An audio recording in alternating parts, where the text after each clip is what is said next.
Chapter 1, The White Room Student Soliloquy. The Advanced Nurturing High School. Right now, in one of the first-year classrooms of this particular school, an extremely crude and entirely low-level class was being held. These students were the same age as me, but they were struggling tooth and nail to solve questions that were so simple they were practically putting me to sleep. I felt like I was an adult that got mixed in together with kindergartners. More than a few times, I had lamented the pointlessness of being educated in this place and the fact that my time was being wasted. And during those times, a certain person came to mind. Just thinking of that person caused hatred to burst from the depths of my heart, reminding me of the reason I had to be here. Sure enough, I felt strength flow into my right hand, which was gripping my tablet. Ayanokoji Kiyotaka. When did I first learn that name? I wondered. I tried to remember, but it was difficult to recall the exact date. However, I was certain it had been etched into my memory for as long as I could remember. There wasn't a single person studying in the White Room who didn't know that name. And why was that?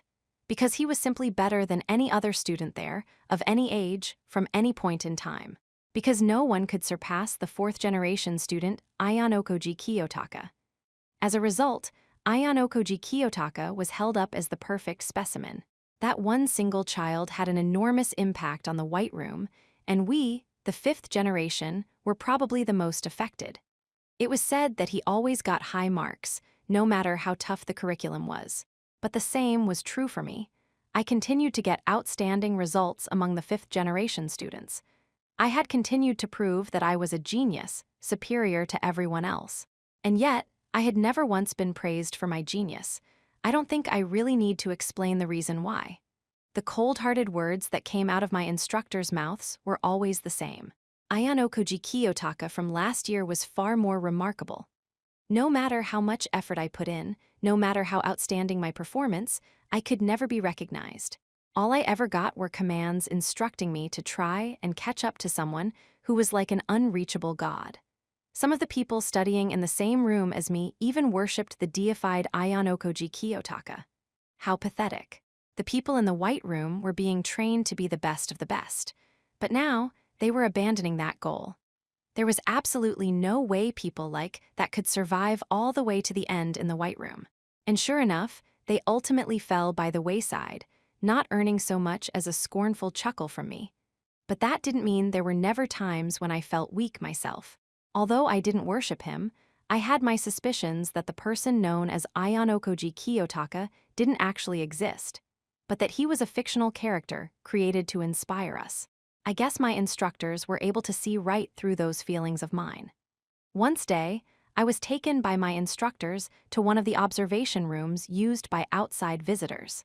It was there that I first saw Ayanokoji Kiyotaka with my own two eyes, albeit through a two-way mirror, and confirmed that he was real. He had no way of knowing that he was being watched. His performance was amazing, though he was entirely disinterested by it. Even now, I remembered how my body unconsciously started trembling just at the sight of him. However, if you were to ask if I felt as though I had just seen a god, I would have strongly denied it. He wasn't a god, he was someone to be resented. Worship was out of the question.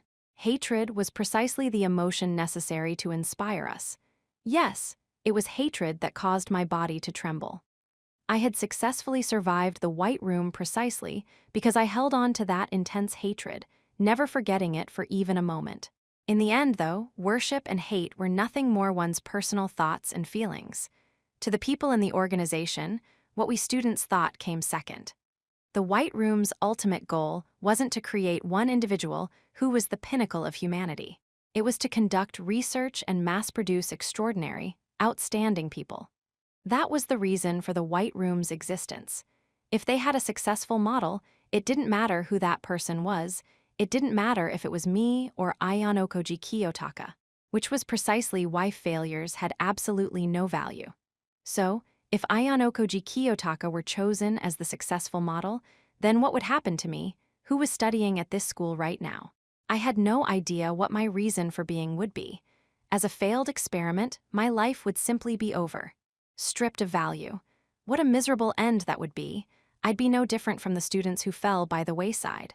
I absolutely could not allow that to happen. No matter what it took, I had to prove that Ayanokoji Kiyotaka was not the best.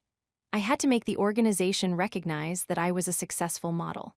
Then, a once-in-a-lifetime opportunity suddenly fell into my lap. Ayanokoji Kiyotaka defied orders and did not return to the reopened White Room. I had never crossed paths with him before, but thanks to this, I had the chance to encounter him. That's right, I had a unique opportunity to be able to consign him to oblivion directly myself. To do so, it would be best if I cast aside all imaginary constructs like common sense. In a manner of speaking, one way for me to solve my problem would be to kill him. Chapter 2, Changing School Life. Class 2D was currently in a bizarre situation, the likes of which they had never experienced before. Yukimura Teruhiko repeatedly looked towards the classroom door, his leg jerking unconsciously in short, trembling bursts. Why don't you chill out a little? It hasn't even been 5 minutes since Kiyopon left, dude. Besides, the teacher called him, right? I'm sure it's going to take a while, said one of Yukimura's classmates and close friends, Heise Paruka. Sakura Airi and Mieke Akito were also present, standing by as if they were accompanying Heise. I'm calm, don't worry, responded Yukimura, stopping his unconscious shaking after he answered. However, it didn't seem to take long for him to lose his composure again. The sound of his right leg quietly bouncing up and down, chafing against his pant leg, could be heard. Yukimura had tried to talk with Ayanokoji right after class that day, but he backed off once Horikita showed up. Afterward, Yukimura heard from Horikita that Ayanokoji had been called somewhere by Chabashira, so he was now waiting in the classroom for Ayanokoji to return. Heise let out a deep sigh, as if expressing resignation, and looked out the window. Since she knew Yukimura didn't usually unconsciously jerk his leg like that, she quickly understood there was no point in trying to tell him to calm down. A heavy, stifling air hung over Class 2D. Heise thought that the May sky, which had brought spring with it, was vibrant and pretty. Then she thought again about how they'd wound up in this situation. It was all because of the special exam in April, where the first and second-year students were partnered up. And her friend, Ayanokoji Kiyotaka, got a perfect score in the mathematics section of the written test, the 5th subject on the exam. If it were a normal test, it wouldn't have been strange to see a student get a perfect score. There were regularly students who attained perfect scores on exams, and Yukimura, who was at the head of the class in terms of academics, led the way. Of course, there were also times when a student you didn't expect managed to get a perfect score, which was especially surprising. It could be the result of intense studying or just coincidence, with what was covered on the test luckily being something they were especially good at. But this time, things were vastly different. Of course, even though Heise wasn't as aware of this fact, she had noticed a few things. Ayanokoji was the sole person to get a perfect score in their class on this special exam, and in any subject. It wasn't something that could be neatly explained away by him simply studying hard beforehand or by mere coincidence. It's still only been 6 minutes, I don't think he'll be back yet. As Yukimura's friend, Heise couldn't just leave him be while he was feeling so restless, so she thought about trying to talk about something completely unrelated. But in the end, she decided to go along with what Yukimura wanted to talk about. The main reason for that was because she thought she'd able to take his mind off those feelings of anxiousness a little. But it was also because Heise herself had wanted to know, since it was so incredible that Ayanokoji had managed to get a perfect score in mathematics. I mean, were the questions that hard? Asked Heise. Yukimura nodded in response, without a moment's hesitation. It wasn't just that they were hard. I didn't even understand what some of the questions were trying to say, he replied, explaining that it wasn't like he simply couldn't solve the problems on the test, but rather that the questions themselves were opaque to him. After the test ended, I looked up the questions as best as I could remember, and found that some of them were entirely outside of the scope of what a high school student would know. In other words, they were questions we weren't even supposed to be able to answer. What the heck is that about? Have the people running this school lost their dang minds or something? Going that far outside what the test is supposed to cover, that's just on a completely different level, said Heise. It certainly is absurd, yes. It's because of that I got dramatically lower scores in every subject. However, many of the other questions on the test weren't as difficult as Chabashira-sense had said they would be, replied Yukimura. Aside from the extremely difficult questions that had been snuck into the test and caught everyone off guard, there were also several easy questions mixed in too. This meant that the test was designed in such a way that you couldn't get a perfect score, but you wouldn't get too low of a score either. They threw in some of those questions out of consideration for us then, to bump up the average score, said Haspe. That's because this test could have gotten students expelled. As far as our class is concerned, it was a very good thing that they did that, said Yukimura. That in itself was something to be happy about. But as far as Yukimura was concerned, it was a trivial matter right now. Ayano Koji got a perfect score, which he shouldn't have been able to do. I feel like I'm seeing some kind of magic trick. Yukimura's anger could be seen in the fact that he had deliberately referred to Ayano Koji by his family name rather than his first.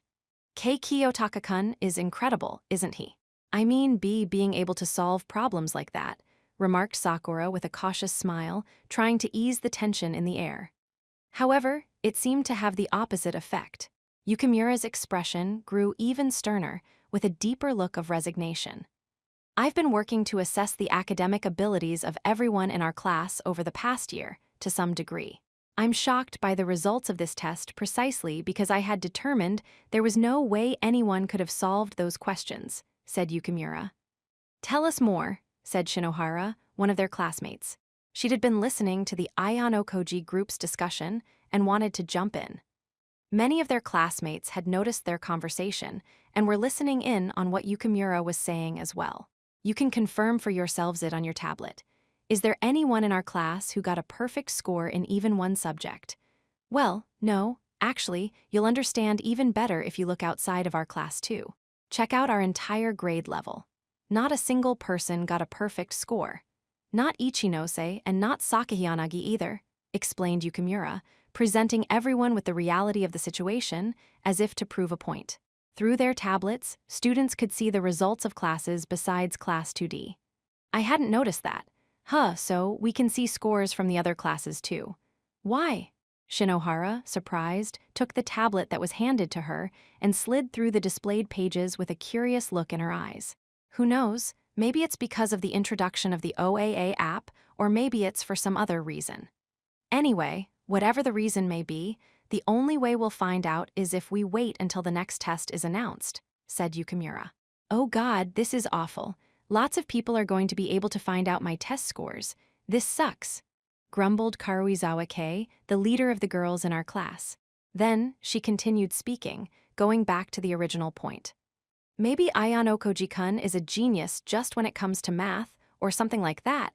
You know, like how sometimes TV dramas will have main characters who can solve murders using math, said Karuizawa. This was different from what Sakura had said, in the sense that Sakura had tried to ease the tension in the situation, while Karuizawa was blind to it. After hearing what she said, Yukimura rejected her idea, exasperated. If that were true, though, why didn't he get a perfect score in any of the previous math tests? If he could solve problems like the ones on this test, then it doesn't make sense that he didn't get perfect scores, or close to perfect scores, on all the tests we've had so far, replied Yukimura, raising his voice slightly, as if he was saying that Karuizawa was entirely missing his point. Dude, what's the point in even asking me that? I don't know. Maybe he studied super hard over spring break or something? Reasoned Karuizawa. Yukimura was becoming increasingly frustrated with Karuizawa's off-the-mark responses. We're not talking about something that could be done in a brief period of time. Even if he could learn things so advanced that I can't even imagine them, it doesn't explain how he was able to solve problems that are outside the scope of what a high schooler would learn. If you don't understand that, then keep your mouth shut, snapped Yukimura. Karuizawa, irritated by Yukimura's snarky response, was now getting close to her boiling point. Look, I don't know about any of that stuff. So why don't you stop getting all huffy? You're really getting on my nerves. Yeah, totally. Isn't it weird for you to be taking it out on Karuizawa-san anyway? Interjected Mizono, snapping back at Yukimura and sticking up for Karuizawa. Karuizawa, having now gained an ally, jabbed back at Yukimura by digging into what he said earlier. You're talking a big game, but maybe it's just that you can't understand, Yukimura-kun. Right. Maybe it's just that you really couldn't solve those problems on your own, and they're not actually that difficult after all, said Karuizawa. Deep down, she knew that what she just said wasn't very convincing. However, she couldn't change up her attitude, precisely because she felt that she needed to play the part of the fool in this situation. But the tension kept growing, and people's suspicions about Ayano Koji kept mounting, whether she liked it or not. Did you already forget what I just told you? Those were problems that not even Sakahiyanagi or Ichinose could solve and get full marks on, replied Yukimura. Then maybe he just happened to know the answers to those tough questions specifically, asked Karuizawa. Look, Yukimura had already gone past anger into exasperation. Then he began to explain things again, speaking as though he were trying to put his thoughts in order and wrap his mind around all of this. I'm okay. So, in other words, that means I think what this means is that he's always been unbelievably good at math, from the very beginning. Okay, and that's a good thing, right? That's just like what I said before about him being a math genius, isn't it? Said Karuizawa. You're missing the real point here. If he really is a genius, then excuse me. I just had a thought. Minami Setsuya interrupted Yukimura, inserting herself into the conversation just as it was beginning to take an unexpected turn. It certainly is incredibly puzzling that Ayano Koji just suddenly got a perfect score. What Yukimura is saying makes sense too. But doesn't calling him a math genius also feel a little too sudden? I mean, he's never gotten incredible scores like this before, she reasoned, backing up Yukimura's words and going on to raise some new doubts of her own, seen from a different angle. Which is exactly why I was thinking, maybe Ayano Koji did something kind of shady or something? The thought that had begun to form in the minds of Yukimura and many other students was, Ayano Koji is a math genius. Now, there was an opposing possibility that rejected that idea outright. Namely, what if he hadn't solved those problems based on his own ability? Hey, that might be true. Maybe he saw the answer sheet or something. Wait, didn't something like that happen in our first year? Oh yeah, dude, we had a test before where all the questions were the same as previous years. Shouted Ike Kanji loudly, as if struck by the memory of what happened. In spring of last year, one of his classmates had obtained a test's answers from a third-year student. It was an extremely difficult exam, but anyone could get a high score, they just memorized the answers. But if the questions on this test were exactly the same as prior years, isn't it weird that no one passed that information on to us? And on top of that, it's also strange that no one in any of the other classes noticed it either, explained Miyamoto calmly and in a composed fashion, not agreeing with what Ike was suggesting. So, okay then, maybe he knew the questions and the answers in advance. He got hold of that info in such a way that he couldn't come out and talk about how he did it. Maybe he cheated, said Ike. How exactly did he cheat? Replied Shinohara, who had been standing beside Ike, jumping on his vague supposition. Maybe he hacked into the school's computer system and stole the answers or something. That's totally possible, shouted Ike. Well, that basically comes to the same thing Karuizawa suggested, though, about him being a genius. Yukimura's head started to hurt as he watched the disastrous spectacle of his class spiraling out of control. Yet, strangely enough, time seemed to race forward as the students grew deeply invested in this discussion. The pivotal point of the debate was whether Ayano Koji could have procured the answers to the test through some means, rather than actually solving it on his own. And that debate was getting heated. That was probably a natural progression, though, given that Ayano Koji had never scored that highly in the past. It was Pseudo-Ken, who had been quietly listening up until this point, who dispelled those notions. When he rose and stood at his full height of over 186 centimeters, everyone's eyes fell on him. You guys are really getting riled up about all this, but there ain't any proof that Ayano Koji cheated, is there? Don't just go mackin' assumptions when the person you're talkin' about ain't even around, said Pseudo. What Pseudo just said was a perfectly reasonable statement, and yet everyone in class couldn't hide their surprise at the fact that he'd been the one to say it. Ike, Pseudo's close friend who he normally hung out with, seemed especially unamused. Dude, what the hell, Ken? Are you seriously taking Ayano Koji's side? Snapped Ike. It ain't that. I mean, it ain't like anybody could have seen those test answers all that easily, right? I just think it's more likely that he got a perfect score based on his own smarts, is all, replied Pseudo, somewhat less eloquently than before, mumbling a bit as he expressed his opinion. Come on, man, think about it. You mentioned his smarts, but his academic ability score was lower than mine in OAA last month, though. It's obvious he did something shady, or he couldn't have pulled it off, countered Miyamoto, who'd checked the OAA app once it updated after class that day, arguing once again that Ayano Koji must have cheated. We ain't all the same as we were back in our first year, though. We're all growing up, said Sudo. Sudo-kun's totally right about that. I mean, don't you think? Besides, Sudo-kun has passed you in academic ability too, Miyamoto-kun, added Karuizawa. Miyamoto looked a little embarrassed after getting hit by that pointed remark. It wouldn't have been an exaggeration to say that Sudo was easily one of the lowest-ranked students in their grade last year, but his academic ability score had quickly jumped up to 54 points in the OAA app after it was updated, which meant that even though it was only by a single point, he had surpassed Miyamoto's score of 53 points. Oh, okay, yeah, sure. Sudo has studied a ton, and I recognize that he's grown up a lot, but I mean, in Ayano Koji's case, he's jumped up by way too much, though, said Miyamoto. So, maybe it's possible that he's just been holden back then, is all. Just like Kuenji, said Sudo. And this was where a theory similar to what Karuizawa had said earlier about Ayano Koji being a genius only when it came to mathematics reemerged. The debate was most definitely going in circles, and at this point, the situation was starting to take a turn for the worse. In that case, though, isn't that even more of a problem? That means he hasn't been contributing to the class, argued Ike, meaning there were scores he could and should have secured, but didn't. It was certainly true that if Ayano Koji were hiding his abilities, then Ike's statement wasn't wrong. Sudo and his friends had always been a close-knit group, but they now found themselves facing internal conflict. One student had determined that he couldn't just sit by and let this situation continue to boil over. He decided to step in and mediate. Hey everyone, let's all calm down a bit. This isn't something that we can resolve by getting all worked up right here and now, anyway, said Hirata Yosuke, cutting in just as the atmosphere in the classroom continued to deteriorate. Hirata usually took the initiative to play the part of peacemaker, but he had stood by in silence until now. He wanted to find out what his classmates were thinking and how they felt so that he could then use that understanding to try and resolve the situation. Now he addressed Sudo first, speaking in a kind, gentle voice. Sudo-kun, isn't it about time for your club activities? Said Hirata. Oh, now that you mention it, yeah.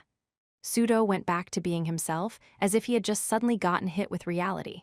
Anyway, I understand that you're curious about what's going on, but there's a lot we just don't know right now.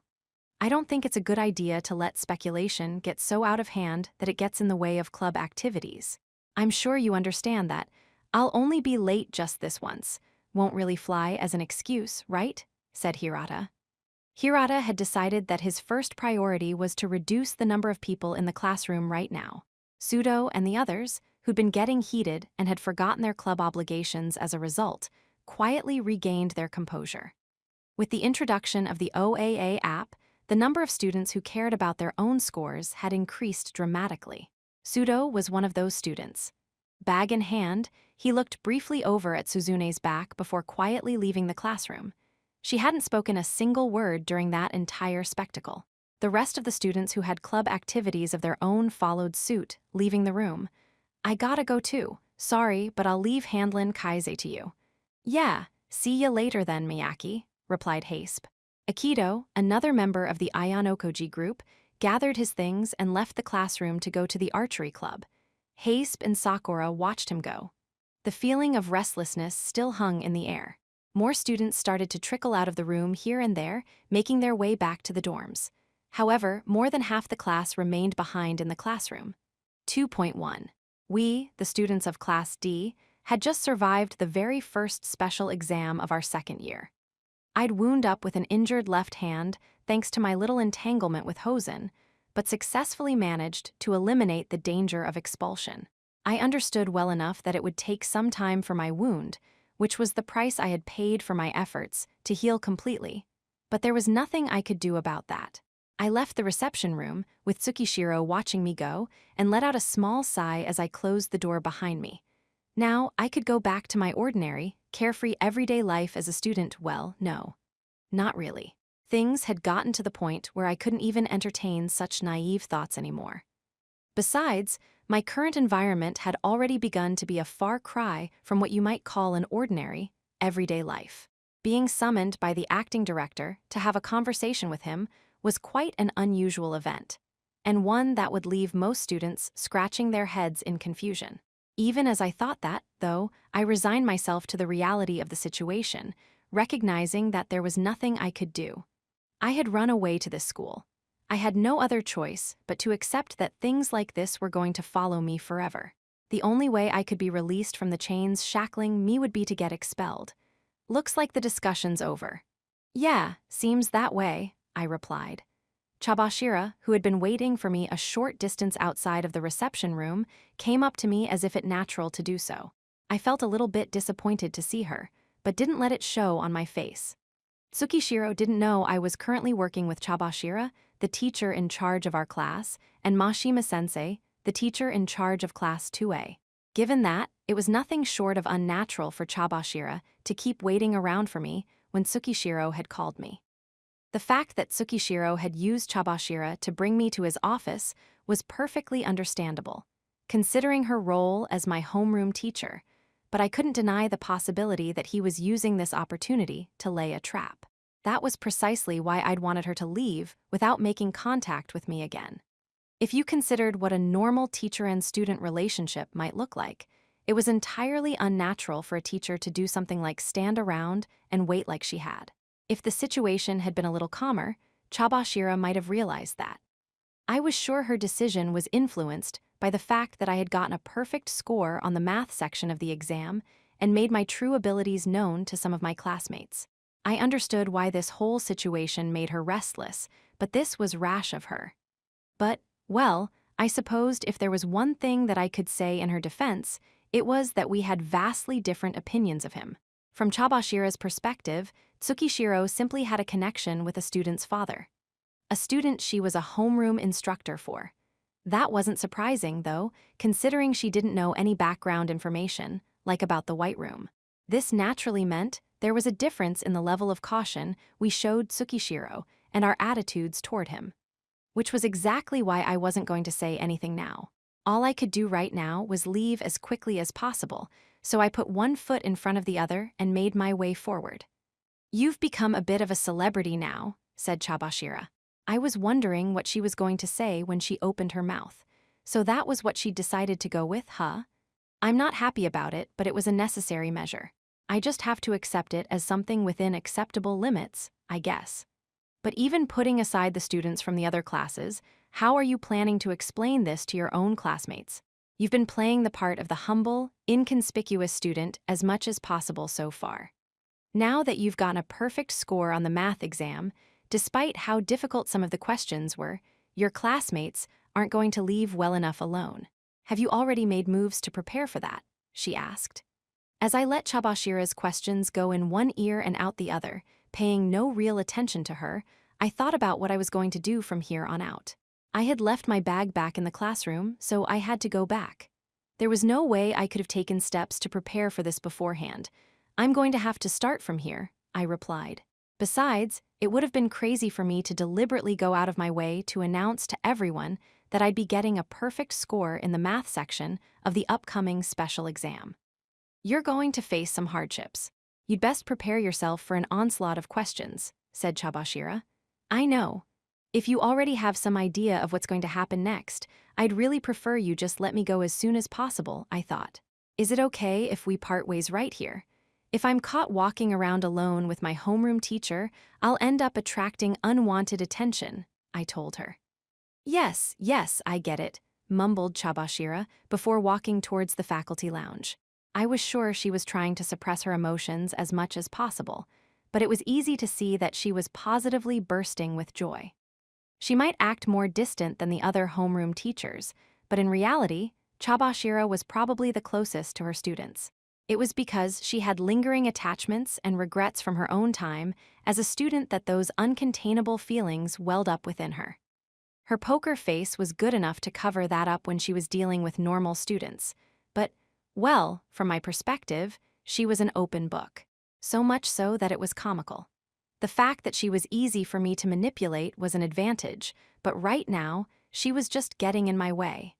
There was no point in wasting more energy on her for the moment, though, so I decided to forget about her for now.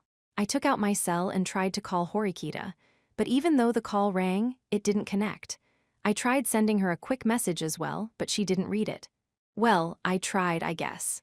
Horikita was most likely the most useful person I could enlist to help me get through this situation right now.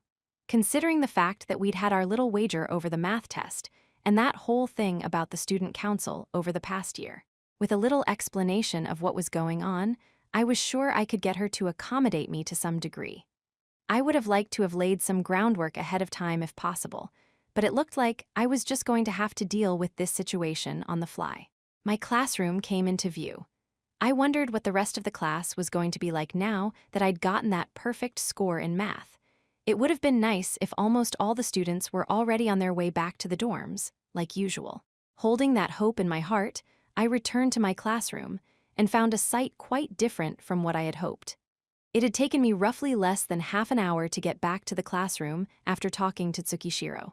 Normally, most students would already have left the school building by now. But even though the only students currently left in the classroom were the ones who had no club activities, there were still a fair number of people around. Of course, there could only be one reason for that. Me. That was as clear as day to anyone who personally experienced both the vibe in the room and the stares of everyone there. Horikita, the person who hadn't answered her phone moments earlier, was there too. It seemed she was more aware of what my situation was like than I had thought. I didn't have time to express my gratitude, though, because the moment I set foot in the classroom, students came up to me, eager to start firing off questions. The very first person to come up and start barraging me with questions was one of the people from the Ayanokoji group, Kaize. In contrast to Chabashira, who seemed positively overjoyed, the look on Kaize's face suggested he was somewhat irritated. "Sorry about earlier, when you tried to come up to me to talk," I told him. Kaize had tried to talk to me right after class ended for the day, only to be cut off when Horikita showed up. I had to start by apologizing for that. "It's no big deal. More importantly, is now a good time? I have several questions I want to ask you," said Kaize. Haruka and Airi, more members of Ayanokoji group, came up next to us right away as well. Akito wasn't around, probably because of his club activities, which I had made mention of earlier. We had attracted quite an audience, though, and a lot of people were listening in on what we were talking about. What's this about you getting 100 points in math? I checked our entire grade level in OAA. Not even Ichinose nor Sakahiyanagi got a perfect score. You're the only person in our grade who did, said Kaize. Getting a perfect score on a test, and in the process, doing just slightly better than other people had, wouldn't normally cause a scene like this. However, this test was something else entirely. The more academically advanced students understood this particularly well. The better a student someone was, the better they understood how bizarre it was to get a perfect score on this test. Even the students who weren't that good at academics were likely starting to catch on and sense something was off, considering how everyone else was reacting. Well, about that, I started, trailing off. As I started speaking, my eyes wandered. I settled my gaze on Horikita, who sat near the front of the classroom, seeking her help. "Very well, I can explain," said Horikita. Normally, Horikita would have been making her way back to the dormitory around this time, but she must have decided to stick around after she saw the other students hanging back in the classroom. That was the right decision. Since she was already looking in my direction, I didn't need to bother confirming that she had stayed behind to help me smooth things over. To make sure that everyone's scattered attention was focused on one point, she rose from where she sat, out of sight, and walked up to me to stand by my side. "I'm asking Kiyotaka." Kaize seemed displeased by Horikita's presence, apparently deeming her an unneeded outsider who had just cut in. "Yes, I know, but Yukimura-kun, I am the one who has the answers you're looking for," replied Horikita. What is that supposed to mean? By deliberately using a rather curious way of expressing herself, Horikita had single-handedly managed to attract the attention of Kaize and the rest of our classmates. This is the kind of score that you and I couldn't get. Yukimura-kun? Actually, no, it was a score that no one in our grade level could achieve. I'm sure you're wondering how Ayano Koji-kun managed to get a perfect score, right? It is puzzling, isn't it? Said Horikita. She had specifically directed her question at Kaise, but it was likely something that everyone in class was wondering about. Yeah, to be honest, I can't wrap my head around it at all. I mean, I mentioned it earlier, but the questions that came up toward the end of the test seemed impossible to solve. I just can't understand how Kiyotaka was able to solve those problems like they were no big deal at all, said Kaise. I did remember surprised comments from some of the people in class immediately after the test was handed to us. Starting with Kaise and Yosuke, the top-scoring students had discussed the extraordinarily difficult questions featured on the exam. The topic had come up in the Ayanokoji group as well. I remembered that when they asked me about it, I'd given a vague response, not indicating whether I had solved the problems or not. Kiyotaka knew that those were the kinds of problems no one in our class could solve, and yet he never bragged about being able to solve them. Isn't that weird? I can't even begin to imagine what that's all about. I feel guilty for even thinking this, but if he knew the answer all along, then that makes me think that it could have only been because, well, you know, said Kaise. So, you're suggesting he cheated? Yes, well, it's certainly not surprising that anyone would think that, I suppose, said Horikita. Kaise had purposefully phrased his statement ambiguously, but Horikita came right out and expressed what he was suggesting in plain terms. Even though Kaise had turned away, seeming somewhat embarrassed, Horikita didn't let up and pursued the topic further. It's completely understandable to have doubts in this kind of situation. If I were a student who didn't know anything that was going on here, I'm sure I would have suspected Ayano Koji-kun of wrongdoing, just as Yukimura-kun did. However, the truth is that things aren't what they seem, said Horikita. She paused, taking a breath, and briefly glanced over at all our classmates, whose eyes were on her. I intend to give this same explanation to the people who aren't here at a later date. But at any rate, to solve the mystery of how Ayano Koji-kun got a perfect score, I have to take you back to the beginning of spring last year, said Horikita. The beginning of spring last year. In other words, immediately after we had started school. We changed seating assignments the other day, but I'm sure you all recall that Ayano Koji-kun and I had been seated next to one another until recently, right? As soon as I came to this school, I began talking with Ayano Koji-kun. This led me to discover, by chance, that he was an exceptionally capable student, even better than me, said Horikita. Wait, even better than you. Hold on, I remember Kiyotaka's scores were all just about average ever since we started school. I'm sorry, but there really didn't appear to be anything special about him. In fact, in OAA, his academic ability is ranked C, completely average, right? Argued Kaise. Kaise had thought back onto the past and recalled it well, but Horikita was unfazed by his rebuttal. Of course. That's because my strategy was already in motion from our very first test, said Horikita, walking away from me and heading up toward the podium. She was doing it to keep everyone's eyes focused on her, probably so she could draw attention away from me. I had expected she would help me out, but she was doing an even better job of it than I had imagined. He had the necessary knowledge to be able to get perfect scores in math all along. Since I knew about that before anyone else did, I thought up a little strategy, said Horikita. A little strategy? Asked Kaise. I was betting he was going to have more than a few concerns regarding that point. He was probably wondering how in the world I'd obtained that kind of knowledge. But Horikita sidestepped that issue for now, continuing with her main point. Namely, not how I had gained that kind of knowledge, but why she had hidden my academic skills. She made that specific question alone the focus of her talk and brought everyone's attention to it. Last April, we, the students of Class D, were over the moon after getting a hefty sum of money deposited into our accounts. I'm ashamed to admit that I was one of them. But I had a hunch that something unexpected might happen. So, as a sort of experiment, I asked my neighbor Ayano Koji-kun for a favor. I asked him to deliberately hold back on tests. I suppose you could say I was asking him to be a reserve unit or a trump card. Of course, I asked him to make sure he stayed at a level where he wouldn't be dragging us down.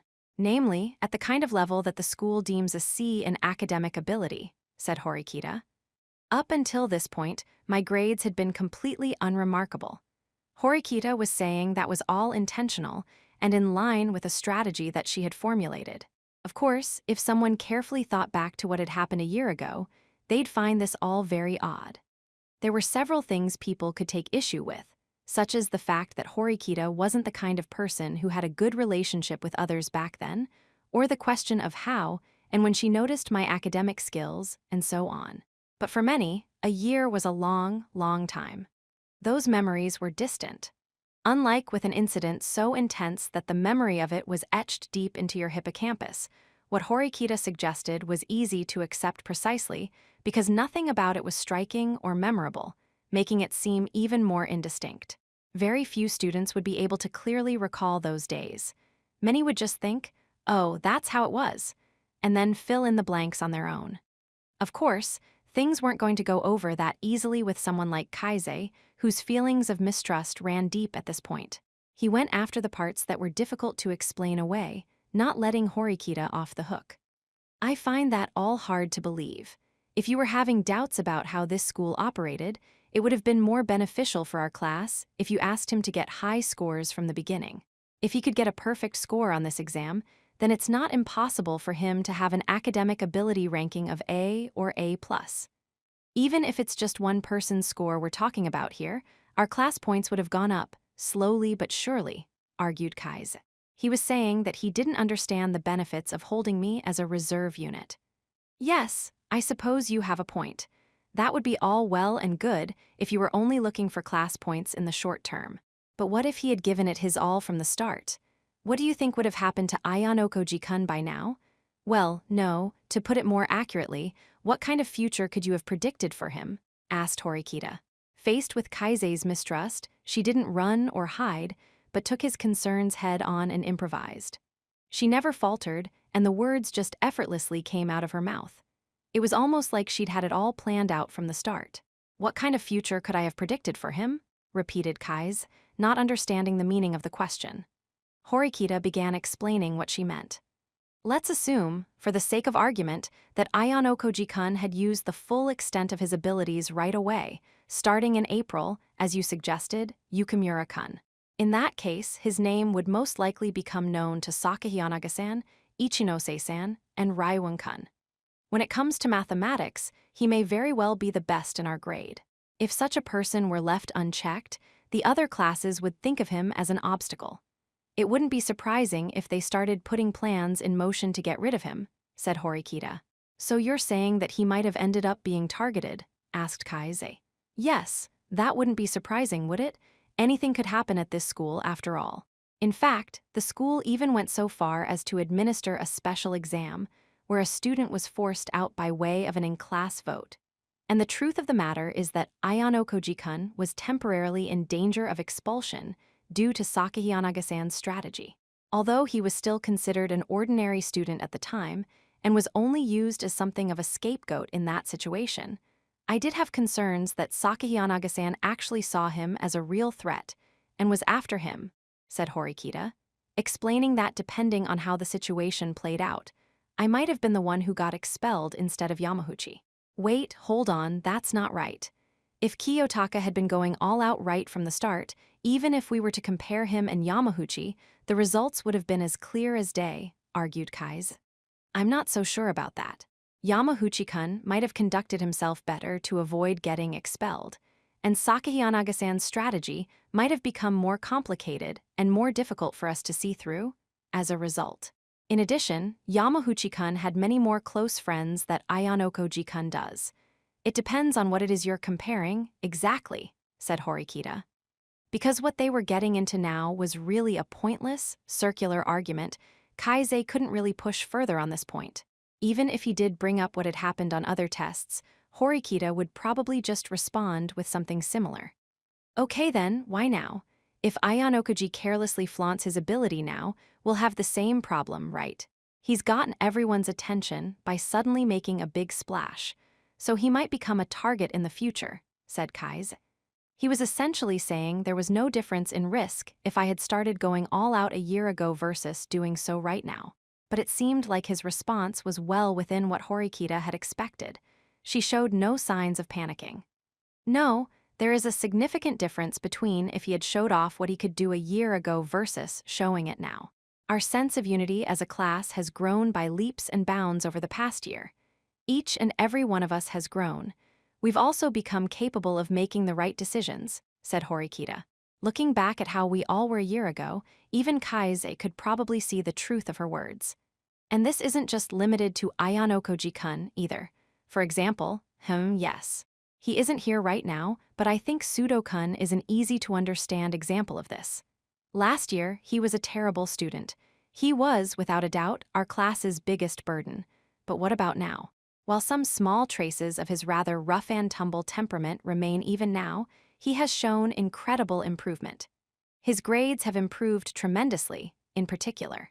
That, combined with his already high level of athleticism, means his overall ability in OAA is actually higher than yours as of May. Yukimura-kun, said Horikita. Kaise's rating had gone up in April, but after this last exam, Sudo had passed him. Horikita had presented Kaise with a fact that he wasn't about to dispute: the numerical value of one's overall ability in OAA. Also, I'm not entirely sure if either you or I really had the ability or the will to protect Sudo-kun when we first came to this school. Don't you agree, Yukimura-kun? She added. She was suggesting that it was questionable whether the same students who had argued that Sudo should have just been tossed aside and didn't even think to help him could have seriously protected their classmates. However, if Sudo were to find himself in trouble now, even Kaise would likely help everyone to think hard and produce the best strategy to help him. If someone were to target Ayanokoji-kun now, we can work together to protect him. That's the conclusion I've come to. And that's precisely why I had Ayanokoji-kun show off what he can do now, to start raising the bar for our class overall, said Horikita. Some of the students here started to look convinced, seemingly saying to themselves, "Oh, okay, that makes sense." However, more than half of the students still had some doubts about the situation. That being said, Horikita probably didn't have enough material to work with to convince everyone of all of it. If her story was already plastered with lies, there would inevitably be some holes in it, no matter what she tried. Of course, she could at least put the matter temporarily to rest. But if she had enough support, it would be a different story. After making sure that nearly everyone's eyes were on Horikita, I looked over at Yosuke, the guy our class put absolute trust in. Even though Yosuke was facing Horikita, he occasionally pretended to look around so he could see what was going on with me. Then, when he determined that we wouldn't be noticed, he made eye contact with me. Like with my other classmates, there were many things that I hadn't told Yosuke. If he were any other student, I was sure he would have some doubts and suspicions, just like Kaise and the others. It wouldn't have been strange if he started peppering me with scathing questions. But considering that it was Yosuke we were talking about, I didn't need to worry about any of that. Yosuke only thought about what was in the best interest of his classmates. That was always his priority. He also understood the role he'd been given in this situation without needing me to explain. I think I understand, at least a little, the meaning of your strategy to keep Ayanokoji as an ace up our sleeve. But I do have one question about that. Is mathematics the only thing that Ayanokoji is exceptionally good at? Asked Kaise. I cannot answer that question at this current point in time, said Horikita calmly. Is the student known as Ayanokoji-kun demonstrating everything he's capable of, or is he not? Either way, by keeping the truth hidden, we can make sure he continues to be a thorn in the sides of the other classes. That's... Yosuke had been watching how Kaise's behavior. He quickly interjected now in support of Horikita, interrupting Kaise as he tried to snap back at her. I see. I can understand what Horikita-san is trying to say, said Yosuke. He slowly walked up to Horikita's side. I don't quite understand all of what's going on, so I've just been listening this whole time. But this does make sense to me. It's true that an enemy whose abilities you can't see in concrete terms can be rather unsettling. The other classes will most likely try to gather information since they'll want to know more. But if no one else in class really knows the truth, then it doesn't matter how deep they dig, said Yosuke, filling in the gaps of Horikita's argument, while supplementing it with information that could be easily understood by everyone listening. Horikita, having decided that Yosuke was an ally, kept in step with him and nodded. Yes, If we're going to attract attention in the future anyway, we should take full advantage of it. It's better to make our enemies think that he's an unknown quantity. I wouldn't be surprised if there were students standing outside our classroom right at this very moment, trying to listen in. That's the kind of school this is, said Horikita. Everyone's gazes fell upon the hallway for a moment. Was the student named Ayan Okoji only capable when it came to math, or was he good at other things too? By making the enemy classes wonder exactly where Ayan Okoji ranked and how wary they needed to be of him, the enemy would be lost. Horikita's story, intertwined with Yosuke's additional comments, started sounding more profound. Wow, Horikita-san is like, super amazing, isn't she? I'm honestly a little moved right now, for real. Kay dropped in a casual comment right then to drive the story home further. Don't you think so too, Shinohara-san? She added, turning to her friend for agreement. She was probably trying to draw people's attention away by getting them to focus on how great Horikita was, rather than on me and my abilities. Even though I hadn't given Kay any kind of signal like I did with Yosuke, or even any kind of instructions, she intuitively knew what kind of role she could play here and acted in accordance immediately. I really think so too. I mean, I feel like I've been seeing Horikita-san and Ayano Koji-kun talk in secret with each other for a long time now. I guess they were thinking about how to help our class, said Shinohara. When Horikita first started here, she hardly talked to anyone except me. That fact ended up working in our favor right now. I supposed it also gave what Horikita was saying a certain degree of credibility. The impeccable follow-ups from Yosuke and Kei were incredibly effective as well. The group mentality of, well, if Yosuke and Kei think so, then I'm sure it must be true, was in full force. Even Kaise, who'd had his doubts up until this point, was no exception to that. A strategy to hide his true abilities? I suppose it is true that the other classes are probably quite surprised right now too, remarked Kaise. Although I didn't have a perfect grasp of how things worked at this school, I thought it would be best to have at least one insurance policy in place. For better or for worse, Ayano Koji-kun also seems to struggle to communicate with other people, and he doesn't like being the center of attention either. That was why I asked him to keep his abilities hidden, said Horikita, stating that this was all possible because both her thoughts and mine had lined up. She then looked away from Kaise and addressed everyone in our class. That is the secret of how Ayano Koji-kun got a perfect score in math. I'm sorry for shocking you all like this. Even though Horikita had only one shot at this, with no chance of a do-over, she had performed beautifully from start to finish. But if we let the students hang out together at their leisure for too long, doubts might start welling up in them once again. I think it would be best if we consider the matter closed for the time being. Just as Horikita-san said earlier, we don't know if someone might be listening in, said Yosuke. Yosuke deftly brought the conversation to a close, explaining the drawbacks of standing around and continuing this conversation right here and now. The smarter a student was, the more doubts they would still have. But at the same time, the smart students would also be quick to understand that this wasn't something we should be discussing here and now. The proof of that was the fact that Kaise's lengthy barrage of questions had ended, and he had gone silent. I could say that this meeting had diverted their suspicions to a certain extent. Also, thanks to Horikita's performance, which went above and beyond what I had expected, it would be easier for me to take action in the future. Even if I showed off my abilities outside the field of mathematics, Horikita had laid the foundation for us to be able to simply explain it away, saying that I had been hiding those abilities too. That was key. I was honestly quite grateful to her for having been able to do all this for me without us even having to meet beforehand and go over it. 2.2. Things came to a close then. The students dispersed, going their separate ways as they usually did after classes, though it had come later today.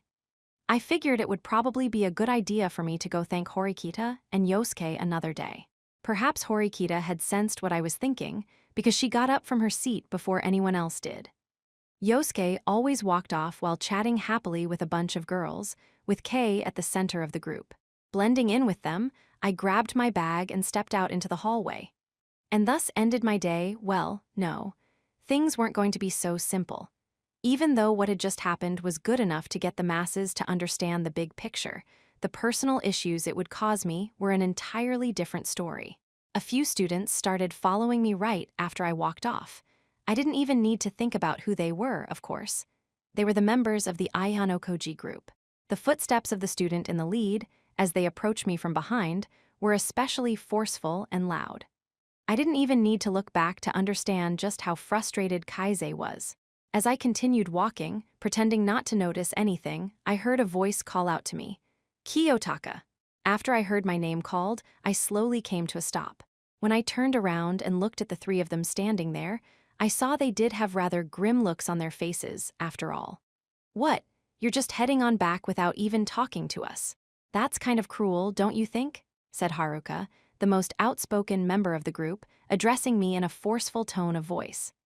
She spoke on behalf of both Kaise, who stood in front of the group with a stern expression on his face, and of Airi, who stood in back, looking worried.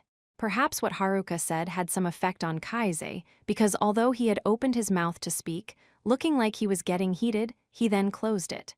He paused, took a breath, then started again. "Why didn't you tell us about all of this before? If it was all about hiding information, just like Horikita had said before, does that mean that you can't trust us at all?" asked Kaise. Even though Kaise had seemed somewhat convinced by everything said in the classroom, he still looked dissatisfied. That was only natural, I supposed. I'd basically ridden roughshod over his feelings when he had taken things seriously and been kind enough to tutor me. It was precisely because Haruka and Airi understood that they'd followed him, worried.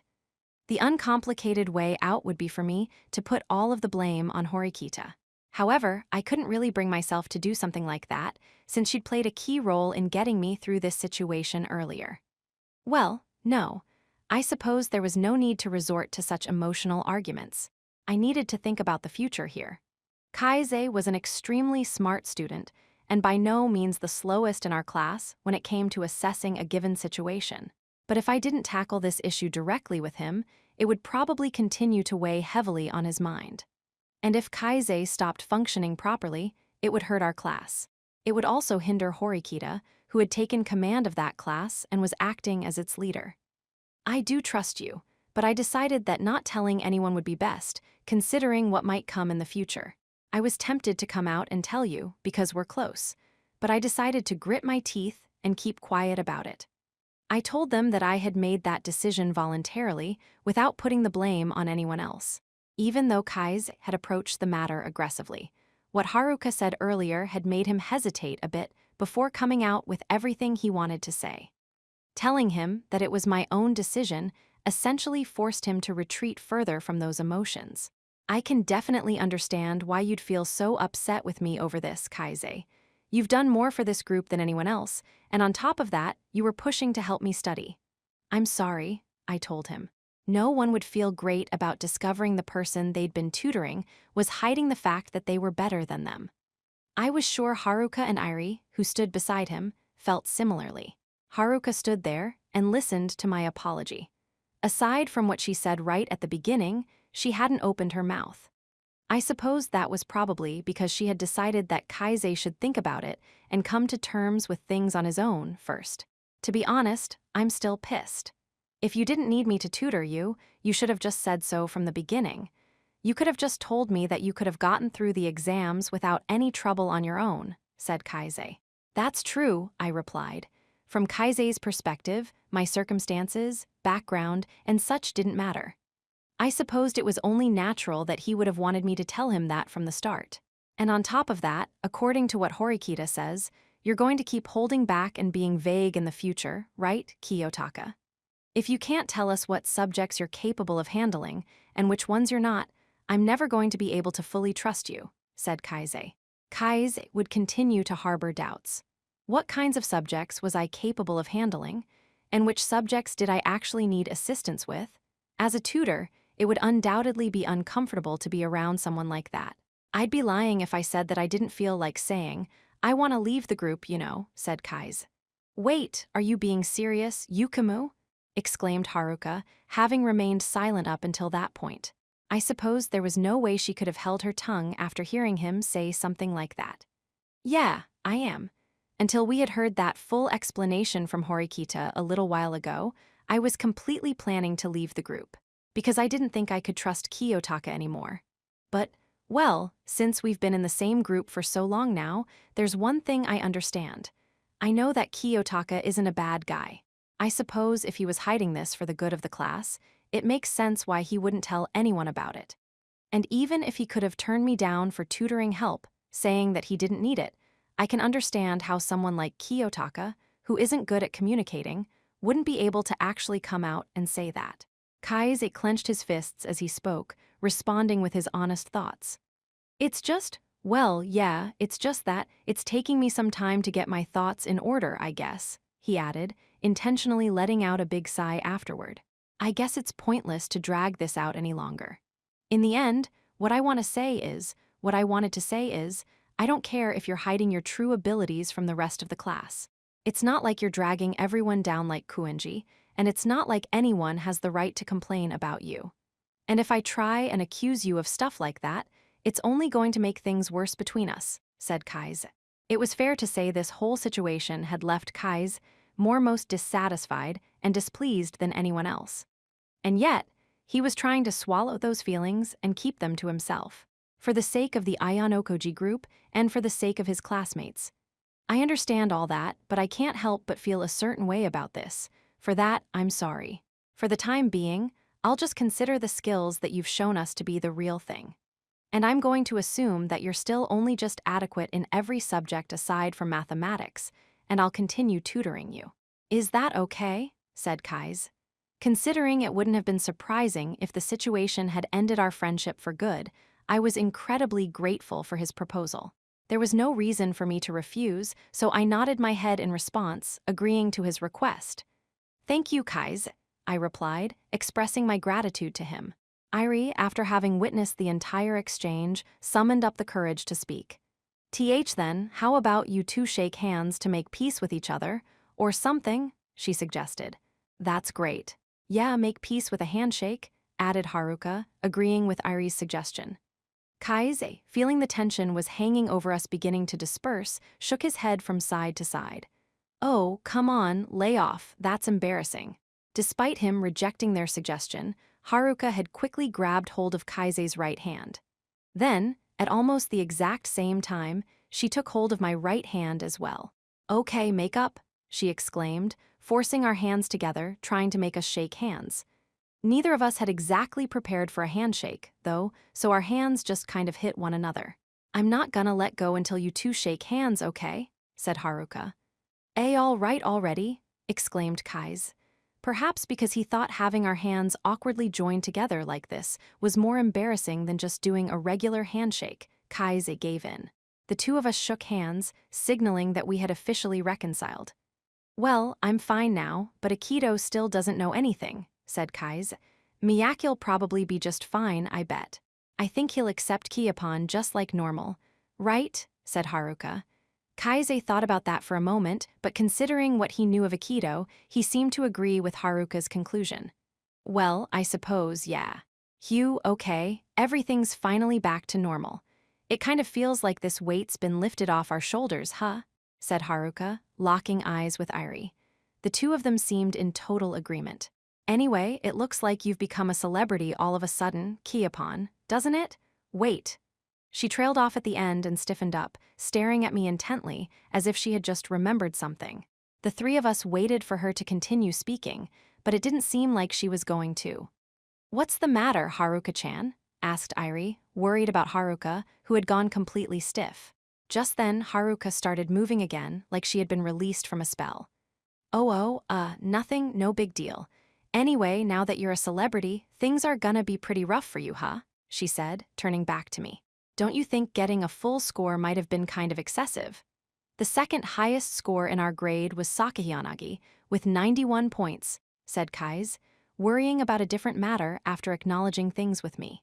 Wait, speaking of Sakayanagi-san, she got scores close to that in every other subject too, if I remember right. Didn't she? Said Irie, thinking back on it. A score of 91 points in math, and she'd gotten similarly high scores in every other subject, on top of that.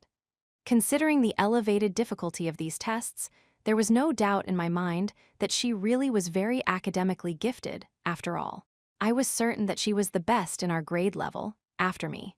What was most impressive was the fact that she was that good despite not having received an education in an exceptional environment like the White Room. It was no wonder she claimed to be a genius, because she was exactly that. I knew that she was smart, but since they introduced the OAA, I feel like her strengths have become even more apparent, said Kaise. Though there was some frustration in Kaise's voice, he was openly and honestly recognizing Sakayanaga's strengths. Though we had no doubt she'd gotten high scores in the past, she was getting even better. Had she been deliberately holding back a little earlier? Or had she started to study outside of class time? In any case, it was absolutely certain she was going to become an even more troublesome foe for us to face, and one we needed to defeat more than ever before. Hey, to celebrate you guys mackin' up, how about we all meet up at Kiyaki Mall after Miyaki is done with his club stuff? Suggested Haruka. No one turned down her idea. 2.3. I stood in front of Kiyaki Mall. I had gotten there ahead of time, quietly waiting for my friends to come. We'd planned to meet up at 7 o'clock that evening, and since I was the one who'd caused a bit of a scene earlier, I decided it would be best if I didn't keep anyone waiting. Especially not today. Guess I did get here way too early though, I muttered to myself. It was only just after 6:30 now. Even so, I didn't feel like waiting was particularly painful. If anything, it wouldn't be a stretch to say that it was one of my few unique skills. It was nice to have some time to just stand around like this and clear my head, not thinking about anything in particular. Still, while I wouldn't say it was like I had paid a heavy price or anything, things were getting a little difficult for me. Namely, the fact that me being alone would attract attention, strangely enough. Even though my test results had been disclosed to everyone except the third-year students, it wouldn't be long before I started getting the attention of every grade level. The inquisitive eyes of both upperclassmen and underclassmen were probably going to be on me for quite a while. I didn't do anything for a while, but just stood there. Then my phone started to vibrate. There was a message in the Aihan Okoji group chat. Irie told everyone that she was just leaving from the dorms now. I saw that the message had been read by everyone else in the group, but I hadn't told them I was already here, so I just read their respective messages and did nothing else. Aihan Okoji-kun, are you waiting for someone? I hadn't been paying attention since I was looking down at my phone, but I looked up when I heard Ichinose call out to me. Standing next to her was her classmate Kanzaki. Even though our school boasted quite an expansive campus, the areas that students usually occupied were extremely limited. If a student were hanging around the entrance to Kiyaki Mall, it was almost a certainty that they'd run into someone they knew. I'm going to be eating with some friends in a little bit. What about you? I replied, answering her honestly rather than hiding anything. Ichinose and Kanzaki, without even exchanging looks first, replied in complete sync with each other. We're doing something pretty similar, right? Said Ichinose. Yep, said Kanzaki. A rather short response from Kanzaki. His gaze was more intensely focused on Ichinose than it was on me, though. Anyway, something similar, huh? But I was sure there were plenty of things that only seemed similar without actually being that way. That reminds me, I saw the test results. Getting a perfect score in math, that's amazing, exclaimed Ichinose. From what I saw in OAA last year, though, you didn't have the kind of aptitude that indicated you were capable of getting perfect scores, said Kanzaki. In contrast to Ichinose, who didn't ask me a single question about the matter of me concealing my abilities, Kanzaki made no effort to hide his disapproval. Well, there are some reasons behind that. After discussing it with my classmates, it was decided that I'd hide the fact that I could do well in math, I replied.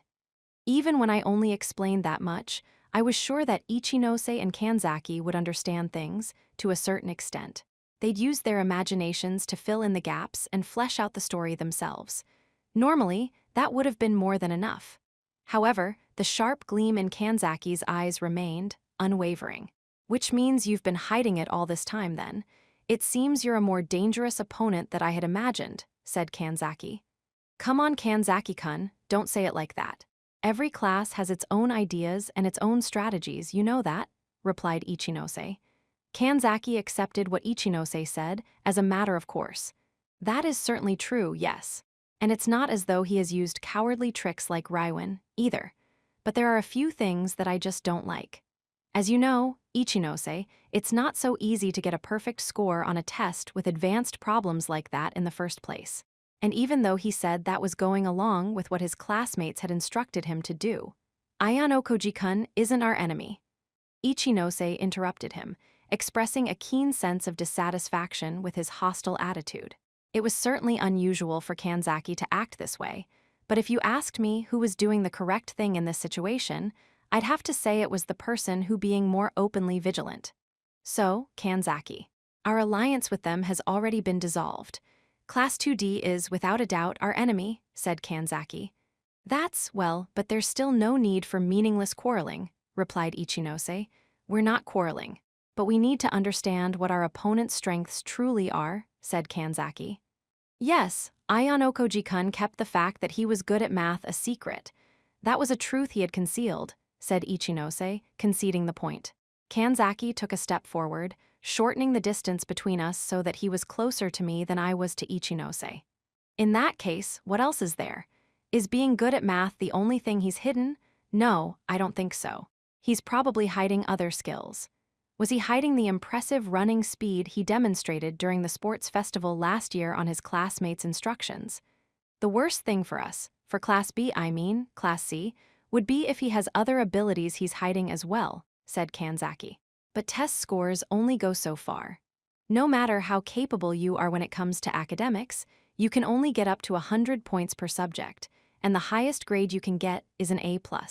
Even if he got perfect scores in every subject, the difference between him and Sakahiyanaga-san, who came in second in our grade level, would still be rather small, reasoned Ichinose.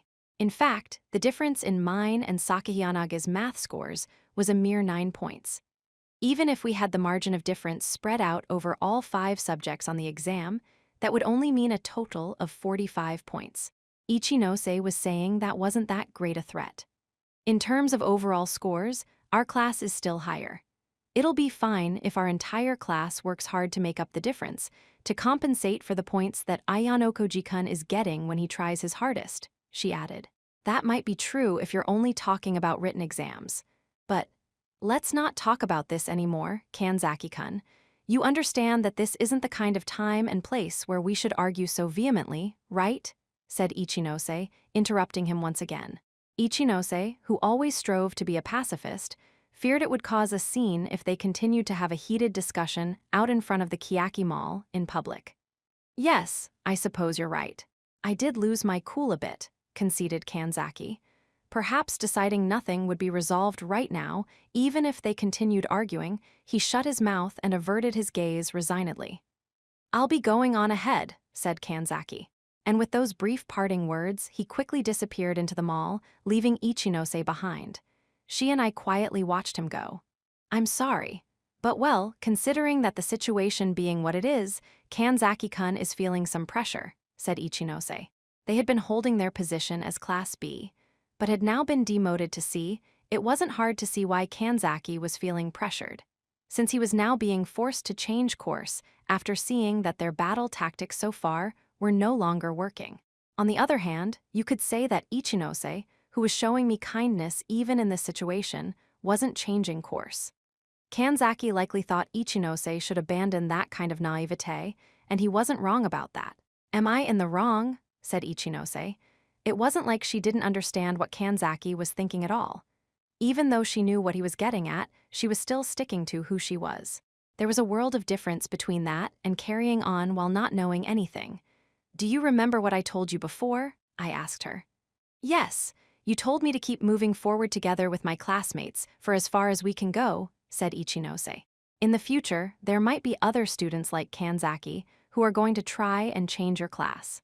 Or students who are dissatisfied with you, Ichinose, but keep those feelings to themselves. Maybe there will even be students who betray your class. It wouldn't be that surprising, considering the situation. The class you had last year, the one that was safe and protected by you alone, doesn't exist anymore, I told her. What I just said would probably resonate more with Ichinose than with any other student in her class. No matter what might happen from here on out, I want you to keep on fighting while prioritizing trusting in your friends and protecting them, I added. Don't worry, I will definitely protect my classmates. If there ever does come a time when someone in our class must go, then I think I will be the first one to disappear, said Ichinose resolutely. She wasn't putting on an act. Ichinose would definitely do that if necessary. She would take responsibility for her class's fall and choose to be expelled herself before anyone else. Well, I'm relieved to hear that you're so determined, but I have just one complaint with that, I told her. A complaint, she repeated, cocking her head to the side in confusion, not sure at what I was getting at. I will never allow you to be expelled. I needed to remind Ichinose of the most important thing there was. It was extremely important that she keep running forward, without stopping, over the course of this year. I looked into her eyes and lit a powerful fire inside her, igniting the determination that lay deep within. It wasn't darkness that she should bear. It was a light that would never go out. And if there was a chance that she would point that light in the wrong direction, then I'd pluck it out. That's you okay, I will definitely stay, she mumbled, looking up at me as she spoke, seemingly embarrassed about something. She averted her eyes like she was trying to change the subject. Why, you really are amazing, Ayano Koji-kun. I mean, you got a perfect score on such a difficult test and all. Math might be the only thing I've got going for me, though, I answered. Still, you're amazing. That just means that you have a special skill, something no one else will ever beat you in. I could say the same for you, Ichinose. You definitely have a special skill too, something no one else will ever beat you in, I told her. I wish that were true, but it was just that, well, there weren't a lot of people around who could really put this particular skill to good use. This didn't mean that Ichinose wasn't blessed with good classmates. The problem lay in the one disadvantage of her particular special skill, and that was its potential to break down her classmates' individuality. Her tolerance led to a vicious cycle where the other students would rely on Ichinose so much that, as a result, they lost their individuality. Well, I should be going now. I'm sure we'll draw attention if I keep bothering you, and I'd feel bad if I kept Kanzaki-kun waiting any longer, said Ichinose. I responded with a gentle nod and watched her walk off. Thinking that it was probably just about time for me to meet up with the others right about now, I pulled out my phone again to double-check. What were you talking about with Ichinose-san? Asked Haruka, addressing me from some distance away. When I looked over in her direction, I saw Akito, Kaise, and Irie were all with her. It looked as though everyone else in our group had met up while I had been talking with Ichinose. About my perfect score in math, I replied. The second I gave them that sensible explanation, Kaise looked immediately convinced it was the truth. That's no surprise. The smarter someone is, the more likely they'll take notice of something like that, said Kaise. However, Haruka didn't look convinced. She didn't press the matter too deeply, though, and shortly after, her expression returned to normal. Tomorrow, May 2, was the start of Golden Week. The student body probably intended to take it easy and relax over the holiday, considering that they had just gotten through a special exam. 2.4. Golden Week seemed to pass in the blink of an eye, sending us back to the usual daily grind at school. The scenery outside remained the same as ever, but little by little, our daily lives were beginning to change. Hey! Sudo was the very first person I saw that morning when our break had ended and we returned to school. I had bumped into him near the shoe lockers. It was just a simple run-in with a fellow classmate, but it was also an example of the way our daily lives were starting to change. Sounds like you've had it pretty rough for a while lately. You doing okay now? Asked Sudo. Yeah, it's all right. Nothing really unusual happened over Golden Week. It was pretty quiet. Okay, gotcha, though man, our break really was over in no time, huh? Said Sudo, walking in step with me, the two of us heading towards the classroom side by side. Sudo, who had left the classroom to attend club activities before hearing Horikita's explanation, most likely got the details later from people like Ike or Hondo. He should have understood everything well enough without me needing to explain. So, you were hidden the fact that you're real good at math because of Suzune's strategy, right? Said Sudo. I responded with a gentle nod, signaling that he was right. Sudo then averted his eyes from me, pouting slightly, before turning and facing forward. Well, I guess you two have been pretty close ever since school started and all, yeah. Even though it might be too late to say it now, I do finally get it. It's not like we were close. If anything, I'd say that we preferred to keep each other at arm's length, I replied. Really?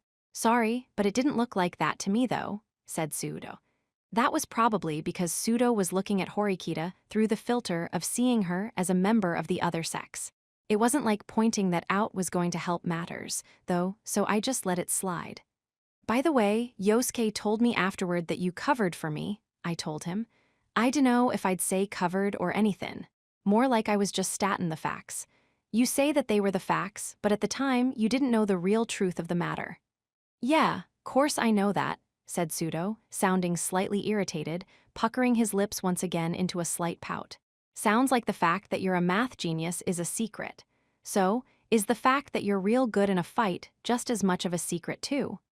As far as Sudo was concerned, chances were good he was much more concerned about that issue than my math skills. I don't know what you mean, I answered, pretending not to understand what he was trying to say. However, Sudo wasn't the kind of person who would back down at something like that. Don't play dumb, dude. I fought Hosen, so I get it. He's crazy strong, and he moved faster than anybody else I've ever fought. To be blunt, he's a monster. He was saying he understood it all too well fact precisely because he had fought him firsthand. It's the first time I ever felt scared in a fight. Even now, his smile is burned into my brain, he added, stopping in his tracks and tapping his temple with his left index finger a couple times to further illustrate his point. So you were scared? Even so, you looked like you were putting on a brave fight. For Horikita. Well, I had to, man. There was no other option. That dude's got some screws loose, said Sudo.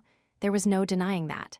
After seeing him up close, I understood Hosen's obsession with violence. But you still had a chance to win, I think, I said. The reason Sudo had gotten knocked down by Hosen the other day was because he suckered him with a cheap shot when Sudo wasn't paying attention. In a situation like that, where you needed to keep your eyes on your opponent, Hosen used Horikita as bait and rendered Sudo defenseless. That moment turned out to be a fatal mistake, and their fight ended with Sudo's defeat.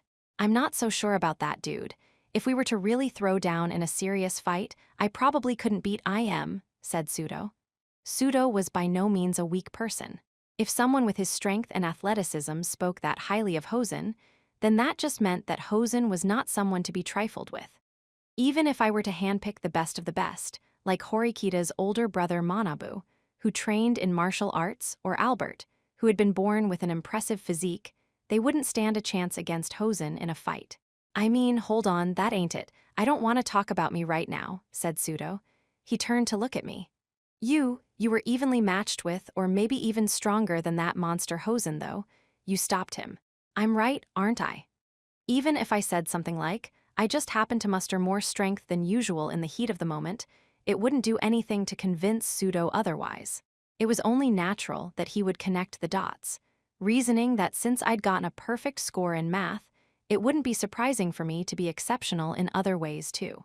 There were other things he could see as well, precisely because of his fondness for Horikita. Are you sure it's not just a simple misunderstanding, Sudo, or did you really see it that way? I asked. Yeah, I did. Sudo grabbed my bicep with his right hand and lightly squeezed several times to see for himself what my musculature was like. I had a hunch ever since I saw you in the pool last year. You weren't in any clubs or anything, but you've got a really toned body. It's hard to tell when you're wearing clothes and all, but you have incredibly toned muscles. There's no way you'd be like that unless you worked out a lot, said Sudo. Sudo had regularly worked out and trained to improve his physique. It was pointless to try and deceive him any longer. I could claim I just worked out on my own after I rose in the mornings, but there was no way he'd believe that. He wasn't seeing the truth with his eyes. By touching my arm like his, my own body told him the truth. That reminds me, when we got our measurements and stuff taken before the sports festival, your grip strength was around 60, right? He added.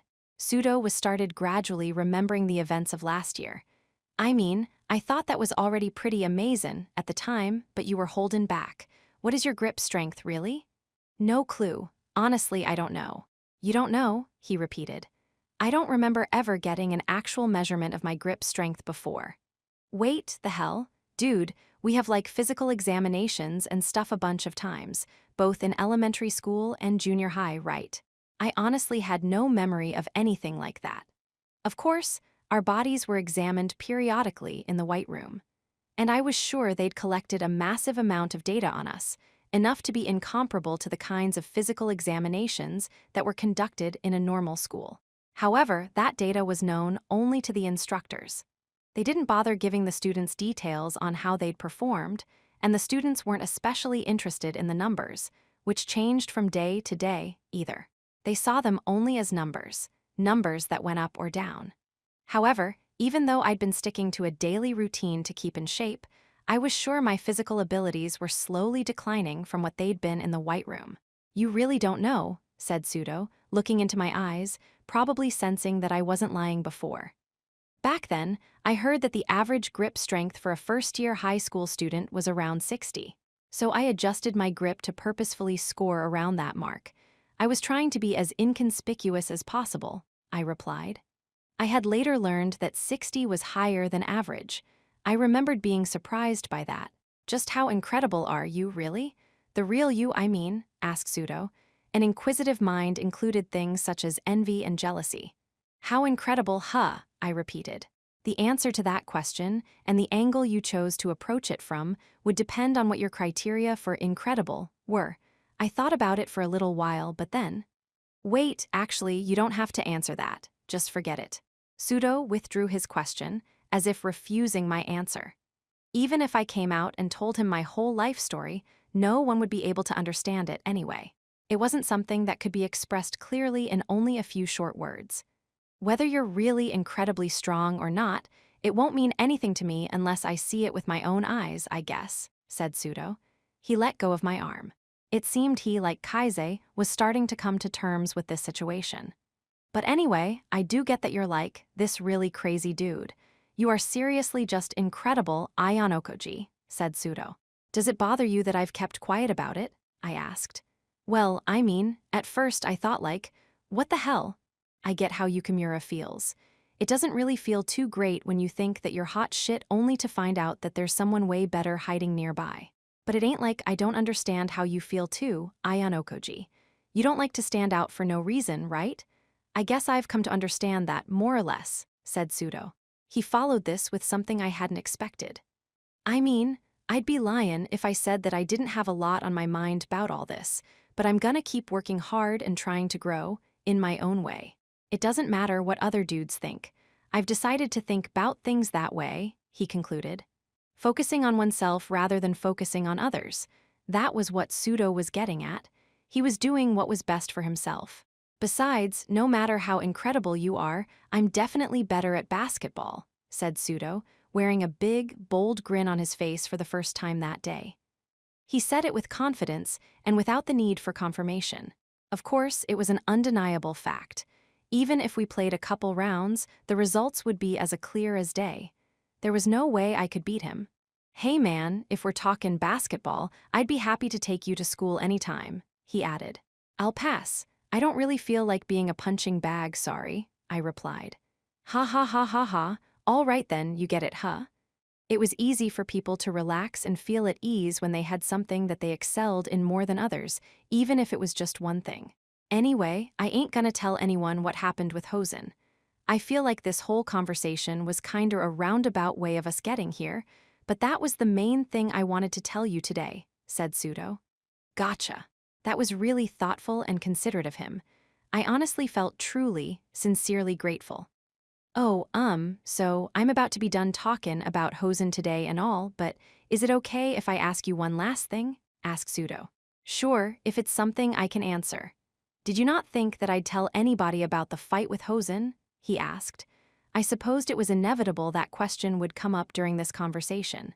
Even though Pseudo had witnessed what happened, chances were good that I might have taken some measures to make sure he stayed quiet. I had considered talking to Horikita and having her forbid Pseudo from saying anything, just in case. But both the look in Pseudo's eyes that night and the look in his eyes when it was revealed I got a perfect score in math gave me a fairly good idea of how he'd handle it. If this were the old you, I'm sure I would have taken some precautions.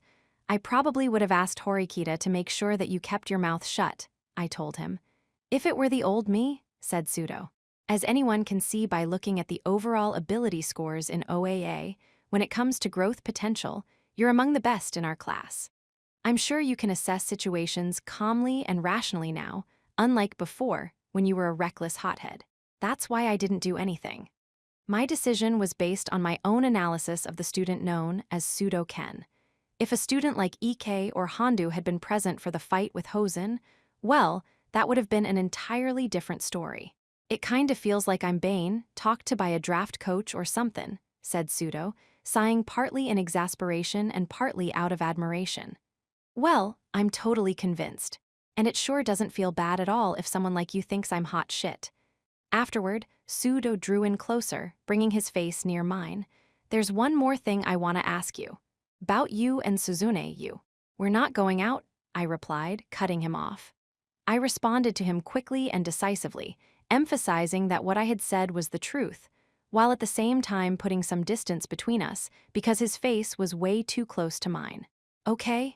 After hearing me come back with that answer, Pseudo averted his gaze, looking somewhat embarrassed. Oh, well, that's the thing. I'm not, really telling you not to date or nothing like that. Suzune is, she's free to go out with whatever guy she wants, whenever she wants. Whether it's you or me or anyone, that's her business. But it's like, if you were and you were hidden it, I wouldn't show ya any mercy, said Pseudo. Yeah, I know. In the unlikely event that that ever happens, I'll tell you immediately. Sound good? Okay, good. Wait, no, not good. Og, whatever, said Pseudo. He let out a deep breath, perhaps because he'd gotten through everything he wanted to hear and say. This might sound cold common from me, as Haruki's friend, but I'm real glad that you didn't get expelled during the class vote. You're somebody we need if we're gonna shoot for Class A, without a doubt. Anyway, see ya later, Ayanokoji. He headed toward the classroom, walking slightly faster than he had been. Was he doing that out of consideration for me, so people around us wouldn't notice we had been talking earlier? Somebody we need if we're gonna shoot for Class A, huh? I repeated.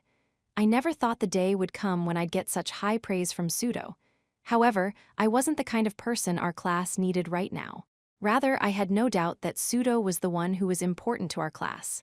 Chapter 3, Days Passing By. April, a month where some head-scratching events had happened, had come to an end. It had already been 2 weeks since the beginning of May. As usual, the student from the White Room didn't show any signs of making any major attempts on me yet. It seems like they had left Tsukishiro's control, but what in the world were they thinking? At any rate, I didn't really have any particular complaints as long as they let me spend my days in peace. One mid-May morning, I met with Horikita in the lobby. The significant amount of attention I had attracted due to my test results was now beginning to quiet back down. Even my classmates passing me by in the lobby didn't give me any strange looks or anything. Of course, I'm sure that there were still many students who had their own private thoughts on the matter, but for the time being, it looked like the situation had mostly been resolved.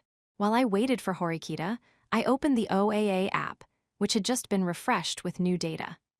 The OAA was a system which reflected our performance every month, and it would give us a glimpse of what the new order would be like for our second year. I had gotten a perfect score in math, but my total score across all 5 subjects was 383 points. As a result, in terms of overall performance, my academic evaluation was an A, which was slightly higher than expected. The rest of my scores were similar to what I had in my first year. 2D Ayanokoji Kiyotaka. Second year results: academic ability A 81, physical ability B 61, adaptability D plus 40, societal contribution B 68, overall ability B 62. Students who had gotten A's in their academic ability evaluations last year, like Horikita and Mia-chan, hadn't really changed, still keeping those A's. It was likely that students who'd gotten a total score of 400 points or higher on the test earned as or better on their evaluations. The OAA system had shown that there was noticeable improvement in every student's results across the board. And as I had mentioned the other day, Pseudo was one of the eminent examples of this. The improvement in his evaluations, even when compared to the rest of our grade, was truly remarkable. 2D Pseudo-Ken. Second year results: academic ability C 54, physical ability a plus 96, adaptability C 42, societal contribution C plus 60, overall ability B 63, Considering the fact that the overall ability result for his first year was a C with a total of 47 points, his growth was astounding. His evaluations, boosted further by his prominent physical ability, had taken a sharp turn for the better all around. Even though this was just the evaluation given in OAA, his overall ability was ranked higher than Kaise and Akito. If he could improve in academic ability and societal contribution in the future, then he might be able to join the ranks of people like Yosuke and Kushida. You could say that was the appeal of a student with truly outstanding ability. However, even though we were told that our evaluations would be reset, regarding our adaptability and societal contribution scores, it seems that things have. Well, to be precise, it seemed safe for us to assume that the school had used some of last year's data as a metric, as part of their evaluation process. After all, it wasn't as though a student's friendships and their communication skills suddenly changed across the board just because they moved up a grade level. That being said, if Pseudo continued to apply himself diligently for the next month, or the next 6, his societal contribution scores should improve to be fair enough, at the very least. In addition to Pseudo, many other students had grown in terms of overall ability across the board, compared to last year. They were mostly students who were lacking in adaptability or societal contribution, or both, but it was safe to say that they had grown by leaps and bounds. "Sorry to have kept you waiting," said Horikita, as she came down to the lobby, arriving slightly before the time we had arranged to meet. "I wasn't really waiting long," I replied. We didn't need to talk about anything in the lobby, and we started making our way towards school. It was easier to talk outside because things tended to progress more smoothly, regardless of the content of our discussion. "I have to say thank you, once again. Thanks to your quick-wittedness, I didn't draw too much attention from the rest of our class. I also got the impression that the story had gotten around to the other classes as well, in similar fashion," I told her. Chances were that the other classes would become more wary, but honestly, there had been hardly any impact. Sakahiyanagi from Class A has already known about me for a long time now, and Ryuin has experienced a personal beatdown by my hands, so he knows that math isn't the only thing that I'm good at. As for Ichinose, I got the feeling that she thought that I wasn't ordinary, based on what she said. It was no big deal, really. I was just doing what I thought would benefit our class in the future. If I told everything that you were just selfishly holding back of your own accord, that wouldn't have gone over so well with everyone, now, would it? By the way, what would you have done if I hadn't been there anyway? Asked Horikita. Dunno, who can say? I replied. I dodged the question, but ultimately, I would have tried to frame the story in an analogous way that Horikita had. I'd give an excuse at first to evade the topic on the day in question, saying that it was one of Horikita's strategies. Then, at a later date, I'd mention the topic again, mentioning something similar. Horikita seemed to have figured things out, though, without me having to bother with explaining it to her verbally. Well, let's just say that you owe me one then, said Horikita. And I will quietly accept that I now owe you a favor, thanks, I replied. Horikita then shot a glance over at my left hand. Is your hand okay? She asked. It's getting there. It's still going to take some time to fully heal, but since it's not my dominant hand, it's not that big a deal, I told her. Well, in that case, that's good, but have you had any contact with Hosen-kun since then? She asked. Nah, not really. I did pass by Hosen and Nanase once, but we didn't actually talk. Both Hosen and Nanase had looked over at me, but neither one of them had tried to say a word. Even though they didn't actually apologize or anything, I wonder if perhaps they're aware that they did something wrong, after all, said Horikita. Not sure, I didn't really feel like they were. Neither of them? Yeah, entirely unfazed by the sheer audacity of pulling a stunt like that, those first years certainly had guts. I wonder if what they said about getting 20 million points if they have you expelled is true, said Horikita. We don't have conclusive proof at the moment, but they most likely wouldn't have done something like that without that kind of reward, I reasoned. It was unthinkable to do something so pointless, risking both severe injury and expulsion otherwise. The only possibility in that case would be that they were students sent from the White Room. Whether or not it's true will become clear in time, I added.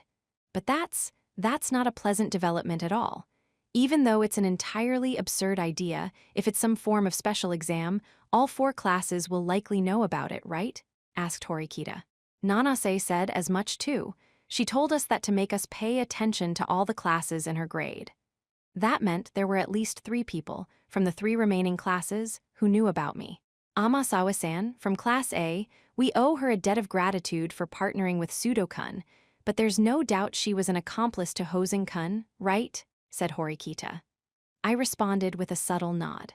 Amasawa Ichika, a student from Class 1A, was almost certainly one of the people who knew about the 20 million point special exam. We didn't know who the remaining first-year students from Class B and Class C were, though. So as of right now, only 3 people have taken action to try and get you expelled, asked Horikita. As far as I can tell, yeah, seems that way. If so, that's a little strange, don't you think? Hosen-kun doesn't seem well-liked by the students in his grade level, to put it mildly. Do you think that the other students would really just sit back, twiddling their thumbs, and watch him outmaneuver them to snatch up the 20 million points? Asked Horikita. That was something that had been bothering me too, but it was difficult to narrow down the reasons why. Was it because they thought Hosen and Nanase couldn't get me expelled? Or perhaps they never planned to participate in this special exam all along? Maybe they never believed the exam was legitimate in the first place. Horikita, who was walking alongside me, probably wouldn't have an answer for any of those questions. So I thought I'd try changing directions a bit. Why do you think there's no indication that the first-year students are sharing information? I asked. Since that was something we were going to talk about anyway, I decided to go ahead and ask Horikita for her opinion. Yes, I suppose that if their entire grade were notified that getting you expelled was a form of special exam, then it would only be a matter of time before not only the first-year students, but also the second and third-year students heard about it. If our class had learned about such an absurd special exam, I'm sure we would have protested strongly. That's most likely why they are keeping us from knowing about it, right? Reasoned Horikita. That was most definitely correct. But there was something deeper, beyond that correct answer, that was more concerning. I wonder if the school administrators really approved such an extremely absurd special exam, said Horikita. That's a good question. I tried to indirectly confirm whether or not they had with our homeroom teacher, Chabashira-sensei, but there was no sign that she knew about it, I replied.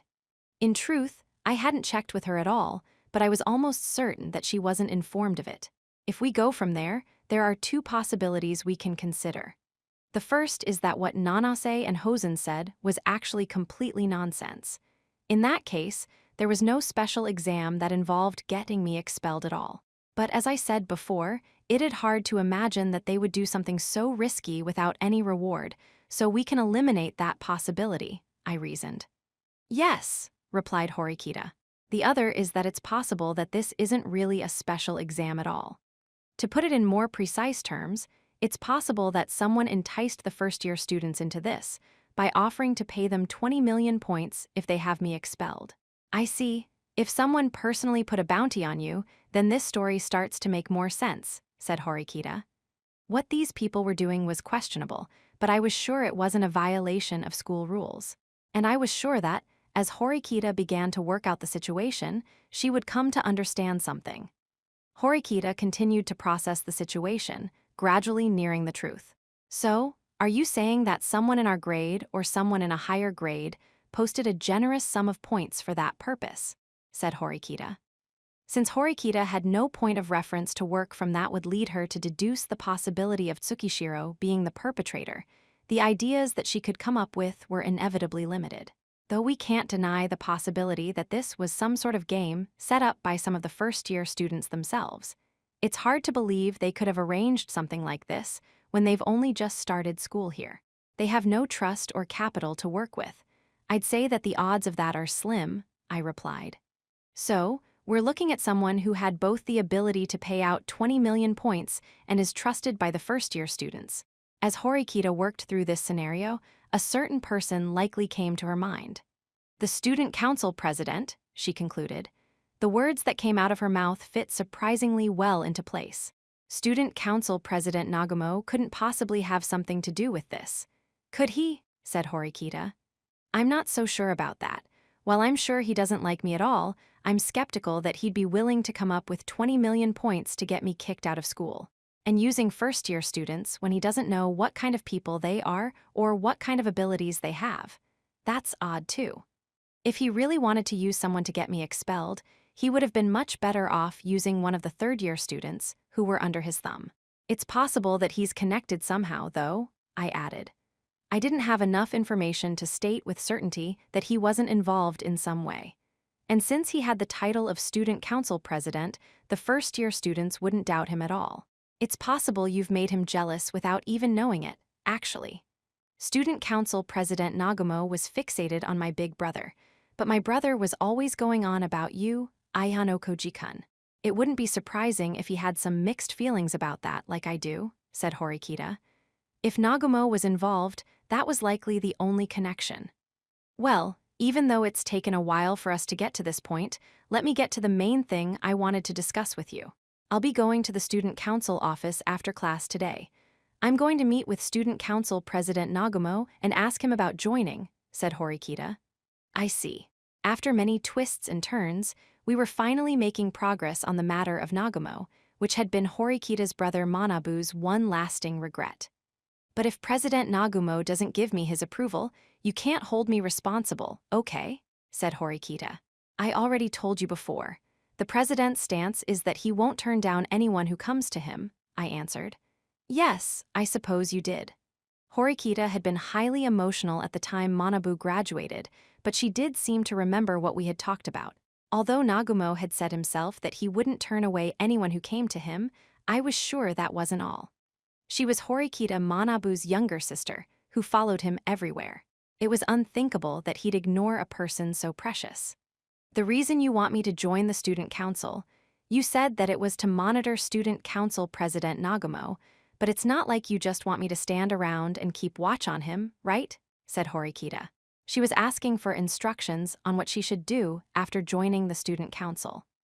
I'm sure you've noticed this already, at least to some degree, but your brother and Nagumo have completely different ways of thinking.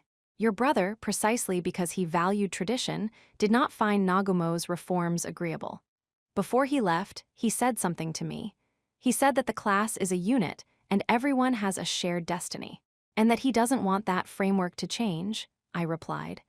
It's certainly true that the current student council president is trying to do the exact opposite of that, said Horikita. But I'm not passing judgment on which one of them is right. What I can say for sure right now is that I'm interested in seeing the reforms Nagumo is trying to pass. That's right. Manabu's way of thinking wasn't wrong, but Nagumo's way of thinking was by no means wrong either. So that's why you didn't give me any specific instructions, said Horikita.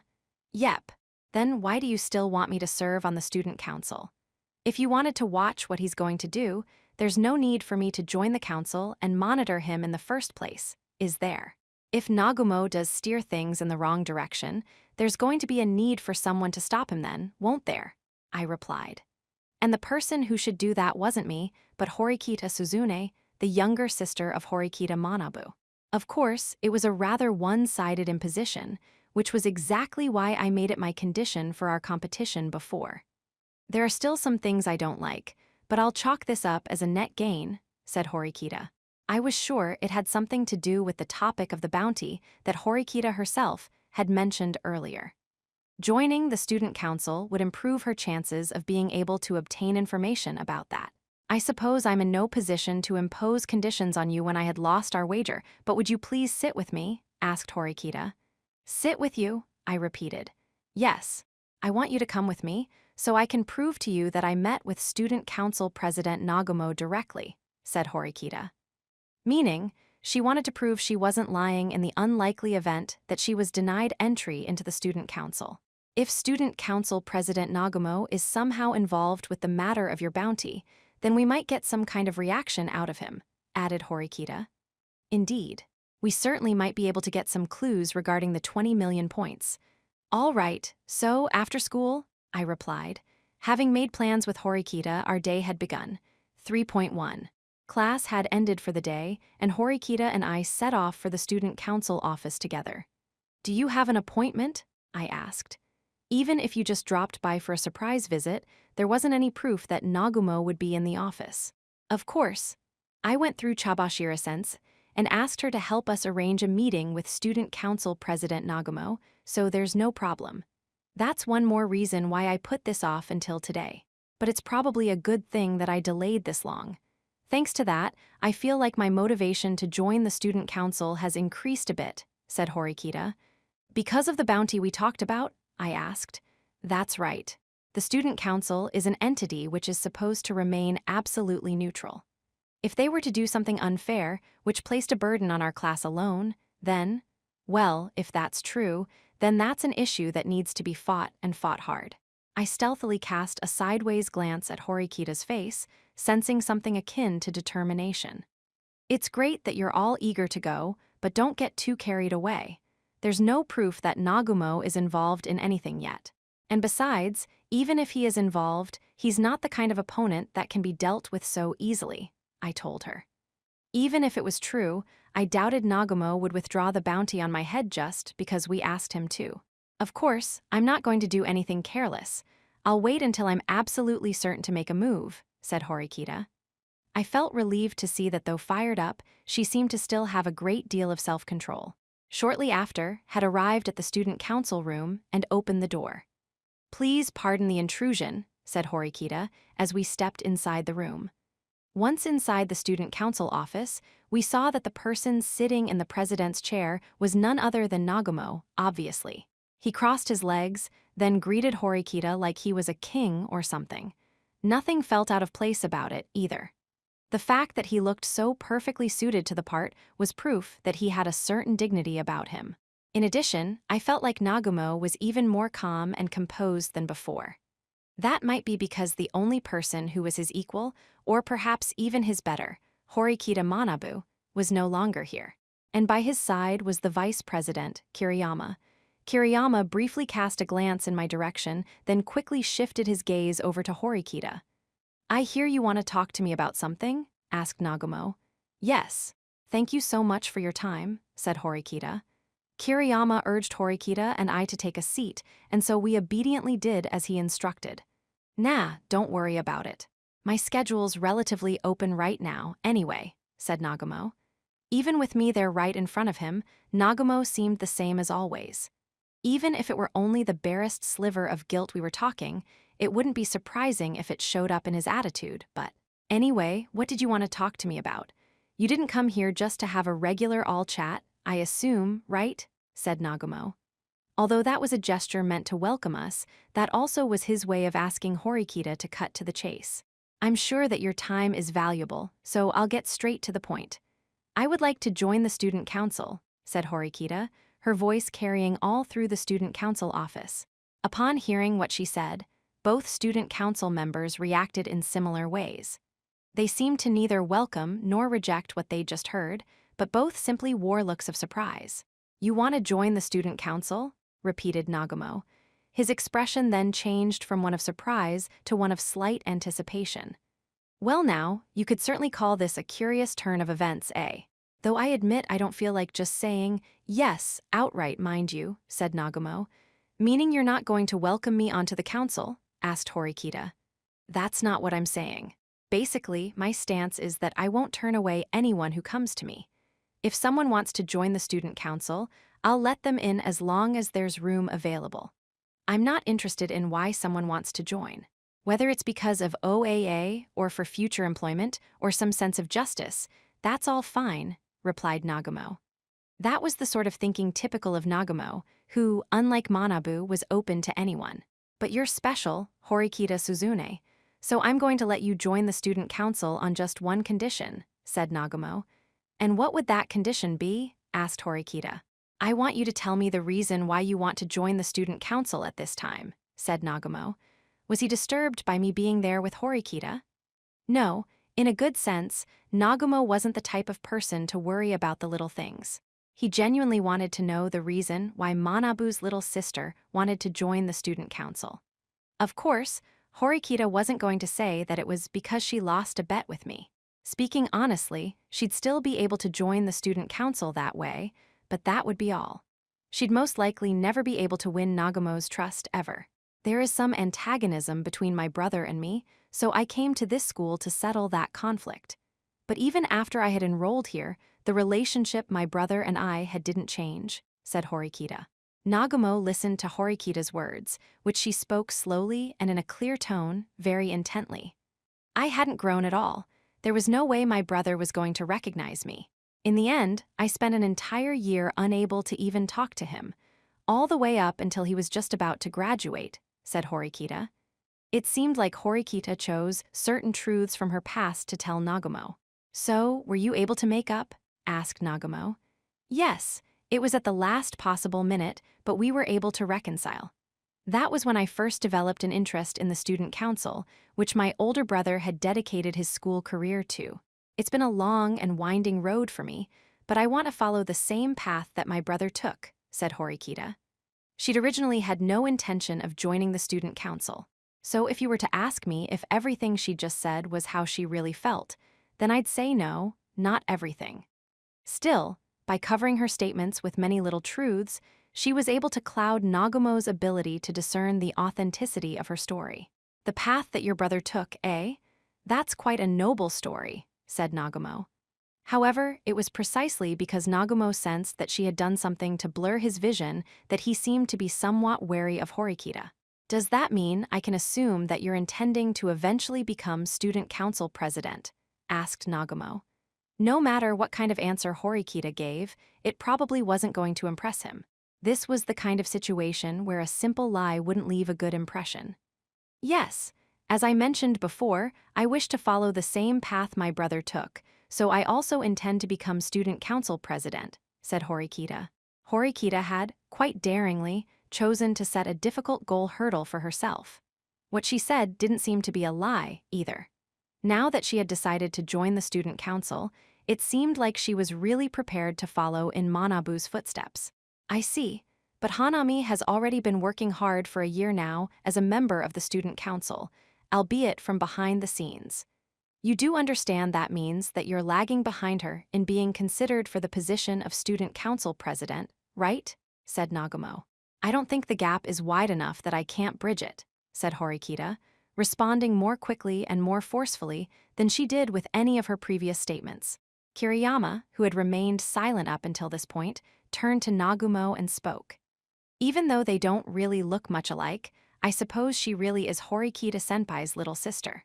I am a little uncomfortable calling you Horikita, though. I might have already called you by your first name several times already, but just double-checking, is it okay for me to call you Suzune from now on? Asked Nagumo. Please feel free, said Horikita. You know, it was bothering me a little that we still didn't have any second-year students on the council, except for Hanami. After hearing Horikita's true intentions through his direct questioning of her, Nagumo agreed to let her join the student council. He rose from his seat and walked over to where Horikita was, extending his left hand to her as she stood up to meet him. Horikita met his outstretched hand head-on, grasping it with her own. Welcome to the student council. Starting today, I want you to work as a member of this council without holding anything back, Suzune, said Nagumo. Of course, she replied. To celebrate you joining the council, I'll tell you something interesting. All the past student council presidents, every single one, have graduated from Class A, that's a fact. Please keep that in mind as you aim for greater heights, said Nagumo, offering words that seemed like they were meant to light a fire underneath Horikita, who was still stuck languishing in Class D. Please don't worry. I have absolutely no plans to graduate from any class other than A, replied Horikita. Well then, prove it to me and show me that it's not just talk, said Nagumo. With that, they also finished their handshake, which had lasted a long time. I'm Kiriyama, I'm the vice president. It's a pleasure to be collaborating with you, said Horikita. Once Horikita finished exchanging pleasantries and shaking hands with Kiriyama as well, she was officially a member of the student council. From here on out, she would be able to see Nagumo's way of doing things with her own two eyes. A meritocratic school system, which prioritized the individual. How would Horikita react to this new system, which deviated greatly from the previous one her older brother was trying to protect? Well, it was safe to say that we were past the point where I would have any say in the matter, anyway. Especially since I'd failed to find any clues about the bounty that had been placed on me, anyway. I decided to look for the right time to leave, but just as I was wondering how to slip out of there. By the way, are you going to join the student council too, Ayan Okoji? Asked Nagumo. What are you doing, Nagumo? You're going to invite him to join the student council? Said Kiriyama, surprised, as if he thought that Nagumo's suggestion was unusual. It's not all that strange, though. Ayan Okoji is someone Horikita-senpai had his eye on. There's no reason for us to refuse him. Besides, it seems he's the only person who got a perfect score in a subject on the special exam the other day, said Nagumo. This was the first time Nagumo had seemed to pay attention to me during this whole conversation today. It seemed like he already knew information that had been made public only to the students in the first and second-year grade levels. I'm afraid not. I don't really have what it takes to be on the student council, I answered. Ha, I knew you'd say that, said Nagumo. He immediately pulled his attention away from me as if he had only made that offer for politeness' sake. I didn't know what he was thinking about, but then he turned his gaze towards me once again. Ayan Okoji. After Nagumo had called my name, the two of us just sat there staring at one another in silence for a brief moment. Being on the student council is even more work than I had thought. It's like a mountain of work, honestly, but things are starting to settle down. I'm planning on spending some time with my underclassmen for a while over the summer, said Nagumo. What did that statement mean? Without me even having to press the matter, Nagumo came out and said it himself. I'm going to play with you all, so you'd better be looking forward to it, said Nagumo. This wasn't something along the lines of a declaration of war or anything like that. Rather, it was akin to a lesson from the strong to the weak. I'm sure that Sakahiyanagi, Ichinose, and Ryuin are going to be crying tears of joy, said Nagumo. After saying his piece, Nagumo went back to completely ignoring me, and for real this time. Just as the discussion was finally about to end, Nagumo brought something else up.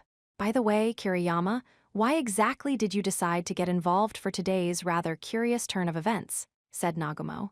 Meaning? He asked. The other day, when those first and second-year students had come saying that they wanted to join the student council, you didn't ask to join me to talk to them. But this time, when I was notified that Horikita wanted to meet with me, you decided to show up. Isn't that weird? Said Nagumo. It was almost as if he was bringing it up specifically so I would hear, as I was just about to leave. This surprise attack, which came at the last possible minute, seemed to disrupt the flow of the conversation. Of course, I had no way of knowing why Kiriyama was present at this meeting, but he was clearly shaken. I was simply curious because she's Horikita-senpai's little sister. What's wrong with that? Said Kiriyama, trying to keep his cool, but his voice was a little strained. Perhaps Nagumo was amused by this, because he replied in a jovial manner. No, nothing at all, it's no big deal. Don't worry about it. He didn't pursue the matter any further, as if Kiriyama's response was enough for him. Anyway, Suzune, I'd like to get right to work and introduce you to the other members of the student council, aside from Kiriyama. Stay right there, said Nagumo. Understood. There was no reason for me to stick around any longer, since I had refused to join the student council. I left Horikita there with Nagumo and exited the office. 3.2. Leaving the student council office, I headed toward the school's entrance. Kiriyama had been struggling desperately to try and overthrow Nagumo. He supported Manabu and had been trying to put several schemes into motion, including going so far as to reach out to me directly when I was a first-year student. And just as he was about to give up, Manabu's younger sister showed up, wanting to join the student council. I imagined he might have thought about taking some kind of action. But judging by the looks of things today, it seemed like the battle between Nagumo and Kiriyama had already been decided. It felt like there was this gap between them that was already so vast that there was no hope of overcoming it. Well, if Kiriyama hasn't given up yet, then something was going to happen eventually. That's that, I muttered to myself. I was beat. I didn't want to use my brain anymore today, so I figured I'd head straight back to my dorm room and then just take it easy for the rest of the day. I pulled out my phone and checked the time. Hey, if you don't really have any plans or anything, do you mind if I come visit your room? I hadn't noticed since I'd been watching that spectacle back in the student council office, but I had received a message from Kay. It had already been more than 30 minutes since it had been sent, but since it hadn't been unsent and there were no follow-up messages, it was possible that she was still waiting for a reply. Since I didn't really have any plans for the rest of the day, I decided to go ahead and send her a response. Even though we were dating, we hadn't officially announced it yet. There were an extremely limited number of places where we could be alone together without anyone finding out. That being said, the dorms were by no means a safe bet either. Rather, if we were spotted even once, it could be a decisive blow. I supposed we'd just have to work out a solution together when that time came. I sent a message saying, "Want to come to my room?" Less than a second later, I saw that the message had been read. Had she just happened to be using her phone already, or had she been waiting for a response this entire time? "Yes," she replied, short and sweet. "Is it okay if I come right now?" I got messages from her one after the other. I replied, letting her know that I was on my way back to the dorms now, and that I should be there in about 20 minutes so she could come any time after that. She just had to make her way to my room the usual way. Even if someone else was on the same floor, Kay should be able to deal with that, at least to a certain extent. I got back to my dorm room about 10 minutes later. I left the door unlocked and used the extra time to clean up a little bit. Then, I heard 3 loud knocks. Kay and I had settled on several signals to use for our secret meetings. We generally used the doorbell, but in times of slight emergencies, I had asked Kay to knock 3 times. With the considerable number of students who were always coming and coming, there were instances where we just didn't have the time to slowly open and close the door. That was what we had settled on. Also, if we were in an extreme hurry or in dangerous situations, we allowed each other to enter without using a signal. "I'm coming in," said Kay in a panic as she slipped in through the door. She pushed the door shut forcefully and let out a deep sigh, calming herself down. "I really freaked out when I realized that the elevator had stopped on the 4th floor," she exclaimed. Perhaps it was because her heart rate had gone up, but Kay had brought her hand up to her chest. Well, since it was difficult to get past people in the hallway, it was no wonder why she was in a panic. "It's impossible for us to hide this forever," I told her. "I know that, but..." I put Kay's shoes away in the shoe closet. Then, just in case, I locked the door and latched the U-shaped lock shut too. That way, even in the unlikely event that someone tried to pay me a visit, we could make sure they didn't come inside and turn them away. Still, it wasn't all that natural to use the U-shaped lock this early. I hadn't originally intended to go that far, but that had changed thanks to the precedent set with Amasawa. It was better to do this than carelessly let someone enter my room and see me here all alone with Kay. Besides, even if they said it was something urgent, it would be fine as long as I was ready to step outside instead. I'd just tell them that my room was a mess, have them wait outside, and then come out right away. Then, after I left together with the visitor, Kay would be able to quietly exit the room. "Phew, what a relief," said Kay, sitting on the bed, patting her chest. "Glad to hear it." After all, the dorms were full of students heading back to the rooms, especially in the evening. But the risks in inviting someone over in the middle of the night were even greater. It was precisely because there were fewer people around then that it would be a huge deal if people found I'd had a girl come to my room in the middle of the night. That was why daytime on our days off or weekday evenings were better, since we could make up excuses for those.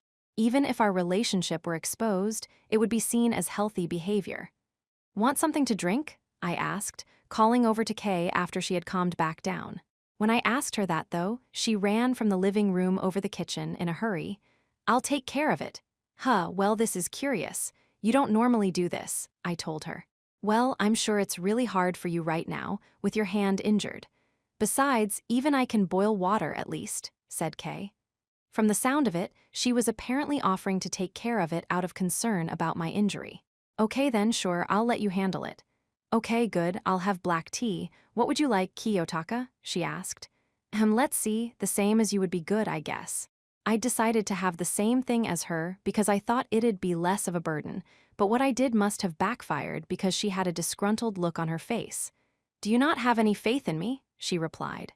"All right. In that case, I'll have a coffee." "Okay, just leave it to me. You keep the stuff on the shelf over here, right?"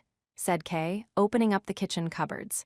She must have noticed me looking at her, so she instructed me to go wait in the living room. I'd just be asking for more trouble if I made her angry, so I decided to quietly watch TV and wait. As soon as I took the TV remote in my hand, though, I heard Kay's voice coming from the kitchen. Oh yeah, that reminds me. There was something I was thinking about telling you today. You have a pretty big responsibility now, Kiyotaka, said Kay. What's this about, all of the sudden? I asked. The fact that you got a perfect score in math is going to make it even harder for me to come out and announce that we're dating, said Kay. I was wondering what she was going to say. So that's what this is about, huh? Well, I supposed it is true that if Kay were to reveal anything about us at this stage, there was a good chance that it would cause some controversy. I have no idea what's going to happen if we come out about the fact that we're dating now, she added. Does this mean the current situation is going to continue as is for a while? I asked. Well, there's no other way around it, I dunno, I just feel kind of awkward about it. It's like I'm going out with you because of your status, said Kay. Is it bad to go out with somebody for status? No, I guess I wouldn't say it's bad, but for example, it's a status thing for a guy to go out with a girl who looks cute, right? Isn't it a little unfair to say that you don't want something like that? I asked. Of course, preferences about looks varied from person to person. There were no absolutes, but even so, I had learned that this was the case for most people, generally speaking. Even though I had expressed a dissenting opinion about the matter of looking for status, Kay didn't answer. I was wondering what rebuttal she was forming when she slowly lifted her head to look at me. Why you think I'm cute? She asked. Apparently, she wasn't planning to argue back. It seemed she'd had gotten stuck on what I said about dating a girl who looked cute. Do you think I'd want to go out with someone who wasn't cute? I asked. Strangely, Kay's lips seemed to quiver. She tried to look away, like she was trying to escape from my gaze, which had just been locked with hers before. The water in the kettle had begun boiling, just starting to make a simmering sound. It wasn't just one's physical appearance that made a person cute. Personality, figure, voice, mannerisms, lineage, and upbringing. There were all sorts of factors that could come together to make people find someone adorable. I think you're really good-looking too, Kiyotaka. Even though I wasn't asking her to comment on my appearance, that was what she said. Then, she retreated into the kitchen. After the water had come to a full boil, I heard liquid being poured into cups as I casually flipped through the channels on the TV. Shortly afterward, Kay came back into the living room and placed a cup of coffee on the table, a proud look on her face. Also, she seemed to have made herself a café au lait, even though she'd said she was going to have black tea. Thanks, I told her.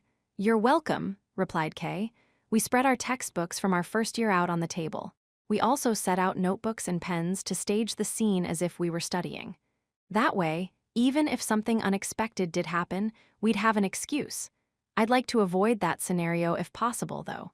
Everything I'd laid out from the moment that Kay had entered my room was part of a defensive strategy I had produced based on what happened with Amasawa. Anyway, Kay and I went on to spend some time chatting about silly trifles. We started talking about things like when we'd met at school today, and then in earlier days. We talked about who we ran into during Golden Week and what kinds of TV shows we watched. Kay showed me some photos she took, and we just whittled away the time. The assorted topics of our conversation varied in length, some long, some short. Sometimes we changed topics suddenly.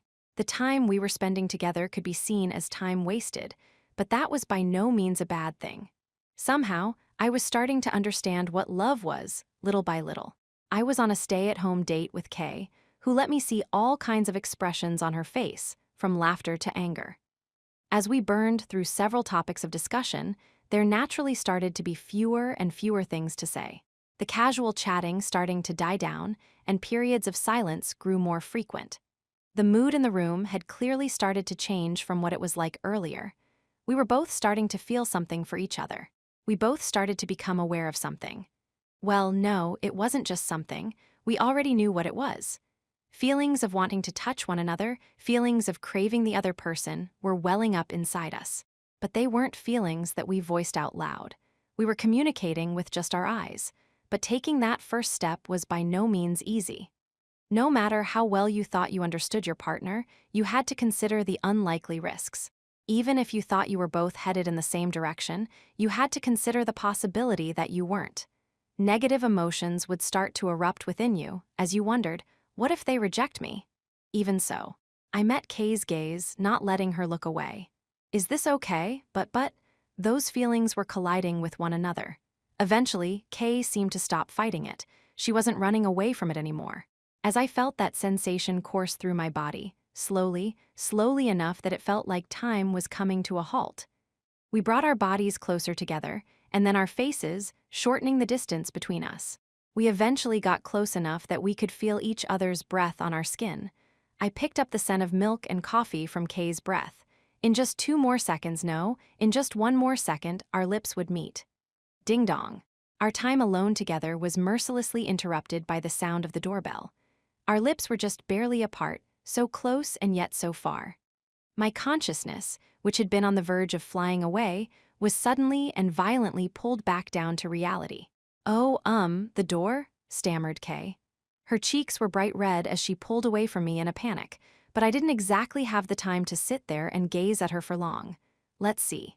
There was a visitor, not one waiting down in the lobby, but already outside my door. The intercom also clearly showed a notification that the ringing was coming from my front door.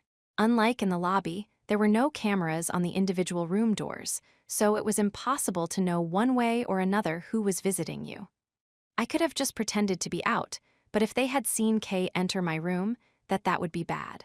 It'd probably be a better idea for me to find out exactly who had come here and for what purposes. "Wait right there," I told Kay. "Okay," she replied, nodding, looking somewhat nervous. With what happened last time with Amasawa in mind, I had already put Kay's shoes in the shoe closet. That way, at first glance, it would look like I was the only one here. However, this method wasn't always advantageous. The best option would be if I could talk briefly with this visitor in the doorway. But if they did ask to come in, the situation would rapidly take a turn for the worse, and I might start looking suspicious. Because I would have created a scenario where I had brought a girl into my room and deliberately hidden her shoes to keep her undetected. It was the right call to leave the U-shaped door lock on then, just in the off chance something might happen. That way, even if this visitor tried to barge into my room, they wouldn't be able to see whose shoes were present. And on top of that, they wouldn't be able to get into my room so easily. Also, I could buy some time by providing the visitor with some kind of reason for why I'd locked my door. That way, I could ask that we postpone meeting with them until a later time, or we could move to a different room. Anyway, who was this person who'd come directly to my room? Horikita, or was it a guy? As I struggled to come up with an idea of who it might be, I looked through the peephole on the door to confirm the identity of my visitor. The very first thing that came into view was red hair. "Senpai," and then that sweet voice. It was almost as if she knew that I was watching her through the peephole. "It's me." Judging from what she was saying on the other side of the door, she was convinced that I was in. The visitor, clad in casual wear, had a broad smile on her face. It looked as though she hadn't brought anything in particular with her, as she was empty-handed. I slowly unlocked the door and opened it. I hadn't dealt with Class 1 student Amasawa Ichika since the end of April. This was a rather surprising visit, as I had assumed I wouldn't be making any further contact with her. Now that I knew that she had been complicit in Hosen's schemes, since she had taken the knife from my room for Hosen to use later, I had expected she would keep a certain distance from me. But Amasawa, as she stood here right in front of me once again, showed no sign of feeling guilt or shame whatsoever. She couldn't possibly think I hadn't found out about her involvement in that situation, could she? No, Amasawa's role in Hosen's plans was essentially revealed when the plan was put into action. "How did you get into the building?" I asked. "There was another senpai who just happened to be coming inside, so I came in with them." "I thought I'd surprise you," said Amasawa. If she had called me via the intercom in the lobby, her identity would have been revealed to me no matter what. So, she took advantage of another student to avoid that, huh? "So?" I asked. "I was wondering if your hand's okay. I was worried about you, so I came over," said Amasawa. There was no way the clever Amasawa would be so naive as to think that her involvement in Hosen's scheme would have gone unnoticed. Rather, she seemed to be hinting at her involvement with the way she was acting right now. She touched the U-shaped lock on my door with her right index finger, tapping on it with slow, deliberate movements. "Can you unlock this?" she asked. Amasawa, a devilish smile on her face, cast a glance over at the entryway to my room, having a look at what shoes were there. Had she guessed that someone was in here after seeing the U-shaped lock? Or perhaps It's already evening, can we do this tomorrow? I think it'd be a problem if I brought a kuhai into my room for no reason, I told her. If she had really come just to check how my hand was doing, then she should leave after hearing that. However, Amasawa didn't budge an inch from where she stood. She brought her left hand up to her face, putting a finger to her lips and gesturing that she was thinking about something. Hey, you seem like you're alone right now. So, I was thinking I might have you feed me something, said Amasawa. She'd changed the subject in order to try and enter my room somehow. I have the right to ask you to cook for me, after all, don't I? Did you forget about what I did for you by teaming up with Pseudo-senpai? Said Amasawa. If she were going to try and force her way in, I supposed it was safe to assume this was how she intended to do it. In that case, I just needed to go along with it and come up with a sensible comeback. Sorry, I'm all out of ingredients right now. I don't have anything in the fridge, I told her. Oh, is that so? Well, please make sure that you stock up. Amasawa voiced her dissatisfaction, giving me a look that seemed to show that she was both bothered and not at the same time. If this has to be done today, then how about I get ready and we go buy stuff together? I suggested. Though that would mean the end of my date with Kay, I'd avoid running into any unnecessary trouble. Since Amasawa had already met Kay once before, I didn't want her to find out that I'd been frequently inviting her to my room. Okay, no ingredients. That's too bad, said Amasawa, with a somewhat amused smile. Please don't close the door, okay? She added, before briefly disappearing from view. Then, I heard a rustling sound. She picked up a plastic bag that she seemed to have left on the floor in the hallway and showed it to me through the crack in the open door.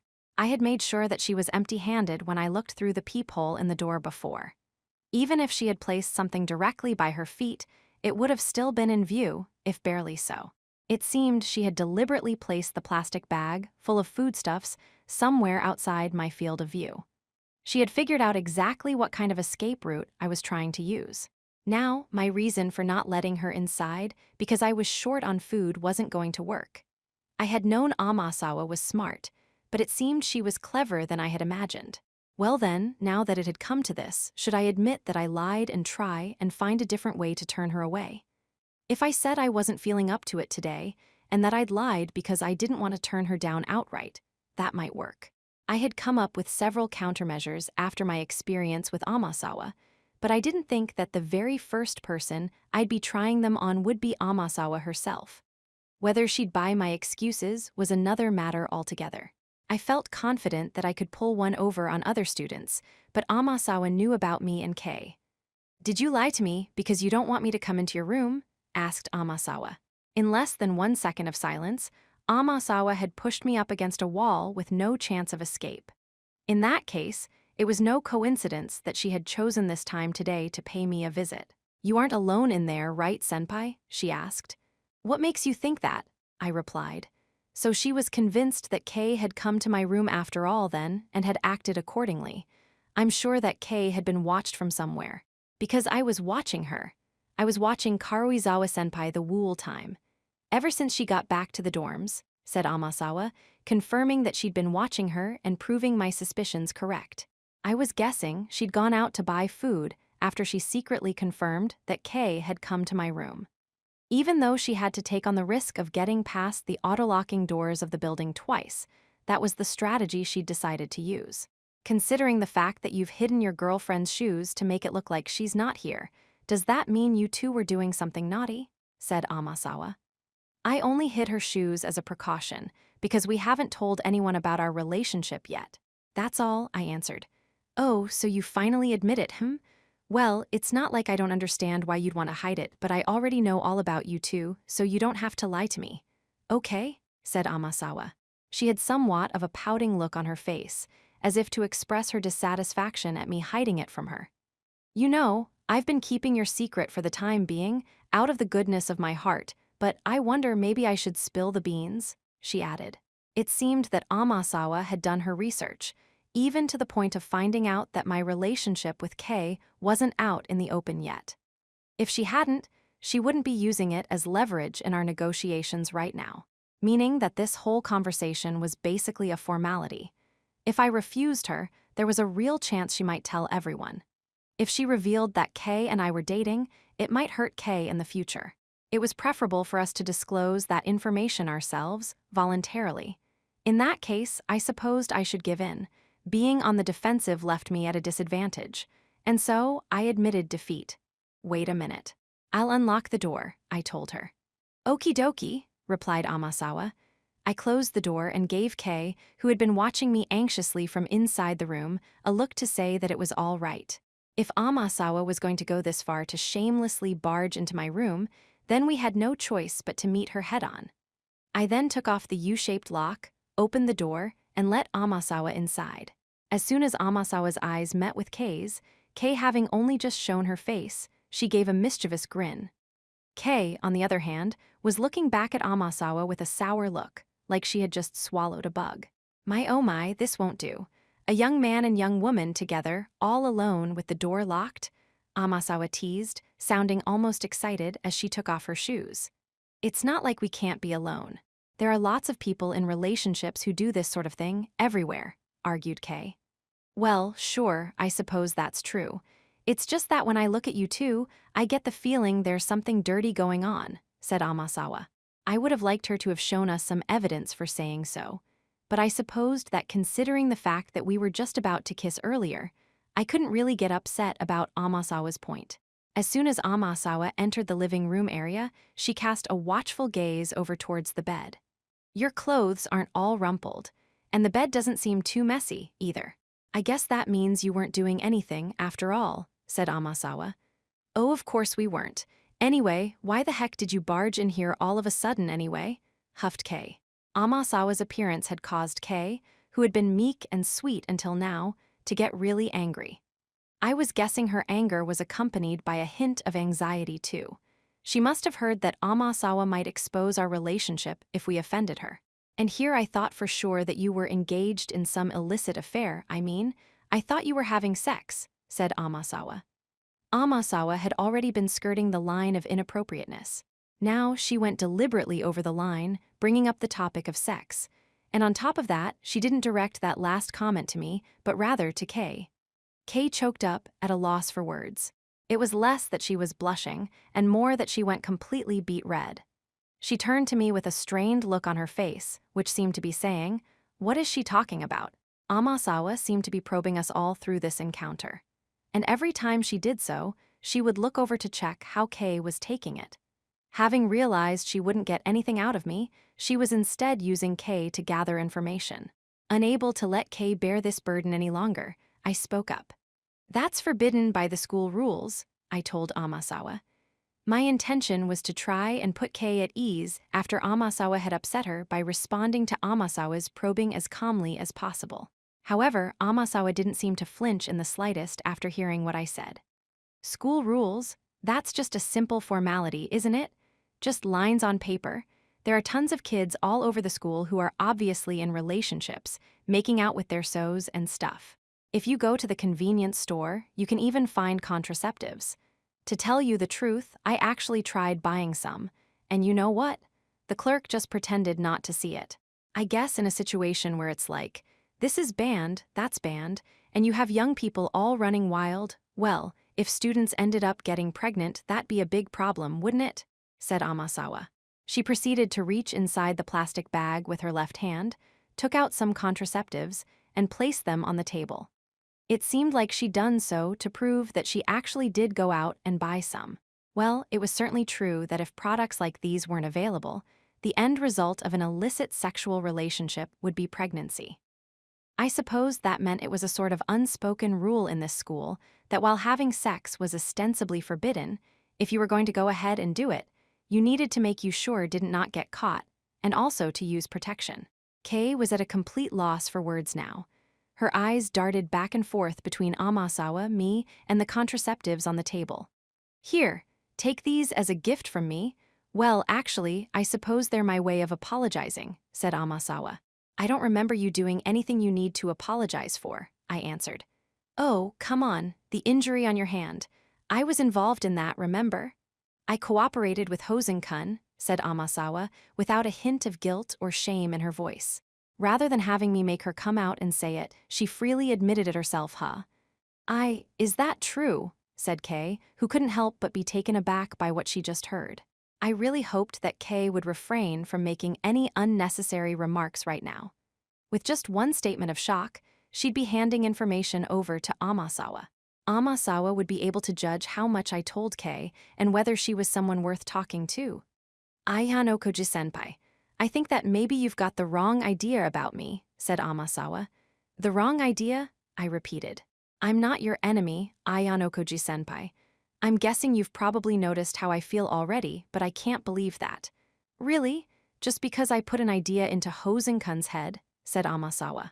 If Amasawa hadn't contacted me, things would have gone quite differently. It would have been difficult for anyone to lay the blame for Hosen's self-inflicted injury at my feet, and the whole incident would have ended with his self-destruction.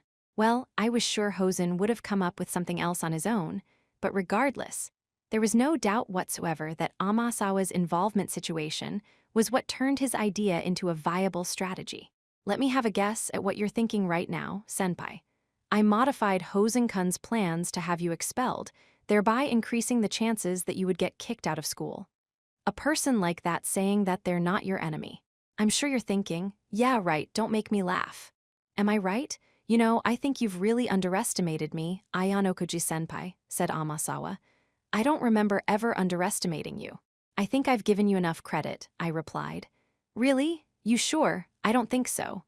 Kay was still stunned, but she regained some of her composure after hearing what Amasawa and I were talking about.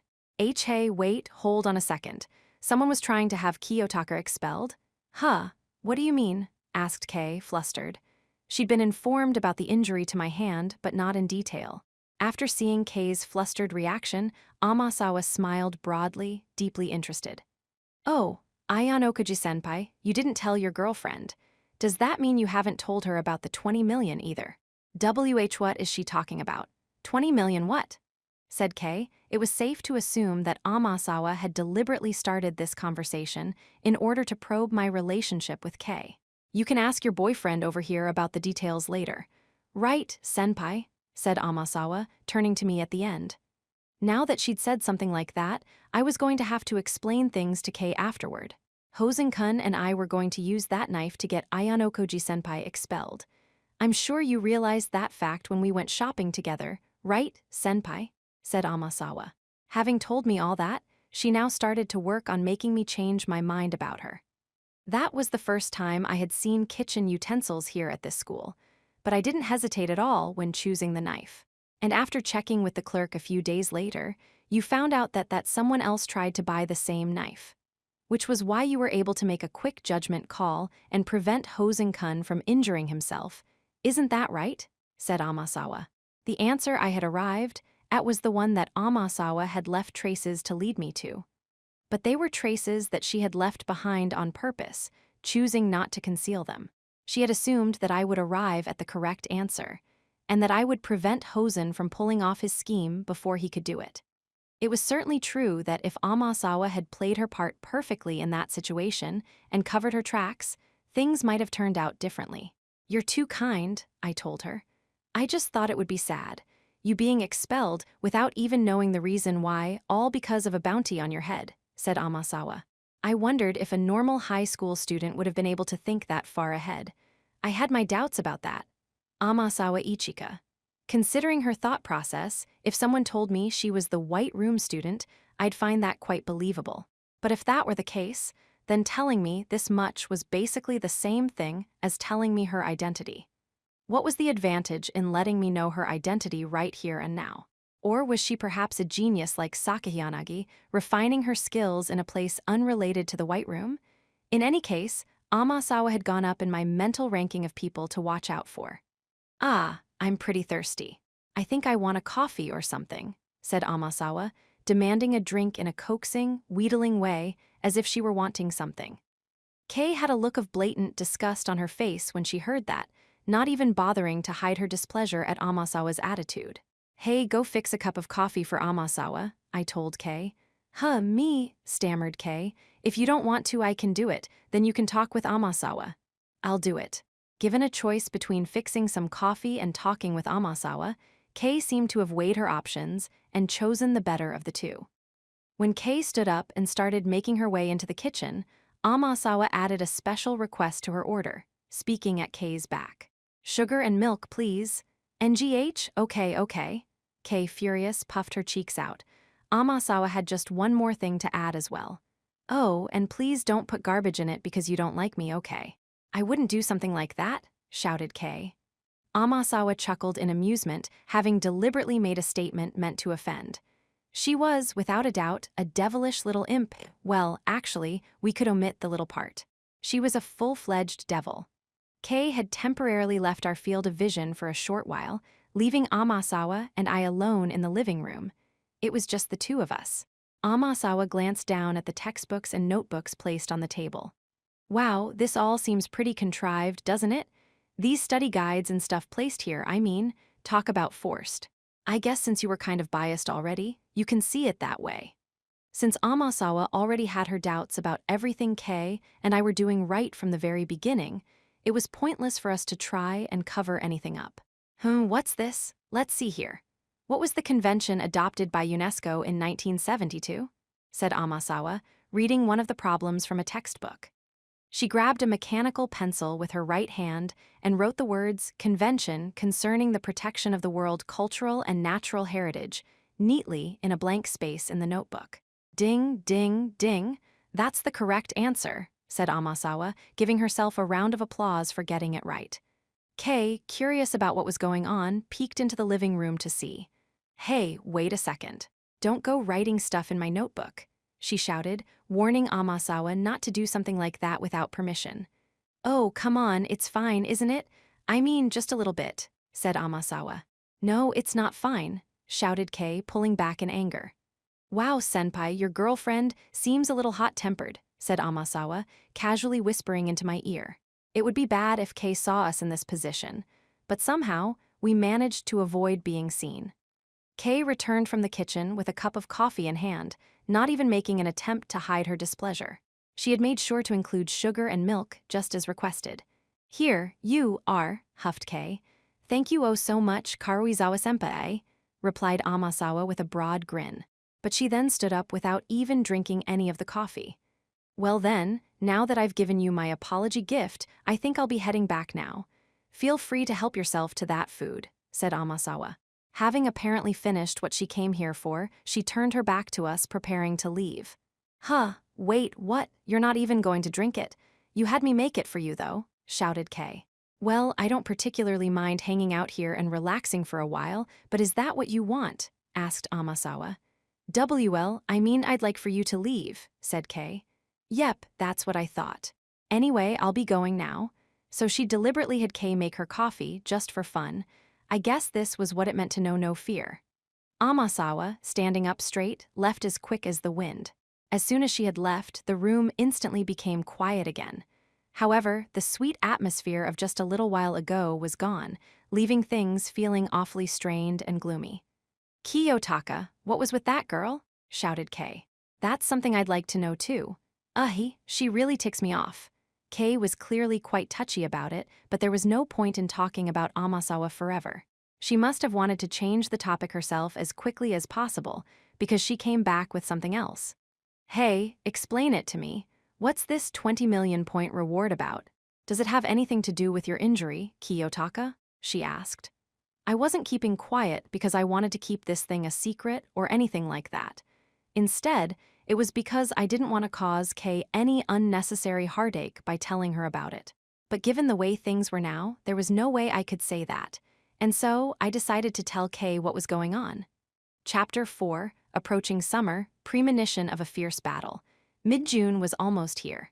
There hadn't been any new special exams since the one held at the end of April, and we had basically gone back to our normal lives here at school. I saw no signs of the White Room agent that was supposed to be after me making a move either. The only inconvenient thing that happened to me was Amasawa's visit, but there was no imminent danger of expulsion.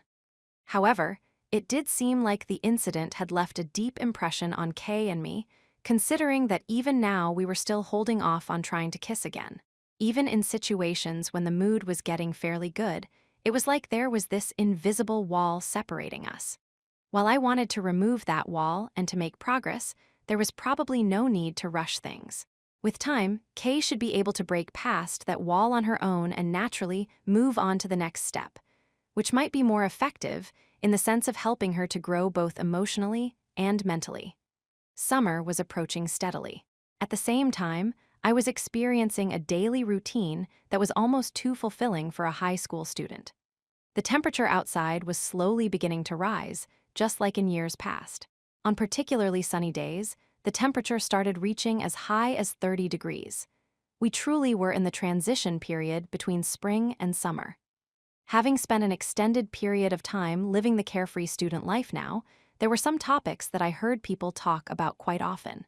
One of these seemed trivial. Which season was your favorite? However, this proved to be a surprisingly deep and interesting topic of conversation. Even people who grew up in the same place and were raised in the same way had different answers to that question. I had experienced all 4 seasons here at this school, and I was looking forward to the hot season coming once again. Now that I thought about it, I recognized that summer was my favorite season. Maybe that was why the blue skies looked so beautiful and dazzling during this time of year. Good morning, Aihano Koji-senpai. As I was walking along, looking up at the bright blue sky, I was greeted by a voice coming from in front of me. It was a student from Class 1D, Nanase Tsubasa. She seemed to be going to class by herself as there were no friends around her. Oh, morning, I replied. Considering the fact that she had been walking ahead of me, she'd probably just so happened to turn around and see me. Either that or she had some business with me and had been waiting for this. Is there something up in the sky? She asked. The reason I didn't notice Nanase was because I was concentrating on looking up at the blue sky. She must have been observing me for a while if she had noticed me doing that. Nothing. I was just looking at the sky, I replied. At the sky, she repeated. Nanase, now standing side by side with me, turned her gaze up toward the sky like me. It was a clear blue today without a single cloud in sight. It's really nice out, isn't it? Said Nanase. Yeah, and by the way, it's been a while. Even though we'd passed each other while out and about, we hadn't actually had a conversation like this in a long time. Yes, we haven't talked for about a month and a half or so now, said Nanase. Nanase had colluded with Hosen in his plan to get me expelled from school. It would be no surprise if, like Amasawa, she'd felt it difficult to approach me under normal circumstances. I feel like I did something really terrible to you, Ayano Koji-senpai, said Nanase, while still looking up at the sky. Apparently, she had more on her mind than I had imagined she would. Do you resent me? She asked. I don't really have a reason to. It was part of a special exam, right? So there's nothing to talk about. Besides, I saw you try to protect me anyway. Although Nanase had been complicit in Hosen's schemes, she eventually leapt to my defense without regard for the danger. I remembered that she had confronted Hosen, who was being quite hostile. Is that special exam over yet? I didn't hear anything about a deadline, I told her. No, it's still ongoing. The deadline isn't until the start of the second semester, said Nanase. So from the sounds of it, the special exam would be ongoing for a while. However, if that were the case, I found the fact that Nanase and Hosen had been silent for the past month and a half was somewhat curious. Aren't you concerned about the fact that I haven't tried to make contact with you? Asked Nanase. It'd be lying if I said that didn't concern me. It makes me worry that there might be some scheming going on behind the scenes or something. Considering what happened the last time, I was convinced that even if we did devise a new plan, it wouldn't work so easily. Besides, it's extremely difficult for us to try and force you into a corner in the course of your daily life now that you know our objective, Aihano Koji-senpai, said Nanase. So you're waiting for another special exam that'll involve multiple grade levels, huh? What about the other students in your grade, though? I'm not entirely sure, but I think they do already know that Hosen-kun made a move. So, now that Hosen has failed, you've all decided that you can't make any careless moves. I guess that's one benefit of my injury. I don't know if that's worth your left hand, though, said Nanase. Of all the first-year students, Hosen Kazuomi was one who really attracted attention, for better or for worse. The fact that he was the first to act might have been a stroke of good luck, in a way. The question was, who knew about this hidden special exam? It was easy for me to just ask Nanase about that, but I tried looking at her a few times, but she kept averting her gaze, so I gave up on that and faced forward again. even if I tried asking Nanase that question, it wasn't like she was going to answer. The students in the other 3 classes were still staying hidden so I wouldn't know out their identities. I was sure Nanase wasn't going to sell them out, to maintain fairness. The only thing Nanase had done was make me aware of the existence of this special exam in general, to offset any disadvantage to Class 1D. I sincerely appreciate your understanding, said Nanase, speaking as though she understood what I was thinking once I had remained silent for a while. Since we were both headed to class anyway, I decided to talk about something completely unrelated. Seems like you've gotten completely used to things here at this school, I told her. From the way she was acting, it looked like she had lost the innocence she had when she first arrived, now blending in with the rest of the students. Yes, I think the students in my class, myself included, are starting to get better at tolerating the special circumstances of this school. I'm not sure how much the upperclassmen know about this, but we first years had our second special exam at the end of May, said Nanase. Just as we second years had our own battles to fight, so too did the first years have their own.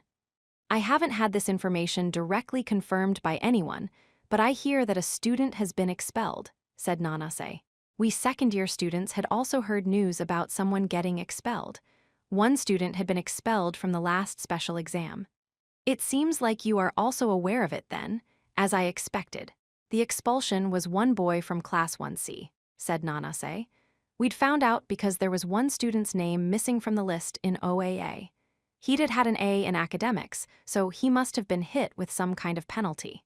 People are always going to talk when an expulsion occurs, I answered. Friends who were laughing together just the day before can just up and vanish at this school. It's ruthless. What happened made me realize once more that I need to live my life here in a way that leaves me with no regrets, said Nanase. Although her class might consider what happened to everyone else as not their problem, they didn't know when the time would come that they'd have to deal with something similar. It was especially important for them to have some sense of alarm, like Nanase.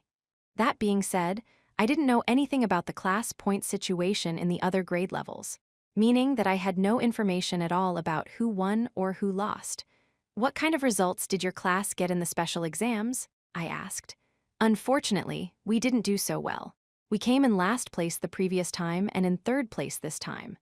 However, this time around, it was an exceptionally close match between us, Class A and Class B, so the gap in class points is quite narrow, said Nanase. It seemed like Nanase felt that they were capable enough to not get left in the dust by Class A and Class B, but if anything, hold their own against them. On the other hand, Class C sank to the bottom of the rankings, largely because someone from their class had been expelled, most likely. So, is Hosen behaving himself more these days? Or, I began, before being cut off by Nanase. I'd be lying if I said he wasn't exhibiting any problematic behavior. However, he wasn't involved in this most recent expulsion scandal. That's because it seems as though he's obsessed with you, Ayano Koji-senpai. Nanase, who had been looking up at the sky for a long time, turned directly to me for the first time since our conversation began, looking at me with a wry smile. Though this is definitely hindsight talking, I do think that Hosen-kun has calmed down somewhat, thanks to you, Ayano Koji-senpai. I think the strong emotions he'd previously directed solely at the students in our grade are now being directed at our senpai, too. Lately, he's been saying things like, I want to throw down with the second years as soon as I can, which makes me glad.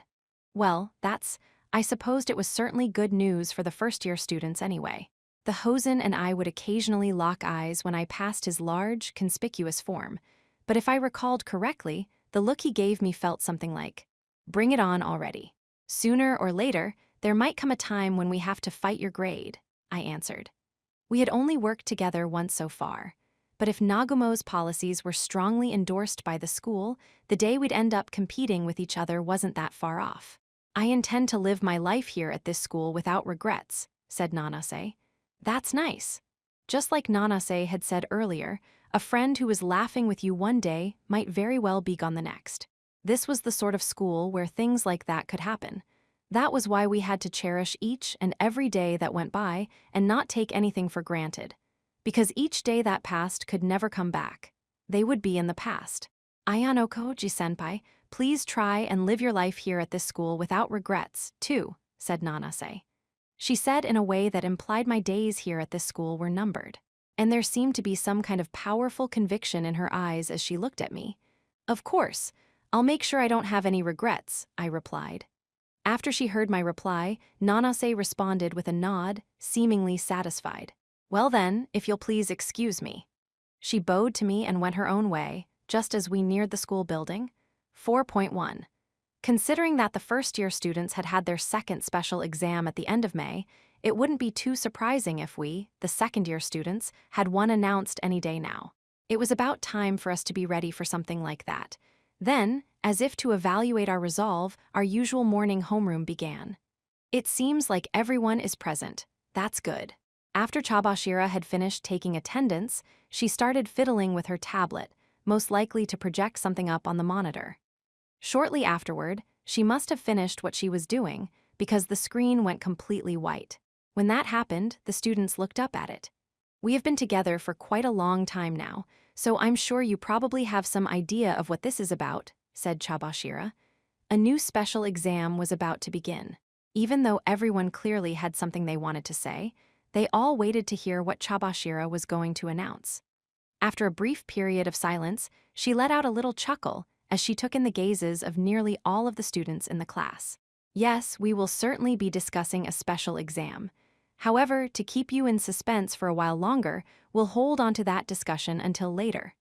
First, I'm going to talk to you about summer vacation, said Chabashira, casting her gaze down at the tablet. An image appeared on the monitor. First, a picture of a luxury cruise ship. Our class certainly had memories of a similar ship. Now, I'm going to start by explaining a bit about what this summer vacation will be like, said Chabashira. The students looked at each other for a moment, their expressions conveying the joy they felt at the sweet-sounding words that had just come out of Chabashira's mouth. However, the combination of the words ship and vacation ultimately dredged up some very different memories that had been deeply ingrained in us. Those memories reminded us that there was no way this school would let us indulge in such sweet fantasy. As we were reminded of that fact, the picture on the monitor changed from an exterior view of the ship to an interior view. The itinerary was also displayed in similar fashion. From August 4 through August 11, you'll be able to enjoy your summer vacation freely and to the absolute fullest on this luxury cruise liner. That's a total of 8 days and 7 nights. You can watch plays or indulge in tasty meals, and there will be nothing even remotely like a special exam held on this cruise, either, said Chabashira. In other words, we were being promised a true, genuine vacation for about 1 whole week. The students who had serious doubts felt themselves relax a bit. However, that slight easing of doubts disappeared as soon as the on-screen image faded away. It was almost like poison had been delivered right into our eyes. However, in order to fully enjoy this cruise, you must successfully complete the upcoming special exam, said Chabashira. After those few brief moments of dreamlike bliss, my classmates were swiftly yanked back to reality. The act of lifting the students' hopes, only to drop them back down right after, would normally have resulted in great disappointment. However, the students instantly changed gears in their minds, adopting an attitude that showed that they were ready and willing to accept this upcoming battle. It seems you really have been learning, said Chabashira, an approving smile appearing on her lips as if to express her admiration of us. It wasn't like she had mentioned the vacation part first simply out of sheer meanness or anything. She probably wanted to prove that even though we were still Class D, we were different from how we were a year ago. After all the trials and tribulations we'd endured, we'd learned to brace ourselves and keep our spirits up. The very first person to ask a question was none other than Horikita, whose seat was directly in the middle. When will this special exam begin? Well, typically when we make these announcements, the special exam would be given that very same day or the next. Unfortunately, in this instance, it's still a ways off. The next special exam is going to be held during the summer break, said Chabashira. So, the school was going to hold the special exam during summer break, after the first semester had finished. If that was the case, what concerned me was the fact that it seemed far too early for the teachers to be explaining the rules right now. What was the purpose of this announcement if the exam was still more than a month away? At any rate, whether we liked it or not, there was one particular special exam that sprang to the students' minds when they considered what had been said so far. Then, just as everyone seemed to be thinking the exact same thing, Chabashira spoke once more and transformed those thoughts into reality. You're going to participate in an uninhabited island survival test and will be competing against each other. Survival on an uninhabited island for a special exam. The battle between the classes that took place during summer break during our first year had been deeply etched into our brains. Each class competed against one another using the limited number of class points that we were given during that exam. Also, there were additional rules such as trying to guess who the leader for each class was and getting points by occupying zones. So, we have to do that again this year, mumbled Kaise, who must have been recalling what had happened then. He would normally have quietly listened to the entire explanation of the special exam, but had probably spoken up because our class had quite a challenging time back then, including some fierce infighting between the guys and girls. I'm sure you're thinking back to the uninhabited island survival exam that you took last year. However, this year's exam is going to be different from the previous ones. This will be more rigorous, more grueling than any other special exam. Of course, the class points and private points that you can earn in this exam will be significant, though, said Chabashira. We'd been free to fight any way we wanted to in the uninhabited island survival battle last year.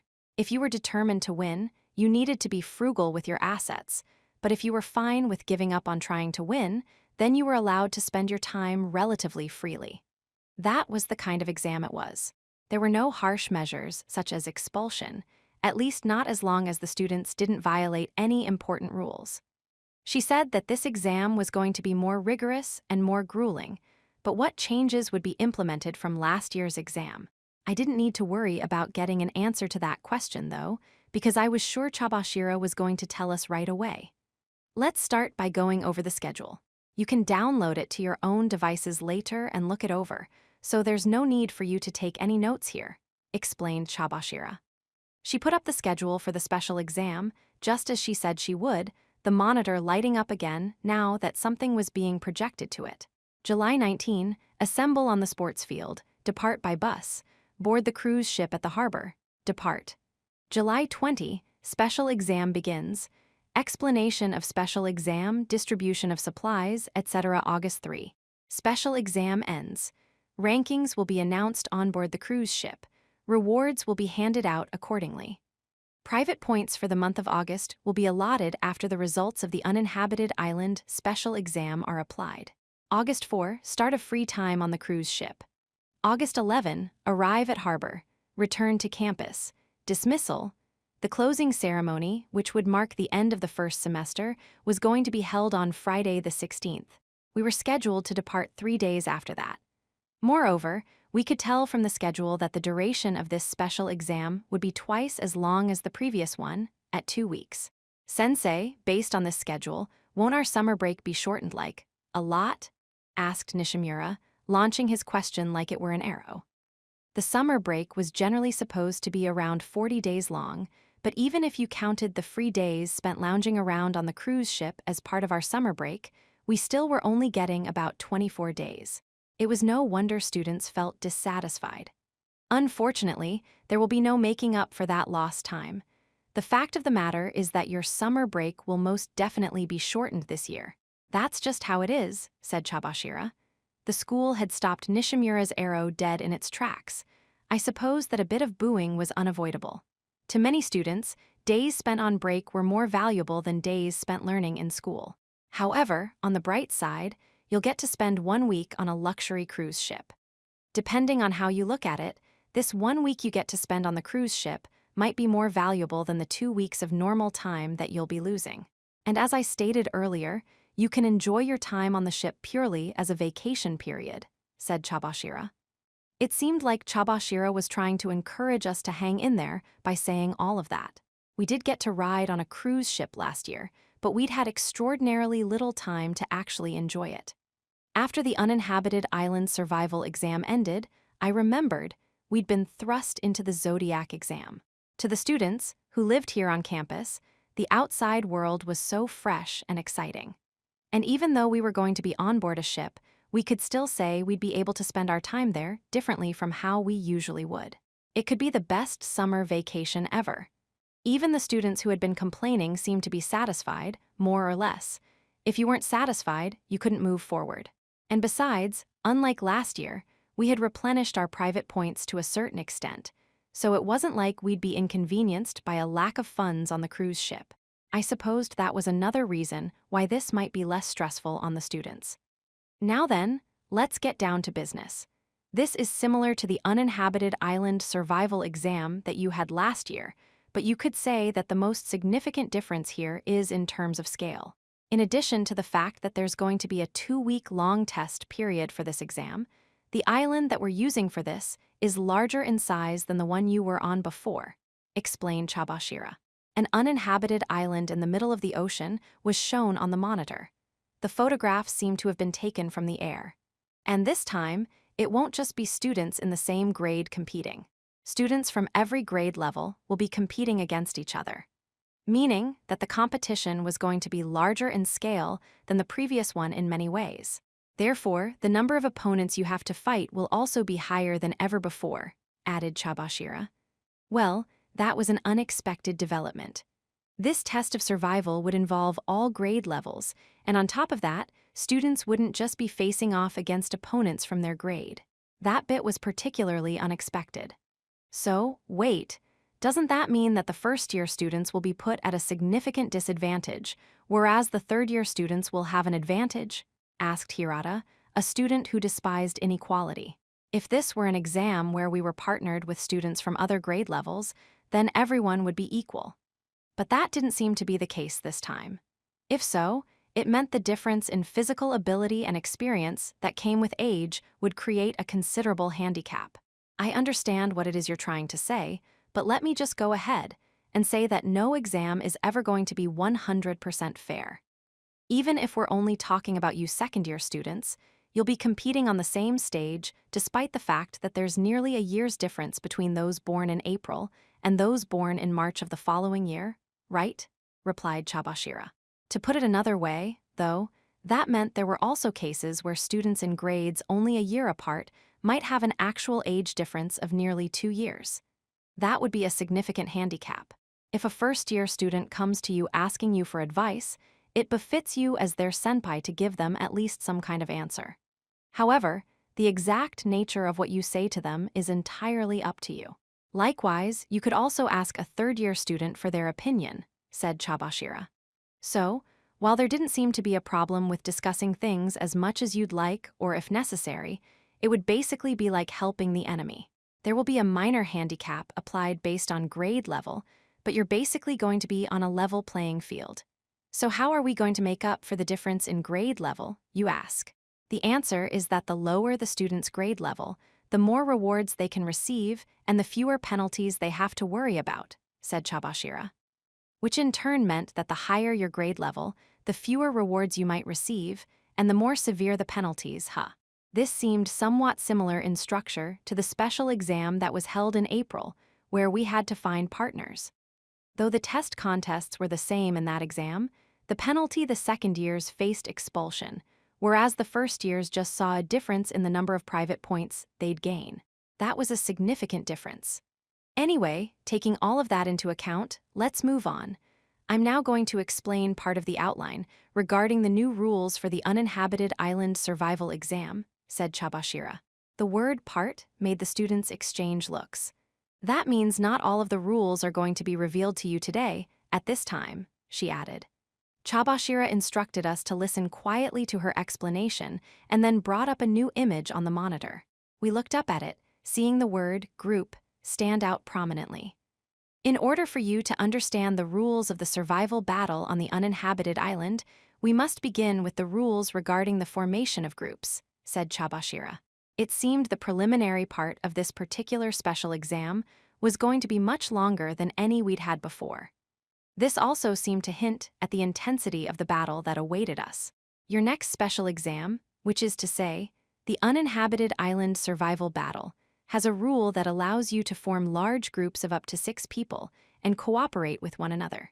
The first thing that you must remember is that these large groups can be formed with any student from your grade level, regardless of class, explained Chabashira.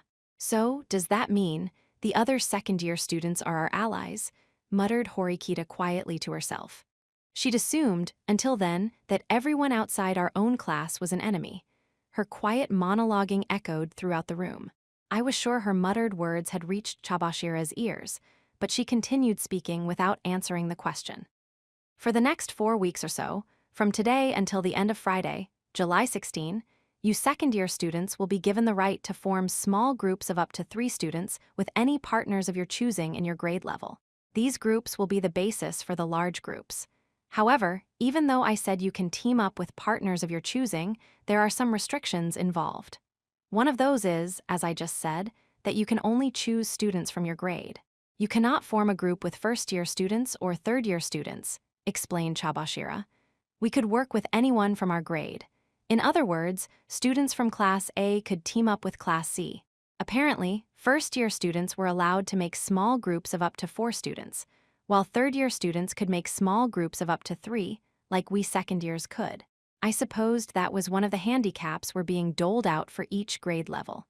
The rule in question was then clearly displayed on the monitor. It might be possible for all 4 second-year classes to work together to form the strongest groups to compete in this test. If we were free to assemble ideal groups, we'd naturally have a chance at winning this thing. On the other hand, if the other grade levels were similarly able to form the best possible groups of people, we'd need to summon all our strength in order to compete with them. Next, we have the gender ratio. In the case of a mixed-gender small group, girls must make up at least 2/3 of the group, said Chabashira. So groups of 2 boys and 1 girl, or just 1 boy and 1 girl, weren't allowed, huh? The possible group combinations were shown up on the monitor. 1 boy, 2 boys, 3 boys, 1 girl, 2 girls, 3 girls, 1 boy and 2 girls. 7 possible configurations, meaning that group configurations like 2 boys and 1 girl, or 1 boy and 1 girl would be rejected. What happens if you don't form a group? Or in the event that you can't form a group? What then? As you can see from the list of possible combinations, groups of just 1 person can be formed. There would be fewer benefits to such an approach, but it's not disallowed. The next special exam can be conducted regardless of the number of people in your group. If anyone does want to try going it alone, they are allowed to, regardless of gender, said Chabashira. Although the fact of the matter was that the more people in your group, the better off you were, it sounded you could still take this special exam on alone without issues. I'm sure that some students might feel more comfortable being on their own, but the more people in your group, the better. In addition to the advantages you gain by simply having more people, there are also special benefits for having more members. I would strongly recommend you do not choose the option of trying to go it alone in this test, except as a last resort, said Chabashira. I supposed if you could handle yourself well enough, it would be all right to be on your own. But students who couldn't form a group would essentially be forced to take the exam while at a disadvantage, which meant joining a group of 3 was basically the minimum requirement necessary for a normal student to be ready to compete. There are a considerable number of benefits to forming a group, but there is one caveat. Once a group has been established, people cannot transfer to another group for any reason whatsoever, said Chabashira. Once you'd formed your group, it seemed you were stuck together as allies until the special exam was over. I understand that we're unable to change our group, but we can form groups of up to 6 people for the special exam, correct? So far, we've only heard about being able to form small groups of up to 3 people. Could we please hear more about that? Asked Hirata, addressing Chabashira. Yes, that is a key point. When the actual special exam begins, the small groups will be allowed to form up with each other. You could have 2 groups of 3 people come together, or 3 groups of 2 people, or even 6 individuals. However, there are conditions for the formation of larger groups as well. In large groups of 4 persons or more, the group must be at least 50% girls, explained Chabashira.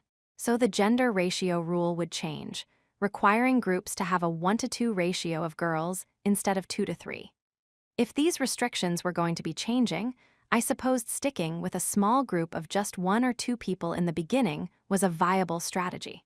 From everything you've heard thus far, I'm sure that some students might think that it's fine if they form their groups right after the special exam starts, but it's really not as simple as all that.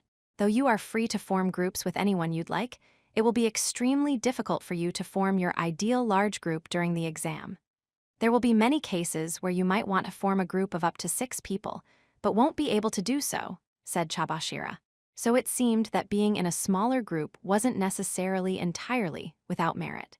But considering the risks of having to survive on an uninhabited island alone from start to finish, it would be safer to form a group of 3 people at this stage after all, I supposed.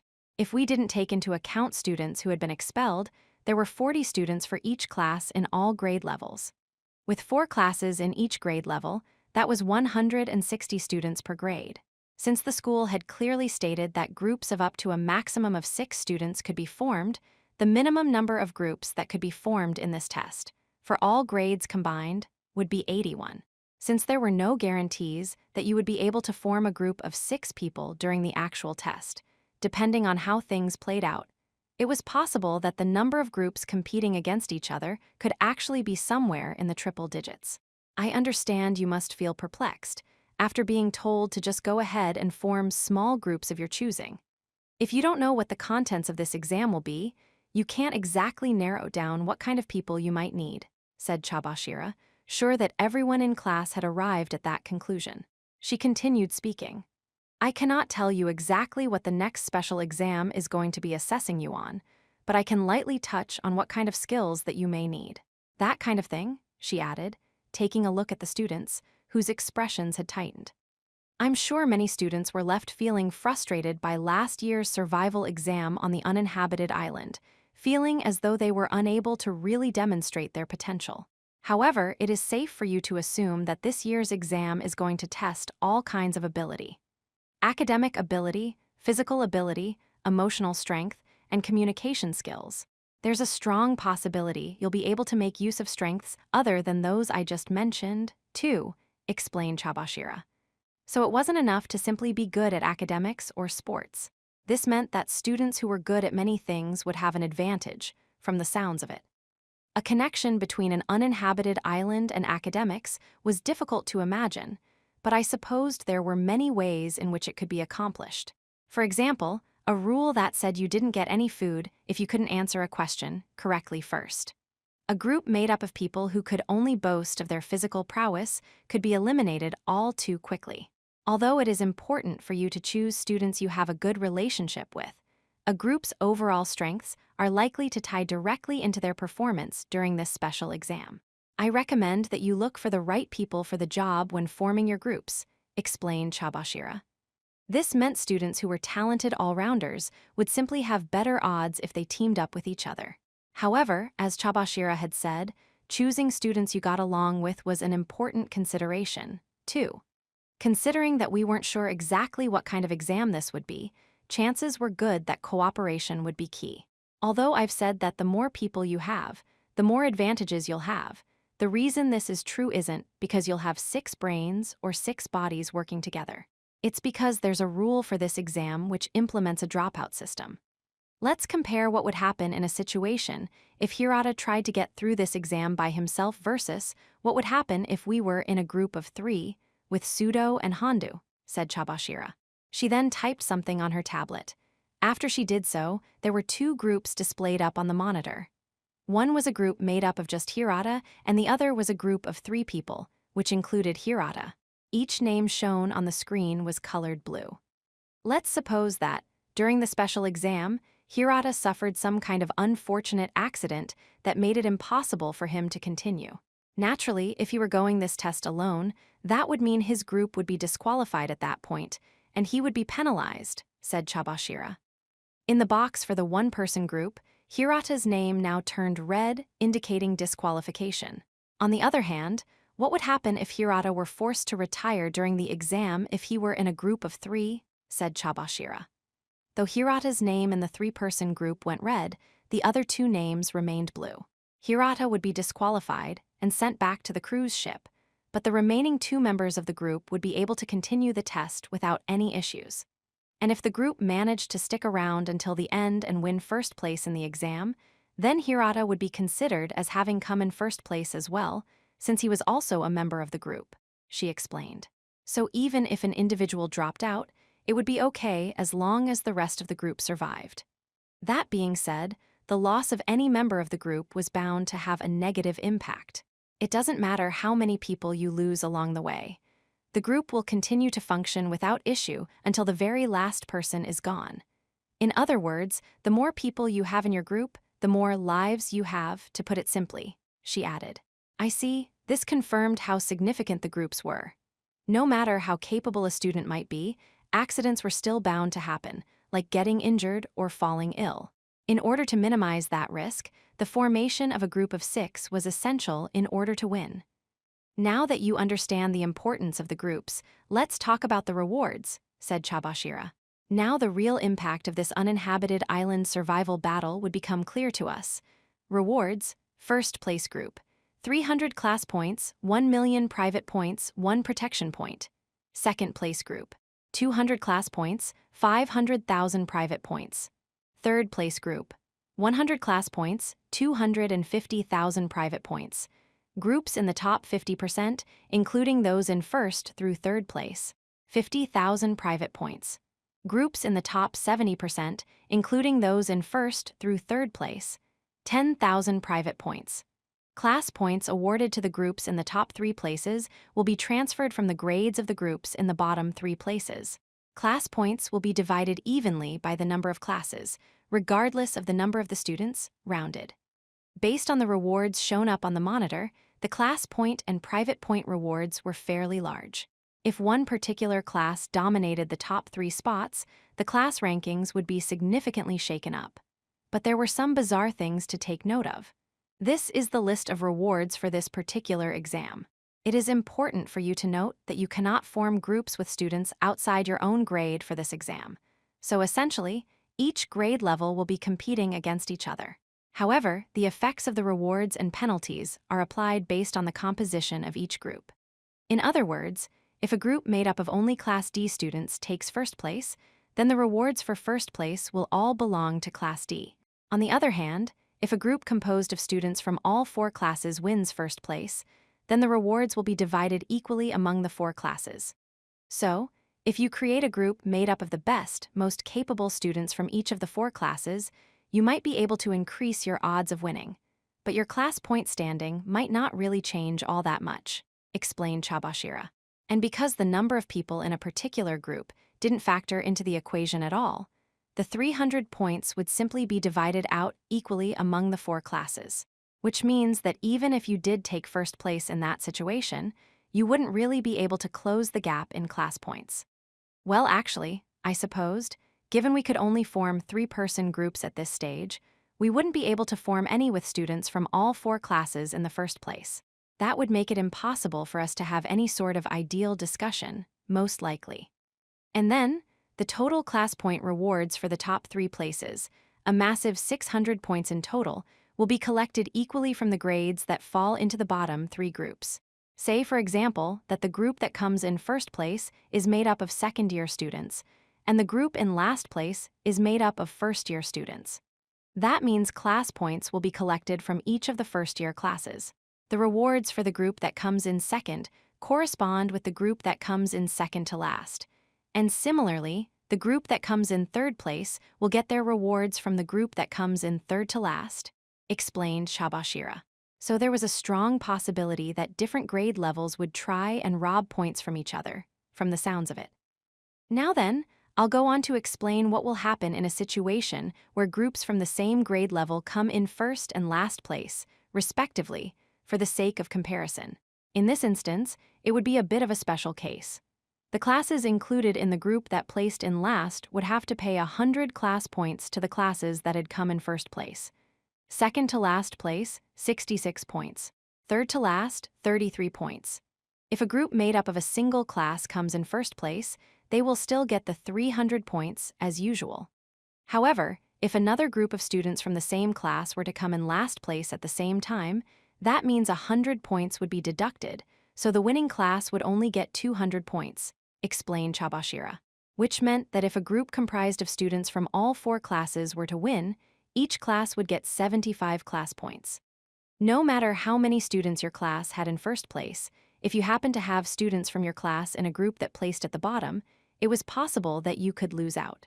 Additionally, in the event that the class points the school has collected is not enough to cover the payout, the school will compensate and pay the remainder.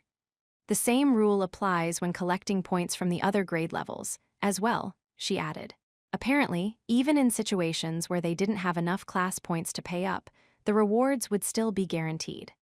Well, supposing if a group comprised of students from all 4 classes does finish in last, the amount that they have to pay out will be reduced, but only slightly. Last place will have to pay out 75 points. Second from last will pay out 50 points, and third from last will pay out 25 points.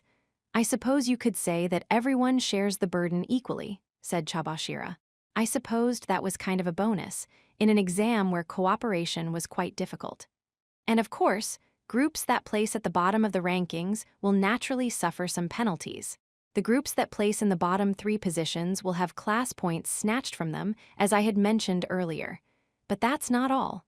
Students in the bottom 5 groups will be expelled, said Chabashira. The students gasped. 5 entire groups meant it was possible that a maximum of 30 students could be expelled. But if only students from our class are the ones who end up getting expelled then.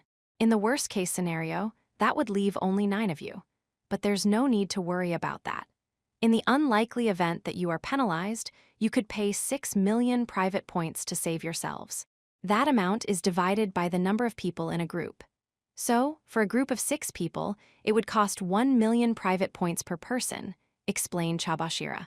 So, even in the unlikely event that we did get hit with the expulsion penalty, there seemed to be ways that we could save ourselves. There is a condition, though. You must have the requisite number of points to pay out that fee to save someone on hand, on your own phones, before you board the ship. You will not be able to borrow or lend any private points once the exam has begun. Which meant we didn't have the option of helping each other later. We needed to procure those points before the exam. But within the group that is penalized, I'm sure that there will be some students who can pay up and some who can't.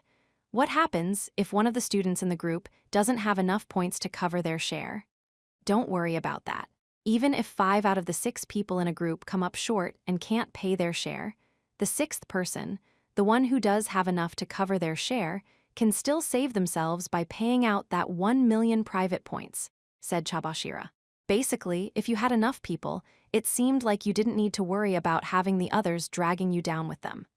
May I ask a question? Asked Horikita, raising her hand, sitting directly facing where Chabashira was standing. The rules state that if you team up with other classes, each class gets an equal share of the rewards. In the end, wouldn't that rule result in students choosing to form groups only with students from their own class? Horikita was saying that even if you did your best to win, it would be pointless if you had to split the class points multiple ways. If you decide that there's no benefit in doing so, then yes, you can simply decide to team up with your own classmates only. That's all, replied Chabashira, telling us to figure out for ourselves what to do. There wasn't going to be a definite right answer to that question. However, if there was one thing we could be sure of, it's that if you tried to monopolize all of the rewards and only form groups with students from within your own class, the less capable leftover groups comprised of a mishmash of students who didn't get picked for the main groups would be forced into a difficult situation. At the same time, you'd be creating groups that would likely run the risk of getting expelled. On the other hand, if you increase the number of classes represented in your group, the rewards would be fewer, but you would be able to create a broader group more easily, and you could control the risk of being penalized. Of course, there were other risks that might come up. As far as forming groups for the survival test on the uninhabited island went, here was a summary of the information that Chabashira had presented to us so far. Survive on an uninhabited island for up to a maximum period of 2 weeks. A wide variety of skills will be needed, and a high level of overall ability will be more advantageous, but cohesion cannot be ignored. Special rewards such as class points, private points, and a protection point will be given to the groups that place at the top. Class points are divided equally based on the number of classes, though. Groups will be formed with a minimum of 1 person to a maximum of 6, And the more people in your group, the more advantages you'll have. Group rankings are determined by when the last person gets eliminated from the group. The groups that come in last will receive penalties. Expulsion is also a possibility. In accordance with the rules, we can freely form small groups within our grade, up to a maximum of 3 people. Forming a large group during the exam will not be easy. That was a rough breakdown of everything so far, but that explanation alone wasn't enough to give us the entire picture. I understand that this has all been a lot to take in so far, but there is still a lot left to explain, said Chabashira. She drew a breath, then moved on to the next part of her explanation. Please take a look at this. The monitor refreshed, now showing 8 items on the screen. Basic card overview. Head Start. Points available at the start of the exam are multiplied by 1.5. Bonus. Whoever owns this card gets double the private point rewards. Half off halves the number of private points that needs to be paid out for a penalty. Only valid for the student who owns this card. Free ride. At the start of the exam, designate a specific group. You will receive half of the number of private point rewards that the designated group will receive. This effect disappears if you join with the group you've designated. Insurance. If the owner of this card would normally be disqualified from the exam due to poor health, they are instead given 1 full day to recover. Not valid in the event of disqualification due to cheating, etc. Special card overview. One more, the owner of this card can join a group as a 7th member. It takes effect once the main portion of the exam has started and is not affected by the gender ratio rule. Nullify. The private points needed to be paid out for a penalty are reduced to 0.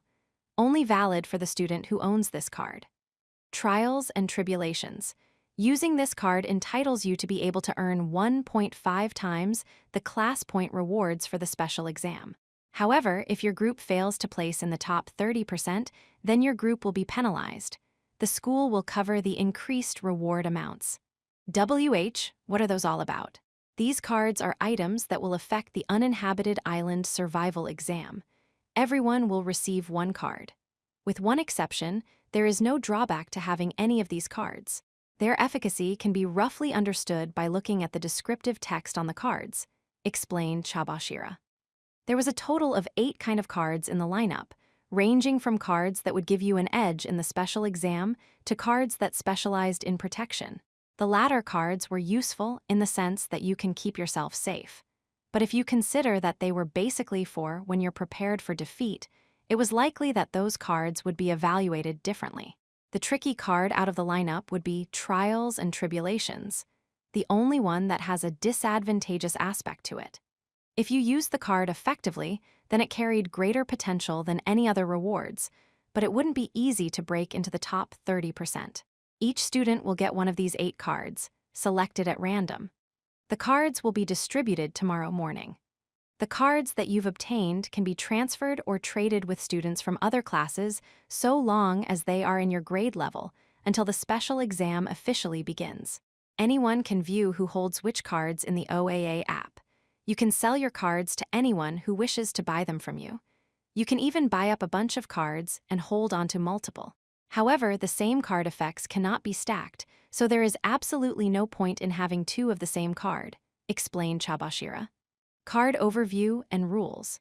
Both basic cards and special cards can be traded with students from within your grade level. You cannot trade with students from within your own class. Also, once a card has changed hands, it cannot be traded again.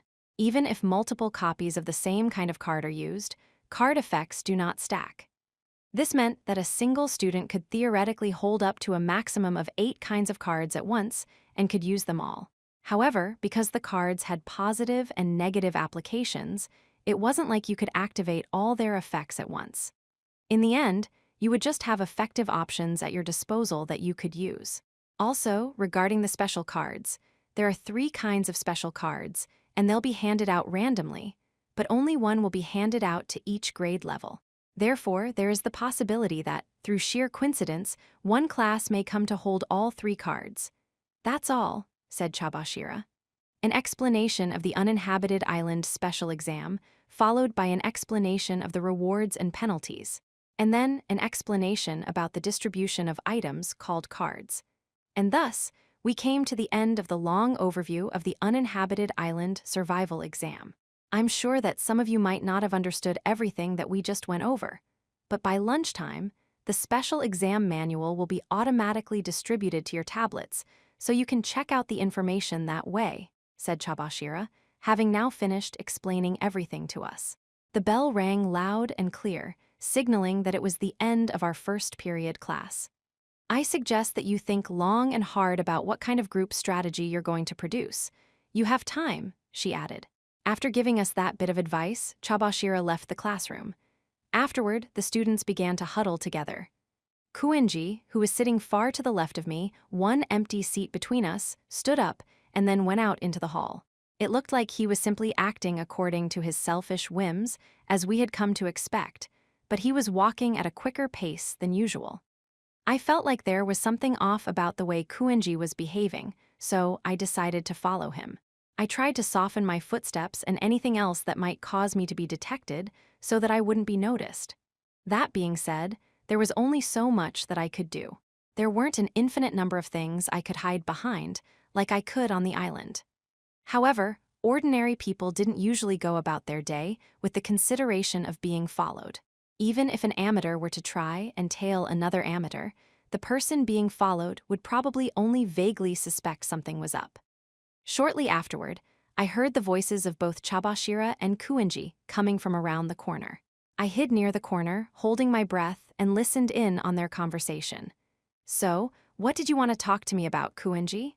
Well, teacher, I can't help but feel that you left a crucial detail out of your explanation, replied Kuenji. I was guessing that Chabashira was probably standing face to face with Kuenji now, as she waited for him to ask his question. A crucial detail? She asked in return. Namely, if a person who is taking the exam entirely on their own happens to succumb to illness or injury, what would happen to him or her as a result? Asked Kuenji. Ah, I was wondering what you were going to ask. What a trivial question, replied Chabashira. Even though I couldn't actually see her, Chabashira had a somewhat amused smile on her lips when she said that. If I remember correctly, you bowed out of the last exam due to illness. Unfortunately, that's not going to work this year. No special exceptions will be made. You would be penalized, meaning that you'd be asked to pay 6 million points if you wanted to stay. And judging from what you have on hand, that would be impossible for you, said Chabashira. Foo, yes, that's certainly true. I'm the sort of man who is quite liberal with his cash flow, after all, so it seems like I am in quite the predicament here, yes. It seemed like Kuenji had been planning to bow out of even this special exam on the uninhabited island, as expected. But there was no escape route open for a solo participant trying to tackle this exam. In that case, what are you going to do? Maintain your freedom and get expelled? Asked Chabashira. I wonder. Yes, I wonder. Well, I don't mind if you run along now, teacher. Kuenji must have been satisfied with the answer he had gotten from Chabashira because he just told her to leave. I started hearing footsteps. They immediately picked up in speed, and then I couldn't hear them anymore. I'm guessing that Kuenji was going to start moving soon too. In that case, I supposed there wasn't any reason for me to hang around here for long. I decided to leave without making a sound. But then, by the way, who is the person hiding over there, spying on me? Asked Kuenji. Kuenji had noticed me hiding from him. I could tell from the way his voice carried in the hall that he must have turned around. Whether or not you come out is entirely up to you, he added. It wasn't like he just blurted that out on a whim or anything. It was almost like he had the keen senses of an animal or something. Although I could have returned to the classroom without revealing myself, I decided to face him honestly.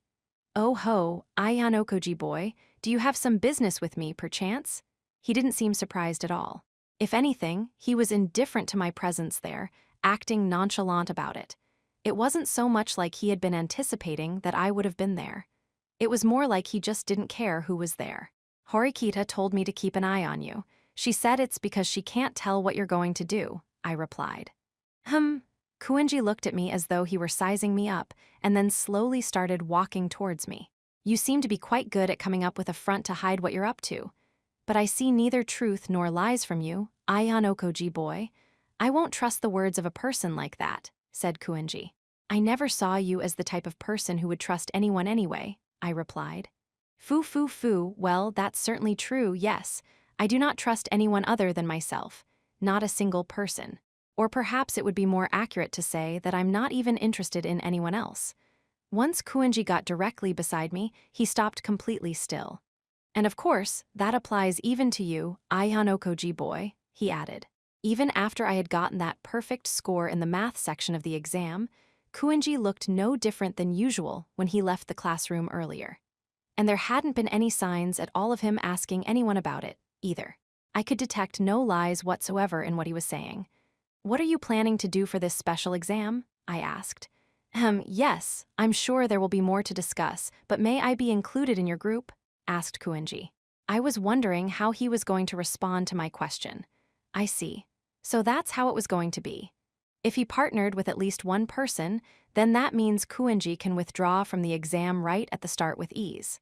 Sorry, but I have to turn you down.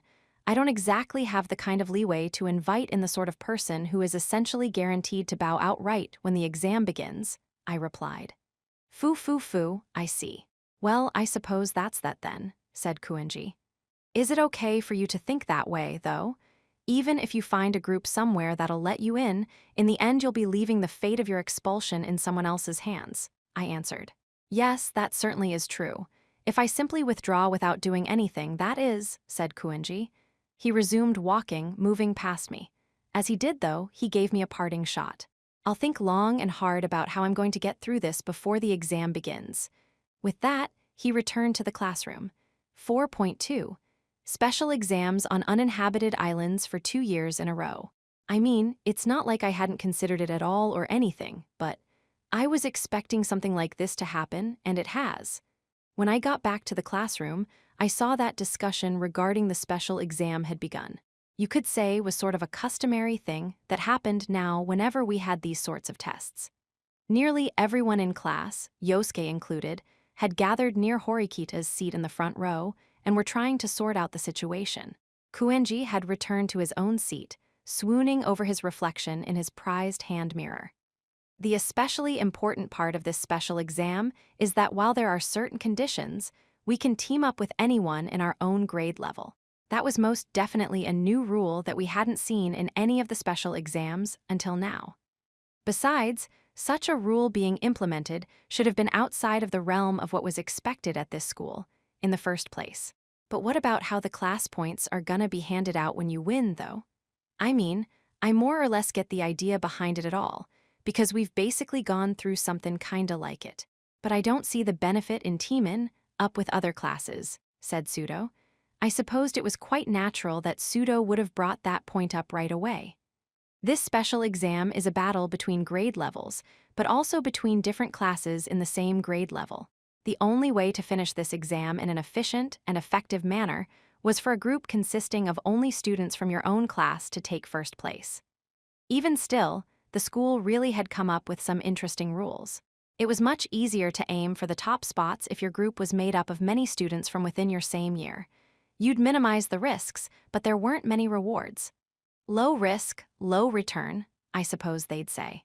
On the other hand, if you narrowed your group's focus, that meant you'd have a high-risk, high-return opportunity. The most ideal solution would be to form 2 groups with 3 people in the same class, and then have them combine into a group of 6 later. However, Chabashira had mentioned earlier that it wasn't going to be easy to bring groups together how we wanted once the exam began. If we didn't get any guarantees that we would be able to form groups freely beforehand, the damage would be great if we tried something and failed. However, it was also a fact that this particular special exam had tremendous destructive power. Supposing if the top 3 spots were dominated by a single class, the total number of class points gained would be as high as 600. And supposing if our class had managed to pull that off, it would essentially be like our Magic Express ticket to move on up to Class B in one shot. But if we try and do this with only the people from our own class, I'm sure there are going to be gaps in talent that we aren't going to be able to make up for. And besides, if we were to form a group with students from our own class, and, well, what if the other classes work together? In the worst-case scenario, we might end up being the only class getting left behind. It went without saying that managing to take first place in this exam only with people from our own class would be ideal, But that was it. It was nothing more than an ideal. If any one class chooses to fight alone, they create the risk of being ganged up on by the other three classes. And if that solitary class were to lose, well, there'd be no high return in that situation whatsoever. It would be one thing if it were simply a concern about if we couldn't win. But if we were to get eliminated early, then we'd run the risk of getting expelled. Meaning, if we aren't incredibly confident that, no, as long as we don't have a completely certainty of winning on our own, forming a group of 6 people, blended together with students outside our class is a prerequisite. This special exam, where the other classes were going to be both friend and foe, was shaping up to be something truly unprecedented. If you considered that, then I suppose you'd conclude that including students right away from the beginning with the goal of unifying your objectives would be an important strategy. However, there was no guarantee that we would be able to easily align ourselves with the other classes. Even if you understood that there's no apparent advantage in forming groups only with students from your own class, in the end, it was normal to want to outpace the other classes, if possible, since there were going to be a large number of class points moving around. That was especially true for the lower-ranked classes. So, the starting point for us would be deciding which way to go, while operating on the premise that we'll begin with forming a group, with all that in mind. How are Sakahianaga-san, Ryuun-kun, and Ichinose-san going to play this? Asked Horikita. In order to get us to come to a decision, Horikita decided to start the conversation with our whole class with that particular question, directing it at Yosuke. Well, I'm sure that Class A won't be stressing at all about trying to team up with other classes since they have a significant lead over the rest of us. No matter what group wins, it won't exactly be a problem for them as long as the gap in class points doesn't close too much. On the other hand, the rest of the classes, us included, definitely want to close that gap somehow, replied Yosuke. Sudo, who had been listening closely to the conversation, spoke up, offering an idea that wasn't bad. "'Kay then, how about forming an alliance with us 3, B, C, and D? If Class A is so far ahead of the rest of us, it wouldn't be a bad thing if we were to start by working together with B and C to try and close the gap, right?" said Sudo. The idea was that we would establish a common enemy, and we'd work together to attack Class A on all sides. They do say, the enemy of my enemy is my friend, after all. Trying to isolate Class A isn't a bad idea. And there's a good chance that Ichinose-san would go along with this proposal, replied Horikita. But if we suggest isolating Class A, we're going to need to be prepared to bear some serious resentment. Considering Sakahianaga-san's personality, I'm sure she'll devote any and all of her resources to hunt even us, D, the lowest class, down, said Yosuke. Normally, you would think that someone in their position would be focused on knocking down the class that was on their tail in second place, Class B. But just like Yosuke had said, Sakahianagi tended to persistently chase after anyone she had selected to be her prey. We need to close the distance between ourselves and the upper classes quietly, as much as possible, he added. If B, C, and D are going to fight together, it's better that we're not the ones who propose the idea, said Horikita. The idea was to set up someone else to be the spokesperson for this plan and let them suffer Sakahianaga's and the rest of Class A's ire. The difficult part wasn't talking about it, but actually going through with it. The trouble with this special exam is that not everything could be solved through discussion from just within your own class. It didn't matter how heated our debates got from this point onward. Nothing was going to move forward. If we didn't understand what Class B and Class C were thinking, and if we couldn't unify our intentions and put plans into action, then we ended up with nothing more than armchair theory. It wasn't going to be easy for our 3 classes to simply come together and hold a discussion. Ichinose wouldn't be an issue, but it was hard to imagine that Ryuun would be willing to agree to it so easily. Besides, if Sakahianagi got wind of this information, then she would naturally act. Seems like we're going to have to make a real difficult decision. Even though we had a grace period of more than a month to form groups, if we went about things slowly, the other classes would be making their own moves, trying to form their own groups, one after another. We wouldn't sit around and not take a firm stance. It'd sure be a huge help if one of the other classes proposed a similar plan themselves, said Yosuke. The students of Class D were racking their brains. Just figuring out how we should make a group is proving to be quite a headache, said Horikita. In addition to the important task of forming a group, there were still other things that needed to be done too. There was the matter of the cards, which had various effects. Tomorrow morning, each and every student was going to be given one of these unique cards, which cannot be transferred between classmates. Moreover, once an item had been transferred once, its possession becomes fixed and couldn't be returned. Meaning the only way to get a card for sure is to simply trade with a student from another class or by buying and selling. It seems highly likely that everyone will start making their moves tomorrow. Yeah, and gathering up effective cards for your group is also going to be a point that we'll need to think about. Today was the day when the school gave us the go-ahead to start making groups for the upcoming special exam. Naturally, the situation was going to take a major turn. That included our class, D, as well. 4.3. After class HAD ended, the phones of students were who classified as exceptional in terms of academic ability or physical ability started ringing. Horikita approached me, while keeping an eye on the situation. Seems like they've started making their move right away. I suppose it's only natural for them to try and pull in the most talented students to their side, said Horikita. Regardless of whatever policy the class you're in had adopted, there wasn't any harm in kicking things off with some tentative reservations. Have you gotten any calls or texts? I asked. None, I see. Well, the number of people who actually have your contact information is extremely limited, I replied. You knew that, and yet you deliberately went ahead and said something meant to agitate me. That goes to show that you really are inconsiderate. So, did anyone try to contact you, Ayano Koji-kun? Mister, I got a perfect score in math. Your phone seems surprisingly quiet, doesn't it? Snapped Horikita. Horikita had come back at me with some harsh words of her own. I decided to look at my phone, which wasn't ringing. Unfortunately, my battery's dead.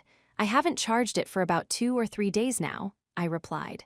If you don't use your phone so often, you won't need to charge it as often, said Horikita. As much as I'd like to deny that and say it wasn't the case, she wasn't wrong. If you didn't use your phone that much, you'd usually forget about charging it. Shouldn't you go ahead and give warnings to our classmates? If they carelessly start forming groups on their own, it might spell trouble later, I cautioned. I don't need to explain anything to them. I've already given my instructions. I summed things up in a very easy-to-understand message and sent it to everyone. You just didn't notice since your phone is dead, said Horikita, showing me her phone screen. Do not finalize any group assignments until we've had the chance to discuss it within Class D. If you need to finalize a group assignment as soon as possible for some reason, please contact Horikita. It seemed like Horikita had seen something like this coming and established some minimum-level ground rules. It's not like these rules are binding, though. Ultimately, it's up to the individual to decide, based on their discretion, said Horikita. It was certainly true that it was up to the individual to decide who to partner up with and to whom not. You couldn't really meddle when it came to things like personal chemistry, and besides, expulsion was at stake here. Even if all 4 classes worked together, there was no ideal combination that would keep absolutely everyone safe from the threat of expulsion. With that in mind, all you could really do was offer some advice. I always carried around a portable charger with me, so I plugged in my phone and got up from my seat. I figured there might be some students eavesdropping on conversations happening in our classroom. Any word from Ichinos? It wouldn't be surprising if she threw out a suggestion for our grade level to all work together, I asked. Haven't gotten anything from anyone yet so far, and there haven't been any suggestions coming from Class A or Class B either. If our entire grade level were going to be joining together as one, we should assume that there would be an attempt to come to a mutual understanding of some kind at this current stage, said Horikita. If students just went ahead and started forming groups based on their own wants all willy-nilly, it would gradually become more difficult for us to coordinate. If we weren't going to have some kind of discussion at the outset, that was essentially establishing the reality that the classes in our grade level were going to be fighting one another. If Horikita wanted there to be some cooperation between our classes, she should be making her move now. Horikita didn't show any visible signs of displeasure at the fact I got up from my seat. Instead, she got up and followed me. It seemed like she apparently still had more she wanted to say. After we got out into the hallway and she made sure that no one else was around, she started talking to me again. Regarding this special exam, would you be able to get first place all by yourself? She asked. Don't be absurd. All we know right now is that there's going to be a test on an uninhabited island, I replied. I just figured that someone like you, who got a perfect score in math, wouldn't even need a group, said Horikita. What kind of logic was that? It seemed like she just tried throwing that out there, just asking for the impossible. As long as we get first place, our class will see positive results. I don't care if the first years and third years get second and third place, they can have them. I'd rather they take those places than someone else from our grade level, said Horikita. Easier said than done. Well, in that case, I suppose we could form groups in such a way to prevent as many expulsions as possible, and that would make things easier, but I replied, pausing briefly. But if we steered towards making strong groups to win, we would inevitably be creating some weak groups as well. But it's not like everyone is going to be able to pay up the number of private points to save themselves, I added. Yes, that's true. I'd like to collect as many private points as possible for the students who are still feeling anxious. But if the students who I borrow any points from end up getting penalized and expelled, that'll be almost too terrible to imagine, said Horikita. There was hardly anything more fruitless than trying to save others only to end up taking a fall yourself. If you hate the thought of that happening, then you'll just have to only request points from students who have extra, I replied. That would certainly work. But in that case, the number of students we could reach out to was quite limited. There are ways to do this without letting anyone get expelled, though I doubt anyone would want to do it, I added. You mean the idea of having people bow outright at the start, deliberately? Asked Horikita. Apparently, Horikita had also noticed the few holes in this exam. According to the rules, only the first 5 groups that are taken out are expelled. In that case, if we set up 5 groups specifically to be sacrificed and deliberately let them get taken out, we wouldn't have to worry about any students after them getting expelled. However, to carry that idea out, a total of 30 million private points would need to be prepared. And, more importantly, whatever grade levels made up those bottom 3 spots in the exam would be handing over class points to whoever placed in the top 3. And even if people from the same grade level took both the top and bottom ranks, the rewards would be decreased a little bit. So it was inevitable that by taking on the role of deliberately getting out, there were going to be some losses. I supposed that the reason the top 3 places were tied to the bottom 3 could be considered the school's way of preventing anyone from cheating all that easily. I guess we just need to survive on our own power somehow, I told her. Yes, it really does seem that way. May I consult with you again later? Asked Horikita, stopping in her tracks. As long as it's something I can help with, sure. That'll be plenty, thank you. Horikita seemed like she must have had something to talk about with someone else because she went back inside the classroom. After I watched Horikita go back inside, I decided to head for the exit. 4.4. While I was walking in the hallway, making my way to the main entrance. Sup? As I stood there looking at my phone's pitch-black blank screen before it powered on, the student who called out to me was none other than Ishizaki Daiichi from Class 2B. He had a wide grin plastered on his face. I guessed that something good must have happened to him. Hey dude, I tried sending you a text, but I didn't get an answer, so I figured I'd just come over. Sorry, my battery ran out. No worries, man. Hey, I'm just gonna borrow you for a sec. Kay, said Ishizaki. Am I being mugged or something right now? I asked. What? Come on, dude, now that's a good joke. I mean, hell, is there even anyone in this school who could mug you? He replied, responding to what he thought was a joke with one of his own. What? Do you have something you gotta do or something? No, I was just about to head back to my dorm. Yeah, I figured. In that case, ain't no problem, right? Let's go, said Ishizaki. Ishizaki beckoned to me with an impassive smile on his face. He started walking on ahead, going faster and faster, inviting me to follow. If I just stood there and let him walk off, I'd probably lose sight of him in a flash. However, if we carelessly conducted a conversation here in the hallway and caused a commotion, we'd only end up attracting attention. Since I had time right now anyway, I decided to follow Ishizaki. But the minute I turned the corner, an impossibly large wall suddenly appeared right before my eyes. No, wait, that's not what it was. It was Yamada Albert, Ishizaki's classmate. He was wearing sunglasses. Then, with an air of intimidation about him, he placed his right hand on my shoulder. "Hey," he said in English. "Hey," I replied similarly. I didn't really understand what was going on right now, so I figured I'd just respond to him with the same thing he said to me. But what was happening here? This mugging that was supposedly just a joke now seemed to be a little more real. "Hello, Ayano-koji-kun." Right there, besides the gigantic Albert whom I had earlier thought was a wall, stood Hiyori. "It's kind of unusual seeing you three together," I told her. "You might be right about that," she replied. I had thought for sure that Ryuin would show up too, but that didn't seem like it was going to happen. "Anyway, probably not so great to hang round here. Let's move," said Ishizaki. "Move? Where to?" I asked. Yeah, I actually haven't really given that any thought," said Ishizaki, rubbing underneath his nose with his left index finger, chuckling sheepishly. "Hey, I've got a bad feeling about all this, so can you please just let me leave now?" I asked. I had the feeling that this was in no way going to be a good turn of events, so I asked for their permission to make my exit. "Hey, the hell, man, you're free, Cha, we ain't letting you go." "You're not letting me go?" I repeated. Albert, who was standing behind me, used the strength from his massive frame to hold me, binding my arms behind my back. Then Hiyori grabbed hold of my arm as well, pulling herself close. The two of them had captured me. "I'm sorry, Ayano-koji-kun, we can't let you escape." Huh. Finally, my mugging theory was starting to look increasingly plausible. Okay, that's enough of me making that joke. Anyway, the three of them seemed like they were planning to bring me to some other location. "We'll draw attention here. Let's go somewhere else, Ishizaki-kun." "Yeah, but where?" he asked. "That is a good question. Well, how about your room, Ishizaki-kun?" she asked, making a casual suggestion. My room? And no, that's kinder, I mean." "No way, we can't," cried Ishizaki in a panic after she had suggested we move to his room. "Why? Is it inconvenient or something?" asked Hiyori.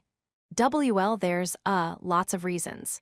I mean, you just asked me totally out of nowhere and all, and, I don't think anyone would mind if your room were a little bit messy, though." "Right," said Hiyori, turning to Albert, looking for his opinion. Albert slowly moved his large head up and down, nodding in agreement. "Is it okay for me to assume that he understands Japanese? I mean, I'm certain that he would have to get through classes and take exams, but I'd like to hear him speak it at least once." "Why, yeah, that's it.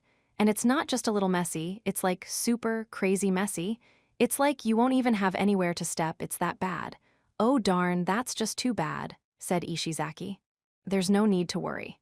If necessary, we can help clean up," said Hiyori. No. There's like tissues and stuff, definitely not the kind of stuff I want a girl to help clean up," wailed Ishizaki. Ishizaki couldn't help but blurt out exactly what was littered around his room. "Tissues and stuff? What's that supposed to mean?" asked Hiyori, cocking her head to the side in apparent confusion, wondering what Ishizaki was talking about. "Anyway, my room's a no-go. So hey, let's go to Albert's room," said Ishizaki, changing the topic while still panicking. "Yeah, I mean, Albert's room should be great, right?" Right. Ishizaki threw that suggestion out like he was trying to run away from something. Okay. So Albert did understand Japanese after all. He gave Ishizaki a brief response, indicating that he accepted his proposal. Then we started to move, with Albert carrying me in his arms. "So, am I just going to be carried there like this?" I asked. "It's all right. Yamada-kun is quite strong," said Hiyori. "Yeah, that's not exactly the problem here. If anything, I felt like we were unusually conspicuous looking like this." "It's all right. I suppose that in a way, this is kind of like sending a message," said Hiyori, the same kind-hearted smile she usually had on her face as she led on the way. "Yeah, all right, you go, Shiina. Great idea," shouted Ishizaki. What in the world were they planning to do, dragging me along like this? With that question in mind, I was brought over to the dorms. 4.5. This was the first time I had visited Albert's room. Even though he was much larger than the rest of the students in terms of physique, his room's layout and structure were naturally the same. However, everyone decorated their rooms in different ways, and his was a bit unique. A large American flag and Japanese flag hung in the center of his room, and those weren't the only flags he had up. He also had countless others, including the Chinese flag, Italian flag, the flags of some African countries, and more. The others were smaller in size, but still displayed all over his walls. I felt a sense of passion in the display, particularly when I noticed these weren't simply printed on paper, but proper cloth flags. "Albert's kinda a flag fanatic. Surprised?" asked Ishizaki. He must have visited Albert's room several times before, which was why he was able to explain that to me in a calm manner. "Yeah, seems that way," I replied. After Albert released me from his hold, he urged me to take a seat. Once I had made sure everyone was now sitting, I decided to go ahead and ask them what they wanted. "So, what are you three after?" The three of them exchanged glances. For some reason, they all had happy smiles on their faces, like they were enjoying this. Then, Ishizaki, the representative of their group, spoke up. "I'm just gonna come right out and say it. Here goes, this is my proposal. Form a group with us for the next special exam," shouted Ishizaki. Well, that was one of the things I'd predicted that this might be about. So this did have to do with the special exam, after all. "Form a group? Can you explain your plan in a more detail?" I asked. "Why do you mean more detail? That's everything." No, that doesn't cover nearly everything. I can't tell who exactly I'm supposed to be partnering up with. There were 4 people present in this room right now, which meant that there was one extra person. And on top of that, Hiyori, a girl, wouldn't be able to participate due to the gender ratio restrictions. Ishizaki was certain to suggest that I team up with him and Albert, but since he hadn't come right out and said exactly what he wanted me to do, I couldn't be sure. Honestly, with whoever, we don't really care. K. It can be with me, or Albert, or Shiina, anybody. The point is, we're asking you to team up with people from our class, said Ishizaki. Wow, talk about a grand and daring proposal. In a sense, it was the kind of thing that could only be suggested precisely because it was Ishizaki proposing it. "So, you're saying that you want me to form a group with 2 people from Class B?" I asked. "Yep. Then, when the exam starts, you can form up with another 3-person group from Class B, Mackin, a 6-person team. It'll be perfect. With 5 folks from Class B and you, Ayan Okoji, you can shoot for first place," said Ishizaki. He talked like the idea was a thing so sublime it could move one to tears. But it was significantly important that we calmly discuss this. "Hiyori, did you explain the rules of the special exam to Ishizaki properly? In the simplest terms possible?" I asked. "No," she replied immediately. I felt like if I tried to interrupt earlier, I'd end up having to correct him on something after only 5 seconds. I thought it would be better to just let him carry on till he was done. Yeah, I had to wonder about that. I didn't think it was better. Well, it certainly was true that even just 5 seconds into his suggestion, it was clear that there were things that he didn't understand about the exams. Okay, even though there are many points I'd like to bring up, I'll narrow it down to 2 no, 3 questions for the time being. First, when the special exam begins, there's no guarantee you'll be able to form the large group you want so easily, I explained. In fact, our homeroom instructor had already told us that it wasn't going to be easy. If teaming up was as simple as, "Hey, let's make a group." Yeah, let's. There would be no point in forcing us to create 3-person groups at this stage. If anything, it would only put us at a disadvantage. It was precisely because it was difficult to form larger groups during the exam that we were allowed to freely choose our teammates for the smaller groups right now. Huh, that's so? Ishizaki seemed like he didn't understand one bit. He cocked his head to the side in confusion, looking to Hiyori for an answer. If you sort through everything that's been explained to us, then yes, you can see that it's true. Basically, depending on how the situation plays out, it's possible we might have to cooperate with groups we didn't expect to team up with, said Hiyori.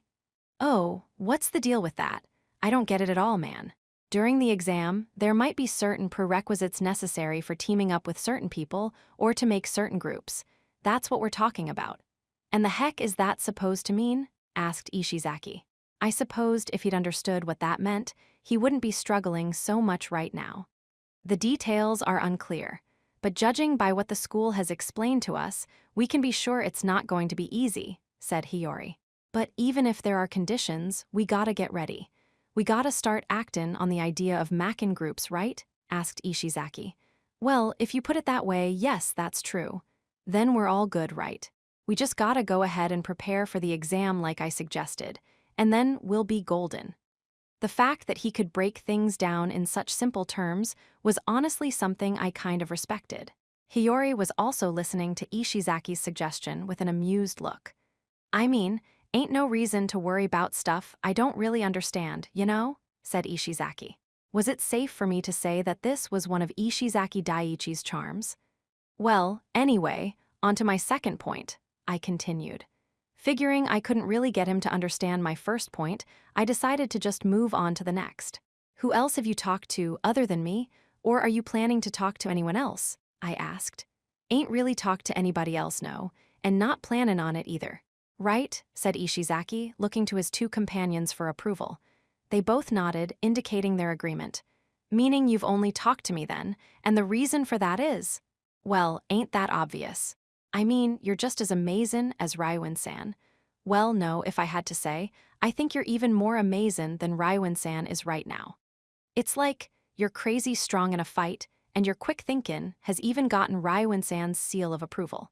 And on top of all that, you got a perfect score in math, dude. That's just nuts. I figure, whoever controls Ion Okoji basically controls the special exam. How could I not invite you? Said Ishizaki. My, that's some high praise, Ion Okoji-kun. However, I agree with everything he said, added Hiyori. Albert nodded in agreement as well, without hesitation. I'd said I was only going to bring up 3 points earlier, but now I wanted to raise a fourth. How much Japanese did Albert actually understand and speak? I'd never seen him in class or anything, but I was sure that he was being taught in Japanese, so… Anyway, Ishizaki hadn't denied that they were basically trying to win me over. All right then, the third thing, what's in this for me? What do I stand to gain? If I assume that everyone else in my group is going to be from Class B, and we manage to get first place in this test, then your class is going to be the only one who really gets anything, I told them. The class points we'd get might be the same, but the number of private points earned would be very different. Ah, come on dude, ain't no thing. Course we ain't gonna screw you over so you're the only one who loses out. Right. When we move on up to Class A, we'll pay up 20 million points to welcome you into our class, Ion Okoji. What do you think? Said Ishizaki, answering my question in a confident, cocksure manner. So basically, either you get your own class up to A, or our class gets up to A, don't matter either way. There's a 50% chance that you're going to graduate from Class A. The proud smile on his face seemed to be saying, well, how about that? His reasoning would certainly hold true if all 4 classes had an equal chance of getting up to Class A. In that case, my chances of getting there via either his class or mine would be 50%.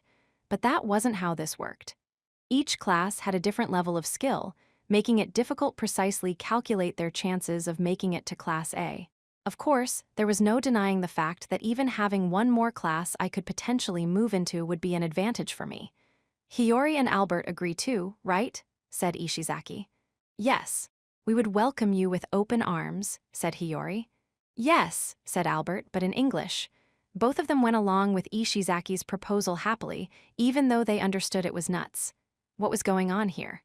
Anyway, if I were going to go ahead and accept this absurd proposal for the time being, there was an especially important point I had to bring up before I could commit. I decided to go ahead and ask another question. Was Raiwan the one who decided to invite me, or was this Ishizaki's sole decision?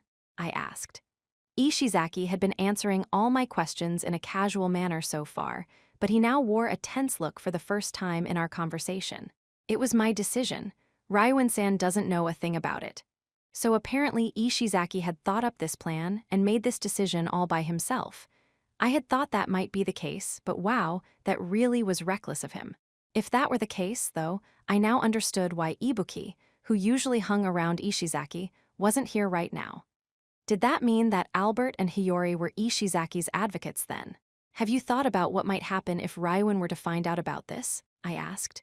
Nope, I haven't. I mean, don't even need to. Besides, I'm ready for it. Even though Ishizaki was shaking in his boots, he desperately tried to put up a brave front. The rules say there ain't any problem with forming groups with people in other classes, anyway. So I figure, even if I decide that we need you and invite you, what's so weird about that? You know? That was true. If their class's policy stated they were to only form groups with people from their own class, I supposed Ryuin would have no reason to be dissatisfied with Ishizaki's decision here. The key to this special exam is to make sure the class points stay with our grade and aren't taken by anyone else. Naturally, this means we need to aim for the top in the overall rankings. And Ayano-koji-kun is indispensable to achieving that goal, said Hiyori. Right. Well, even though there are still many aspects of this plan of yours that concern me, I'd like to say that I do understand where you're coming from, I told him. So will you join up with us? Asked Ishizaki. Although I don't think you did anything wrong by inviting me, I can't say yes to you right now. But why? That's because Ayano-koji-kun has his own class to consider. Right, said Hiyori. Even though she'd endorsed Ishizaki's plan, she still understood my reasons for refusal without needing to ask. Besides, I think the terms we've offered Ayano-koji-kun aren't enough anyway, she added. Not enough? What, you sayin' that 20 million points ain't enough, said Ishizaki. That's not what I'm saying. If we're talking strictly in terms of the number of points, then yes, it is an exceptional amount. However, in reality, all we're really offering to him is the right to move into our class, correct? Said Hiyori. But we can't just hand over 20 million and let him transfer to Sakahiyanaga's class or something.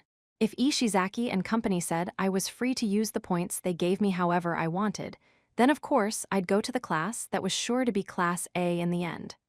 Obviously, Ishizaki's class wouldn't be able to bulk up their own power by bringing me into the fold then. On top of that, you told Ayano-koji-kun it was fine for him to team up with anyone from Class B, Ishizaki-kun.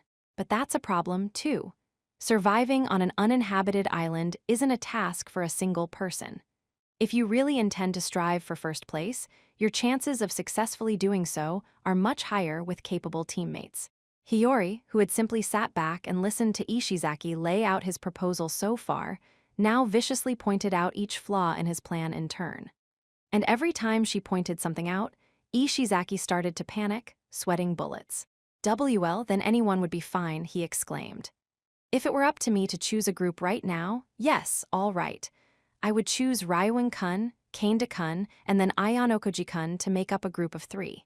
I would be fine with replacing Kanda-kun with Yamada-kun, but Ryuin-kun is indispensable, said Hiyori.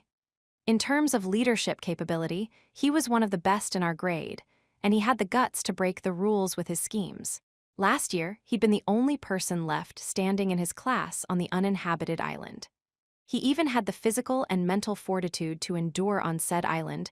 Without anyone noticing, he was still around until the very last minute. The other 2 people she mentioned were Kanda, the best student in their class, and Albert, a student who boasted immense physical strength. It was true that having 2 of those 3 would be essential to maximize the odds of winning. Don't talk crazy. Do you seriously think Ryuin-san will agree to my plan? Wailed Ishizaki. I think he'll immediately reject it, said Hiyori. Obviously, shouted Ishizaki. I'm sure that Kanda-kun would as well. He wouldn't ignore Ryuin-kun's orders and endorse such a careless strategy, said Hiyori. So, in that case, what the heck should we do? Wailed Ishizaki. There's nothing we can do, really. At the very least, not at this current moment, said Hiyori. Well, that's a bummer. Ishizaki crossed his arms, racking his brain in a desperate attempt to produce an idea, but it didn't seem like anything was coming to him. At any rate, we were able to convey Ishizaki-kun's and our wishes, and I think we should be satisfied with that, said Hiyori. It seemed like that had been Hiyori's objective all along, apparently. She'd known all along that they couldn't easily persuade me to join their group. And so she determined the most important thing was to just show me that they desired to work with me. Perhaps Albert had understood that this was a foolhardy attempt on Ishizaki's part, too, because he patted his shoulder gently. All right, I get it. In that case, guess there ain't anything I can really do. Although reluctant, Ishizaki seemed convinced, at least superficially, after hearing the response to his plan. I don't know if I can meet your expectations. Let me think about it for now, I told them. I had judged that was the best answer I could give them in this situation. That being said, I wasn't planning to group up with anyone at the moment because of Tsukishiro and the agent from the White Room that was hiding among the first-year students. The first semester was already almost over. There was no way they would let things continue as they were, allowing me to keep living my life here at this school. The upcoming special exam was most likely going to the final battlefield on which Tsukishiro and I met. In other words, it was very likely he was going to launch an attack on me without any concern for appearances. If I did form a group, I'd be dragging those people into it. And if that happened, I'd need to make sure I was the only one who got expelled. That would be the least I could do, as a courtesy if nothing else. Thus, I reaffirmed the situation in my mind. 4.6. When I was done getting ready to head to school the next morning, I turned on my phone. I got a notification telling me that I'd received a private email from the school. In the message, it was stated that I had been given the card designated Trials and Tribulations. Never thought that I'd end up getting one of the special cards, I muttered to myself.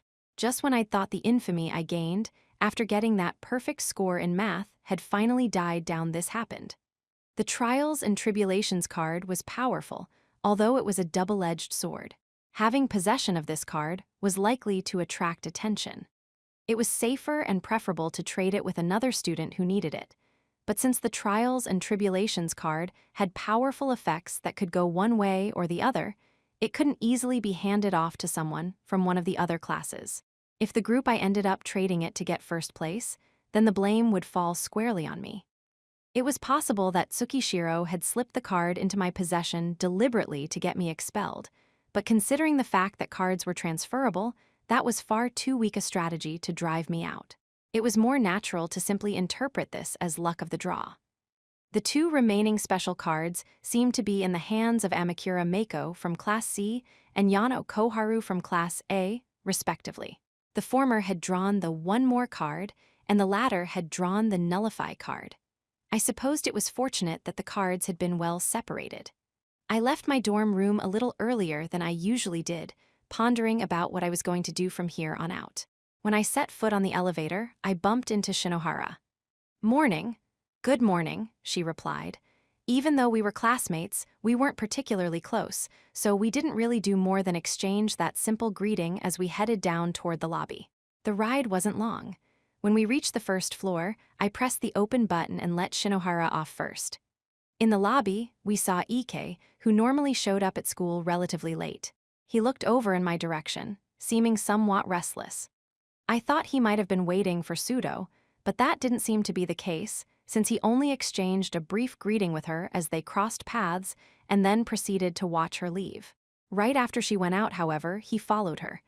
I slowed my own pace down somewhat, trying to keep my distance from the two of them as to not get in their way. "Hey, Shinohara," said Ike. "What?" she replied. When I got outside, I could hear Ike and Shinohara's conversation carried on the wind, although only just barely. "Well, about this whole uninhabited island exam group thingy and all, just wondering, have you talked with anybody yet about teamin' up with them?" asked Ike. "No, I haven't really talked to anyone yet about it. Why do you ask?" "Oh, no real reason, really. Just figured I'd ask is all." "Oh, okay, so what about you? You're probably going to team up with Sudo-kun and Hondo-kun, right?" said Shinohara. "That's so bad. I mean, it'd be fun baying with those dudes," said Ike. "Yeah, I guess." Shinohara laughed as though she was making fun of him, but Ike didn't seem to mind at all. It seemed he had something he wanted to say, but he was desperately struggling to get the words out. "But I mean, dudes can make it on their own more or less anyway, I think. Sides, Ken's really strong, so I think in terms of manpower, he'd be enough for the whole group, I think," said Ike. Although Shinohara's reaction was a little cold, it didn't seem like she disliked talking to Ike at all. "Okay, not sure how to put this, but, I should be able to lend you a hand where you need it. So if you're feeling like you're in trouble, you can, you can form a group with me, okay?" said Ike. "What's that all about? Look at you being all high and mighty," said Shinohara. "Hey, you saw me in action last year, didn't you? I'm pretty good at the kind of stuff this exam needs," said Ike. He was trying to sell Shinohara on the fact that she could capitalize on his skills. Basically, though, the reason Ike was doing this seemed to be that he just wanted to partner up with Shinohara. "Well, I suppose I can think about it. You want to be in the same group as me?" asked Shinohara. "Oh, hey, don't get any weird ideas or anything, okay? Look, you're One of the people who's in danger of getting expelled, right? That's why I'm saying that I, kind-hearted guy that I am, will sacrifice myself to protect you. Ike, unable to honestly say what he wanted to, blurted out something that Shinohara was sure to take issue with. Excuse me, sacrifice? What? I don't remember asking you for that, she shouted. And of course, considering the way that Ike had phrased his offer, there was no way she was going to graciously ask that Ike join a group with her. The mood started to sour between them badly. Just as the vibe was getting grim, though, Kushida approached and called out to Ike from behind. Good morning, Ike-kun. Do you have a minute? The moment Kushida called out to him, Ike averted his gaze from Shinohara and excitedly waved at her. Ooh, what's up? Yeah, I'm super free right now, he exclaimed. He left Shinohara and approached Kushida. Shinohara simply watched him go with a somewhat cold look in her eyes. To tell you the truth, Kobashi-san from Class C said she wanted to invite you to join her group, Ike-kun. I think she's already at school right now. Do you think you could maybe talk about it with her? Asked Kushida.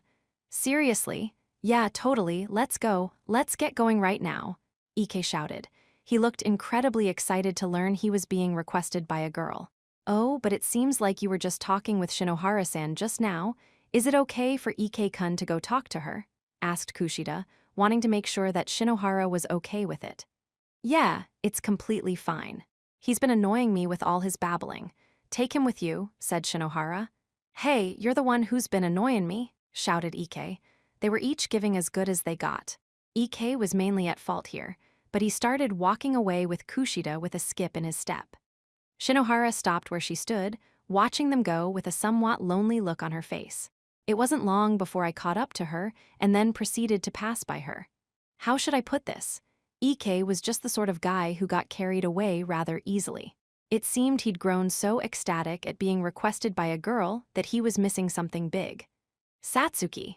Suddenly, I heard someone call Shinohara's first name from behind. I couldn't help but turn back and look at who it was. Oh, Kamiya-kun, hello, said Shinohara. It turned to be none other than Kamiya Kyoyugo from Class 2B. What's wrong? Are you crying? He asked. Huh, why do you ask? She replied. Well, 'cause your eyes are all red. Oh, guess you noticed, huh? Yeah, just got some dust or something in my eye a little while ago. Ouch, said Shinohara, putting up an act, trying to cover up how she was really feeling. Oh hey, that reminds me, Sudo-kun said that you're going to be a regular player on the basketball team. Is that right? Yeah, finally. Well, you always practice until late, so I'd be lying if I said you didn't deserve it, said Shinohara. She'd stood still as she talked with Kamiya, so the distance between us widened as I continued to walk on. As I kept going, their voices grew fainter, until I eventually couldn't hear them anymore. 4.7. I see you've certainly been having your fair share of misfortunes too, having drawn the trials and tribulations card. I'm sure you must be the center of attention again, said Horikita, coming up to me right after she got to the classroom. Yeah, I was just going through the same mental agony this morning. It would have been nice if we could freely trade cards within our own class. A student who isn't confident they can win absolutely would not want the trials and tribulations card, and yet, we can't just hand it over to a student who is confident that they can win, said Horikita. The card that Horikita had drawn was the half-off card. It was a useful card to have when you suffered a penalty, but if you were the sort of student who was shooting for a higher place in the rankings, it didn't do you much good.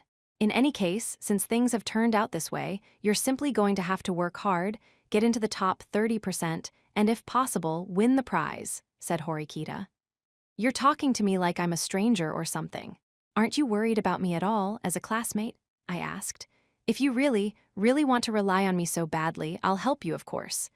Horikita was getting increasingly brash. Or rather, she was getting to be more difficult to deal with than before.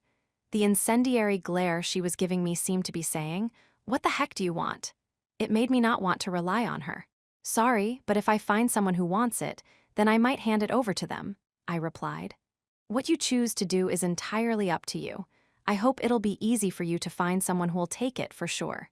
The Trials and Tribulations card affects not just the person who owns it, but the entire group. It's a dangerous risk to take on, said Horikita. It was nice that she'd explained all that so politely, but to me, it simply sounded like sarcasm. In case you were wondering, I was being sarcastic, she added. I figured. It's payback for the many times that you've tormented me, said Horikita. I don't really remember ever tormenting you, though. While the trials and tribulations card was a burden to bear, it could also be a bit of a protective charm. I could expect the number of students who might offer to partner with me to decrease without me needing to do anything. In the worst-case scenario, I'd have to consider the possibility of starting the uninhabited island test alone while holding onto this card. Since this is you were talking about, is it safe to assume that you can handle things? Asked Horikita. I could rely on Horikita as she was the class's leader, but there were bound to be students that needed her support. It would be best if I placed as little burden on her as possible. Yeah, well, I'll try my best, I replied. I told Horikita that I'd get through this on my own and then took my seat. As I was doing some digging to see who had drawn which cards, I heard a loud shout from Ike, who had arrived late to the classroom. Huh. Wait, you found someone to partner up with? Wailed Ike. Yes, I did. Is something wrong with that? Asked Shinohara. Apparently, Shinohara had decided to form a group with someone during the time she and Ike were apart. Most likely, her partner was. Come on, though, I just invited you to join a group before. I mean, sides, we're not allowed to form a group without Horikita's permission anyway. It's forbidden, shouted Ike. It's not forbidden, though. Anyway, the group isn't even officially confirmed yet, though I'm planning on confirming it today, said Shinohara. Wah, and besides, what are you even talking about? What invitation? Who was the one who started drooling over another girl and ignored me? Said Shinohara. Hey, come on, it wasn't even like that. I even turned her down for you, you know, shouted Ike. Oh, you turned her down now, huh? You're getting on my last nerve. You really are the worst person in the world, said Shinohara. Who did you form a group with anyway? Asked Ike. What's that got to do with you? She snapped. Nothing really, just kinda curious, said Ike. Kamiya-kun, from Class B, he invited me to join his group right after the special exam started yesterday, said Shinohara. So, it was Kamiya after all. Huh. I'm guessing that either Shinohara or Kamiya must have mentioned the idea while they were walking to school together. Huh, Kamiya? Wait, Kamiya, that flashy show-off from the basketball team? No way. Deep down, Ike had probably thought that Shinohara would have joined his group. I'm sure he had been holding onto that arrogant assumption. He isn't a show-off. He promised to meet me at the cafe after class so we could discuss it, said Shinohara. After Shinohara had said her piece, she turned her back to Ike. I'm sure that from our classmates' perspective, who had been overhearing their argument in the classroom, what they just heard sounded like an extension of their usual fights. After class had ended, Shinohara had left the classroom right away, just as she said she was going to do. Ike quietly watched Shinohara leave, but then he left the classroom himself right after, looking as though he had just made up his mind about something. Yosuke, having seen what happened, approached me after Ike had left the room. Hey, do you have a minute? He asked. Maybe it was because he wanted to avoid anyone else hearing our conversation, but he said he wanted to talk to me in the hallway, so I went along. Hey, so, about what's going on with Ike-kun. I don't think it's a good idea to just leave him be right now, said Yosuke. Yeah, even though he's pretty self-centered, it's clear that his knowledge and experiences will be useful during the uninhabited island exam. It's possible that this incident with Shinohara might make him unable to utilize his full potential, I answered. Yes, I agree. And considering how he looked, I'm worried about what will happen if he sees Shinohara-san and Kamiya-kun's discussion. I could certainly understand why Yosuke was feeling uneasy about this. It wasn't a good idea for us to get into a dispute with Class B at this current point in time. I think I'd like to go check things out. I was wondering if you wouldn't mind coming along, if you were okay with it. Ike-kun doesn't really like me very much, after all, said Yosuke. If you asked me, I wasn't so sure that Ike liked me either, really. That being said, it was understandable why Yosuke felt discouraged. Shinohara-san said that she was going to meet up with Kamiya-kun at the cafe, right? Said Yosuke. Yeah, maybe we should head over there and check things out for the time being, I replied. Sure, said Yosuke. I decided to head over to the cafe in Kiyaki Mall together with Yosuke. While we were on the way there, we talked a little bit about group formation plans. I had wanted to recommend a plan where our entire grade level would work together to fight against the first years and third years, but from the looks of things, it doesn't seem like the rest of the classes are intending to collaborate. If we got just the second-year students to come together and agree to not let anyone from our grade level get expelled, then it wouldn't be impossible for us to make it through without losing anyone. Though I suppose there'd be no shortage of suffering if we went along with that plan, mused Yosuke. I had discussed as much with Horikita yesterday. We could make sure that no one got expelled by deliberately losing the exam. However, the grade that actually executed that kind of plan would inevitably suffer particularly severe damage. I suppose it would be unrealistic to expect our entire grade level to share that pain. That was exactly why, even after an entire day had passed, not a single student had come forward to make such an idealistic pie-in-the-sky suggestion like that. I guess all we can do is form groups that won't leave us with any regrets, I told him. Guess so, he replied. I'm sure you've probably been invited by quite a few people, haven't you, Yosuke? I asked. It was impossible that Yosuke wouldn't have been approached by people. He was popular both with men and women, and his abilities were impressive all around. Personally, I think that I'd like to pick 2 people from Class D. Rather than aiming for the top spot, I'd like to try and tackle this exam in a way to avoid penalties, said Yosuke. If he were going to protect anyone, it would be the students of Class D, not people from the other classes. That was a natural way of thinking about things. If you're a talented and popular student, you'll have no trouble at all finding someone to partner up with. However, students who were less capable weren't going to be able to ask for help from anyone, not even people in their own class. Is Sakura-san okay? Asked Yosuke. Yosuke was worried about Airi, who was part of my circle of friends and who was the most lacking in terms of ability. As of now, she's looking at making a group with Akito and Haruka, I replied. Mie-kun is athletic and has great motor coordination, so that group doesn't seem badly balanced at all, said Yosuke. Although Kai's had been left out of their group, he had been approached several times by students from other classes who had wanted to scout him because of his brains. I suppose that if Kaise chose a student who could compensate for physical ability, an area that remained a concern for him, then he'd make a formidable group. However, one problem had emerged while we were in pursuit of Ike. There was someone tailing us. Whoever it was, they had done their utmost to avoid being noticed before, but it seemed like now they were willingly allowing me to spot them, like they were prepared for it. Ike headed straight into Kiyaki Mall, so now it was just me, Yosuke, and the person following behind us. This state of multiple parties tailing someone, with us tailing Ike and this mystery person tailing us, continued. Although ignoring this person wouldn't be difficult, if things like this kept happening in the future, it was going to be troublesome. As we got near Kiyaki Mall, I stopped for a moment. Sorry, Yosuke. Would you mind going on ahead? I asked. What's up? He asked. I just remembered that there's a little something I need to take care of. I think I should catch up to you in about 10 minutes, give or take, I replied. All right. If anything happens, give me a call or text, said Yosuke. Yosuke, without asking me for any additional details, went into Kiyaki Mall, disappearing from view. Then the student who had been following us approached, as if they thought this was their cue. It was my classmate, Matsushita Chayaki. You don't seem surprised. Did you notice me following you right from the beginning? She asked. I just don't show surprise in my expression is all, I replied.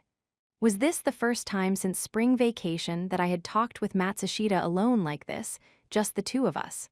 Well, no, actually, even if you took away the just the 2 of us part, it still applied. This was the first time we had talked since back then. What were you talking about with Hirata-kun? About Ike-kun. About the uninhabited island exam? She asked. Matsushita, now standing beside me, looked up at me as if she were trying to read me. And what business is that of yours, Matsushita? I asked. Well, I suppose it's not so much my business as it is our business. Because you're someone particularly important in order for us to get to Class A, Ion Okoji-kun, said Matsushita. She seemed to think very highly of me, but what was she after? Considering how quick-witted Matsushita was, she should have known that a little bit of gentle persuasion by way of flattery wasn't going to work. But I couldn't imagine that she was approaching me right now for no reason at all. Don't be so alarmed. I came up to you today because I have something I needed to tell you, and as soon as possible. Something to tell me? I repeated. The trials and tribulations card is an item with powerful effects, but it's difficult to handle. If you're having trouble, I think I'd like to offer you my help, Ayanoko-ji-kun. What do you think? She asked. Putting aside my own thoughts and intentions, she had shown a willingness to help me anytime because we were on the same side. When I didn't open my mouth to respond to that, she looked a little bit distressed by it.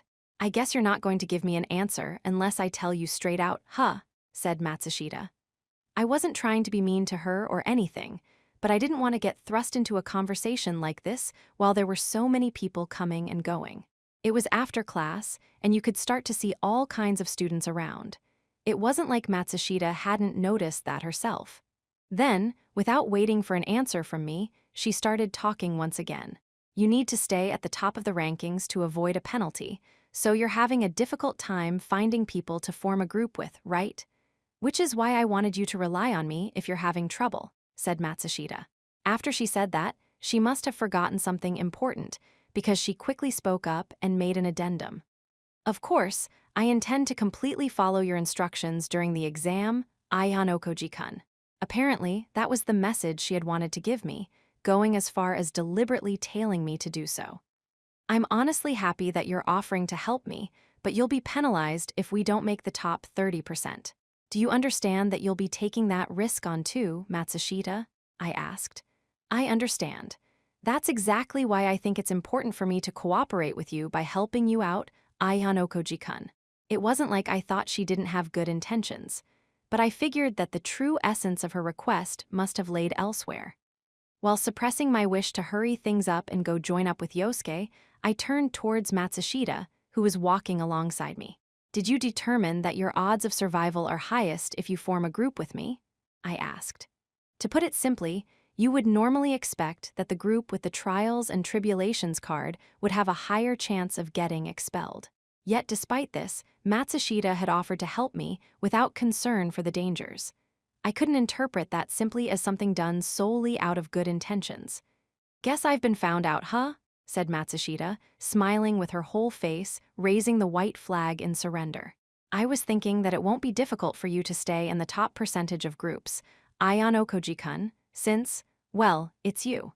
Even if you don't necessarily make it to the very top, it's almost a complete certainty that you'll break into the top 30%. It would be more dangerous for me to casually prioritize my friends and join a group haphazardly, said Matsushita. Those were her true feelings. She weighed me against the other students she could have possibly chosen, and she ended up choosing me. I thought you might get snatched up, Ayanoko-ji-kun, she added. So, she came to talk to me as soon as possible. That made it easier for me to understand her intentions by coming to me with her evaluation. I was grateful for her offer, but I had no intention of coming to a firm conclusion here from the beginning. That wasn't Matsushita's fault or anything. It would have been the same regardless of whoever approached me. I'm not going to decide on a group now, at least not this month, I told her. Meaning that you're going to sit back and see what happens? She asked. I want to see what the other classes are doing, I replied. I gave her a plausible answer. But what I was concerned about was very different from what the average student was concerned about. A special exam on an uninhabited island required extensive preparation. It was impossible to imagine that Tsukishiro wasn't involved in this somehow. It had already been a month and a half since the previous special exam, and there still hadn't been any significant movements on his end. As days went on, we were getting further away from his original scheme to have me expelled by the end of April. Because of the fact that the White Room agent had been acting at their own discretion, Tsukishiro's plans had gotten off track. Something was likely going to happen at this stage while we were forming groups. This period of time could be called the preliminary battle. There was an element of danger that not even Matsushita could read. If she got involved, she wouldn't be able to get out that easily. Well, it seems like I can't get a satisfactory answer now then, I suppose. I get it. In that case, please just think it over, said Matsushita. She probably had no intention of pushing this matter too hard because she seemed to back off immediately, waving her hand to say goodbye. Oh, that reminds me. Here's my personal contact info, she added. She handed me a slip of paper with her ID written on it. It seemed like she had prepared it ahead of time. Well, I said what I wanted to say. Matsushita said her piece quickly and efficiently without wasting any time. After she had made her offer, she turned on her heel and walked back towards the dormitory. It doesn't feel bad, getting another girl's contact information, I said to myself. Right now, it was unclear whether I'd be able to live up to Matsushita's expectations of me in the future. Afterward, I met up with Yosuke in Kiyaki Mall. "What's the situation?" I asked. "Well, I get the feeling that it's not going to be the worst-case scenario or anything, but well." I followed Yosuke's line of sight and saw Shinohara and Kamiya chatting away happily in the cafe, engaged in friendly conversation. And a little further away from them, I spotted Ike from behind, slouching his back like he was feeling depressed. He was watching Shinohara and Kamiya quietly. "What should we do?" asked Yosuke. "Well, for the time being, if he doesn't show any signs of going on a rampage of charging in there, I think we can just wait and see. Just carelessly calling out to him might not lead us to a solution anyway," I replied. Yosuke nodded in agreement. "In the meantime, I think we should find out more about Kamiya. I'm not sure what Kamiya's intentions are in inviting Shinohara to join a group, but we can't make a move until we make sure what those intentions are," I replied. "I'll think about who the best person for Ike-kun to partner up with would be in the event that he can't partner with Shinohara-san, just in case," said Yosuke. "Please do," I replied. We both agreed to split up and gather information separately. 4.8. After I separated from Yosuke, I gave Ishizaki, who was in Kamiya's class, a call and asked him to come out. He told me that he was still at school, so I decided to walk on over to where he was. As soon as I met up with Ishizaki, he immediately ran up to me with a huge smile on his face. "Hey dude, you're ready to pair up with us?" he shouted. "No, the jury is still out on that one, sorry. I actually wanted to talk to you about a different matter today," I replied. When I told him that, Ishizaki looked a little bit disappointed, but he quickly recovered. "What's up, dude? Come on, talk to me," said Ishizaki. I was about to launch right into what I wanted to talk to him about, but then I turned my attention to a girl that was approaching Ishizaki. It was Nishino Takiko, from Class 2B. "What's this? So, your business you had to take care of was meeting up with Ayan Okoji-kun?" said Nishino. "Hey, I told you not to follow me, didn't I, Nishino?" "Sorry, Ayan Okoji," said Ishizaki. After Ishizaki apologized to me, he urged Nishino to go on ahead to Kiyaki Mall. Nishino didn't listen to him at all, but instead approached me. "You're close with Ishizaki, huh? It's kind of surprising to see the two of you together," said Nishino, observing me closely. I also noticed that she didn't include any honorific after Ishizaki's name. "Hey, you never listen to people at all. This is exactly why everybody shuns you," shouted Ishizaki. "Shuns her," I repeated.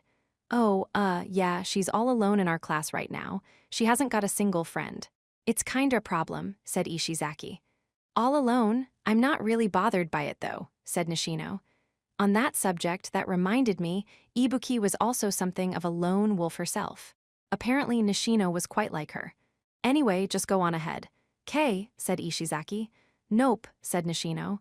"And nope. Hey, come on, sorry Ayan Okoji, hold on just a sec. I'm gonna get her out of here," said Ishizaki. "I'm just curious why you're sneaking around and meeting Ayan Okoji-kun in secret like this, Ishizaki," said Nishino. I hadn't ever talked with Nishino before, but she seemed to be the type of person who just said what was on her mind without hesitation. It was certainly true that a person like that tended to make a lot of enemies. However, I supposed that since Ishizaki and I were meeting together, it was understandable that she would find it curious. It might be counterproductive to just turn her away without telling her anything. I decided to tell Nishino about what I was going to talk to Ishizaki about. First, though, I wanted to give her some background context before going on to the matter at hand. Ishizaki and I were in a group together during the camp thing last year. We became friends there, I told her. I contacted Ishizaki because I want to know a few things about Kamiya from Class B. And since this isn't something that we wanted people to overhear, I asked him to meet me here. "About Kamiya-kun? What do you mean?" asked Nishino. She didn't drop the honorific in Kamiya's case, apparently. With that thought in mind, I went ahead and explained what was going on. "I heard that he promised to make a group with Shinohara from my class. Did you know about that?" I asked. Nope, first I've heard about it. But it ain't all that weird, is it? Said Ishizaki. Partnering up with someone from another class was certainly by no means strange, no. So, it wasn't unreasonable for Ishizaki was curious why I'd ask about it. So, what about it? He added. Even in the kindest of terms, Shinohara isn't the type of person who can perform well in the uninhabited island exam. Our class is worried about whether her forming a group with Kamiya might be a problem or not. I wanted to know what kind of person he is, I answered. I mean, I guess he's a normal, good dude, you know? He's pretty coordinated and stuff, and he's on the basketball team, so he's got stamina, said Ishizaki. Ishizaki then turned to Nishino for her opinion, with a look that said, right? I'm guessing she must have agreed with him, because she responded with an immediate nod, as if there was no issue. Apparently, one of them had asked the other to be in a group, from the sounds of it. Are they going out or something? I asked. I dunno, I guess, said Ishizaki. There's no way that you could find that out by asking Ishizaki, though. He doesn't know a single thing about love, said Nishino. Shut up, what do you know anything about it? Shouted Ishizaki. I know more than you, at the very least. I don't think that they're dating, but I'm pretty sure that Kamiya-kun likes Shinohara-san, said Nishino. That must have sparked Ishizaki's memory because he spoke up and told me something. Whoa, serious? Kamiya likes Shinohara? Oh, but hey, come to think of it, I'm pretty sure he might have said something about their bane, a girl he liked in another class, though I only have a vague memory of that, said Ishizaki. If students were to form a group with each other, they would obviously want to look for certain things. There were many factors, talent or a bond of friendship, or things like romantic feelings, perhaps. If, as Nishino had said, Kamiya had feelings for Shinohara, then it was no wonder that he would want to form a group with her. But why do you care about all that, though? Asked Ishizaki. I saw the two of them together this morning. Since Kamiya had called Shinohara by her first name, I figured they must be close. I thought there might be something going on, I replied. Oh, hey, hold on. Ayano Koji, are you maybe? Do you like Shinohara? Asked Ishizaki. No, I immediately denied it, but Ishizaki was grinning happily, like a switch had been flipped in his brain. Dude, come on. So you're just pretending to be this quiet dude, but turns out there's a lady you like. All right, I get it, said Ishizaki. I said no, though, it's not true. Aw, don't hide it from me. You and me are buds, right? Said Ishizaki. Well, I didn't think we were close at all until the training camp exam, though, but I supposed it was true that lately he'd been more of a friend to me than the people in my class who I hardly knew at all. But seriously, dude, knowing you probably could score a much cuter girl, said Ishizaki. If this kept going any further, there was a chance that some misguided rumors could start going around. If that happened, then Ike and Shinohara's relationship might sour even further. It's Ike from my class. He's the one who has a crush on Shinohara, I told him. Oh what? So it ain't you, Ayano Koji, said Ishizaki. Which is why I'm here trying to find things out, I added. All right, I understand what you're getting at now, sure. But I mean, it ain't like love is something another person can just butt into though, know what I mean? Said Ishizaki. I agree with that. I think that getting involved in their business would be wrong, added Nishino. Normally, yes, I would agree with you. However, for our class, this is a situation that we can't really ignore, since Ike taking part in this exam is vital to our class, I answered. The more strained that Ike and Shinohara's relationship became, the more chance there was that he might run off in a weird direction. This wasn't a good turn of events, because the uninhabited island special exam, a place where we could really make use of Ike's talents, was approaching. However, what I was requesting didn't offer any benefits for Class B. If anything, it would be like them helping their enemy. This wasn't something that they'd want to help us too much with. That's what I had thought anyway. All right. If you need it, I'll lend you a hand. What should I do? Asked Ishizaki. Ishizaki offered to help me, not minding it at all. Wait, Ishizaki, are you being serious? You're Kamiya's friend, aren't you? Said Nishino. So, what, am I just supposed to abandon Ayano Koji right here, when he's in trouble? Said Ishizaki. Well, yes, you are supposed to abandon him. I get that you two are friendly, but we're supposed to be enemies, said Nishino. They do say that yesterday's enemies are tomorrow's friends, right? Replied Ishizaki. Well, technically, he should have said today's friends, but it was fine, so I decided to just let that slide. That's very kind of you to offer, but it might be tough for me if you're asking for something in return, I replied. Something in return? Nah, dude, I ain't askin' for nothing. It's normal to help a friend when they're in trouble, said Ishizaki. Ishizaki wasn't good at lying. He seemed to be willing to give me some advice without asking for any kind of payment. I was grateful for that, but considering that he was Kamiya's friend, I couldn't make an unreasonable proposal. Besides, if I carelessly tried to separate Kamiya and Shinohara, it would probably be frowned upon, especially by Nishino. Okay then, in that case, could you try to get Kamiya to tell you how he really feels? I asked. So, you just want to know if he really likes Shinohara? Asked Ishizaki. Yeah, but please make sure to keep quiet about the fact that there's someone who wants to know about it, I answered. Yeah, course I'll do that, but how am I supposed to actually ask him? Any ideas? Asked Ishizaki. Ishizaki was struggling because he didn't have any motive to ask Kamiya how he felt, but Nishino stepped in to throw him a lifeline. Ayano Koji-kun, you saw the two of them together having fun, didn't you? In that case, why don't you guys pretend like it was Ishizaki who actually witnessed them, and then Ishizaki can use that to ask if they're dating? Wouldn't that work? Besides, since Ishizaki is a guy who isn't very popular, it would bother him when one of his friends beat him to the punch, right? Said Nishino. Ishizaki immediately accepted Nishino's proposal since he didn't really have many ideas of his own to work with. WL, it definitely feels pretty flimsy as a reason and all, but all right, I'll do it. Just wait a sec. Club stuff still hasn't started yet, and Ishizaki had added that he thought the plan would probably work, and then proceeded to call Kamiya. Oh, hey, Kamiya. Sorry for hitting you up before your club stuff. Oh, yeah, just something I wanted to ask ya. Were you talkin' with Shinohara from Class D this morning? Dude, I knew it. Aw man, and here I thought we were like brothers in arms since we didn't have girlfriends and all. And here you go, leaving me in the dust, said Ishizaki. He asked Kamiya about Shinohara, handling it better than I had expected he would. Oh wait, so you guys aren't really going out? Guess that must be true, yeah. If I find out later that you're lying, though, we're gonna have a problem, you know? Said Ishizaki. He confirmed that the two of them were not dating, and then made an okay gesture to me with his right hand. Just then, though, his expression changed slightly. Huh, seriously? Oh, all right, I getcha, huh? Ishizaki had been asking questions in a way that I could follow along up with so far, but the amount of information I could pick up from the conversation suddenly diminished. He began to listen intently to Kamiya, who was speaking on the other end of the line. That so? Huh, okay. Yeah, dude, I get it. Guess that means the time has come for you to become a man. I'm pullin' for you, dude, of course. Let me know how it goes, okay? Said Ishizaki. Based on how the conversation had gone, I was able to understand what Kamiya had told Ishizaki, more or less. When Ishizaki finished his call, he looked at me with a somewhat awkward expression on his face. So, Kamiya's plannin' on telling Shinohara that he's got a thing for her. He's gonna do it on the island, said Ishizaki. I see, I replied. If they formed a group, that meant they'd be together on the island for 24 hours a day.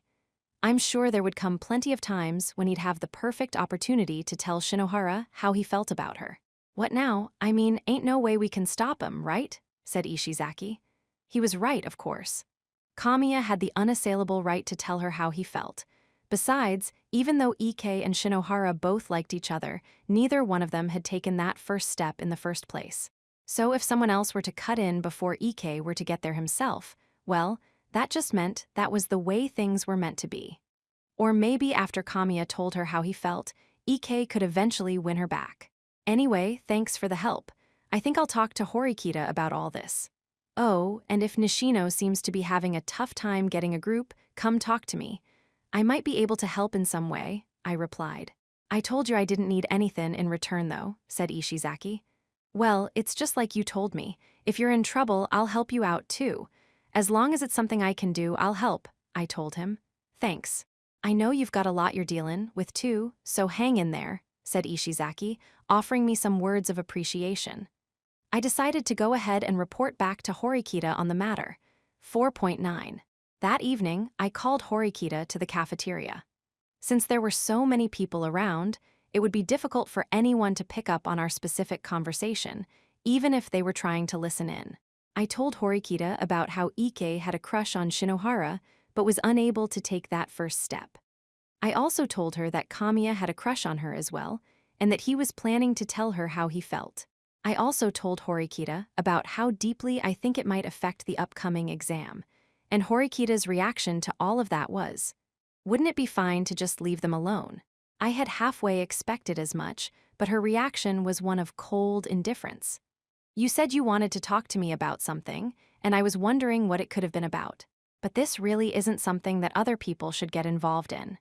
Besides, I do value Ike's camping skills as well. We should place him in a group to make the best use of his abilities, leaving personal feelings out of the equation, said Horikita. I'm not so sure about that. It seems like Ike can't get his mind off Shinohara. Depending on how things play out, it's possible that he might not be able to perform as well as he did last year. If that's all there is to it, then that would be fine, but we should consider the possibility that he'll be so preoccupied thinking about Shinohara that he'll drag his group down, I answered. You're saying that he'll get all weird about it and end up getting expelled? Said Horikita.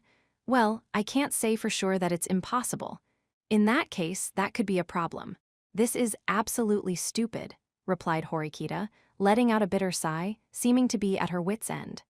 It seems like Kamiya and Shinohara have promised to be in a group together, but they haven't made it official yet because of your instructions. But if you do give them your permission, it is almost a guarantee that they will form a group together. You are the leader of Class D now.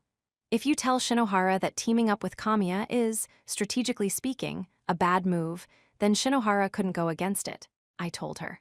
So, you're saying that we need to stop them. But if we prevent them from being in a group together, wouldn't Kamiya-kun just pick a different time to tell her how he feels?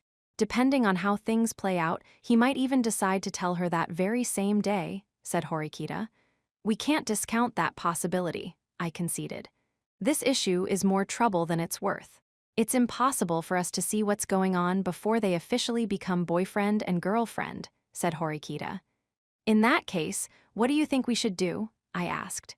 Why don't we just make Ike-kun come out with it and tell Shinohara-san how he feels about her? If she responds well to it, then Ike-kun will give his utmost so that he won't be expelled, no matter what group he's placed in, right? On the other hand, if she turns him down, Ike-kun can forget about her and concentrate on the exam, said Horikita. While I agreed that the former scenario was likely, I wasn't sure if the latter would happen that way if Ike did get rejected.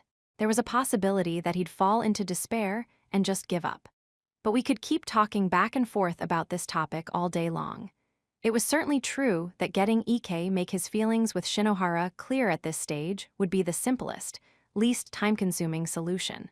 You're good at quite a lot of things, but when it comes to love, you're really hopeless, aren't you? Said Horikita. I'm studying hard right now, I replied. For the love of all right, I'll see what I can do. In the meantime, should I go ahead and lead Ike-kun and Shinohara-san to try and form a group together? Said Horikita. Even though we were still in the middle of eating, Horikita took out her phone and launched the OAA app. However, when she did so, an unexpected fact came to light. Unfortunately, it seems like we're too late, said Horikita. Horikita slid her phone across the table over to me and showed me the screen. In the OAA app, I could see that groups had been formed. I saw both Shinohara and Kamiya's names listed together already as two people in the same group. They were in a group of 3 people, together with Kinoshita Minori from Class B.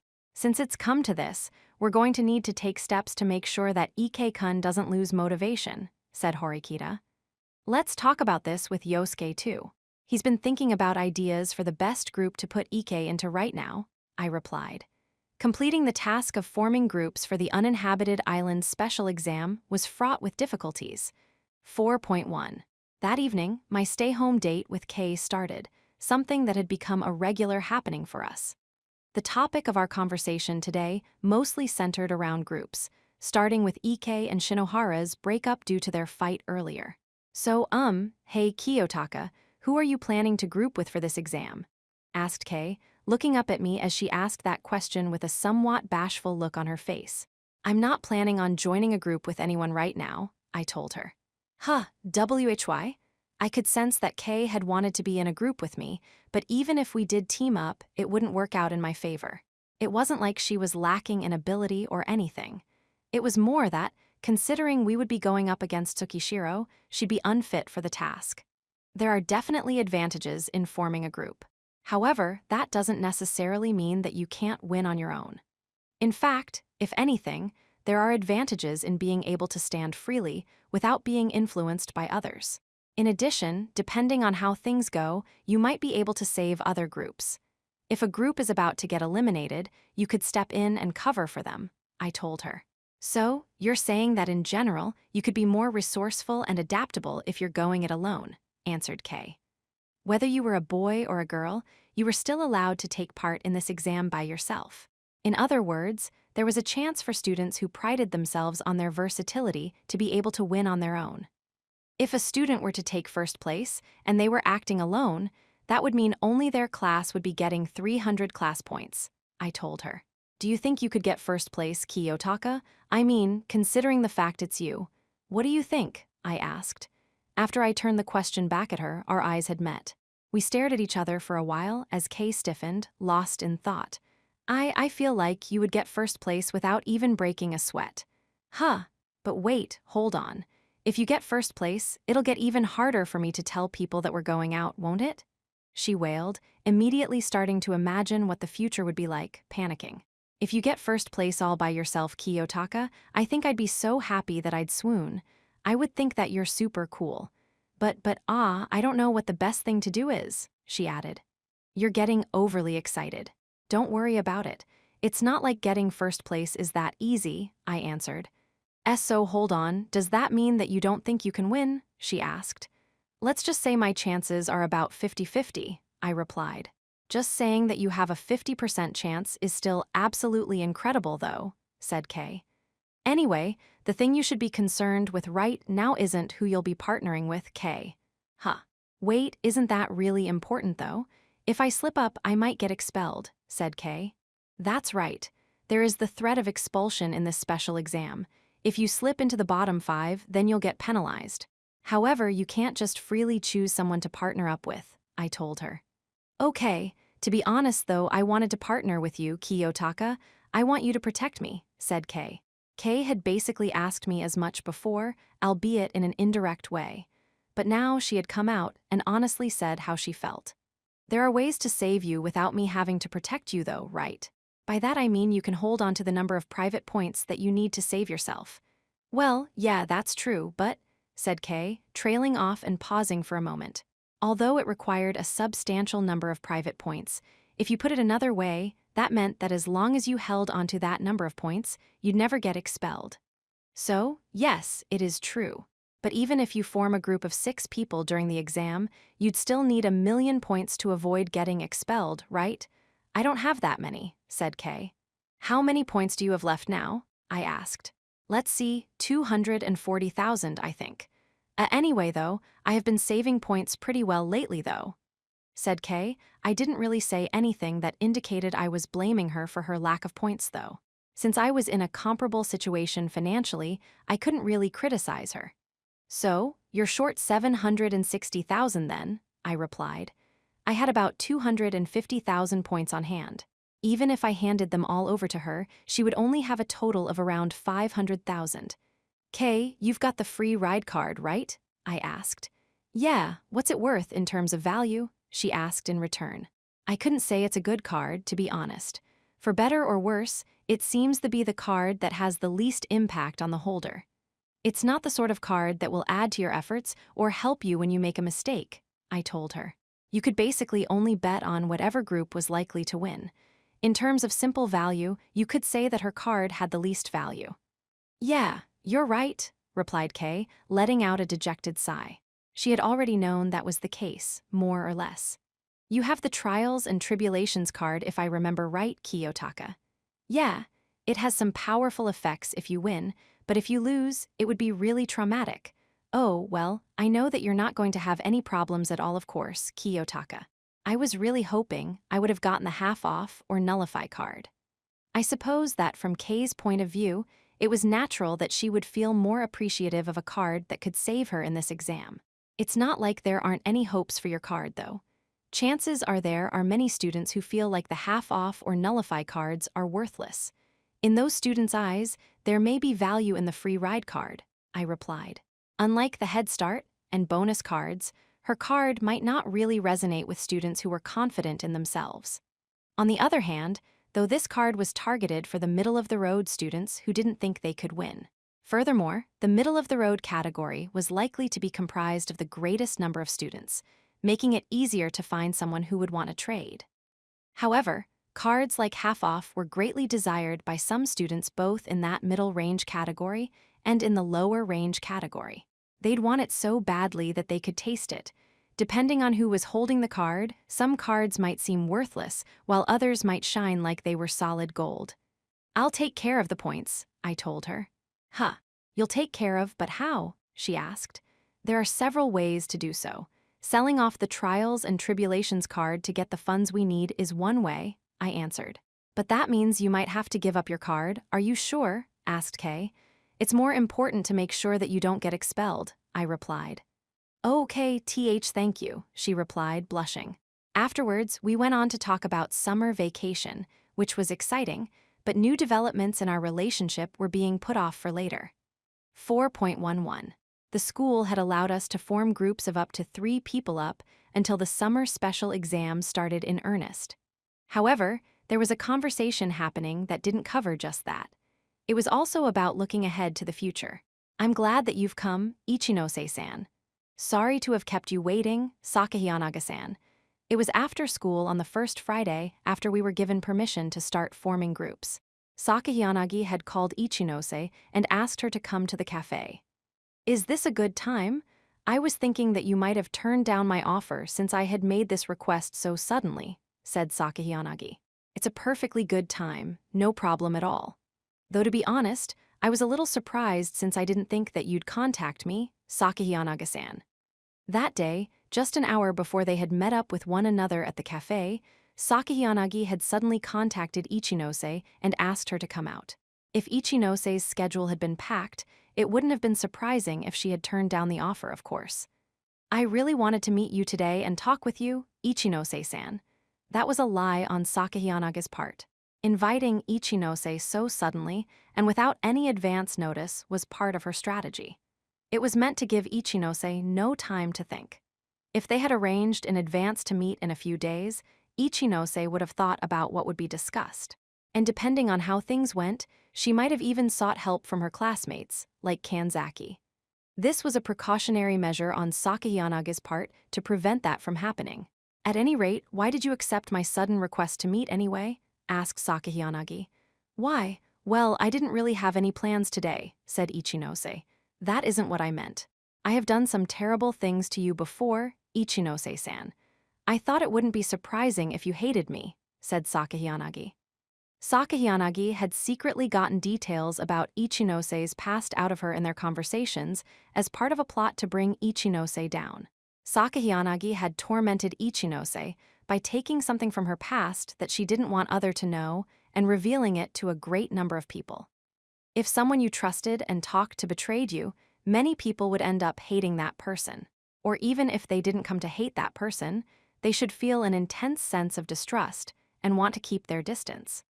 However, not only did Ichinose immediately respond to Sakahiyanaga's sudden request, but she didn't give the slightest impression that she held anything resembling a grudge. "No, actually, I don't think you've done anything particularly horrible to me, Sakahiyanaga-san. It's true that what I did in junior high was something that I needed to reflect on anyway, and I'm ashamed of what I did. But it's not like I had explicitly asked you to keep a secret from everyone, so it would be wrong of me to blame you for what happened," said Ichinose. What Ichinose was saying was that in the end, she herself was the one who revealed her past, so she was the one to blame for what happened. "You are, without a doubt, a truly good person, Ichinose-san," said Sakahiyanagi. "I'm not so sure about that. I don't really know myself," said Ichinose somewhat sheepishly, lightly scratching her cheek. She seemed to be embarrassed, averting her eyes away from Sakahiyanagi like she couldn't bear her gentle gaze. "So then, what did you want to talk about?" asked Ichinose. Perhaps Ichinose felt like it would have been awkward if they continued discussing that topic any further, because she urged Sakayanagi to start talking about the matter at hand. As you wish then, I'll get down to business. However, I suspect that you might feel uncomfortable about what I wish to discuss with you, said Sakayanagi. After Sakayanagi had prefaced what she was going to say with that warning, Ichinose quietly muttered to herself, I hope she goes easy on me. Please pardon my bluntness, but I'm not so sure that you'll even be able to make it back to Class B, let alone Class A. I would like to know your thoughts on the matter. Would you care to share them with me? Said Sakayanagi, pointing out the current situation that Ichinose was in without an ounce of hesitation or restraint. Ah ha ha, well, that really was honest, Ichinose replied. For a brief moment, Ichinose's mind went blank. Then, with a bitter smile on her face, she started to fan herself with her hand. Sakayanagi, with a deliberate smile plastered on her face, simply watched and waited for an answer. It's certainly true that the situation we're in now isn't good, by any means, said Ichinose. As of the 1st of May, there was only a 26-point gap in class points between Ichinose's class and Ryuin's class, with Ichinose trying to play catch-up. Since those points fluctuated based on things like tardiness and absences every month, she thought that her class might be able to catch up if there weren't any special exams. In fact, the class points that her class had accumulated over the past year had largely come from smaller amounts of points being gained from those kinds of daily activities and evaluations building up over time. However, after their positions in the rankings had been reversed and Ryuin's class became Class B, they didn't show a single weakness to exploit. In June, the gap between the two classes had narrowed slightly, but only by a mere 2 points. Ichinose could feel Ryuin's and his followers' strong will to never let her pass them. That was something that Sakayanagi, who was now being pursued by Ryuin, could sense without even needing to say anything about it.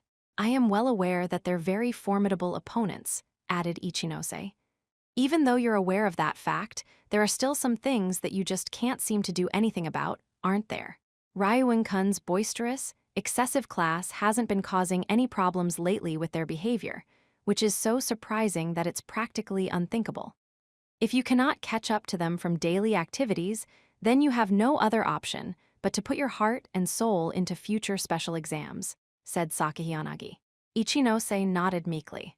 Sakayanagi was by no means intending to answer with sweet, gentle words in response, though. He's not the sort you can defeat so easily.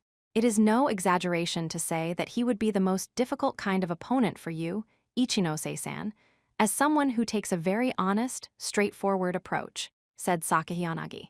That point was something that Ichinose understood quite well herself, having faced Ryuin directly at the year-end special exam. Ryuin was coercive, abnormal, and certainly wasn't loath to break the rules. Ichinose's true intention was probably to avoid fighting him, if possible. But, well, that's something that I can't avoid running into on the path to get to the top. And while it's true that Ryuin-kun is a difficult opponent to face, it's not as though you're someone who could be defeated so easily either, Sakayanagi-san, said Ichinose. Even there had been a brief struggle with Katsuragi, who was also in Class A. They had nearly double the points that Ryuin's class had, creating a strong lead. Class A was undeniably far ahead of everyone else in the running. Even if Class A were to be defeated once or twice, it would be difficult to shake them out of first place. Even though there is more than 200-point gap between your class and Class D, what do you think might happen, considering their momentum? Are you confident that they won't overtake you? Asked Sakayanagi. Horikita-san's class is also rapidly gaining strength by leaps and bounds. In terms of individual abilities, they have people who can stand toe-to-toe with those from any other class. When I look at things that way, I can say that I definitely do not have that much room for error, said Ichinose. Indeed, there are certainly several interesting and exceptionally gifted individuals in Class D first. You have Hirata-kun and Kushida-san, both of whom have excellent communication skills and well-balanced grades. Then there's Sudo-kun, who is the sole student to have earned an A+ rating in physical ability. And you have Ayanokoji-kun, who made a surprise attack like a soldier lying in wait by getting a perfect score on the mathematics section of the exam, which was an exceptionally difficult subject. And then we have Kuenji-kun, someone whose true abilities still can't be discerned fully, making him yet another dangerous person, said Sakahiyanagi.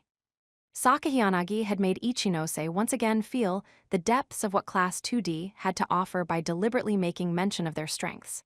Lastly, there's the leader that they rally around, Horikita-san. She is quite gifted both academically and physically, and I even heard that she had joined the student council the other day, she added. Sakahiyanagi had once again confirmed the situation that Ichinose was in. I am terribly sorry to keep saying such harsh things, but I think that it's only a matter of time before your class is demoted to being Class D, Ichinose-san. Well, I think there's no arguing that we do warrant that kind of evaluation right now. But, said Ichinose, before being interrupted.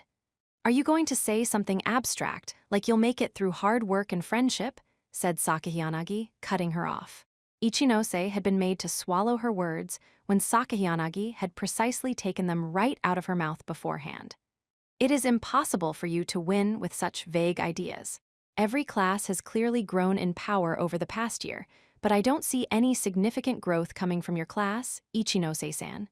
That's not true, though. Everyone has been really coming along. I didn't see that you haven't grown. The problem is by how much, said Sakahiyanagi. You might not believe this, but I don't think we'll lose, Sakahiyanagi-san, said Ichinose. Sakahiyanagi, with a faint smile on her lips, simply shook her head from side to side, slowly. If you look at OAA, the answer is obvious. If you compare the overall ability that all 4 classes have this year versus where we were at last year, you can see that your class is undoubtedly the one that has demonstrated the smallest degree of growth among them.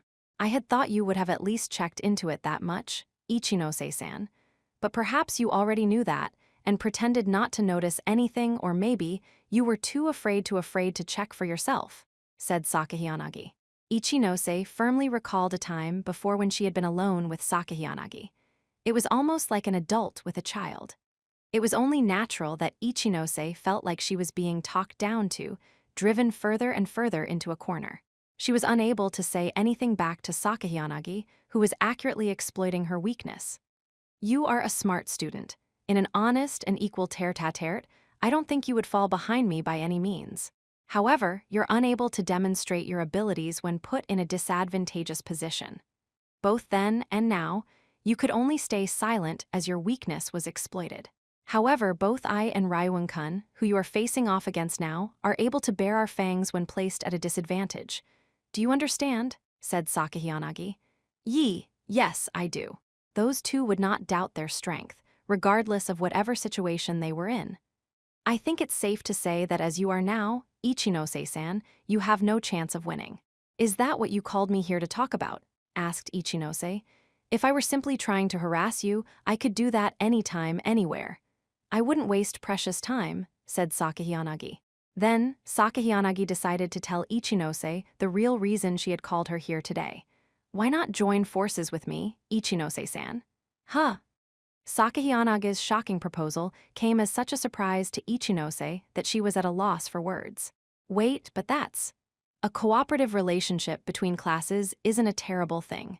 In fact, if I remember correctly, you had a similar relationship with Horikita-san from Class D during our first year, didn't you?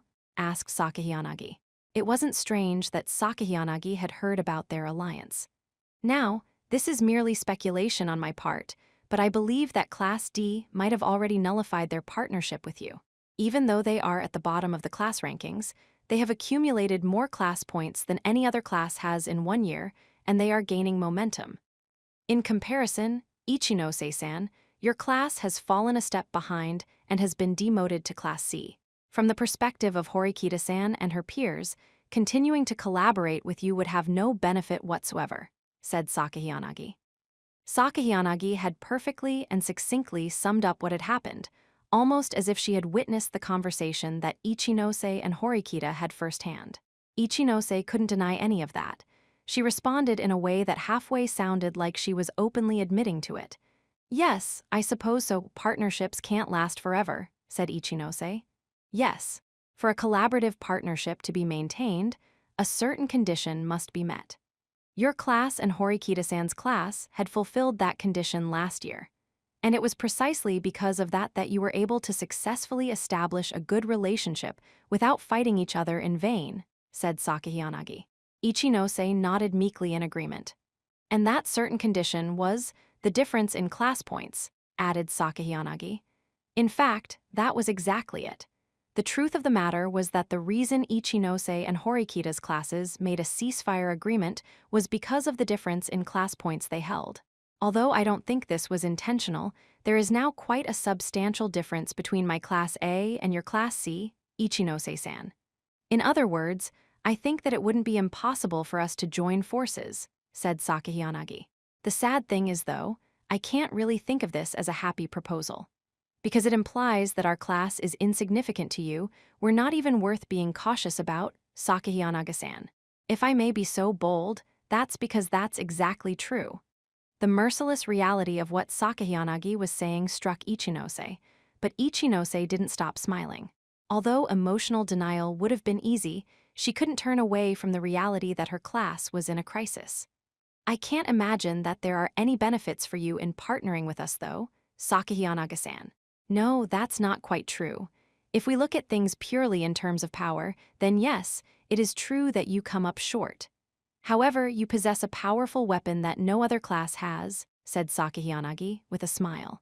And that weapon is trust. I can say with absolute certainty that during the time in which our classes are allied with each other, you will not betray me, no matter what happens. That is of foremost importance in looking for an ally, said Sakahiyanagi.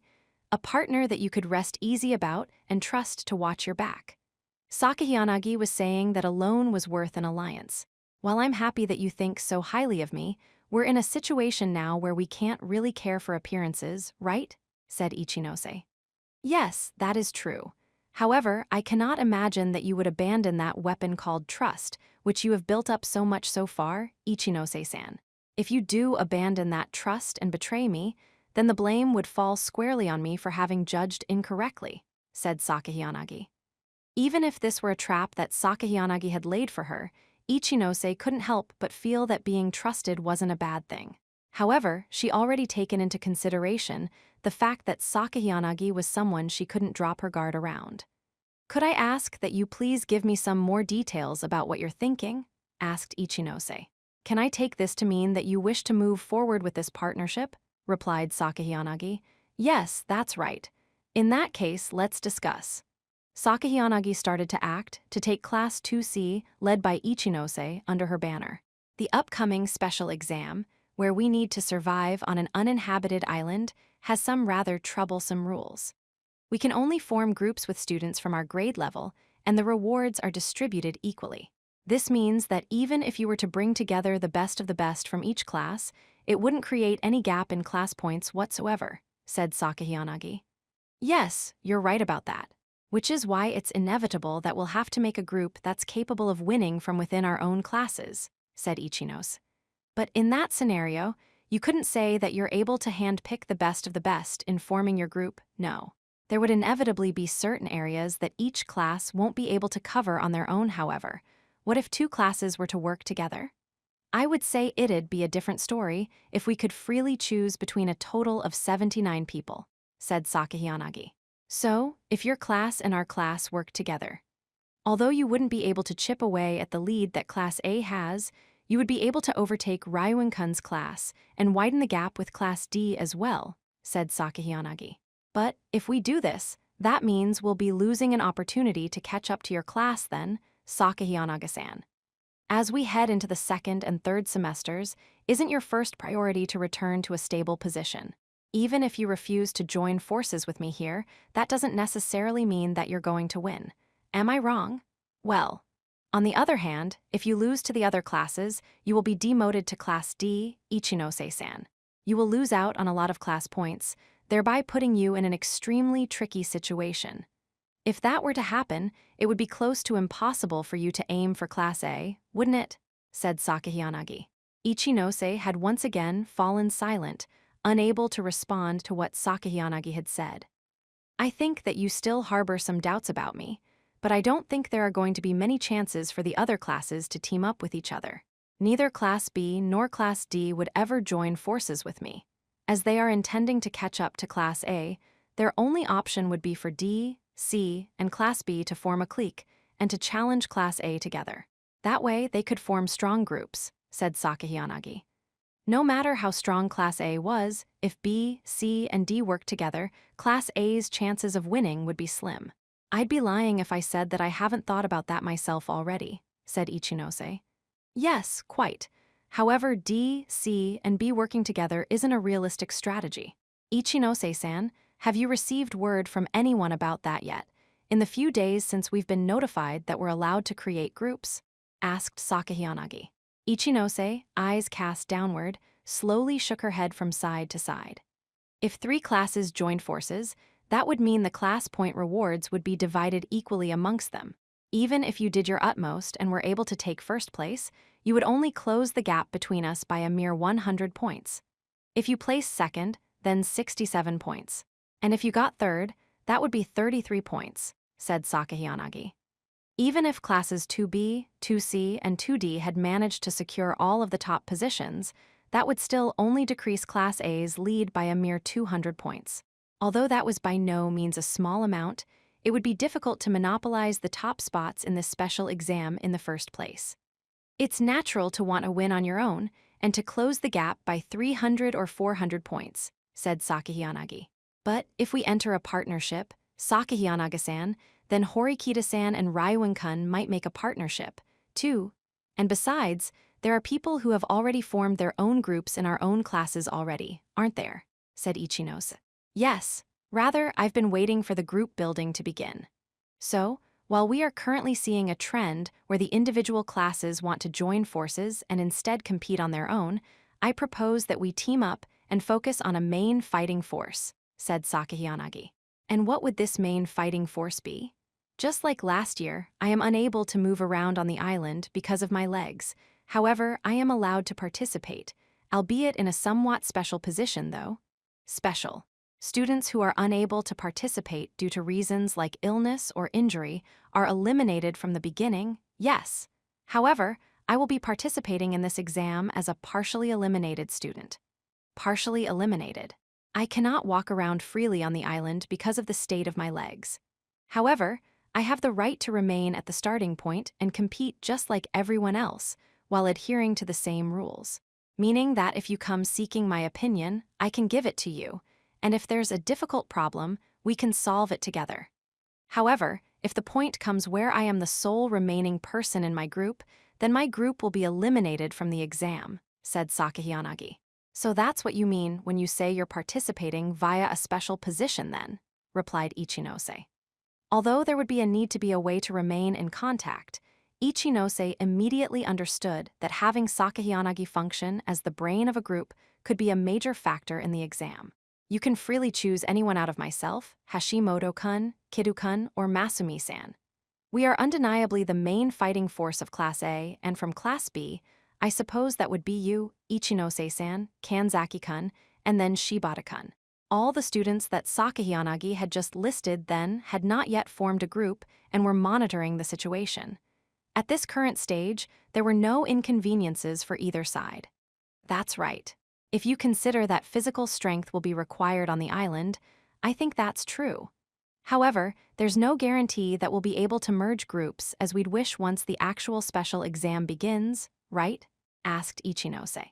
Although it will be difficult to merge groups, it's not exactly impossible, replied Saka Hiyanagi, smiling broadly.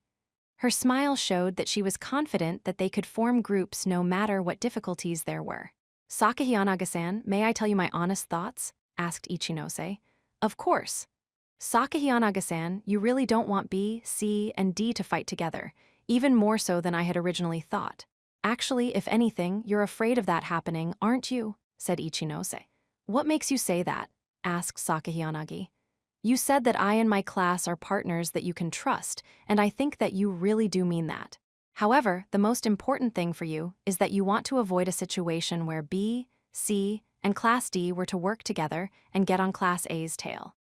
It's certainly true that the amount of class points we could earn if we won would decrease, but there's no guarantee that the 3 classes below you won't continue to work together in the future.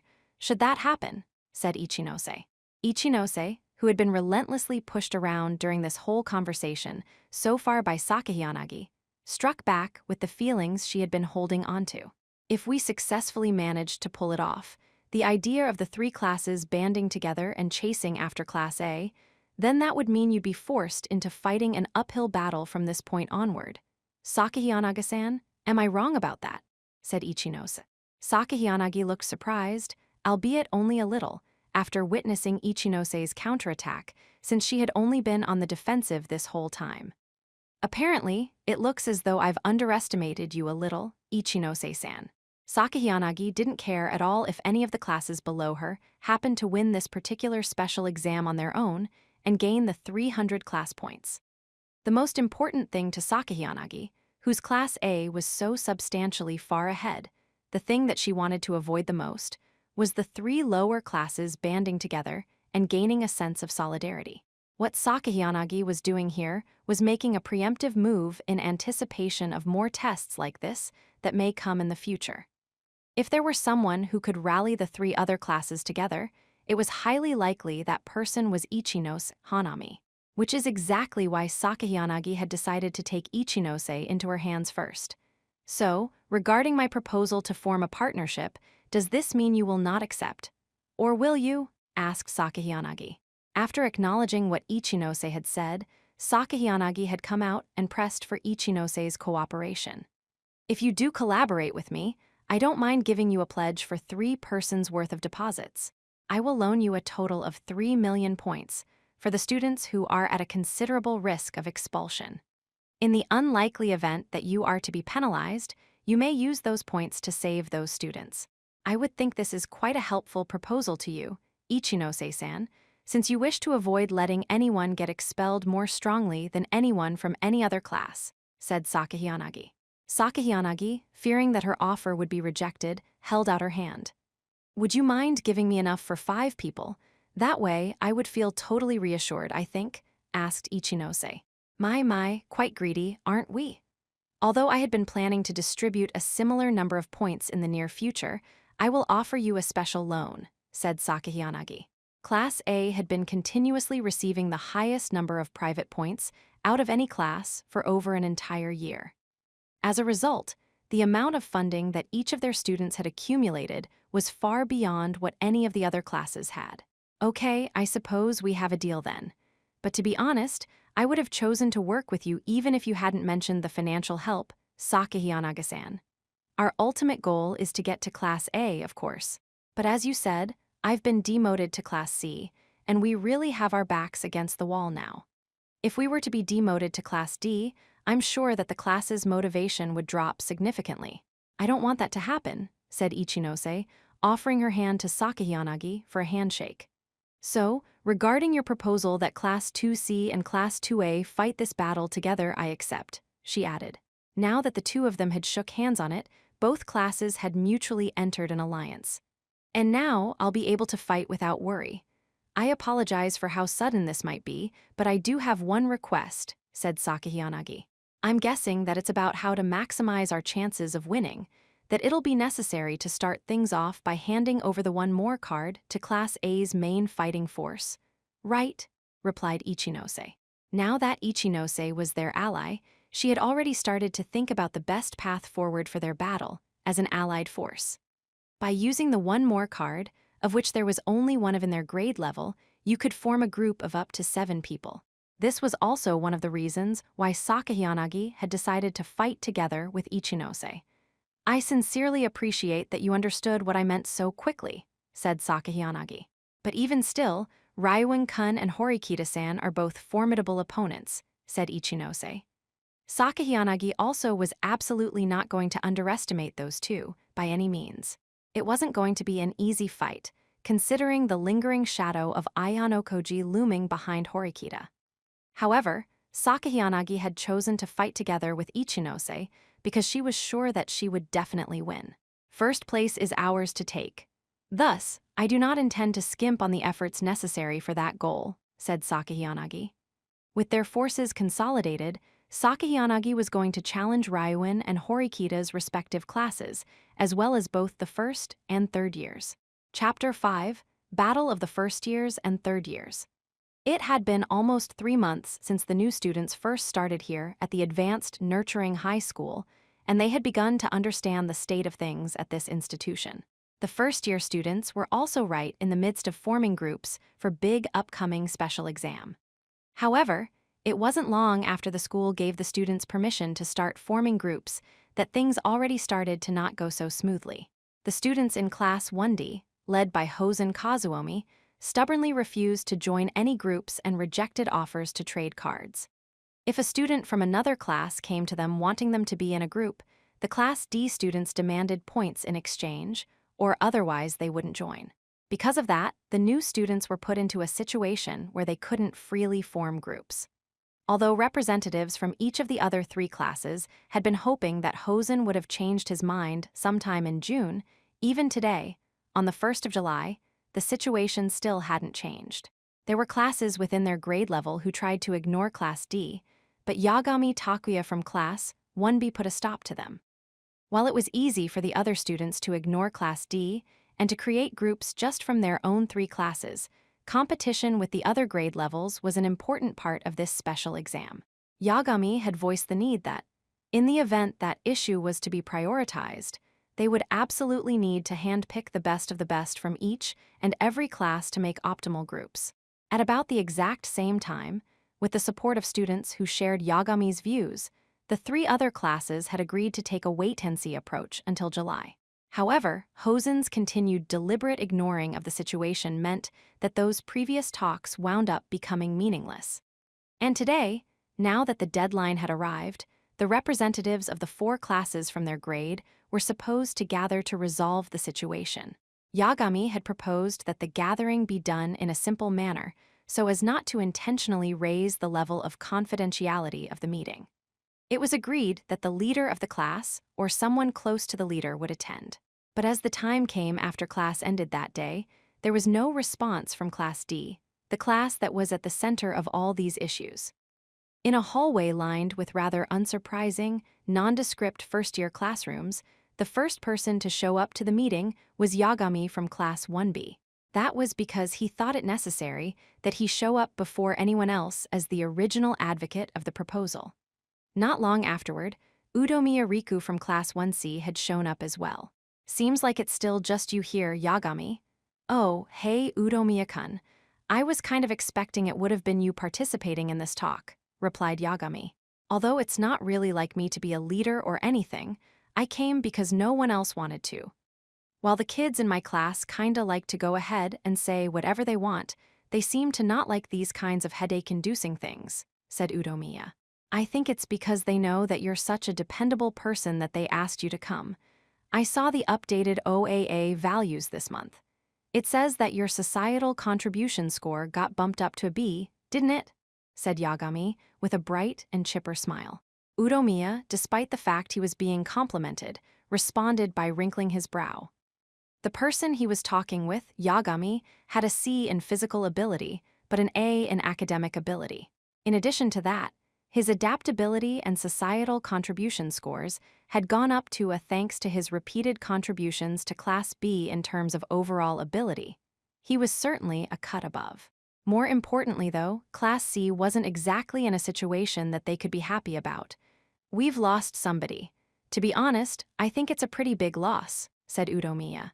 I didn't think that Hatano-kun would have gotten expelled either. It is really unfortunate, said Yagami. Yeah. Hatano was a male student from Class 1C. He was a valuable student too, with an A in academic ability. However, he had been dealt a fatal blow as a result of him being involved in actions that, once discovered, resulted in a penalty of immediate expulsion. The somewhat relaxed first-year students were once again reminded of this school's harshness, though at this point it had already been a month since Hatano had been expelled. Udomiya, his classmate, didn't even have the time to regret his loss, unfortunately. Now that he had lost one of his best students, he needed to get definite results on the upcoming special exam. It seemed like you and Hatano were pretty close, said Udomiya. He said he wanted to join the student council together. He wanted to make the school a more fun place to be, replied Yagami. Udomiya nodded lightly and then directed his gaze towards the Class 1D classroom. Do you think that Hosen's gonna come? asked Udomiya, wondering about the very person about which this discussion was taking place over. I guess I'd say it's about a 50-50 chance, replied Yagami. 50-50. Wow, you sure put a lot of faith in Hosen, huh? I'm betting he won't show, said Udomiya. If he doesn't show up to this meeting, then the matter is settled. We'll go ahead and form groups with students from our 3 classes. If that happens, then Class D and Class D alone, which has been trying to push for getting a lot of points out of us, will be left out in the cold. Then any chance they have to win will disappear, said Yagami. If he thinks that he can make us fork over our private points, then he really has a massive ego. He objected to the idea of trying to smoothly form groups with people from all classes together. Since the 2nd and 3rd years are our enemies here, we really ought to work together. Yet Hosen still refused anyway, said Udomiya. Even though they were all in the same grade level, Hosen wanted to compete in areas where they didn't even have to. It seems that way, at least on the surface, but I can't imagine that's what Hosen-kun actually planning, deep down. I can understand that it's a bargaining tactic on his part, but it's one that's not going to pay off for him. If he really intends on playing that game, though, then I have to wonder if that might actually be a blessing in disguise for us. Because that means that Hosen-kun isn't that much of a threat to us then, said Yagami. Yeah, you're right, replied Udomiya. Yagami explained that he had arranged this meeting to gauge what Hosen was thinking. As the 2 of them were in the midst of their debate, a 3rd person showed up. Oh, hey, Riku, Takuya. I figured it'd be you too, shouted Takahashi Osamu from Class 1A, greeting them in a loud voice and waving as he came closer. Though he had a low academic ability ranking, just a C+, he was particularly good at getting to know people no matter who they were. He was often called up to participate in discussions. He had many friends in other classes and other grade levels too. Osamu-kun, did you come because you were forced into handling things for your class again? Asked Takuya. Well, the leader of our class is the kind of person who hates dealing with this sort of hassle, you know? So that's where I come in, replied Takahashi. Well, this discussion is going to move a lot more smoothly now that you're here, Osamu, added Udomiya. Just like in Udomiya's case, the leader of the class didn't have to come to this discussion. On the contrary, it would have been more appreciated by the other classes if the students who came for these talks were the ones who excelled in conversation. All that's left is Kazuomi, huh? Said Takahashi. There was only about 3 minutes left until the appointed meeting time. If he didn't show up, the 3 other speakers would proceed with their meeting without hesitation. Don't you all think it'd be better if we teamed up right at this stage? Because honestly, I really want to isolate Class D so we can crush them as soon as possible, said Udomiya. We've been told that the exam on the uninhabited island is going to assess more than our academic abilities, though. If you're looking at academic ability alone, then Class D is at the bottom of the rankings, but in terms of physical ability, they're a close second. It's possible that they could play a key role in group building, said Takuya. Look, I get what you're trying to say here, Riku. My class is feeling pretty darn frustrated with the situation too. But don't you think it's a little too early to just give up on Class D? I mean, we can't say for sure that there aren't going to be more exams like this in the future where all the classes in our grade have gotta work together, right? Said Takahashi. While Udomiya had advocated for ostracizing Class D, Yagami had continued to maintain that they needed to support Class D Takahashi, meanwhile, didn't really take a firm stance on either side, remaining in the middle. If we just need to work together to tackle this exam, then we'll be fine if it's just us our 3 classes. I'll admit that, yes, there certainly are some capable people in Class D that we could use, but they're not worth enough to the point where I want to make a request to Hosen and try to get in his good graces. Besides, it's just about time for our meeting to start. I'd like our 3 classes to start talking about reaching an agreement between ourselves, said Udomiya. Just then, almost as if he had anticipated how their conversation was going to go, the person in question appeared with a relaxed attitude. "'Fraid that things aren't gonna work out that way, Riku," said Hosen. "It seems like you came after all then, eh, Hosen-kun?" replied Yagami, greeting Hosen with a smile on his face. On the other hand, Hosen approached the 3 of them while baring his white teeth in an unnerving manner, like he usually did. Udomiya shot a quick glance over at Hosen and then averted his eyes, looking out the window. "Hey Kazuomi, who showed up at a great time," exclaimed Takahashi in a friendly manner without fear of Hosen. Takahashi's feeling was that he wanted everyone to get along. That's all that he wanted. "Don't say my name like we're all buddy-buddy. I'll kill you," snapped Hosen. Hosen, after trying to intimidate Takahashi, turned his eyes back to Yagami and Udomiya. "So, decided to pay up?" he asked. "Don't make lame jokes. We're not paying you a single point," replied Udomiya. Now, let's calm down, okay? We can't hold a discussion if you're fixing for a fight right from the get-go," said Yagami. "All right, now that everyone's here, I guess we can get this thing started. For the groups, don't just start yammering out of nowhere," snapped Hosen, shoving Takahashi by his shoulder, causing him to fall down hard on his bottom. Udomiya, displeased by Hosen's actions, shot him an intense glare. "Hosen, don't bring your violent attitude here." "Oh, what, you plannin' on gettin' in my way?" replied Hosen. "If necessary, yeah," said Udomiya. "HMPH ain't that interestin'. If you feel like you can bring it, then go ahead and try," said Hosen. When Hosen raised his left hand in the air, Takahashi scrambled back to his feet. Wait, hold on. "Look, I just slipped and fell, that's all, man."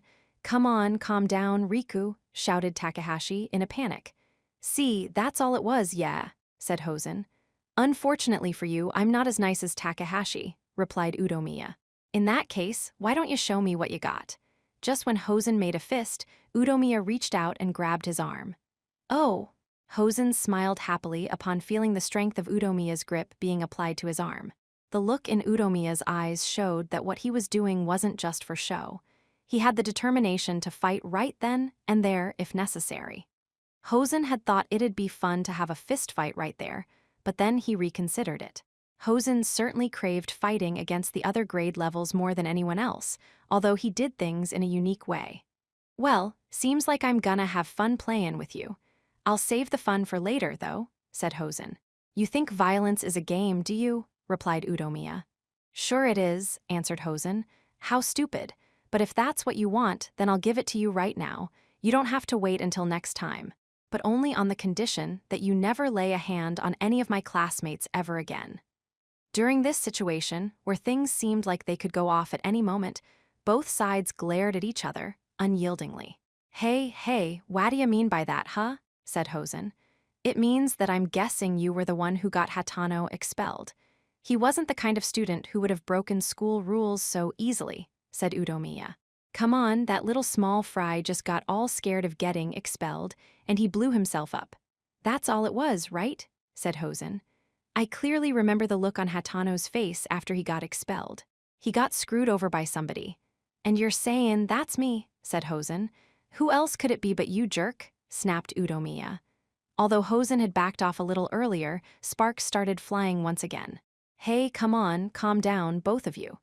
Riku, if you just start throwing down right here, you'll just be doing exactly what Kazuomi wants, man," said Takahashi. "Takahashi-kun is exactly right. The important thing right now is focusing our efforts on the upcoming uninhabited island survival exam," added Yagami. "Oh, right. We can make groups with peeps from other classes. That upcoming special exam," said Hosen, speaking as though the thought hadn't occurred to him at all until just now. "So what? You refuse to work with the other classes. This is none of your business then, isn't it?" said Udomiya. "Hey now, if you really insist, and I mean like really insist, I'll work with you, see," said Hosen. "Enough jokes. I wouldn't team up with you even if you were the last person standing," replied Udomiya. "Talk about ice cold," said Hosen. Udomiya slowly released his grip on Hosen's arm. Yagami, who had been watching the situation unfold, cut in right then, determining this moment to be the right time. "We're wasting time. Shall we get started?" said Yagami. "Wait, who said I'm joinin' your little conversation here? I ain't startin' anything," said Hosen. "Then why did you even come here? Just to kill time?" said Udomiya. "And if I said yeah?" replied Hosen. "I wouldn't believe you. You're not that stupid," mocked Udomiya. Even though he was speaking with Hosen, Yagami smiled unabashedly. This whole uninhabited island survival thing certainly sounds like a far-fetched idea, but the second and third-year students have already experienced it before. "We first-years have to take this test while at a significant disadvantage," explained Yagami. But we're also gonna get a handicap in our favor too though, right? Said Takahashi. In the face of the optimistic Takahashi's comment, Yagami continued to explain his stance in a calm and gentle manner. The second and third-year students have an advance in both academic ability and physical ability because they're older. That fact remains unchanged. If we can't work together, the upperclassmen might eat us alive. You see, said Yagami. That was exactly why Yagami was stressing that cooperation amongst their four classes was essential. Spare me your weak sauce nonsense, Yagami. Second year or third year, I'm confident I can crush 'em, said Hosen. Yes, there are some students who are more exceptionally talented than others, of course. But there's no hiding the fact that in terms of overall ability, our grade level is inferior. Not everyone is as blessed as you are, Hosen-kun, said Yagami. Yagami's constant gentleness and the fact that he demonstrated he highly valued Hosen's abilities were what kept the conversation from falling apart. Which is why I think it's necessary that we need to band together and form one optimal group with students from our grade level. One strong group made up of 4 people. We need to bring together a group of students who can we definitely say, similar to what Hosen-kun himself had said earlier, won't be defeated even if they take on second or third-year students, said Yagami. Meaning that we're not going to be competing with each other over class points in this special exam, said Udomiya. The rules make it difficult to cooperate within your grade level, which is why the second and third-year students who have less time left here are having a harder time accepting the lost opportunity for class points that comes with this particular special exam. But we still over 2 whole years left here. That's why we should so deliberately forgo the class points this time around, said Yagami. The difference in class points between Class A and Class D in their grade level was still only 300 at most. While Yagami had suggested that there was no need for them to panic, Udomiya seemed to have different thoughts on the matter and wrinkled his brow in response. The benefits from cooperating with the other classes are too slight, though. Just throwing away class points would be a waste, said Udomiya. If we get eaten alive by the upperclassmen, though, losing class points isn't the only thing we'll have to worry about, said Yagami. But it means no one is going to pull ahead in our grade level, though, argued Udomiya, stressing that if problems arise like Yagami suggested after their battle, then that was simply inevitable. Oh, hey, hold on a second. I'm kind of curious about one thing you said earlier, Takuya. Why just one team? The groups who place in the top 3 will all get class points, right? Also, if we consider the fact that we can form up into bigger groups during the actual island part of the exam, then wouldn't it be better for us to make lots of strong groups, said Takahashi. You are absolutely right. However, if we try to make a lot of strong groups from the get-go, we're going to have to think about the balance of each group. We're going against the older students. They aren't going to be easy opponents for us to beat. In that case, it's important that we focus on making our strongest possible 4-person group to reliably ensure that we can take first place. Besides, it sounds like it will be difficult to freely form into larger groups during the main exam part, and even if the upperclassmen really do their best to work together, they can still only form 3-person groups, representing 3 classes, responded Takahashi quickly, in an effort to quell Takahashi's doubts. After Takahashi heard Yagami's response, he understood what he was getting at. So, if we get first place, the rest doesn't matter. Even in the worst-case scenario and we throw everything else away, said Takahashi. I do think that yes, we could make a strong enough group if we were to ignore Hosen-kun and just work with our own 3 classes. However, then we'd be essentially playing by the same rules as the other grade levels. The reason I'd like all 4 classes to work together is not just so that we can hand-pick the best possible people. It's also because I think it will help unify our will to fight together, as one, across our entire grade. We first-year students were the only ones given the option to create groups of up to 4 people. It would be a waste for us to throw away that valuable handicap we were given, said Yagami. If Class D alone were left out of the equation, it would naturally lead to a situation where they would try to hinder everyone else in their attempts to get first place. And if that happened, it was clear that Class D would do anything and everything in order to prevent the other classes from winning. Yagami was saying that if the 4 classes can cooperate fully, they should shoot for that ideal structure. Then Yagami turned to Hosen once more. I understand that you alone can hold your own in a fight against the older students. So, I hope that you'll lend us a hand, said Yagami, appealing to Hosen that they needed all 4 classes. Udomiya, though, eyed Hosen suspiciously. He didn't think that the person who had refused to even discuss the matter for more than 2 weeks would agree to such a thing. All right, I'll work with ya, said Hosen. However, Hosen had readily accepted Yagami's proposal. What are you plotting, Hosen? Asked Udomiya. What do you mean, what am I plottin'? You said you wanted my help. And how can I not listen to such an adorable little request? Replied Hosen. All right then, let's hear your conditions, said Yagami. After considering how quickly Hosen changed his stance on the matter, Yagami quickly urged him to speak as not to waste any time. 2 spots in the main big group gotta be reserved for Class D students. That is an ironclad requirement, said Hosen. What?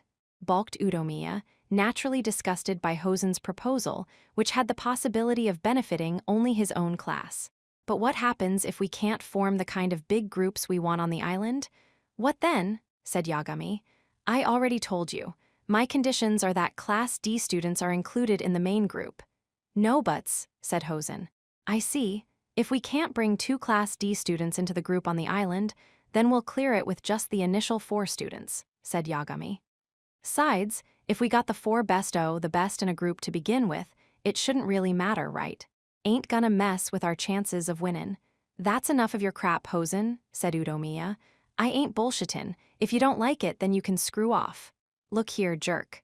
Udomiya was about to get up in Hosen's face because of the absurd demands he was making, but Yagami quickly slid in between them, separating them from each other. Please calm down, Udomiya-kun. I'm okay with his condition, said Yagami. You're just going to hand them the chance to get all the benefits on a silver platter, asked Udomiya. Our priority right now is for our grade level to come together as a unified front. We absolutely cannot lose to the other grades, said Yagami. If we just let Hosen get what he wants right now by acting this way, he's gonna do it again, said Udomiya. If we abandon Hosen-kun's class right here and now, will anything be any different? Asked Yagami. Well, what matters is that our grade wins the upcoming exam. Anything else isn't that big a deal, said Yagami. I gotta say, I agree with him on this one, Riku. I understand how you feel, but first we have to work together as a grade, said Takahashi. Udomiya clicked his tongue defiantly, but gave in thanks to Yagami and Takahashi's efforts to persuade him. Fine then, no other demands on top of that, though. You get that, Hosen, said Udomiya. Hosen didn't respond to Udomiya's statement, though. He simply turned his back to him as if to say that this was the end of the conversation. There's one last thing that I wanted to mention that I think that our grade needs to be together on. I think that the item cards should be carefully redistributed throughout our entire grade level to avoid any infighting, and so that we can use them to their maximum effectiveness. It's also important to make sure that the students lacking in ability, and in the groups that are more likely to sink towards the bottom of the ranking, have the half-off card. I assume that you will agree to that as well, Hosen-kun, asked Yagami. Do whatever you want, replied Hosen. Hosen then immediately left without any signs of reluctance. While the 3 others watched him go, Takahashi leaned over to speak to Yagami. Hey, by the way, Takumi, who are you plannin' on pickin' from Class B? He asked. Suffice to say, I think that the 4 of us who came to this meeting here today would be the best people for making our strongest group. That includes Hosen-kun, of course. Do you think I'm wrong about that? Said Yagami. Yagami looked at Takahashi, Udomiya, and then at Hosen as he walked away with his gentle but piercing gaze. Even if we admit that Hosen is capable, it's wrong to bring him into the fold. Said Udomiya, before getting cut off. Well, we can take our time and carefully decide who will be in the group later. Don't you feel like it's enough that we managed to find a unified direction for the time being? Said Yagami. All right, said Udomiya. If we work together, we can get first place. Let's shoot for that for right now, said Yagami. Although Udomiya was reluctant, he still found himself convinced and agreed to what Yagami had suggested. Afterward, they each went their separate ways. 5.1. After class the next day, at the cafe in Kiyaki Mall. I hate that kind of watch. The way the second hand on the clock moves is so irritating, like tick-tock, said Amasawa, expressing her dislike for the wristwatch that Hosen had on his left arm as he sat directly across from her. He shut the hell up. Do you even have any clue how much this thing is worth? He snapped. Worth? Is that like a premium one or something? I don't have time to learn about stuff I hate, said Amasawa. PFT, this is why chicks are so stupid, said Hosen with a smile, briefly stroking his watch. Hey, look here you, well whatever, forget it. So, what did you want? Asked Amasawa. I called you here to talk about the upcoming island exam thing. Team up with me, Amasawa, said Hosen. Oh, you want my help again, huh? And on the island too, You thinking about something naughty? Said Amasawa. What? Replied Hosen. Even though Hosen furrowed his brow and glared at Amasawa, she responded by flashing him a devilish grin without an ounce of fear. Then, after slowly lowering her crossed legs, Amasawa quietly spread them wide. You wanna see my panties? You can peek from under the table if you want. Okay, said Amasawa. If he crawled under the table, he could see right between her spread legs. In the face of this temptation, though, Hosen leaned forward, placing his right elbow on the table. You seriously think I won't raise my hand against a girl? Said Hosen. Oh no, I do think you would, absolutely. Don't worry. I figure you're the type who would have no problem beating on a girl without a second thought, said Amasawa. In that case, stop spoutin' stupid crap. It's a waste of time, said Hosen. Oh, a waste of time, Well, all right then, let's hear it. Your plan, why are you inviting me? Asked Amasawa. 'Cause you got the kinda guts not to hesitate when it comes to gettin' Ion Okoji expelled, said Hosen. Well, sure. I mean, there are lots of people who know about the bounty and aren't doing anything about it, or they're willing to take a shot, but only half-heartedly. I figure that if there's 2 million at stake, you would do everything in your power to crush it. Isn't that normal? Said Amasawa, without showing any signs of shame or guilt whatsoever. So, what am I gonna get in return for helping you? I'm not cheap, you know. Just then, after Amasawa had asked Hosen what she could get for this, a stern voice came from behind her. We will all be equal. I believe I said as much before. That voice belonged to none other than Nanase, who had arrived at this gathering slightly late. Equal? Wow, you've got such a cute face, but your words sure aren't that sweet. You just came right out and said it. So does Hosen-kun appreciate the fact that you're not timid at all? Said Amasawa. The three of them were now seated around the table. All right, so Hosen-kun was thinking of having us three together in a group. Who's the fourth person, though? Said Amasawa. Don't need a fourth. The winner this island exam thing ain't gonna be anyone from the second years or third years. It's gonna be us three, said Hosen. Wow, aren't you the confident one? But it does seem like there are lots of senior students who are tougher than the first years, don't you think? Said Amasawa. Doesn't matter, I'm gonna crush 'em all, said Hosen. Well, supposing even if you're number one in terms of ability, Hosen-kun, didn't we first years talk about cooperating? You know, all 4 classes together. If we're talking about the heavy hitters in Class D, then I'm pretty sure that you two would be the top picks for that, right? Amasawa. I'm the one in charge of Class D, that's for me to decide. You get what I mean? Said Hosen.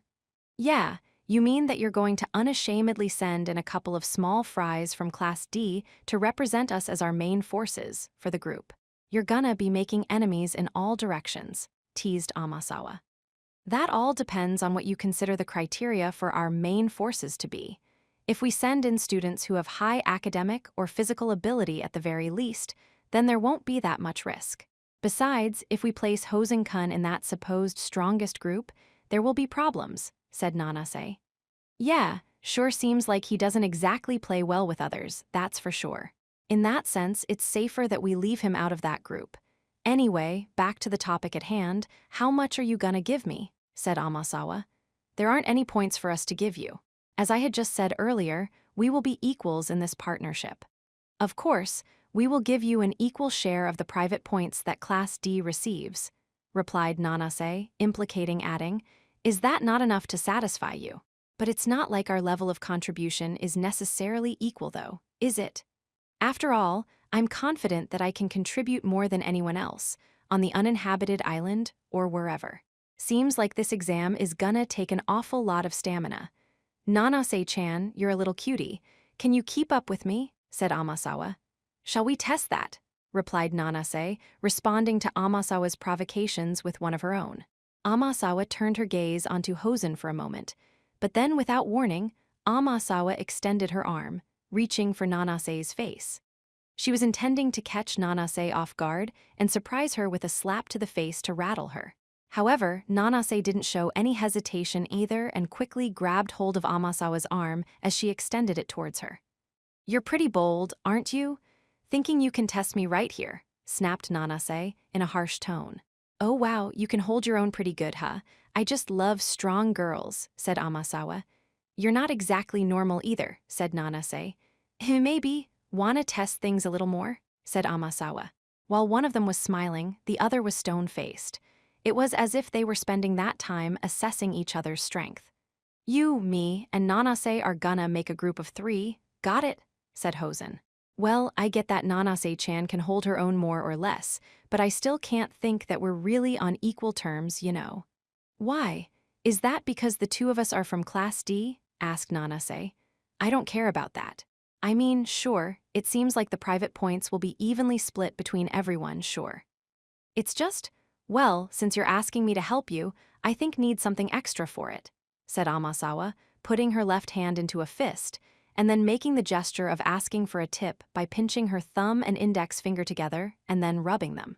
"I mean, it's only natural you'd want to sell yourself for a high price if someone comes along and wants to pay you for your services, right?" added Amasawa. "You sure got a hell of an ego. Man, you chicks, both you and Nanase, have more guts than Yagami and Takahashi," said Hosen. "Oh, don't you know? Girls these days are stronger than boys," said Amasawa. "All right then, fine, I'll hear you out. What do you want, aside from the group rewards?" asked Hosen. "Getting first place, of course. But that's not the only important thing here," said Amasawa. Then, Amasawa stopped making the tip gesture with her left hand and brought her hand up to her neck with her thumb raised and pressed against her neck. Then she slowly slid her thumb from the right side of her neck to her left in an execution gesture. "I get everything. All the points from getting Ayanokoji-senpai expelled. That's my condition for helping you," said Amasawa. "Pht, now you're really mackin' some unreasonable demands. Those are terms I can't just sit back and agree to so easily," said Hosen. "Oh, so are you gonna turn me down then? But what are you going to do without me? If you don't have any allies you can trust aside from Nanase-chan, you're going to have a pretty tough time in this special exam, aren't you?" said Amasawa. Just like Amasawa had suggested earlier, Hosen had already been making enemies on all sides. Moreover, since the 4 classes were planning to work together, if Hosen went ahead and just formed his own group aside from them, there was no way other students would be willing to give him a hand. At least no one besides an odd duck like Amasawa, that is. And besides, if I team up with Hosen-kun, I'll be even more isolated in Class A than I already am. Isn't it only natural that I'd ask for appropriate compensation in exchange before I could say yes to you, said Amasawa. Hosen and Amasawa exchanged long, hard looks. It's true that if you hand over the entire bounty to me for getting him expelled, that means you won't be getting a single point yourself. But you'll get all the credit for being the one who got Ayano Koji-senpai expelled, Hosen-kun. Isn't that good enough? Said Amasawa. There's no need to accept her conditions. If you think about our future, if Class A were to get an extra 20 million points then. Shut up, Nanase, said Hosen, cutting Nanase off before she could finish giving her advice, as he continued to stare intently into Amasawa's eyes. I'll give you the bounty, said Hosen. Thanks. You know, I think the fact you're not a stingy tightwad is actually pretty lovely, said Amasawa, getting up from her seat in a smooth motion. Looking forward to the exam, she added. Now that negotiations had been concluded, Amasawa had decided there wasn't any reason to stick around much longer, and she left without batting an eye. Are you really okay with this? Asked Nanase. It's fine, replied Hosen. I understand. It is your decision to make. But are you sure it's okay to trust Amasawa-san? I think she's the type of person who would betray her partners without losing any sleep over it, said Nanase. Trust. Don't just assume I'm trusting her. I don't trust her or you, said Hosen. Then why did you decide to make a group with her? Asked Nanase. 'Cause she's different than the rest of the trash out there. There are parts of her I can't figure out. Just like with you, said Hosen. I see. I suppose you might be right about that. But even so, 20 million points is an absurd condition, said Nanase. It was just a verbal agreement. I don't give a damn about it. As long as the fact remains clear that I'm the one who got Ayanokoji expelled, then I'll be gettin' those points, of course. Doesn't matter to me if she comes cryin' about it later, said Hosen. Hosen was saying that he never had any intention of honoring his promise from the beginning. You really are a terrible person, said Nanase. Don't matter if it's Ayanokoji, Raiwin, or anybody else. Anybody comes barrin' their fangs at me, I'll crush 'em. I'm gettin' fed up, Bane, all caught up in the crazy stupid rules at this school, said Hosen, looking like he was having so much fun that he could hardly contain his laughter. 5.2. Summer vacation was approaching. It was now July 6. With the exception of Akito, who was headed over to his club activities, everyone in our group was gathered around my seat near the entrance to the classroom. That was because we had promised to meet up at Kaise's room later. As soon as we had left the classroom, though, I was approached by Kushida, who called out to me.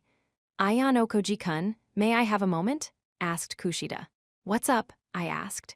This was a bit unusual, though, as I had been approached by Kushida less and less frequently as of late. Even though I sent her points once a month as per our agreement, all we did was make an exchange. We didn't engage in conversation. And since the number of private points each person in class received would normally be the same, there wasn't any need for students to thoroughly check every person's account for anything. To tell you the truth, a first-year student says that they want to meet with you. Ayano Koji-kun, would right now be a bad time? Asked Kushida. Kushida gave an apologetic glance to the Haruka and the others in the group, and then continued speaking.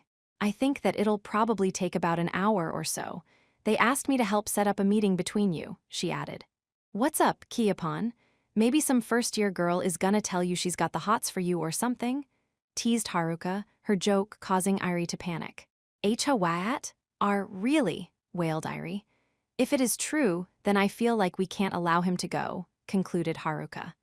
She was the one who arbitrarily suggested it was about a girl, and now she was arbitrarily telling me that she was not giving me permission.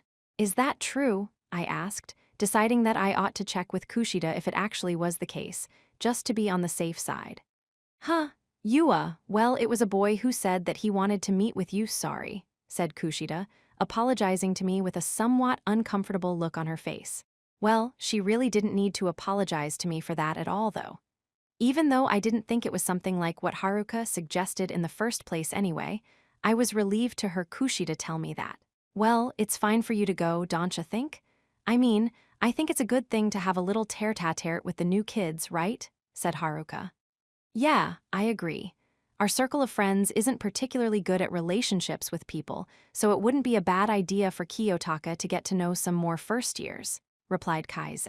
Putting aside whatever this student's intentions were, Haruka and Kaise were saying it would be a good thing to at least have some face time, if only a little. Irie felt relieved that it wasn't anything romantic and appeared happy and willing to send me off. In that case, I suppose there wasn't any reason for me to refuse the offer. Okay, what am I supposed to do? I asked. Oh, thank you. Well, I'll go ahead and tell him that you said it was okay, Ayano Koji-kun, replied Kushida. Kushida then took out her phone and started dialing someone's number. Welp, we'll be heading out then already. We'll meet up with you later, said Haruka. And with that brief exchange, the other members of the Ayano Koji group went on back to the dormitory ahead of me. Sorry about that, said Kushida. I'm guessing that the call must not have connected yet because Kushida had apologized to me with the phone still up against her ear. It's no big deal. Nobody in my group is going to complain about something like this anyway, I replied. Shortly afterward, the first-year boy seemed to have answered the call, and it connected. Oh, hello. Yes, Ayano Koji-kun says he'll meet up with you now. Okay. Yeah, okay. Oh, really? Well, we'll just wait here then, said Kushida. Kushida had finished her call in less than 10 seconds. It seems like he's already headed this way. Let's just wait here so that we don't miss him then, okay? Said Kushida.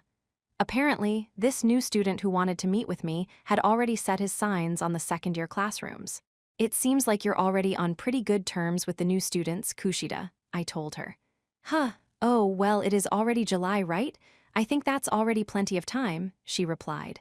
Yeah, I suppose so, I replied. It had already been more than 3 months since the new students had arrived at this school. As I gazed out the hallway window, I saw the sun shining high in the sky, with its shining, scorching hot rays hitting the ground down below. It was just about time for the first great chorus of the year of the cicadas to begin. So, I suppose that from my perspective as someone who has trouble communicating with others, it's only been 3 months, but for Kushida, that was more than enough time to connect with people, huh?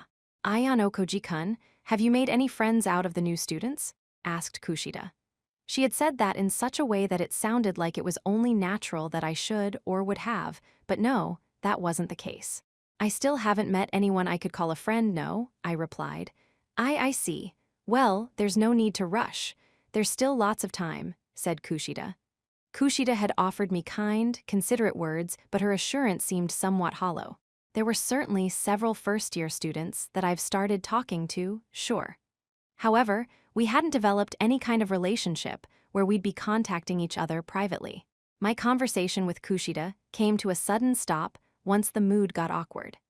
Just when I was wondering about what I should talk to Kushida about next as we stood here in the hallway, the first-year student in question showed up. Kushida-senpai. The student who appeared after just turning the corner was none other than Yagami Takuya, who had attended the same junior high as both Horikita and Kushida. Seeing Yagami's appearance as a chance for her to dispel the awkwardness hanging in the air, Kushida flashed a smile. Yagami-kun is the boy who said that he wanted to meet with you, Ayano Koji-kun, said Kushida. Hello, it's nice to meet you, Ayano Koji-senpai.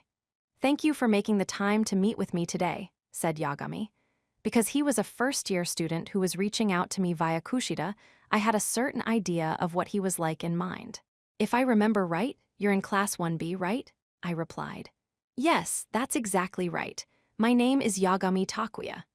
As one of the bystanders who saw what happened during that fiasco before with the new students, I remember that I saw Yagami there, but I didn't end up speaking with him at all.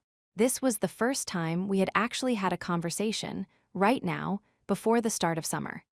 It was said that he had emerged as the leader of Class 1B, but I had to wonder how far his influence has reached. He was affable, friendly, and had a cute look. That, combined with his prominent level of academic ability, made it seem like he was quite popular.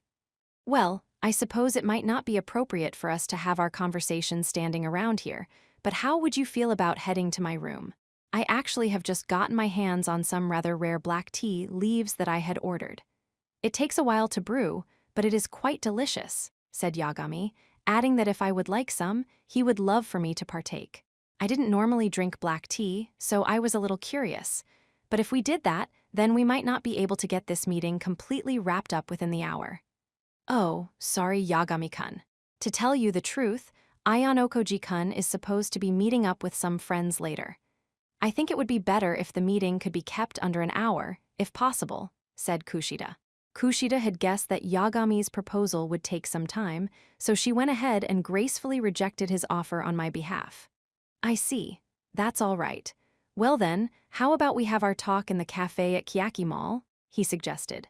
Although he seemed a bit disappointed, Yagami readily went along with it, having understood my situation. Well, let's be going then. Shall we, Ayano Koji-kun? Said Kushida. I nodded in response, deciding to head over to Kiyaki Mall together with Kushida and Yagami.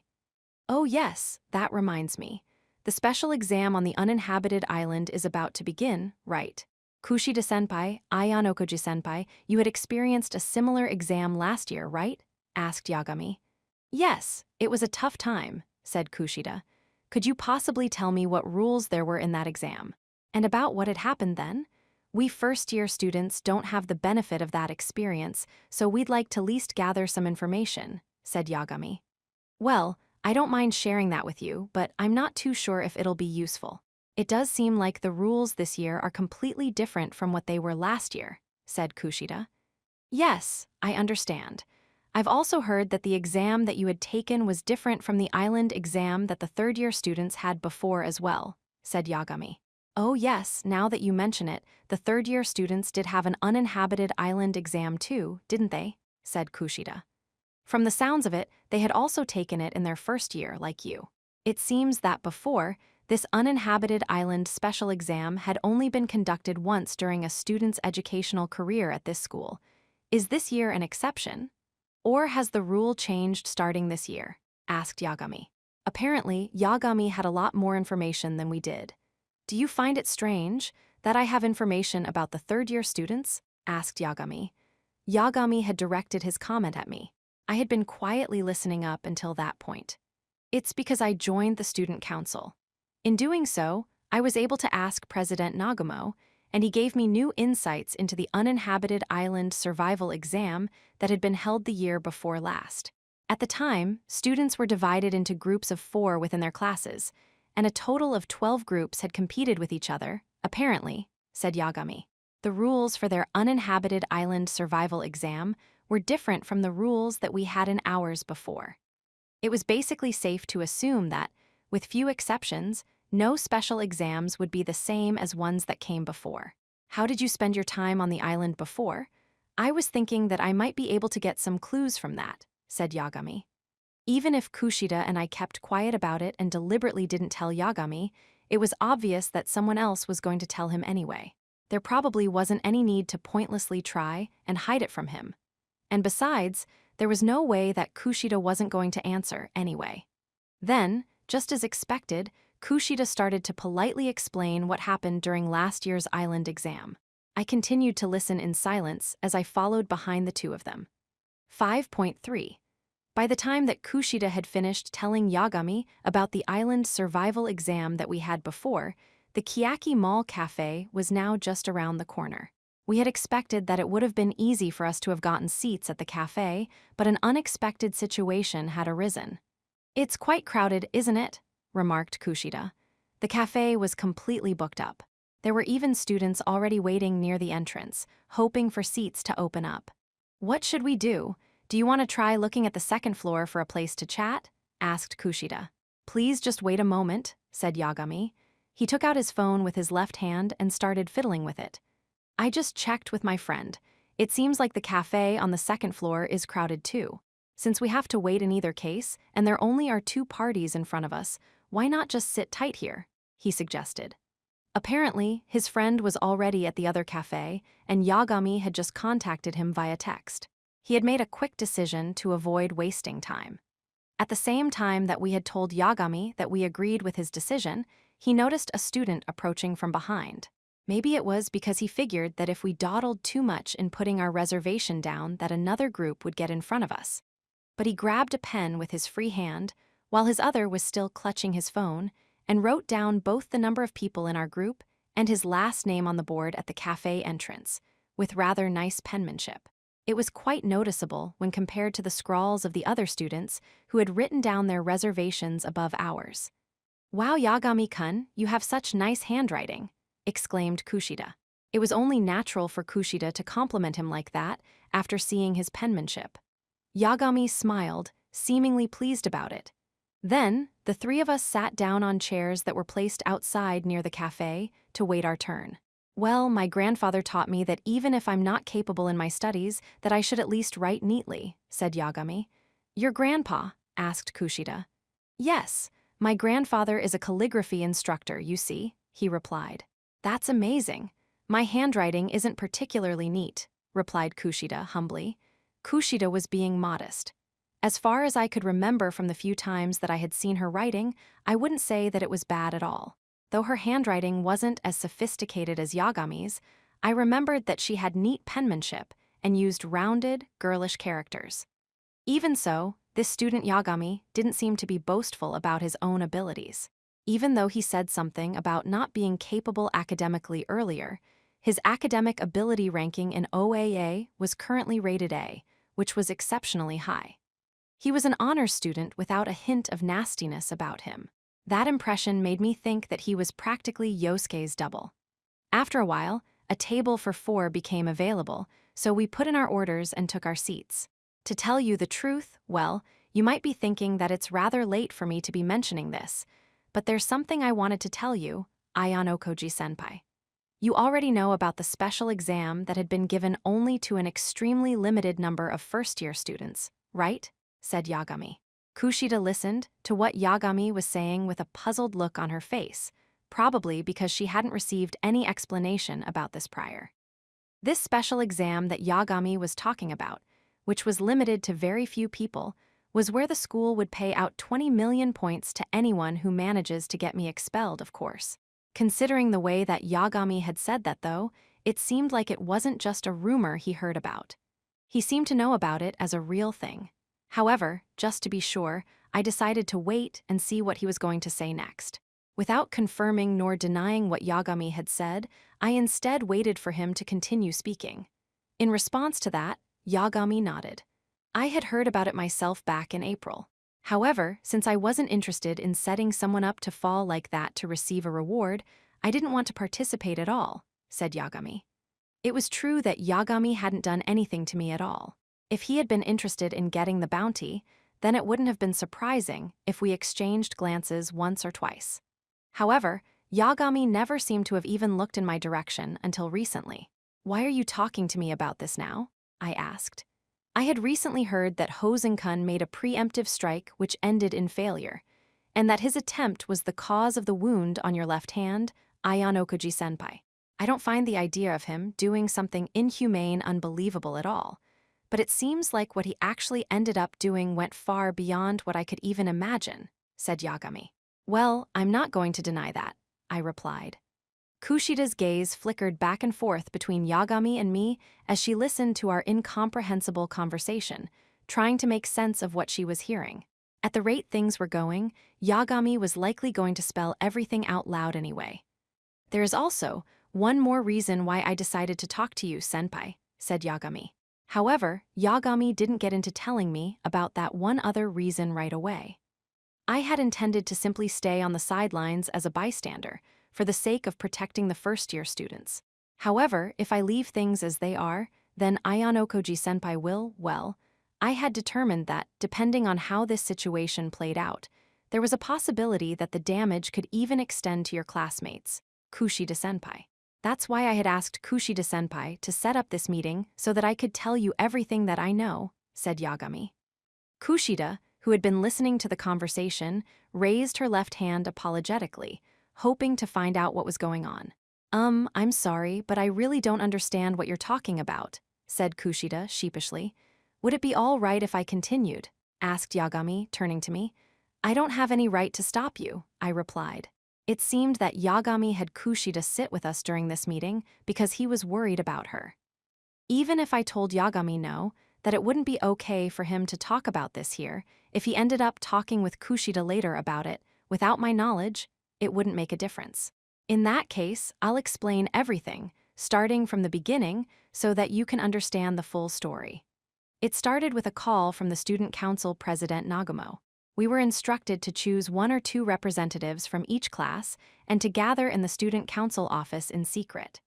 In truth, it wasn't long after we had started school that we had been called in, said Yagami. The key words, Student Council, stuck out in Yagami's story. The first-year students who had gathered there included Takahashi Osamu-kun and Ishigami Kaiwo-kun from Class A, me from Class B, Udomiya Riku-kun from Class C, and finally, Hosen Kazuomi-kun and Nanase Tsubasa-san from Class D. A total of 6 people participated, said Yagami. If that was true, then what he said was valuable information. It wasn't mere coincidence that those 2 people from Class 1C came up and talked to me then. However, what concerned me most of all was that Amasawa's name wasn't on the list. The special exam that we were given was to get the second-year student Ayanokoji-senpai expelled, said Yagami. Huh, getting Ayanokoji-kun expelled? Exclaimed Kushida, surprised but still speaking in a quiet voice. Yagami nodded and then continued speaking. As far as I could tell, Kushida wasn't acting suspicious or in any way that indicated she knew about this beforehand. She didn't seem to know anything. We were told to get it done by the start of the second semester at the latest, by any means necessary. We were also warned to not let anyone aside from the 6 of us find out about the contents of this special exam. Since Udomiya-kun and I were representing our classes alone, though, we were each allowed to choose 1 classmate from our respective classes to talk to make things fair, but I still hadn't talked to anyone. There is still a possibility that Utomiya-kun may have talked to someone, though, said Yagami. Meaning that at this point in time, 6 or 7 of the first-year students were aware of this particular special exam. It was Nagumo-senpai, the student council president, who told the 6 of us that he would pay out 20 million points to the student who got Ayanokoji-senpai expelled, added Yagami. That's an incredible number of points. How could the school approve something like that? Exclaimed Kushida. Well, I suppose that anyone would have been shocked to have heard about this exam. The question of how much I could actually trust Yagami was something that was going to bother me for a while yet. But for the time being, it didn't seem like he's lying.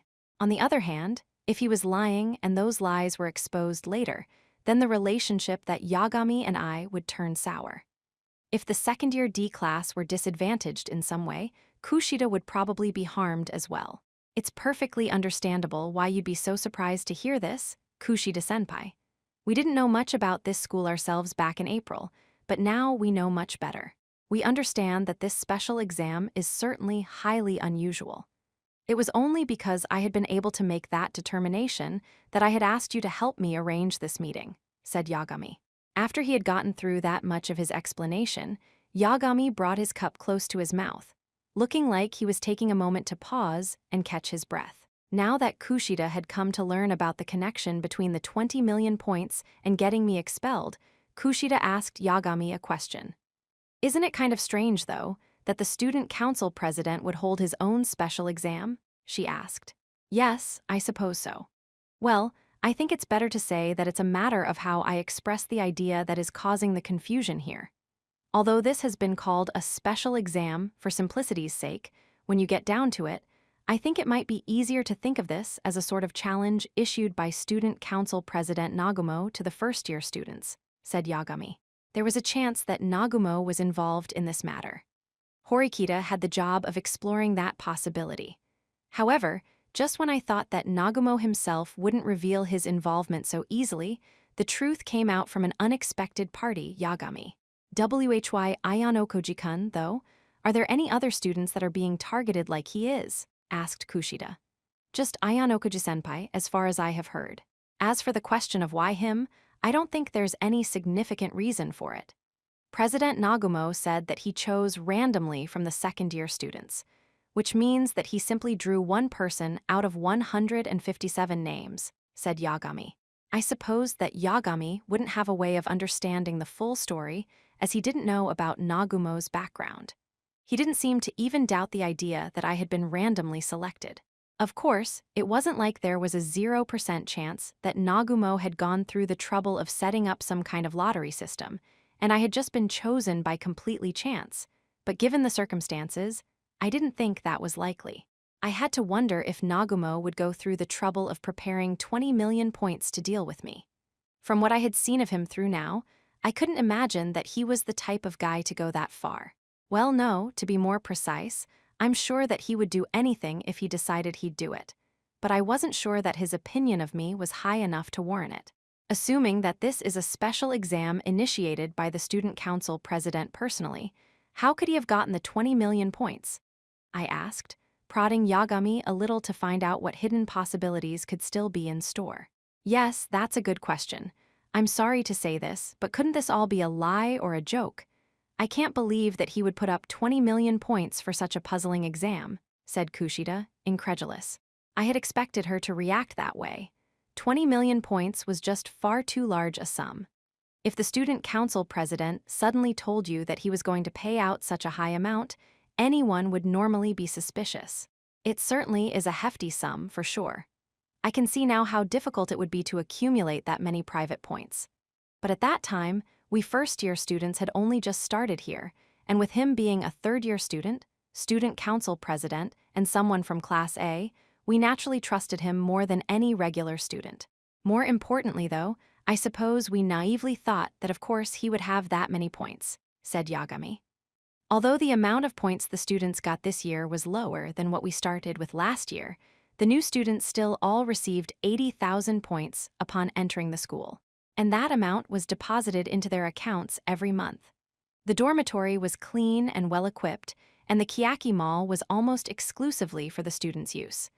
There was a wide variety of stores. For students coming here, it was like being tossed into a dream world. We had experienced firsthand the sensation of losing our idea of what money was worth ourselves after first coming here last year. And the truth of the matter is, I had confirmed with my own eyes that he does have the 20 million points, said Yagami. It wasn't strange at all that a man like Nagumo would have amassed such a vast sum. But didn't you find the idea of participating in a special that wasn't sanctioned by the school to be a little, well, uncomfortable? Asked Kushida. Putting aside the unpleasant nature of the assignment itself, no one really felt uncomfortable about the whole thing. I think that all the students aside from me were very open to it. They said that it was a legitimate special exam, said Yagami. I've never heard of the student council president issuing a special exam, though, said Kushida.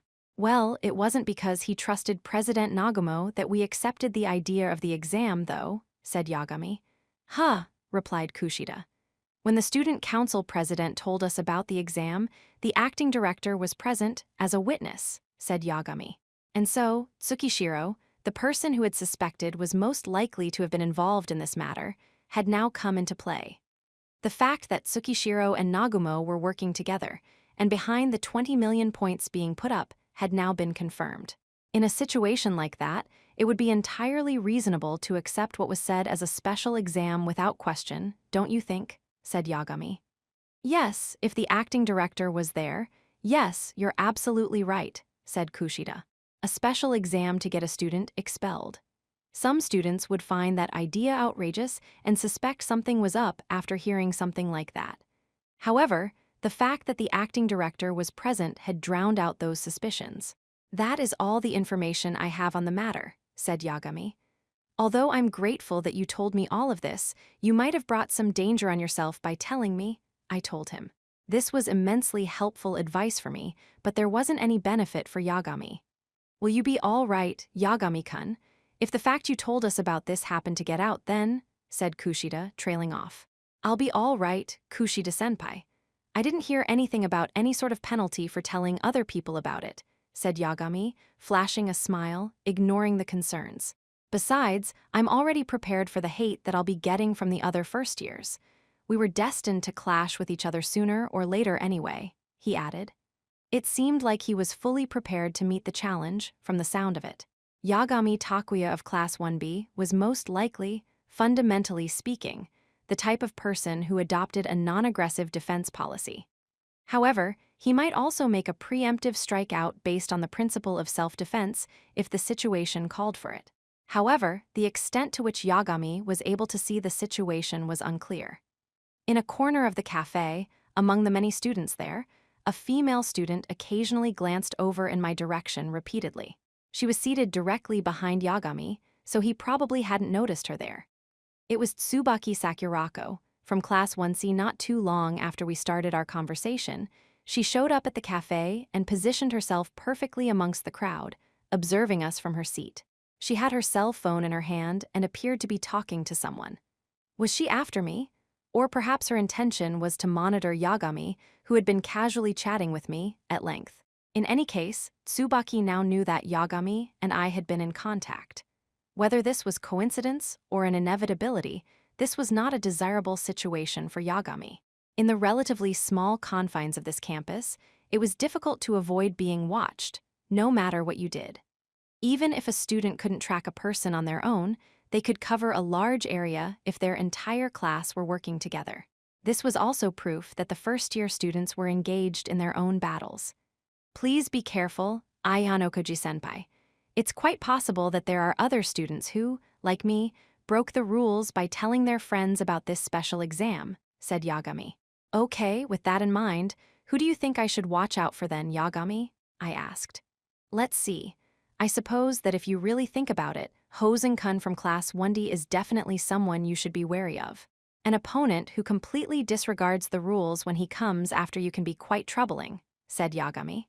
So, it sounded like Hosen was perceived to be a dangerous person, even among the first-year students after all. However, if I had to name just one person to watch out for then, Yagami was just about to say someone's name, but he seemed hesitant to finish his sentence. No, I think I'll stop here, actually, said Yagami. Huh. Why, I'm kind of curious, said Kushida. Yagami let out a slight chuckle and then responded.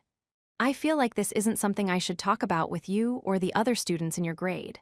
If I mention the name of the person that I'm wary of, then you'll naturally take notice of that person, right? I think that it is important, but I don't think it's fair. I am sorry that I had said that about Hosen-kun earlier, though, said Yagami. It was true that Kushida and I would be wary if we were told that someone in one of the classes was a danger. We could also warn our class about whoever it was and prepare. Also, I'm not entirely sure yet still. I only have something of a hunch that this person is dangerous, admitted Yagami. Yagami seemed to think that even rivals should fight fairly. I'll look into the matter during the next special exam for the time being. If I find that this person really is a danger, then I will tell you about it then, Ayano-koji-senpai, said Yagami, promising to warn me after he confirmed the facts with his own 2 eyes. Please take care, Yagami-kun, said Kushida. Yes, I will. Oh, and also, I don't mind if it's after the uninhabited island exam is over, but I would like to make some time to meet with you again, Kushida-senpai, just the 2 of us. There is something that I have to talk to you about, said Yagami. Okay, sure. What about, though? Said Kushida. Kushida had pretended like she didn't know what was going on by responding like that, but even someone like me, who was a bit slow on the uptake when it came to these kinds of things, guessed that there was something. The way that Yagami looked at Kushida was different from how a student would normally look at an older student. In any case, the information you gave was very helpful, Yagami. I appreciate it, I told him. It's all right. I felt like it was ridiculous for you to be the only one at a disadvantage, Ayano Koji-senpai, said Yagami. I'd like to say thank you too, Yagami-kun. Really, you've been a major help, said Kushida. Just hearing you say that is reward enough for me. If Ayano Koji-senpai were to be expelled, it would inevitably cause your class to suffer a great deal of damage. And I really do want you to graduate from class A2, Kushida-senpai, said Yagami. There weren't many first-year students that I had spent a long time talking to like this. Out of all of them, Yagami seemed to be an exceptionally ordinary honors student and nothing more. I had always been on my guard as I had interacted with various students, thinking that someone might be the White Room agent, but so far, he seemed to the least unnatural first-year student with which I had interacted. He hadn't really done anything in particular to me so far, far from it. He has been quite generous in giving me helpful information. Of course, that didn't mean he was innocent. I wasn't going to rule him out, but if Yagami was the White Room agent, then I felt like he was an opponent that I really didn't want to deal with. I did have my doubts that someone raised in that facility could become so natural in such a brief period of time. Anyway, for the time being, I'd just make the most of the information that Yagami had graciously given to me. It looks like there are even more people here now. I've finished my piece, so if it's all right with you, I'll be going on ahead now. Please excuse me, said Yagami. Do you have something else going on? Asked Kushida. Oh no, I just want to avoid letting the other kids from my grade see me, said Yagami. Though it was too late now, it was still the right idea. I thanked him once again, and then Yagami made his exit. After he left, I stayed behind with Kushida. Seems like you've got yourself a good kuhai there, Kushida, I remarked. Yeah, he's almost too good for me, really, but this really isn't the sort of development I was hoping for, said Kushida, tracing the rim of her cup with her index finger. I didn't say anything aloud, but I already knew what Kushida was thinking about without really having to give it any thought. If Yagami had attended the same junior high that she went to, there was a possibility that he had known about her past. Yagami-kun knows, said Kushida. Kushida simply came out and told me the answer to the question that I was curious about. Is that okay? For you to just come out and tell me that, I replied. Even if he didn't know, it wouldn't make a difference, said Kushida. Meaning, I replied, before getting cut off. It means that I'll have to make him disappear as soon as possible, said Kushida. When Kushida muttered those words, looking at me as she spoke, I saw that there was a kind of intense determination in her eyes. Yagami clearly seemed to adore Kushida, but despite that, she still viewed him as an enemy. It seemed like Kushida would never, ever look favorably upon anyone who knew about her past. It'll be harder to eliminate an underclassman compared to Horikita or me, I told her. I suppose that all depends on how you go about it, replied Kushida. Judging from the way she said that, it sounded as though she already had a plan in mind. It's the people who think that they're so good, those who are so boastful of their excellence, who are the ones who get done in so easily. You and Horikita-san are no exception, Ayan Okoji-kun, said Kushida. I thought we had agreed to a truce, I replied. For now, said Kushida. I hadn't really been planning to let my guard down to begin with, but Kushida seemed like she was especially motivated. At the moment I've been on something of a losing streak right though, so I'm going to just sit quietly. For now, said Kushida, pushing her chair back, showing me that she was ready to leave. See you later, Ayan Okoji-kun. Yeah, since there was no reason for me to stop her, I simply watched Kushida go. What I had just learned now was that Kushida was working on some kind of strategy from behind the scenes. 5.4. After parting ways with Yagami and Kushida, I headed over to the convenience store since I thought that I'd bring a little something with me for Kaise and the others when we met up. I also wanted to give the person who had been following me at a safe distance a chance to make contact. I decided to buy some random snacks and several drinks. Said a voice. It was long and drawn out. Just as I was about to pay for my items, Tsubaki from class 1C approached me from behind. I saw that she was holding some kind of lollipop in her hand, probably meant as some slapdash way of appearing like she had simply come into the store to buy something. Oh, Tsubaki, you need something from me? I asked, without mentioning the fact that she was at the cafe. I want to talk to you about something. Could you wait outside for me? She asked. Tsubaki, looking somewhat listless, went ahead and paid for her candy. It was truly that we couldn't exactly have a conversation right at the register, so I decided to quietly wait outside the store. I had waited for a while, but there wasn't any sign of her coming out. When I turned around, though, I saw that Tsubaki was simply looking at me while holding onto her phone and talking with someone. Wow, that was a pretty bold thing for her to do, making someone wait for her like that. Sorry, I made you wait, said Tsubaki. Tsubaki peeled the candy wrapper off with her delicate fingers as she started walking. She was headed in the direction of the dorms. So, what did you want to talk about? I asked. There was something I wanted to tell you, Ayan Okoji-senpai, the next time I saw you, said Tsubaki.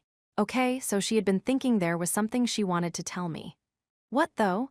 I thought she would have stared getting into it right away, but she just kept licking her lollipop, not saying anything. Rather than being interested in me, it seemed like she was just paying attention to what was in front of her. Is it about Udomiya? I asked. When I said the name of the student I could think of just then, Tsubaki stopped licking her candy. Seems like I was right, I added. He said that he'd be right over, said Tsubaki. So, the person she had been speaking to on the phone back in the cafe was her classmate Udomiya after all, huh? A brief time after Tsubaki had called him, Udomiya came walking this way. Udomiya gave a gentle nod as he met up with us. Sorry for calling you out to talk like this, said Udomiya. What in the world is this about? I asked. Was this about Yagami, or was this perhaps about the special exam I've heard about? It's about Hosen Kazuomi, said Udomiya. What came out of his mouth, though, was the name of a student that I hadn't been expecting. Ayan Okoji-senpai, you had partnered up with Hosen during the special exam in April, right? Said Udomiya. Back then, Tsubaki had been looking for a second-year student to partner up with. Udomiya had approached me to ask if I could partner up with her, but I had turned them down. I never imagined that your prior engagement was Hosen, said Udomiya. Is it that surprising? I asked. I'm sure that you're already well aware that Class D doesn't cooperate with others that easily. Even in this uninhabited island survival exam we have now, they've been entirely uncooperative, even up until the last minute, said Udomiya. Hosen should already know that there's no advantage in being isolated. Hosen seemed like he was going to keep acting bullheadedly without backing down. And, I asked, we want to catch him off guard and hit him with a surprise attack in this exam, said Udomiya. His previously polite tone had become more aggressive and his lips tightened. However, we don't understand what the exam is going to be about, and the rules aren't very clear either, I replied. Well, yes, it's certainly true that there's no guarantee that we can lay any traps for the other groups or anything. But as long as the fact we're competing with one another is a definite, I'm sure that something along those lines is going to be involved, said Udomiya. That interpretation of the situation was most definitely correct. The idea that groups would be fighting against other groups was a given. Hosen doesn't have that many private points right now, meaning if he were to be eliminated during this exam, even considering the lighter penalties that first-year students get, Hosen won't be able to pay up, said Utomiya. In which case, Hosen Kazuomi would unavoidably be expelled from Class 1D. Are you saying that you want to get him expelled? I asked. You bet yes, I do, said Utomiya. Although he kept dropping his more polite tone and his word choices got more casual throughout our conversation, he answered without hesitation. Can I start by asking why? I asked. A boy from Class 1C got expelled. His name was Hatano. I'm guessing that Hosen had something to do with it, said Utomiya. I supposed if he was willing to throw out a name, then that meant he had collected a fair number of clues. So, this is payback then? I asked. I'd be lying if I said that I didn't hold a grudge, of course. But the important thing is to make sure that no one else gets inadvertently expelled, said Utomiya. Yeah. Thanks to that, we lost 100 class points, mumbled Tsubaki dryly, popping her candy back into her mouth. All right, I get the reason why, but what does this have to do with me? I asked. Hosen, fundamentally speaking, does not work together with anyone outside of his group. However, he worked with you, Ayanokoji-senpai, said Utomiya. So, he thought that by reaching out and contacting me, he might find some kind of weakness of Hosen's that he could exploit. Judging from Utomiya's attitude, it seemed like he really did want to defeat Hosen. Tsubaki didn't seem to feel the same way, but I supposed that she was willing to cooperate with Utomiya. Otherwise, she wouldn't have functioned as a go-between to connect me with Utomiya. Please help me, said Utomiya. I can't really just say yes to that when I don't know what exactly we're going to be evaluated on in this exam, I replied.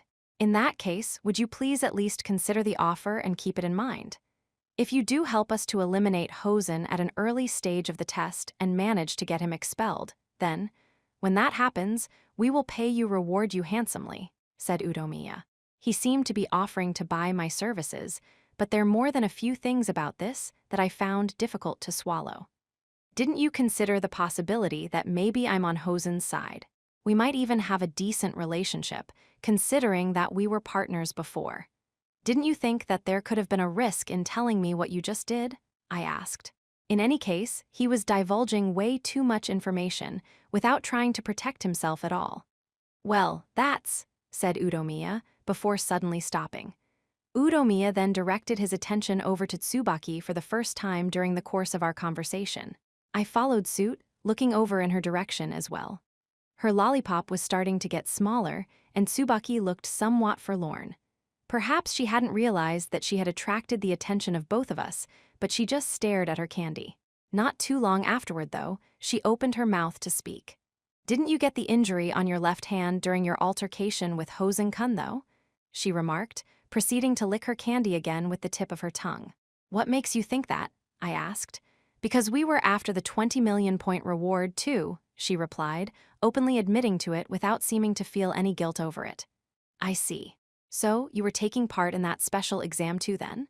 I'm guessing that means when you approached me before, you were pretending to look for a partner, I asked. Even though Yagami had already given me information about their involvement, I pretended that I didn't know they had taken part. On the other hand, though, Tsubaki didn't mention anything at all about the fact that I had been in contact with Yagami. Yep, exactly, she answered. But even if I had partnered up with Tsubaki back then, there wasn't anything you could have done to have forced me to be expelled, right? I asked. While it was true that they could have gotten me expelled if Tsubaki had given up on the exam herself, that would have meant she would have been expelled, too. Probably can't answer that, said Tsubaki.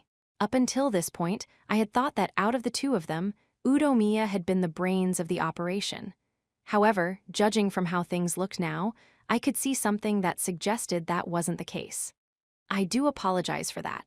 However, we're no longer participating in that exam, said Utomiya. Why? I asked. Even if we were able to get you expelled, Ayanokoji-senpai, word about it would spread throughout the school in the blink of an eye. And it would obviously make us and Class 2D enemies then. It's only natural that your classmates would resent us for having pushed you out of the school, said Utomiya. He was essentially saying that he had realized that fact now, precisely because his own ally was expelled due to Hosen's actions. Okay then, in that case, wouldn't it be the same thing if you got Hosen expelled? I asked. I don't believe so. Hosen's own class is afraid of him. In fact, I believe that many of his own classmates would rather see him gone, said Udomiya. If you weren't worried about people holding a grudge against you, you could do whatever you wanted without hesitation, I supposed. Anyway, please keep my offer in mind. All we want is to defeat Hosen, said Udomiya. After he had reiterated that part specifically, Udomiya and Tsubaki left, heading towards the first-year students' dormitory. These students from Class 1C didn't let me on to what they were thinking. Neither this time they had reached out to me nor the last time. Even so, the question of their relevance to the White Room agent was still unclear. For the time being, I would stay on my guard and keep in mind what they had told me about Hosen 5.5. HORIKITA HAD JOINED, the Student Council. But even after officially becoming a member, I wasn't getting any new information. Personal opinions about Nagumo aside, it seemed like the Student Council operated smoothly. Things got set in motion over the weekend, when we were about to finish with task of forming groups after the first week. I had gotten a call from Vice President Kiriyama. That was how this got started. Kiriyama had originally supported the previous student council president, Horikita Manabu, who had graduated last year. He had intended to stop Nagumo from running amok. But in the end, time had passed without the situation taking a turn for the better. Perhaps Kiriyama had given up too. At least that's what I had thought, but then he came up and said he wanted to meet with me personally, setting up an appointment.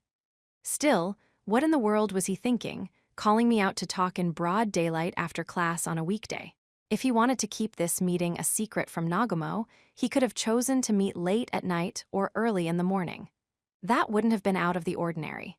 If he had been planning to act with caution, then he should have done that. I didn't bother to point that out to him, though. I just agreed to his request. After class, I went over to Kiyaki Mall to meet up with Kiriyama. "So, you came," said Kiriyama. "What on earth does the vice president want with me?" I asked. "Don't be in such a hurry to wrap this up. I'm going to ask you to stick around for a little while today," said Kiriyama, urging me to walk with him. I proceeded to walk alongside him. "The large-scale uninhabited island survival special exam is going to start at the end of this month. Are you prepared for it?" he asked. I was expecting him to talk about the student council, but what he brought up instead was the special exam. "I just intend to do what I can. What about you, Vice President Kiriyama?" I asked. "I've formed a group of 3 people, representing the 3 classes other than A," he replied. In other words, he was trying to avoid a tough battle to shorten the gap between Class A and the rest. In the case of the third-year students, the gap in class points between Class A and the rest was even greater than what it was like in our grade. If the lower-level classes wanted to hold onto the possibility of turning the tables on Class A, it was necessary for them to snag the top spots in this exam with groups made up of their own respective classes. I know what you're thinking. You're thinking that if we, that is to say, third-year Class B, were going to make a comeback, we would absolutely need to take first place in this exam with a group made up students from our own class and only our own class. And that the only way we'll be able to make a win possible is if we continue to win the special exams that follow by an overwhelming margin. But that's just far too unrealistic, said Kiriyama. I supposed that if miracles could happen so easily, then he wouldn't have been put into this predicament in this first place. I'm hoping to use this particular special exam to stage a personal battle with Nagumo, said Kiriyama. A personal battle? I repeated. It has been quite a while since we had lost our battle with Nagumo and were demoted down to Class B, and now he's the student council president and has control of not just our entire grade, but of the entire school. It's safe to say that things have already been settled as a class, said Kiriyama. Yeah, I suppose you're right. I think so, too, I replied. The majority of the third-year students were following Nagumo now simply because they had given up on trying to get to Class A. But speaking personally, I don't think that I'm inferior to Nagumo, said Kiriyama. The third-year Class B student known as Kiriyama did have high scores in OAA. He had scores of B+ or better all around and no apparent deficiencies. It was no wonder that he'd be so confident in himself. However, Nagumo Miyabi was even better in terms of overall ability. You could say that Nagumo's cocksure attitude was actually commensurate with his abilities. But it was also true that OAA wasn't everything. There were some students who didn't demonstrate their full potential, and there were other students who had unique talents, like quick-wittedness or insight, which are difficult to express as numerical values and thus are not reflected in OAA.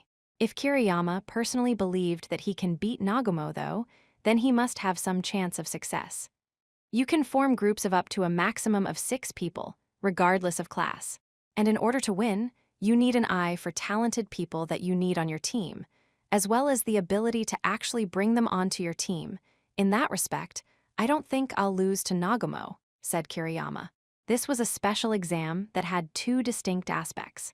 While you could also compete with other grade levels, you could also use this test as a way to fight people within your own grade. It seemed that this island survival exam was one of the few remaining chances that Kiriyama had left. I understand where you're going with all this, but this really isn't something that you specifically needed to report to me about, is it? I asked. I couldn't imagine that there was any benefit for him in telling me all of this. I don't want you to get in the way, he replied. I'm not interested in your fight with the student council president, I answered. I understand that. What I'm trying to say is, I don't want any outsiders to do something that would hamper me. Outsiders? I'm talking about Horikita Suzune, the person who just joined the student council, said Kiriyama. I see. It seems like you're seeing her as a hindrance, but just for your information, I sent her to join the student council based on the wishes of her older brother, the former student council president, I answered. Maybe that no longer mattered in Kiriyama's mind anymore. Still, I decided to point that out right though, just to make sure. It's meaningless now. He only has a few months remaining as president anyway. If there's anything that I can do from this point onward, it's not trying to remove him from his position, it's just to trying to settle the score as individuals, said Kiriyama. Well, if that's what you want, Vice President Kiriyama, then why not just go ahead and do it? I asked. It wasn't odd at all for him to want to settle things properly, as individuals. The only question here was what this all had to do with me. The reason why you had Horikita-senpai's little sister to join the council was to keep an eye on Nagumo, right? He asked. I'd be lying if I said that wasn't part of it at all, but the main reason for it was something else entirely. Just as Horikita herself said in front of President Nagumo before, it's so she could follow the same path that her older brother took, I replied. In that case, she's not going to try and get in Nagumo's way, he asked. As long as Horikita doesn't think that Nagumo is an obstacle, no, I replied. That's not good enough. I want her to abandon any and all thoughts of trying to deal with Nagumo. Anything more will only lead to unnecessary conflict, said Kiriyama. So, he was basically taking back what he said to me before and asking that things go back to how they were. Originally, I couldn't have cared less. But now, I just had a desire to see what Nagumo was going to do up close.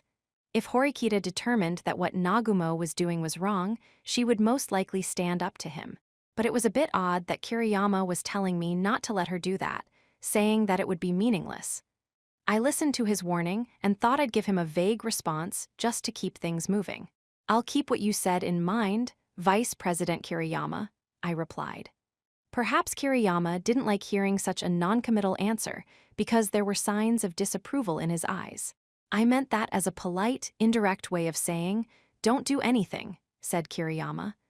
I thought I was responding in a roundabout way too, saying that I understood what you meant, I replied. In that case, you're swearing to me right here and now that you are not going to do anything. Can I interpret what you said as such? He asked. You can interpret what I said however you like, but I'm not saying anything, I answered. As this pointless back and forth continued, the typically calm, collected Kiriyama now started to raise his tone a bit in anger. Nagumo had known, more or less, that I had been working with Horikita-senpai. But because I've been Nagumo's yes man and doing everything he asks, he's just been keeping a low profile, quietly watching. Even something as simple as Horikita-senpai's little sister joining the council could be troublesome. And if she were to do something unnecessary, then it would put you in danger, Vice President Kiriyama, I asked, finishing his sentence for him. Yes, that's right. So that was the reason he had specifically called me up and giving me this stern warning. On the face of it, what he was doing out of concern for us. But in reality, it seemed to be coming more from a place of self-preservation. Of course, I wasn't saying that was a bad thing. I had no intention of voicing any complaints about the relationship between Nagumo and Kiriyama, a relationship in which a winner and a loser had already been decided. Do you want that chance for anyone to graduate from Class A? What Nagumo had proposed, I asked. He stammered. The former student council president, Horikita Manabu, held onto a policy based on the premise that students would win as an entire class. Well, no, that was actually the school's policy as a whole until just this year. Going with that policy, though, makes it impossible to win against the third-year Class A, led by Nagumo. In truth, it was basically as though it had already been decided that Kiriyama would be graduating from Class B. However, if he followed Nagumo and won based on his own personal strengths, then this situation might change. If Kiriyama was an exceptionally talented individual, then there was a possibility that he could rise to Class A. He said that he wanted to have a personal battle with Nagumo on the island. But in the end, he just wants to get to the top so that he can collect private points. He was just using this whole thing as a pretext so that Horikita and I wouldn't get in his way. That was all. In fact, he probably wasn't planning to do anything like throwing down the gauntlet at Nagumo's feet and issuing him a challenge. Is it so strange to want to graduate from a class? He asked. There was nothing strange about it. Kiriyama continued speaking. I supposed he was saying this for the sake of protecting his own pride. What is the point of even coming to this school if you're going to graduate from a class other than A? I don't want to end up like those who had the talent but gave up the fight. I don't want to go down that road. And I absolutely do not want to go down with the rest of the incompetent losers and freaks in Class B, said Kiriyama. I wondered if Manabu would have been disappointed if he heard what Kiriyama was saying right now. Or would Manabu simply say that he had already known that Kiriyama had this weak side all along, from the beginning? At any rate, I think you understand what I'm trying to get at, said Kiriyama. Yes, I do, very well. I also understand why only you were present aside from Nagumo, vice president, when Horikita had joined the student council, while the other student council members were introduced to her later, I replied. He had been worried that I or Horikita might have said something unnecessary. You can say anything you, Kiriyama. While we were in the midst of our conversation, a voice called to Vice President Kiriyama from nearby. Although Kiriyama's name was called specifically, he didn't seem to react to it right away. Kiriyama, don't you hear me? Said the voice, slightly louder than before. Speak of the devil? Muttered Kiriyama in a faint voice before turning to who had been calling him, somewhat begrudgingly. When I looked myself, I saw that there was a female third-year student sitting down on the bench. She seemed to be relaxing, sitting with back against the bench, legs crossed, and arms outstretched. I compared the face of the person I saw there against the records in OAA to see what her name and abilities were. So, looks like this was Kuryuyuin from third-year Class B. What do you want? Asked Kiriyama. They were supposed to be classmates, but Kiriyama's disgruntled look on his face wasn't changing when he turned towards her. These two didn't seem to be very compatible from the looks of things. Foo. Well, it just looks like you're together with an interesting kuhai, so I thought I'd say hello, said Kuryuyuin, directing her gaze over at me. Your name's Ayanokoji Kiyotaka, right? I've heard that you've become a bit of a celebrity after you got a perfect score on that tough math test, she added. Before I could respond to her, though, Kiriyama butted in, speaking in a raised tone. This has nothing to do with you, Kuryuyuin, snapped Kiriyama. He started to walk away, seemingly trying to put some distance between us and Kuryuyuin. What are you doing, Ayanokoji? Let's go, he said, calling out to me when he noticed that I wasn't moving. You know, you're not going to get anything from spending time with a guy like him, said Kuryuyuin. It was like I was stuck between a rock and a hard place, with the rock and a hard place being two third-year students. Which side was the correct one to listen to? Well, to be completely honest, I didn't want to listen to either of them. It's far more meaningful for him to spend time with me rather than you, said Kiriyama. That's for Ayanokoji to decide, isn't it? Kiriyama, won't you please just hurry up and get out of here? She replied with a scornful chuckle as she still sat comfortably. Why don't you and I have a more meaningful conversation? Just the two of us, she added, turning to me. GR, huffed Kiriyama, through clenched teeth. Kiriyama seemed to dislike the fact that she was interrupting our conversation more so than the fact that she was teasing him.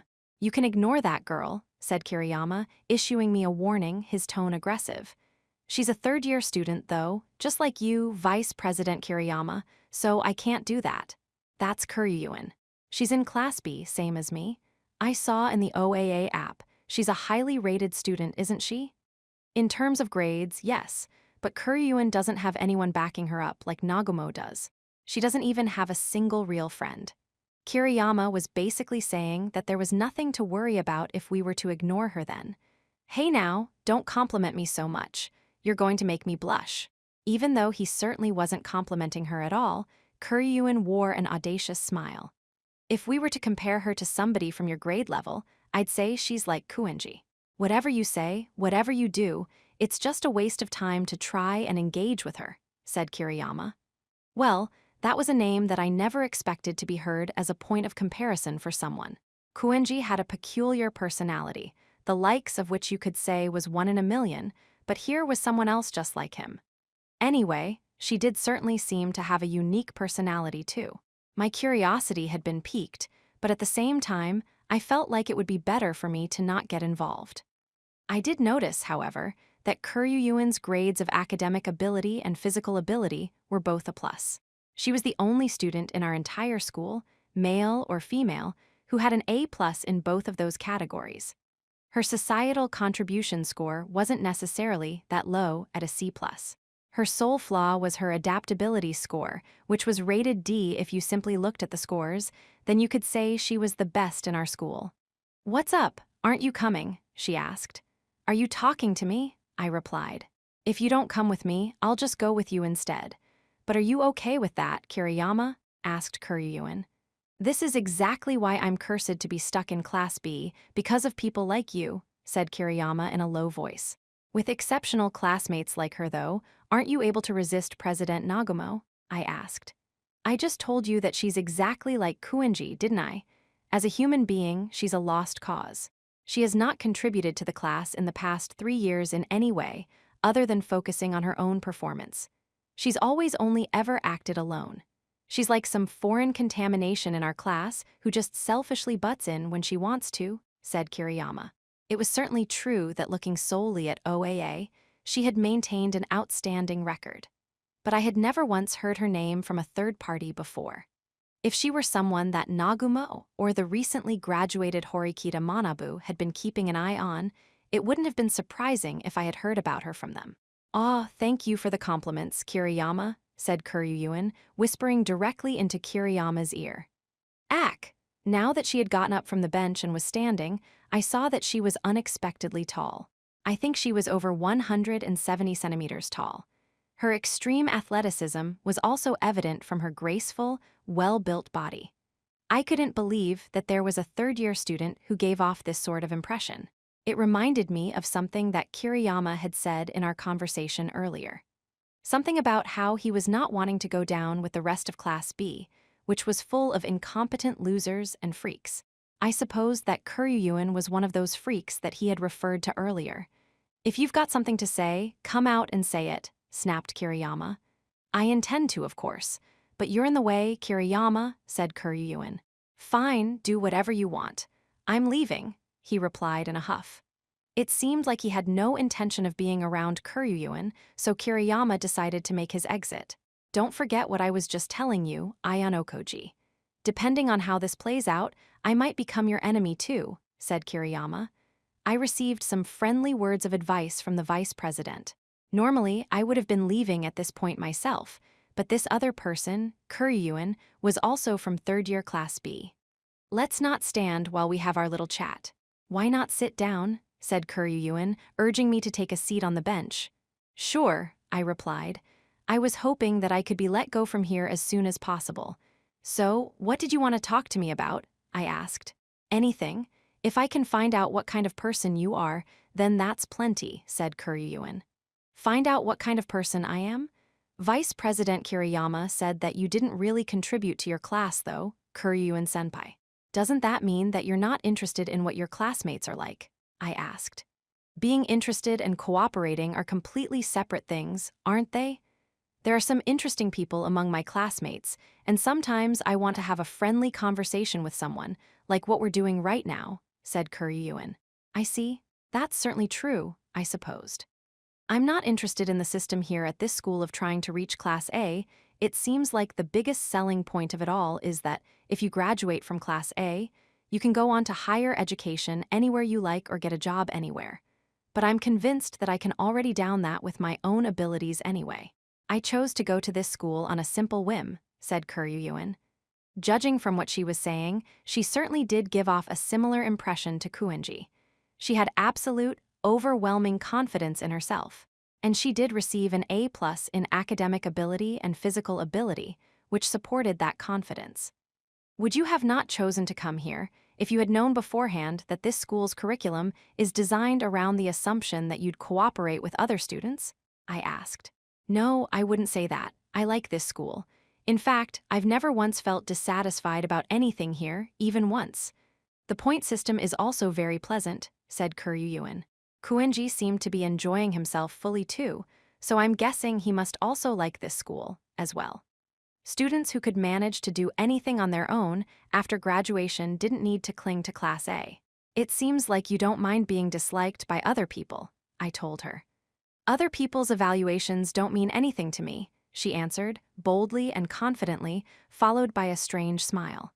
I had wanted to ask you some questions, but it seems like you're the one asking me all the questions, she added.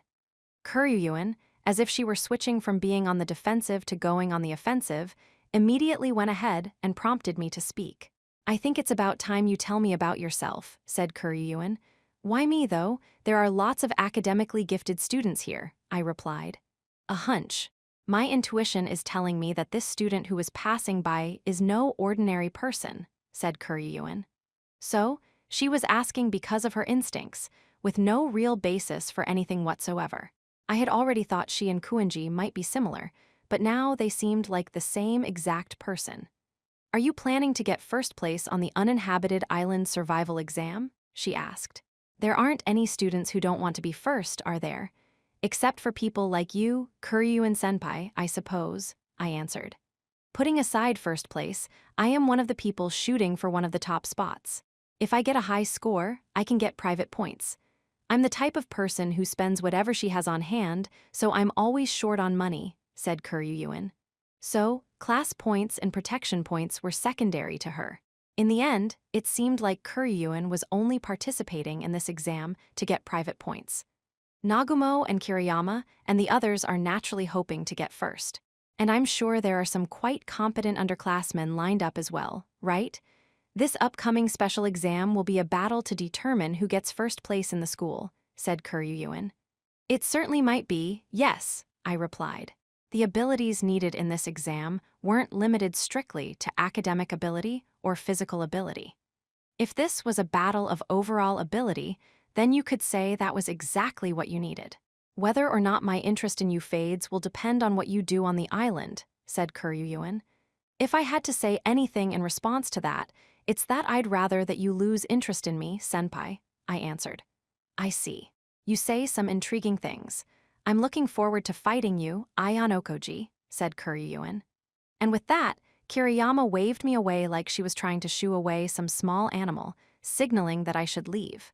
If you'll please excuse me, I stated, before walking away. Although I had a meeting with a rather bizarre third-year student just now, one thing was for certain. If I wanted to get one of the top spots in this upcoming exam, I was going to have to defeat Kuryuin as well. And it looked as though she'd be just as troublesome as Nagumo and Kiriyama, or perhaps even more so. 5.6. Even after Ayanokoji had left, Kuryuin continued to stay put.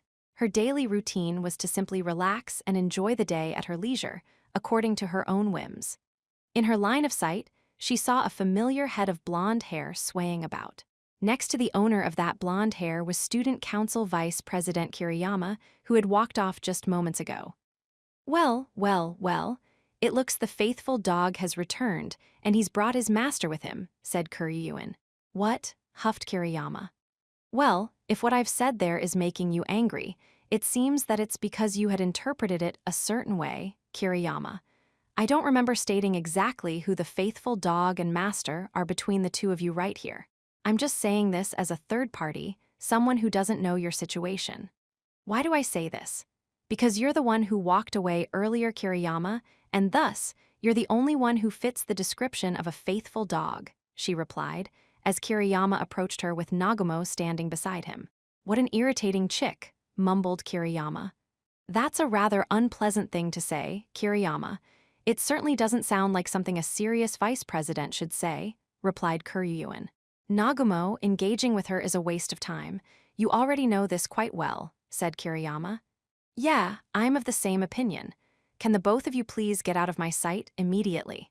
This is just a waste of my precious time, said Kuryuin. Who do you think you are? First of all, you. Nagumo cut in, gently tapping Kiriyama on the shoulder to cut him off. Kuryuin, please don't wound my precious colleague like that, said Nagumo. Nagumo then forced Kiriyama to back off and he stood in front of Kuryuin. Oh, a precious colleague, I didn't feel any kind of emotion from you when you said that, though, said Kuryuin. That's just your imagination, said Nagumo. Now then, I wonder what business the student council president has with me. I had thought we wouldn't ever be speaking with one another again, said Kuryuin. I don't want to stay around you for too long, if at all possible, said Nagumo, aggressively taking a seat on the bench right next to Kuryuin. You're beautiful, but you're utterly lacking in charm. I'm only interested in women with charm, after all, added Nagumo, expressing that as the reason he didn't want to stick around. I do have charm. It's just that I haven't found the right gentleman that can draw it out, said Kuryuin. If there's a man out there who can bring out your charm, I'd like to see him, said Nagumo. Me too. However, your tastes aside, why is it that I am not popular, asked Kuryuin. It's because a woman who is too capable and too talented is difficult to handle. Unfortunately, I can't bring myself to like that kind of woman either, said Nagumo. I see. Well, in that case, I suppose that I'll never pass your standards. If the reason I haven't gotten a boyfriend yet at my age is because I'm just too good, then yes, I guess that does make sense, said Kuryuin. After enjoying a bit of meaningless conversation with Kuryuin, Nagumo cut to the chase. I heard something from Kiriyama. I would have never imagined that you, who didn't show any admiration for neither Horikita-senpai nor myself, would have been interested in Ayanokoji. I was shocked when I heard about this, said Nagumo. And that's why you've come all the way over to talk to me? You must have a lot of free time on your hands, President, said Kuryuin. I've finished my administrative work. I have some extra time right now, said Nagumo. It would appear that you've misunderstood something here. I'm not entirely indifferent to people, Nagumo. I make it a point to talk to people who rouse my interest at least once. You and Horikita Manabu had caught my interest before, said Kuryuin, gently stroking Nagumo's bangs. It seems like you never slack off when it comes to taking excellent care of your hair. I can tell that you take better care of it than I, a woman, do mine. It's no wonder you're popular, President. Say, has your love life been fruitful over these past 3 years? Said Kuryuin. You've never been with a man before. How would you know anything about love? Countered Nagumo. While it's certainly true that I don't have any experience in that arena, it's nothing to be ashamed of. In fact, some could say that it actually makes me more valuable, don't you agree? Said Kuryuin. Seems like you still have absurd ideas, as always, replied Nagumo. Kuryuin and Nagumo once again veered off into a bizarre tangent, but Nagumo proceeded to steer the conversation back towards the topic at hand. So, what did you think of Ayanokoji? Is he someone deserving of holding your attention? Asked Nagumo. I just paid him some lip service because he's a cute underclassman. But that was all, said Kuryuin. That was all. Does that mean that you don't feel impressed with him? Asked Nagumo. I'm putting that question on hold for the time being. We did have a brief face-to-face conversation, but I didn't get a grasp on his true abilities. Though you could say that in itself is a type of skill, I suppose. Anyway, he is more entertaining to me than you, President, who I've lost interest in, said Kuryuin. You're the only person in our grade level who can talk to me with that much sass, said Nagumo. Nagumo then drew in close, with his mouth near Kuryuin's ear, and lowered his voice to a whisper. If you think that you're better than me, I'm more than happy to correct that vain idea you seem to have in your head. Understand? He threatened quietly. Nagumo issued her a challenge, effectively issuing a challenge for the upcoming special exam on the island. When you lose, what you lose is incalculable, President. It seems like you're misunderstanding something here. But it's not as though I'm underestimating you. I don't have the outstanding leadership skills that you and Horikita Manabu possess, nor do I have any talent for making friends. In fact, I've never even had anyone that I could truly call a friend. Right, said Kuryuin. Nagumo moved his face away from Kuryuin's ear, seeming somewhat bored. However, in other matters, it's different, said Kuryuin. Although Nagumo had started to pull back from Kuryuin, their faces were less than 40 centimeters apart. Nagumo shot Kuryuin a sharp glare. Are you saying that I'm inferior to you in some respects? He asked. Well now, can you state with absolute certainty that there are no areas in which you are inferior? Countered Kuryuin. I have given you several chances to test that, and you have done nothing. And the result is that you've ended up in B, said Nagumo. Up until this point, Nagumo had competed against Kiriyama and Kuryuin's class via the numerous special exams. But never once did Kuryuin actually take part and cooperate with her class. And as a result, her class was demoted from A to B. It's certainly true that if you only look at those results, I have been thoroughly crushed, said Kuryuin. Kiriyama continued to glare at Kuryuin, who was pleasantly enjoying the conversation, but Kiriyama didn't interrupt at all. Well, I know that you're not the kind of person who really cares about A or B though, said Nagumo. Nagumo then got up from the bench, signaling that this was the end of their conversation. Sorry for bothering you, Kuryuin. Enjoy the remainder of your time here at this school, said Nagumo, preparing himself to leave. I had said earlier that I was going to put the question of whether or not Ayanokoji was someone I'm impressed with on hold. I do think he's an interesting student, said Kuryuin. What? Asked Nagumo. That was the answer you were hoping to hear from me about Ayanokoji, wasn't it? Asked Kuryuin. One of the reasons why Nagumo had come over to talk with Kuryuin was because he wanted to find out what she thought about Ayanokoji. Interesting? I would think that this personality is far from interesting. Don't you think? Said Nagumo. Kuryuin smiled as if she were saying, see, you've taken the bait after all. Well, you know how the proverb goes, a skilled hawk hides its talons. Isn't that right? I had heard he had gotten a perfect score on a rather difficult mathematics test, said Kuryuin. Sure, there are people out there who hide their talents because they don't want to stand out. I've beaten all of them, though. And I don't think that they were all that interesting, said Nagumo, then directing his gaze over at Kiriyama, who had been waiting for him while standing some distance away. If I had to say anything, it's his vibe, I suppose. He has a different vibe that you and Horikita Manabu, said Kuryuin. Well, that's rather abstract, said Nagumo. Well then, why don't you test him and see? Asked Kuryuin. Of course, I intend to. Maybe I'll get to see what he's capable of during the uninhabited island survival exam, said Nagumo. You seem like you've been bored ever since Horikita Manabu graduated. Will this underclassman be a good playmate for you?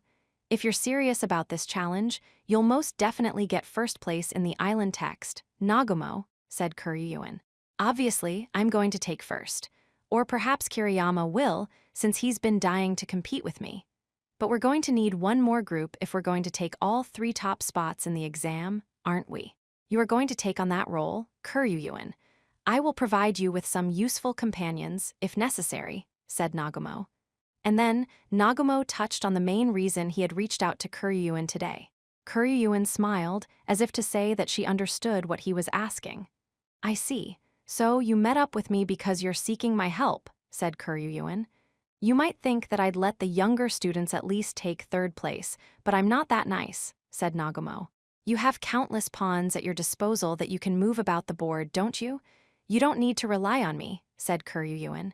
Meaning that you're not willing to do this, asked Nagumo. Somewhere in the top 50% is fine for now. Sorry for wasting your time, said Kuryuin. Nagumo, as if he had already known that she was going to answer like that, had turned his head to look off far into the distance. You really are that kind of person, I suppose.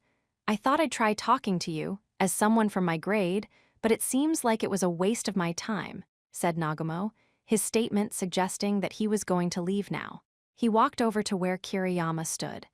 Since you came all the way here to talk to me, I'll give you one piece of advice, said Kuryuin. You're going to give me advice. Sorry, but I don't need that from someone beneath me, said Nagumo. By that logic, you wouldn't be able to get advice from anyone, said Kuryuin.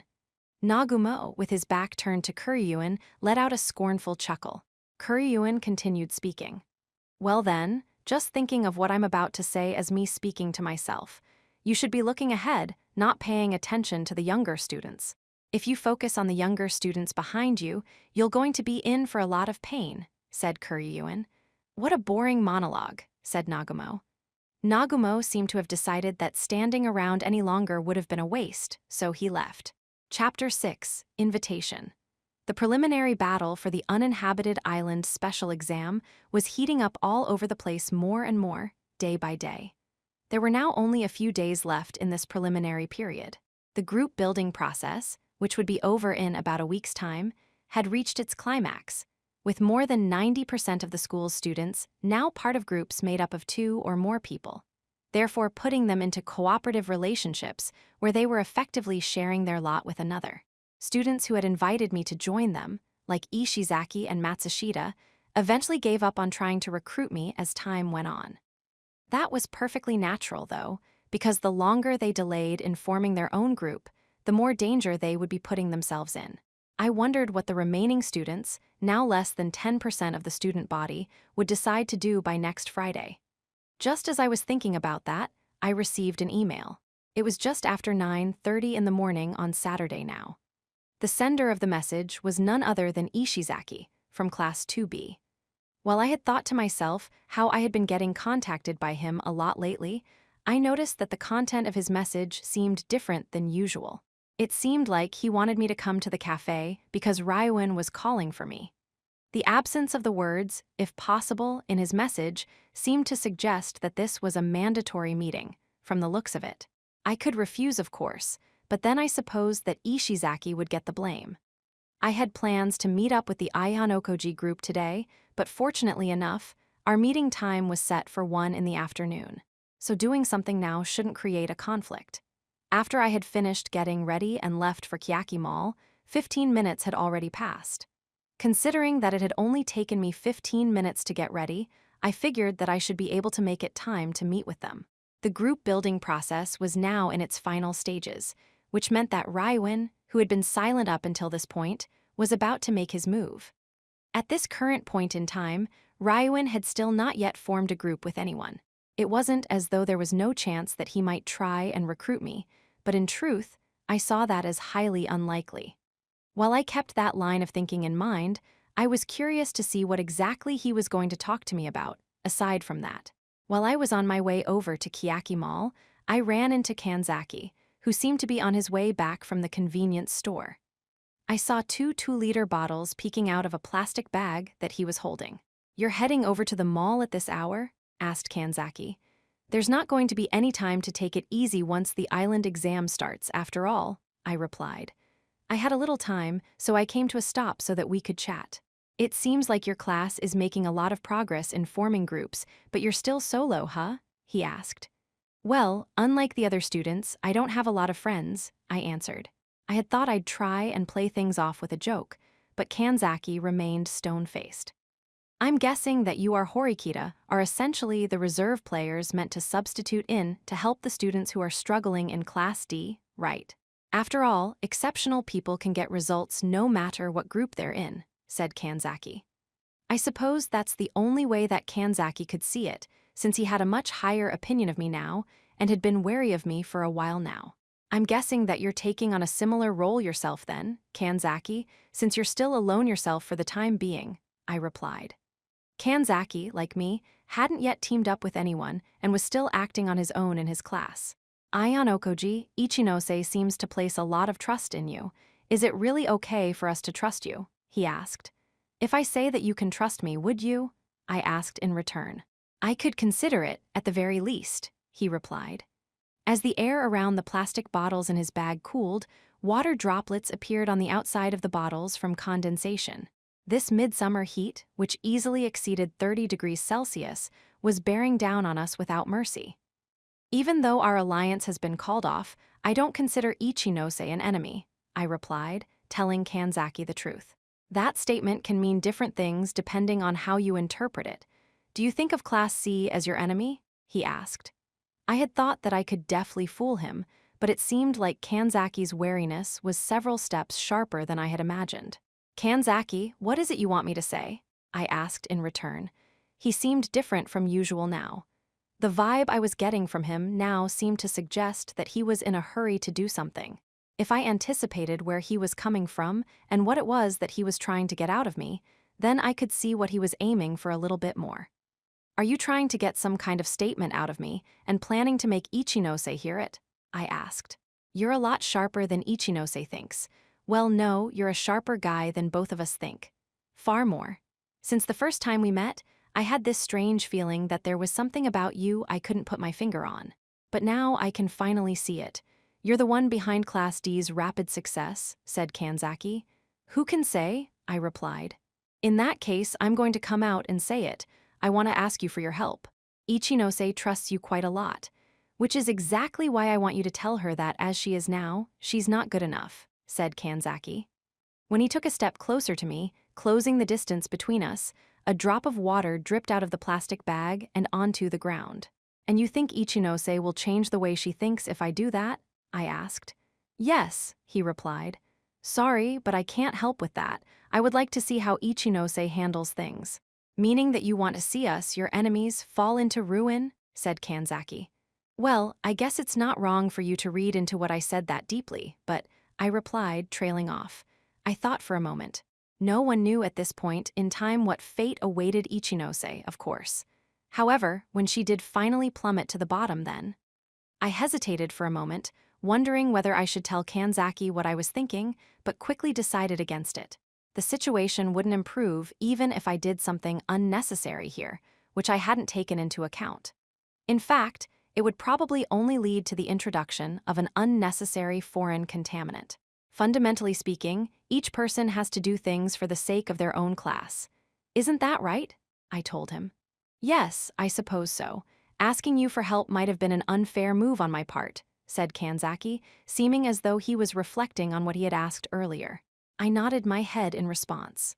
I had intended to come up with an answer on my own, but I thought that if I could avoid putting that into action, and if there was an easier option available, I could have taken that easy way out instead, said Kanzaki, before walking back to the dormitory.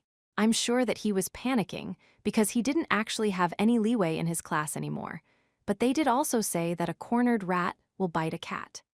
I'm sure that Kanzaki could also stand in our way as a formidable opponent in the upcoming special exam. 6.1. I arrived at the cafe in the mall a little ahead of the time we were supposed to meet. While I was finishing up paying for my drink, I saw two guys I'd normally never expect to see together seated by one another. One of them was Raiwin, the very same person who had asked me to come here today, and the other was. You mentioned one more person would be coming, so you were referring to Aion Okoji then? Said Katsuragi Kuhei from Class 2A. He directed his gaze toward me with a rigid expression on his face. I wouldn't say that Raiwin and Katsuragi were necessarily like oil and water, but the two of them were by no means on good terms with one another. What kind of meeting is this supposed to be anyway? I asked. What you plannin' on standin' while we talk? Take a seat, said Raiwin with an odd smirk on his face. I did as Raiwin had instructed, sitting down in an empty chair. There was a unique atmosphere in the air here, the likes of which I had never experienced before. I knew there was something different about you, compared to the average student, but it seems you have even more hidden talents than I imagined, Aion Okoji. To think you would get a perfect score on the mathematics test, marveled Katsuragi, who I hadn't spoken to since we started our second year, immediately bringing up my math score. Cuckoo. Come now, Katsuragi, don't admire him too much. That's all ancient history, said Raiwin. Ancient history? You sure seem relaxed even though there's an unexpectedly powerful enemy in your midst. Are you that exhilarated by defeating Ichinose and being promoted to Class B? Said Katsuragi. Save it. Ichinose is self-destructing all on her own. She ain't even close to Bane on my radar, said Raiwin. Sure enough, this entirely unexpected pairing was already causing the mood to sour. Things were looking tense, and I'd like to know why you called me here, said Katsuragi. That confirmed Ryuin was indeed the instigator of this meeting, so I waited along with Katsuragi for him to speak. What are you rushing me for? Go on, relax a little, said Ryuin. There's no way I can relax. If people see me with you, that alone will cause me trouble, said Katsuragi. He was concerned about being seen by people around us, so it wasn't strange that he was urging Ryuin to get to the point. Even though it was the morning of a day with no classes, there were sure to be more than a few students watching. If students from our grade level saw us, they wouldn't be able to hide their shock.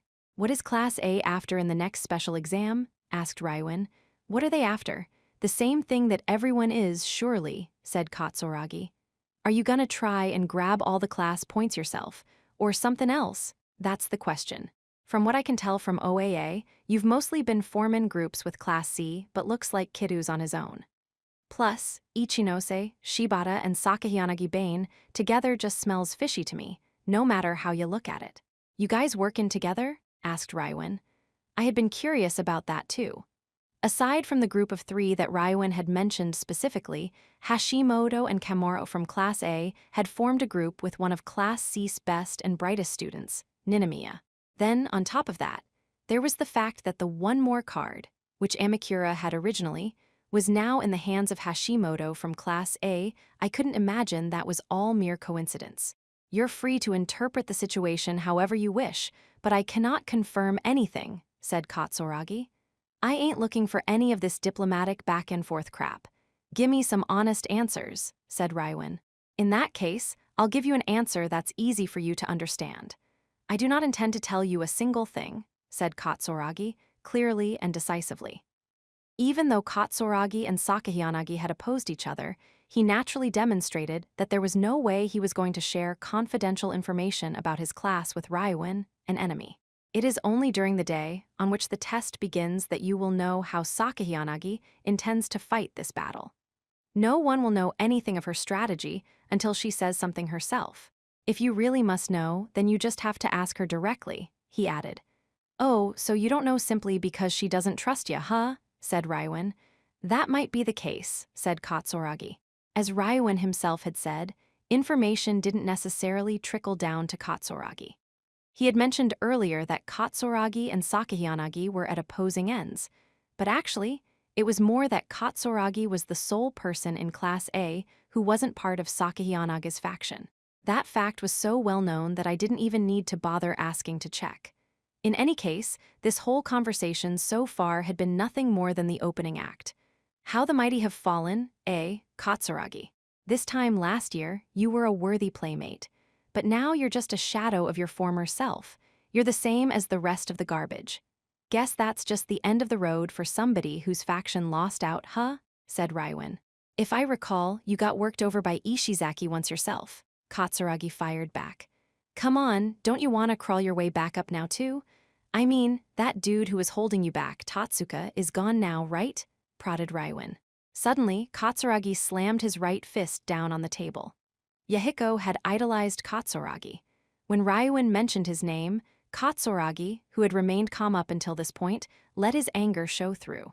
If your goal was to make me angry, then you've succeeded, Ryuin. Satisfied? Asked Katsuragi. What? Aw, still can't get those whittle feelings out of your system? I'm kinda relieved, said Ryuin. He clapped his hands together 3 times, giving Katsuragi a mocking round of applause. He then continued. Don't you think it'd be an interestin' turn of events if we could get Sakayanagi expelled in the next special exam? What? Asked Katsuragi. If she's gone, then Class A's gonna be without a leader, obviously. If that happens, you can get to Bane in charge, said Ryuin. I don't know what it is you're plotting, but that's impossible. Supposing even if you manage to defeat her on the island somehow, she has ample private points, enough to save herself. And on top of that, if the situation called for it, she could use her protection point anyway, argued Katsuragi. Getting Sakayanagi expelled would be an extremely arduous task, considering she had funds and a protection point. Yeah, it's true that if we're gonna get her kicked out of school, we're gonna need to hit her at least twice. Well, I'm just kiddin' about the island exam thing anyway. That was a joke. Survivin' on the island's gonna be about clawing your way up on your own power, not knockin' down your enemies, said Rywin.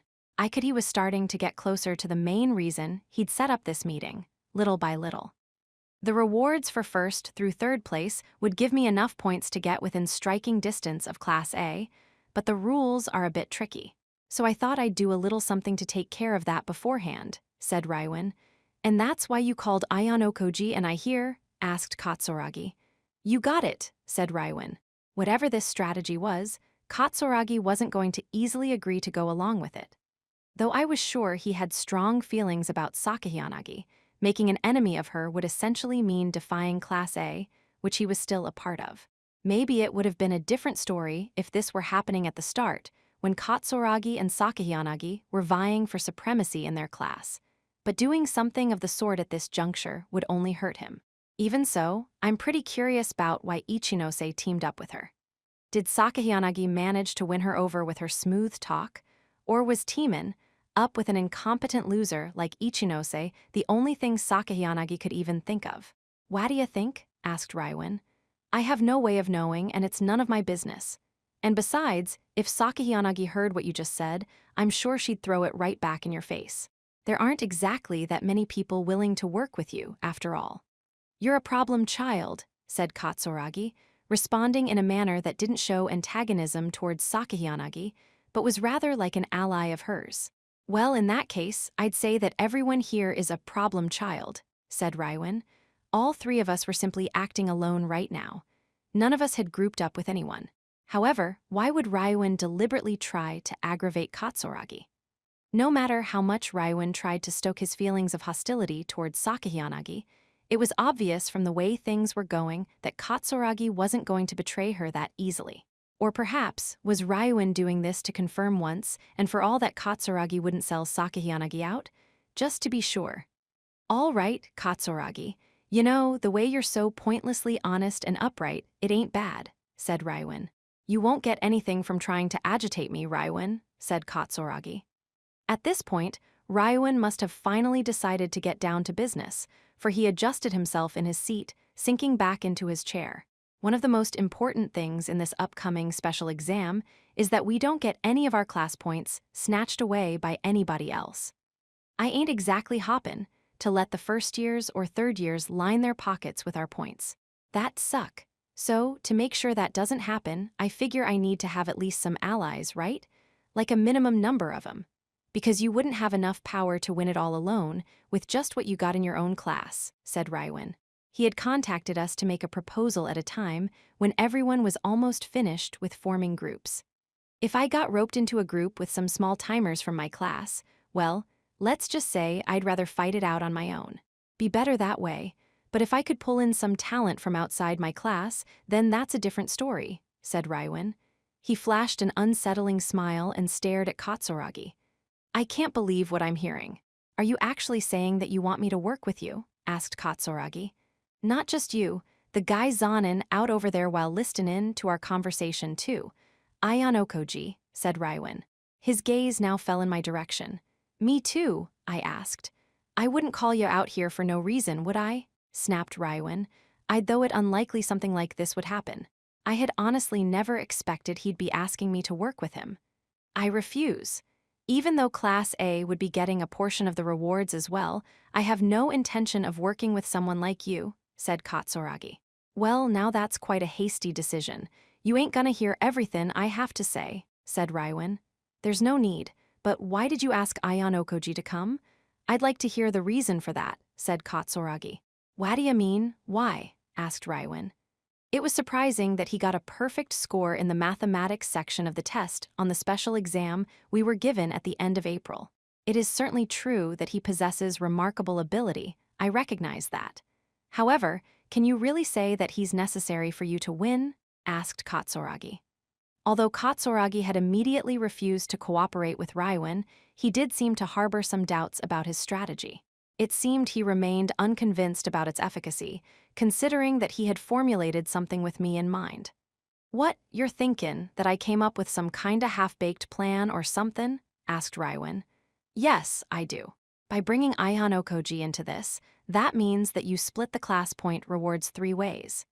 If you're going to invite me, someone from Class A, anyway, You could say it would be a wiser course of action for you to include Kidu in the group. If it is absolutely necessary for you to include people from 3 different classes, Kanzaki from Class C is still on his own. I would say that he takes priority over Aion Okoji at the very least, said Katsuragi.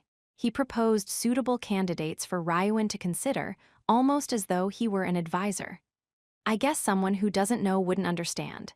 Figures, but I'm positive I made the right choice. Ain't that right, Aion Okoji? Said Ryuin. I don't know what you mean. I shrugged my shoulders to express that I didn't understand the reason why I had been invited here, echoing Katsuraga's sentiment. Dude, come on. Your acting sucks. Knock it off already. You're the one who beat me down and shut me up before, after all, said Ryuin, without any care for what was convenient for me in this situation. Although what he just said could have been taken as a joke, Katsuragi wasn't going to stop with such a simple conclusion. He shut you up. Is that really true? He asked, turning to me and then back to Ryuin, looking to confirm what the truth of the matter was. Yeah, man, I got my ass beat pretty bad. Even decided to quit school altogether back then, thanks to that, said Ryuin. Now that Katsuragi had heard that much, he was probably starting to connect the dots in his mind, linking this to other things he knew about. If he connected what he just heard to the fact that Ryuin had disappeared from the stage for a time, then it would be easy for him to imagine that it was true. Admit it, Aion Okoji. Even if you keep trying to hide it from Katsuragi, I'm just gonna keep on talking about it anyway, said Ryuin. It was almost as though he were trying to threaten me by spilling all this unnecessary information right now. If I admit to it, do you think I'll cooperate with you? I asked. Well, I guess it wouldn't be that easy, like with Katsuragi over here, said Ryuin. Katsuragi, after listening to Ryuin and I go back and forth, let out a sigh. I'm still not convinced by what you've just said. I can't believe that Aion Okoji defeated you. Besides, I already said that if you have 3 classes work together, even if you get first place, that still means we'll only be getting 100 class points each. You won't be able to close the gap between you and your current target, Class A, at all, said Katsuragi. Katsuragi had strong doubts about the significance of this particular group's existence. Oh yeah, dude, I totally forgot about that. Man, you are definitely qualified to be an advisor, said Ryuin with a grin, shifting his gaze back towards Katsuragi. Even in this situation, Ryuin wasn't letting up. He continued to act like a fool and messed around. I see? Well, I was wondering why you would put forward such an inefficient proposal, suggesting 3 classes team up, and make such an outlandish claim about you being defeated by Aion Okoji. But it seems you never intended to have a serious discussion in the first place, said Katsuragi. He rose from his seat, clearly intending to leave now that he'd realized Ryuin had been fooling around during this entire conversation. A serious discussion, eh? Come on, you knew that it was going to be this way from the beginning, but you still came. What, did they ask you to spy on me for Class A or something? Asked Ryuin. Katsuragi had responded to Ryuin's invitation, which he could have ignored. Surely, there must have been a reason why he did that. You're a dead man, and you're looking for a chance to come back to life. Ain't that right? Said Ryuin. Tatsuka Yahiko, someone who was very loyal to Katsuragi, had been expelled thanks to Sakahiyanagi. Ryuin was trying to confirm whether or not Katsuragi had truly forgiven her for what happened. Whether I am or I'm not, that has absolutely nothing to do with you, said Katsuragi. In any case, you did come all the way here. Listen to everything I've got to say, said Ryuin.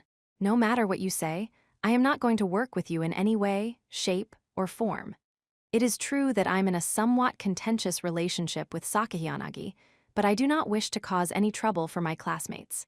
There is no way I could do something like that, said Katsuragi. Ryuin started applauding him once again, amused at what he had heard. It looked like he wasn't doing it to mock him, but rather like he had been waiting for Katsuragi to say something like that. You don't want to cause trouble for your class, eh? Did you forget about the fact that since the island exam last year, you Class A folks have been rather industriously sending over large sums of points my way every month as part of our contract, said Ryuin. Katsuragi, still standing, directed his gaze back towards Ryuin. It's a fair contract. We received 200 points from your class. Class A is merely paying back our loan, nothing more. Everything I have done has been to help Class A establish a commanding lead. It was useful to that end, said Katsuragi. Yeah, sure, that's true. If you're only looking at the numbers, that is. But aren't the folks in your class talking some psychological damage every month? I'm sure they're asking themselves, why do we have to share our private points? Right, said Rywin. People are surprisingly greedy creatures. Even when things went exactly in accordance with how we'd planned they would, we would start to feel dissatisfied.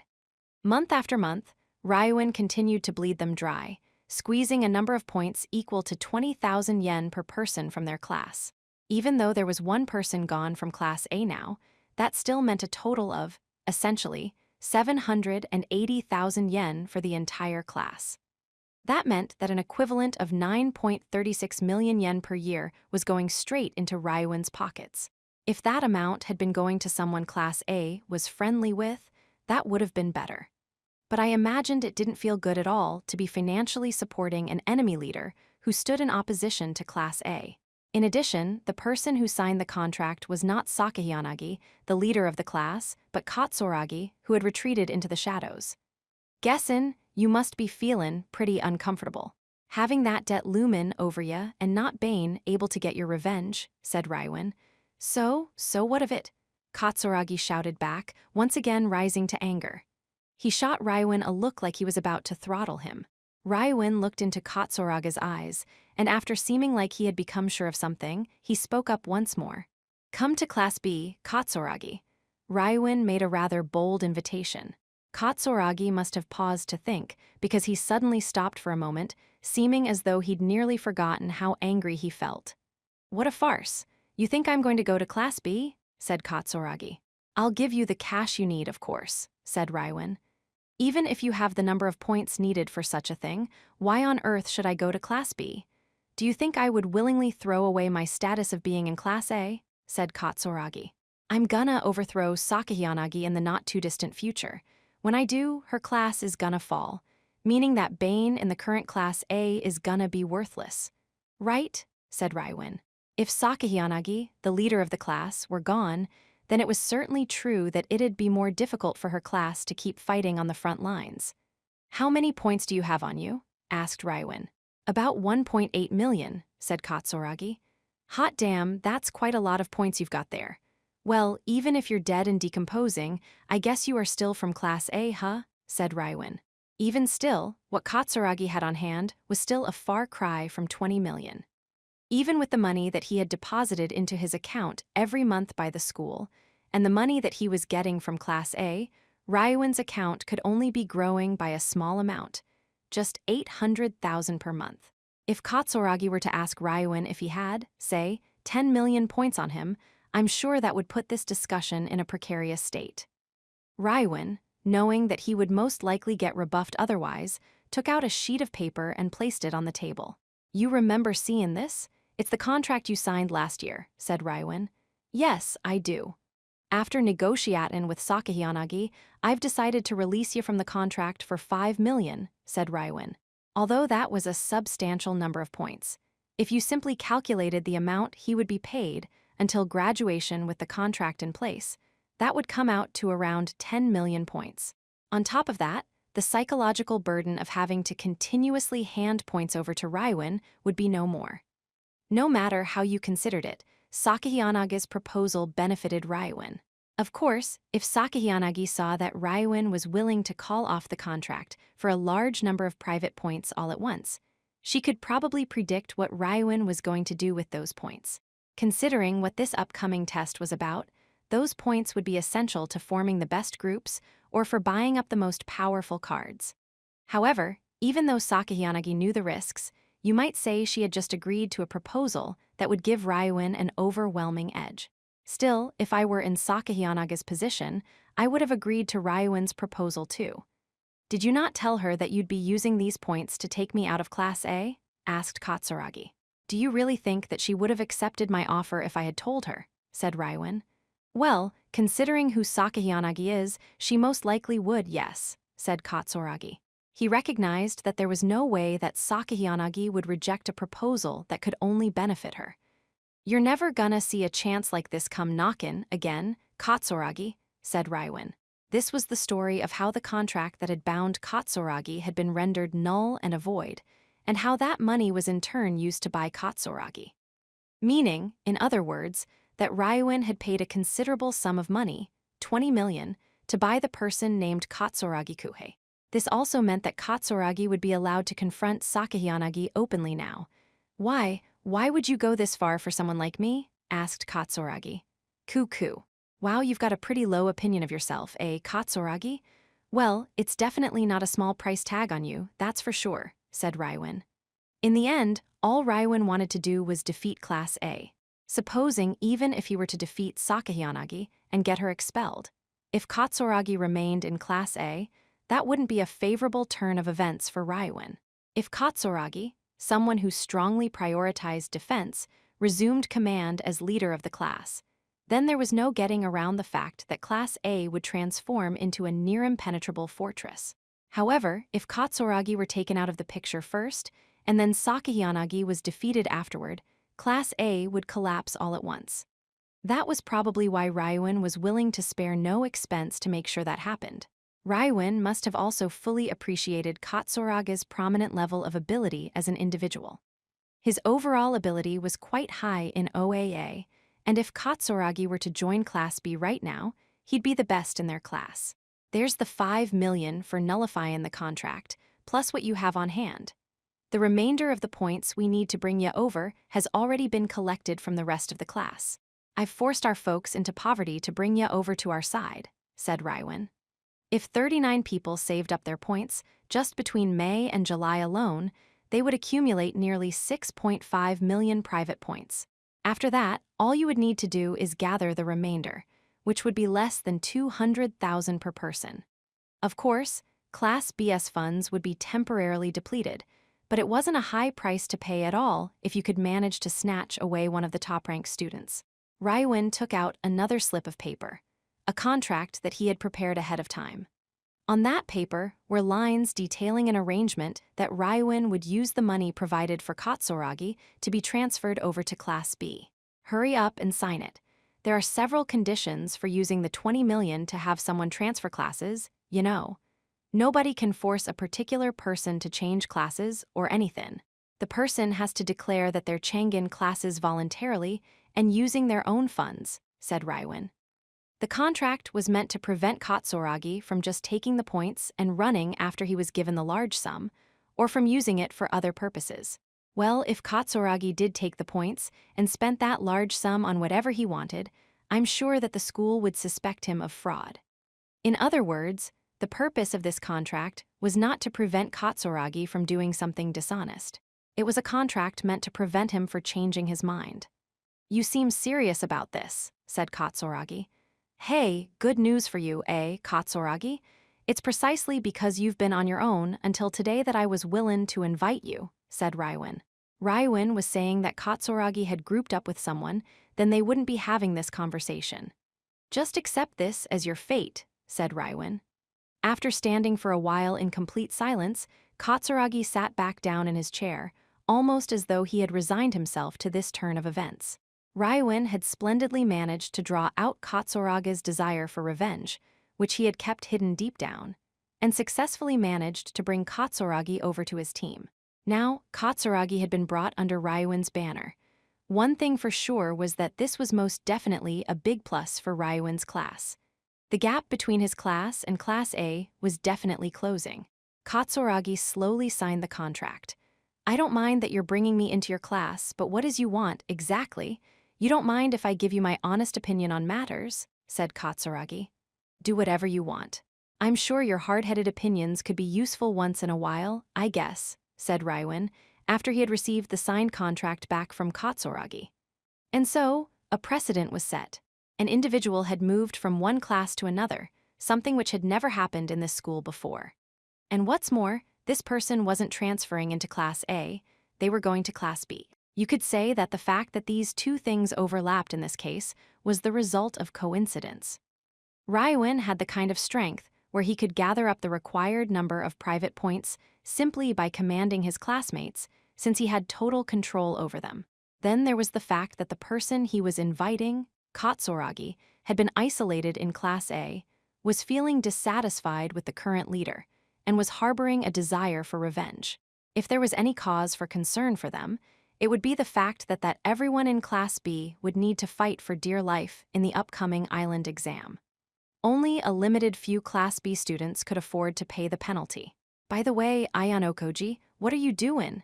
asked Raiwan suspiciously, watching me pour some water into the remaining 1/5 of my coffee that was still in my cup. "Huh," I asked in return.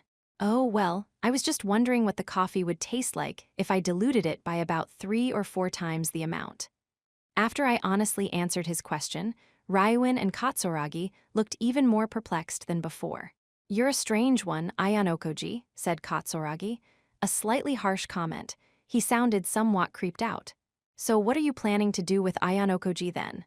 You asked him to take part in this discussion too, after all. If you include a student from Class D in the group, that means we'll be splitting the reward 2 ways," said Katsuragi. "No one said anything about inviting him into a group," said Raiwan. "In that case, what are you hoping to get from him?" asked Katsuragi. "The trials and tribulations card he got," said Raiwan, mentioning the name of the card that I had received. He turned to me. "Sell it to me." I had been wondering what he needed my help with, so that was what this was about. "Considering that you just paid a lot of points to bring Katsuragi into your class, I'm guessing your funds must be pretty low right now. Can you get enough points to pay for it?" I asked. "I can manage to pull together about 500,000 or so. That should be enough, right?" said Raiwan. This certainly seemed like my only chance to get rid of the trials and tribulations card. It wasn't the most profitable transaction by any stretch, but at the very least, I could manage to get some points for K. "I have one condition. Have the student in your class with the half-off card trade it for the free ride card that one of the students in my class has. If you accept that condition, then I'm willing to sell it to you," I answered. Even if Kay couldn't manage to get into a group of 6 people on the island, and even if she were hit with a penalty, she should be able to save herself and pay out the 1 million points if she used the half-off card. Being able to ensure her safety was a critical point. "Cuckoo, all right, it's settled then. Half-off card, eh? Well, that's just perfect. Ain't it, Katsuragi?" said Raiwan. "I won't have many points on hand anyway. There's no point in me hanging on to the half-off card myself," said Katsuragi. From the sound of things, Katsuragi had been given the half-off card. If Raiwan got first place while holding onto the Trials and Tribulations card, he could get 450 class points all in one go. The 1,000 class point mark was in sight for Class B. 6.2. It was now July 16th. The time that we had been given to create groups was soon going to run out. While I was getting ready for the day that morning, I received a phone call. It was from Ishizaki. "Yo, Ayanokoji. Morning, dude," said Ishizaki. "It's pretty unusual for me to get an actual phone call from you," I replied. "Hey, you know how we're almost out of time to make groups. I wanted to chat with you a bit about that," said Ishizaki. "Is it about Nishino?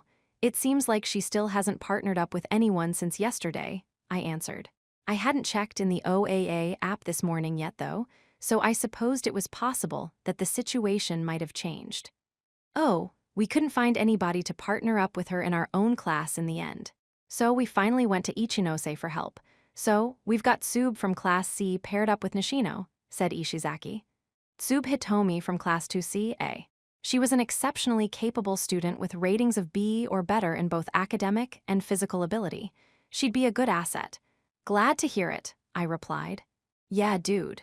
Now almost everybody is in a group, with at least 2 or more people, but, said Ishizaki trailing off. There was a student from Class B who still hadn't joined a group. "I'm guessing this is about Ibuki," I said in reply. "Yeah, she's still on her own. I was wonderin', do you got anybody who'd partner up with her?" said Ishizaki. "It is risky to try and tackle this exam by yourself. I can understand that you feel like you need to do something about this," I told him. I could tell from how Ishizaki sounded over the phone that he had tried and failed to convince her to partner up with someone multiple times. "Hold on a second, I might have an idea," I added. "Seriously? Anyway, sorry for bugging you about this so early, dude," said Ishizaki. I told Ishizaki that I'd call him back later and I hung up. Then I decided to get in touch with someone that I thought might partner up with Ibuki. Fortunately, That person hadn't left the dormitory yet, so we decided to meet up in the lobby.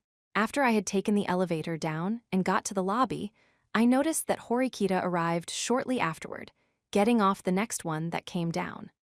Horikita was one of the few students who hadn't shown any sign of trying to team up with anyone yet. She was the person I had arranged to meet. "What are you planning on doing about your group?" I asked. "It's too late for anything now. I'm not going to do anything. I don't have any intention of trying to make one now. Given that the maximum number of people who can be in a group is 6, it's not a bad idea to try and go it alone," said Horikita. "I understand that you're doing this so that you can play things by ear and adapt to any situation that might come up. But in the unlikely event that you get sick or hurt, you'll be disqualified. You'll get expelled since you can't pay the hefty penalty fine," I told her. I knew that I really didn't need to come out and warn her about all of that, but still, I think that it's necessary to be prepared to take on that level of risk. "Isn't that the same reason you're not currently grouped up with anyone either?" said Horikita. "Even so, the risks I'm taking on are different than yours," I told her. "What's the difference?" she asked. "You fell ill during the island exam last year," I told her. "I can't believe you're bringing up something that happened a year ago." "Everyone gets sick sometimes," argued Horikita. "That's true, but you were sick in bed with a fever for a while in the winter too. That's twice in a year," I replied. "Okay, but even though you just so happened to never miss any days last year, how can you know for sure you won't get sick?" she argued. "When it comes to the issue of taking care of myself, I'm confident I can handle myself better than you," I told her. When I presented the fact that I had perfect attendance, Horikita could only agree. "All right. Yes, it's true that when it comes to self-management, you are better than me, I admit it. But even if that's something you're arguing is a cause for concern, Horikita looked me in the eye and calmed down her tone, which had gotten somewhat heated. "If you understand, then that's good. I had no intention of objecting to your plan from the start anyway," I said, cutting her off. "You had to make sure that you were taking care of yourself. As long as she was well aware of that, then that was fine. But still, there's no changing the fact that it is dangerous to act alone," I added. "I know," she replied. "There are only 3 people in our class who haven't joined a group yet. You, me, and Kuenji. Everyone else is in a group of at least 2 people. If possible, you should form a group of 2 to give yourself some insurance," I told her. "As you said, the only other people in our class aside from me are you and Kuenji, which means that there's no way I can form a group," she argued. "Only if you're trying to partner with us, people from your class," I answered. "Are there any girls left who haven't formed a group?" she asked. "There's one I can think of," I answered. "And who is that?" asked Horikita in return. "Ibuki, from Class 2B, have you not been looking at OAA?" I asked. "Come to think of it, the last time I checked, she was still alone, I suppose," said Horikita. Ishizaki called me. He sounded pretty worried about the fact that Ibuki hasn't paired up with anyone. "How about working together with her for this special exam, Horikita?" I asked. "Me and Ibuki-san," she asked. "With a group of 2 girls, you can merge with another group later. How about at least hearing what Ibuki has to say?" I asked. "Well, it's true that having some form of insurance would be better, I suppose. All right. Let's go hear her out then," said Horikita. Maybe it was because Horikita felt like she couldn't completely disregard the offer out of hand, but she agreed to at least meet with Ibuki. I contacted Ishizaki and asked him to make some time for us during lunch today. 6.3. During OUR lunch break, I brought Horikita over to where we were supposed to meet with Ishizaki. "Yo, Ayano Koji, over here," he shouted, practically jumping up and down as he waved after spotting me from afar. Standing next to him was Ibuki, arms crossed and looking very displeased as she glared at us. "Did she agree to this?" said Horikita. "From the look on her face, I'm not so sure," I answered.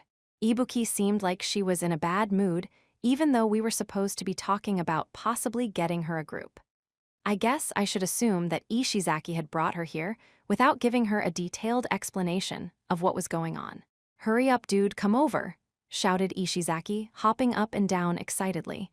"You seem to be rather close friends with him," said Horikita, sounding a little put off by Ishizaki's attitude. "He's a good guy," I replied. "Even so, I don't want to get too close to him," said Horikita. Ishizaki was similar to Sudo in the sense that they were hot-headed, passionate guys, but Ishizaki was also different in his own way. What in the hell is going on? Why are Ayanokoji and Horikita here? Snapped Ibuki. So, Ishizaki hadn't told her anything after all, huh? Horikita and I exchanged glances. It felt like letting Ishizaki handle the talking here might lead to problems. Actually, there's something we wanted to discuss, so we asked Ishizaki to get in touch with you, Ibuki, I said, starting to explain our situation since I figured that we didn't really have any other choice. And, she replied, "Are you planning on taking on this upcoming special exam by yourself?" I asked. "That's my choice," said Ibuki flatly, as if she were saying that there was no point in talking about this. "I told you a bunch of times already, though, it's better to have a group," said Ishizaki. "I don't need a group," snapped Ibuki. "Well, Kei, you say that you don't need a group, but the truth is there ain't anybody who wants to partner up with you," said Ishizaki. Ishizaki threw in some unnecessary comments. Was he trying to help, or just throw a wrench into things? I shot him a look, trying to tell him with my eyes to keep quiet. "Huh, what's up, Ayanokoji?" he asked. But Ishizaki apparently didn't get the message because he responded by asking me a question instead. "Nothing. By the way, Horikita's in the same boat. She hasn't found a group either, Ibuki," I said, turning back to Ibuki. "So?" she huffed. "If you don't make a group for the upcoming exam, you'll be at a pretty big disadvantage.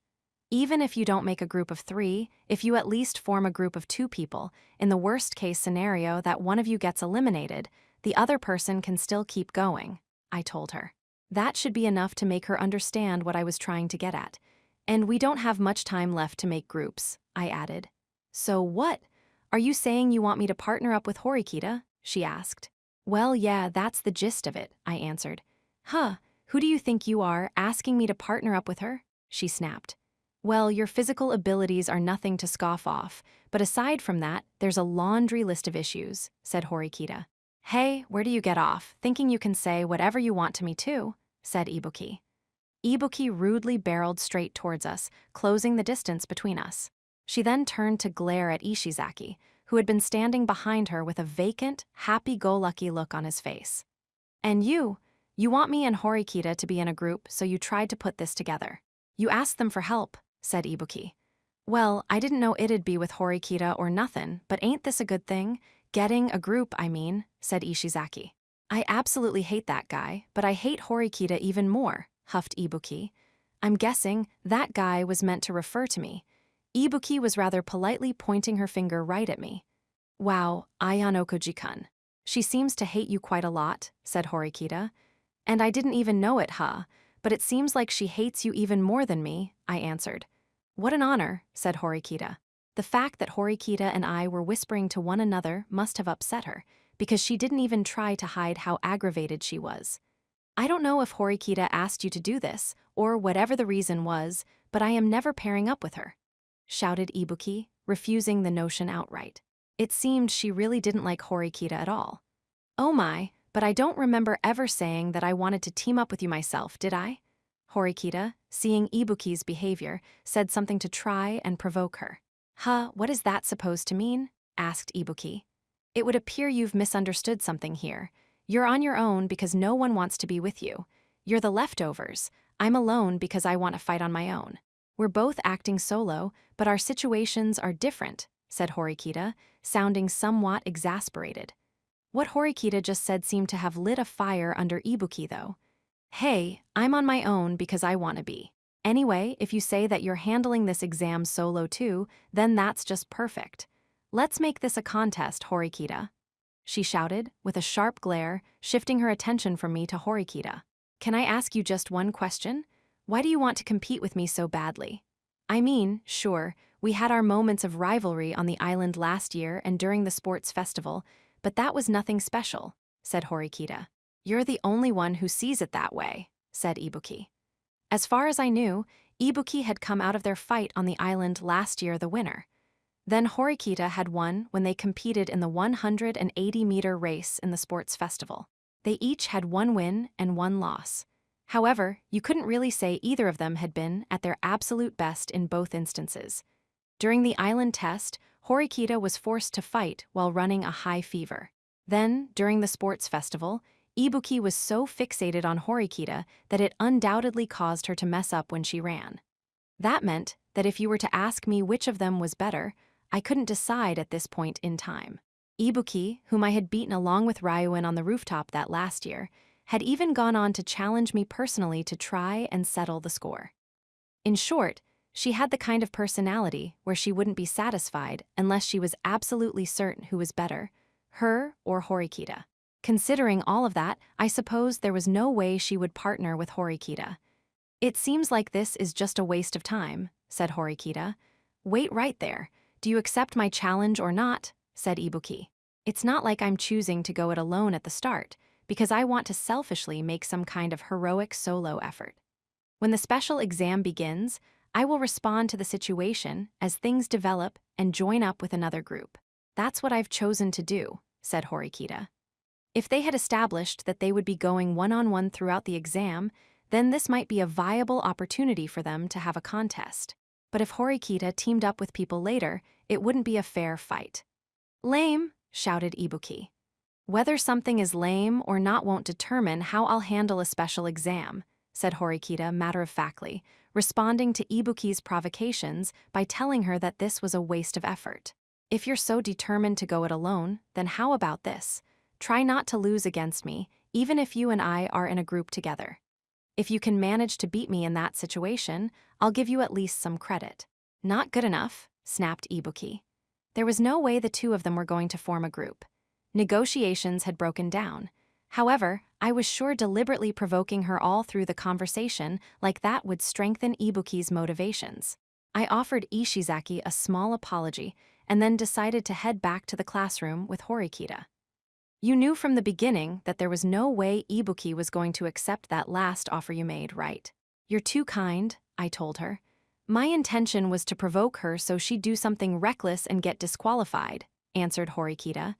It wasn't an honest answer, but I thought it did sound very much like her. Chapter 7, The Calm Before the Storm. The closing ceremony for the first semester arrived much sooner than I had expected, so much so that it was kind of staggering. We had to move on to the next goal as soon as possible. Just like last year, we would leave school and head toward the port. There, we would board a large cruise ship and depart for an uninhabited, unknown island somewhere at sea. Finally, with no time to relax, tomorrow morning would mark the beginning of the special exam. The students, who were supposed to gather in their classrooms to hear a brief explanation, arrived at school as usual that day. They waited for their homeroom instructors to show up. A short checklist was displayed on the monitors in each classroom to help students make sure that they hadn't forgotten anything. We were allowed to bring up to 1 week's worth of changes of underwear, as it would be essential for proper hygiene. Cell phones seemed to be categorized as essential items, but it looked like they would be confiscated at the start of the island exam. I supposed that even if we were allowed to bring our phones onto the island, they'd be nothing more than paperweights without an available signal. They'd probably only be used for paying off penalties or for buying things while on the ship. While we waited for the bell that signaled the start of class, Kaise came over to my seat, going over the checklist to make sure he hadn't forgotten anything. He had a grim look on his face. "To be honest, I'm really not good at this whole uninhabited island exam thing. This special exam might as well be asking me to catch a cloud," said Kaise. "Well, that's understandable though. This test is so far outside of what we do normally every day. It sounds like it's going to be especially tough for the girls. I suppose I shouldn't really complain," said Kaise. This exam had some challenges that were unique to the girls, so you could say that this exam was stacked against them. Of course, the school seemed to have taken their situation into consideration as much as possible, but there was no changing the fact that it was going to be hard. Although we're going to be competing while in separate groups, I still plan to back people up however I can," said Kaise. Even though this was a special exam that he wasn't personally comfortable with, Kaise expressed a determination to do everything he could to protect his friends. "Yeah, I'm sure we can try to work together in some shape or form. I'll lend a hand when the time comes," I replied, promising to help as much as I could. "But are you really okay with tackling this by yourself? If you get sick or hurt, you'll be disqualified. In the unlikely event you get penalized and have to pay 6 million, it'll be all over," said Kaise. Well, if nothing else, my perfect attendance record up until this point is one of the few things I'm proud of. You're starting to sound a little bit sarcastic lately, you know that? Said Kais, with a laugh as he went back to his seat. Not long afterward, we heard the bell that signaled the start of a new battle. All 39 students in Class 2D took their seats. After she entered the classroom, Chabashira's expression naturally turned stern, and there was a heavy, oppressive air in the room. Today's the start of summer vacation, but it looks like you're all feeling depressed. Well, I suppose that's understandable, though, said Chabashira, turning on both her tablet and starting her presentation on the monitor. Well then, we'll get started on the final check. Also, if you're not feeling well now, please report to me. We were going to check our belongings and our physical conditions. The schedule and a list of the necessary items for this exam were once again displayed on the monitor. Fortunately, no one in our class was feeling ill, so things progressed smoothly. Even Kuenji, who had, as expected, chosen to go it alone rather than form a group, was quietly behaving himself at this stage. It seems there are no problems. That's great, said Chabashira. A few minutes after we finished going through the checklist of things we needed to confirm before our departure, the monitor was shut off. Then, in order to get the attention of the class, she lightly smacked the podium once with the palm of her hand. This is not the first time that you have taken a special exam. You have been here at this school for over a year now, and you have managed to fight your way through many hardships. But this particular special exam isn't going to be easy to pass, said Chabashira. She was giving us advice, but it also sounded like a warning of sorts. It was the kind of advice a teacher could give her class, a class that was by no means complacent. This is going to be tougher than any exam that you have taken so far. That is the inescapable reality of the situation, said Chabashira. She looked at each student carefully, almost as if she were trying to etch each individual face into her mind. I have just one request for all of you. If possible, please do not allow a single one of you to disappear. Please return to this classroom once more, she added. She was saying she hoped this wasn't going to be a one-way trip for any of us, so to speak. We'll gather outside on the field in about 10 minutes for roll call. Please use the restroom now, if necessary, said Chabashira. Since we didn't have that much time to spare, the students hurriedly left the classroom. When Akito and the others gathered around my seat near the classroom entrance, I got up from my seat with my luggage in hand. At almost the exact same time, Kuenji stood up as well and called out to one of the students who wasn't standing out in the hallway. May I have a minute? Horikita girl, said Kuenji. It was a rare sight. What Kuenji did had attracted not just my attention, but the gazes of other students in the classroom as well. It's unusual for you to come and talk to me of your own volition. Apparently, Horikita seemed to feel the same way. There is a small matter which I wish to discuss with you regarding the special exam that is about to begin, said Kuenji. Oh my, so does this mean that you're finally willing to help us? Do something proactive? She asked. Let's just say that you're half right, replied Kuenji. Horikita eyed Kuenji somewhat suspiciously after hearing this rather unexpected response. She understood quite well that Kuenji wasn't the kind of person who'd aid others that easily. What are you after? Can I ask that you tell me what the other half is about then? Asked Horikita. You want the class points that will be awarded to the groups that place in the top 3 positions so badly that you can practically taste it. That is the case, no? Asked Kuenji. Of course. Depending on how many points we can acquire, there could be significant changes to the class rankings, said Horikita. In that case, please allow me to make a modest proposal. If I perform well during this uninhabited island survival test, I want you to promise me total freedom until graduation, said Kuenji. Kuenji's unbelievable proposal caused the entire class to fall completely silent for a moment. Even though his help came with conditions, he was expressing a willingness to truly participate in the special exam. Promise you total freedom? What a dramatic proposal. Are you saying that you want me to grant you permission to just keep doing whatever you please? Said Horikita. Exactly. Not only will I require your permission, of course, but I will also ask that you work diligently, and I mean with your undivided attention, to negate any malady or abuse that may come my way. Said Kuenji. To give an example, this was basically what happened during the class vote that took place last year. This more or less meant that if another special exam came our way in the future where we had to select unnecessary students in class and have them expelled, Kuenji would be protected unconditionally. This isn't something I can simply agree to. I'm sure our fellow classmates would think the same if they heard your request, said Horikita. If you were part of the class, then helping out, at least at the bare minimum level, could be considered a kind of obligation. There was no way you could just casually grant someone permission to dispense with that. Consider this an advance payment until graduation, said Kuenji.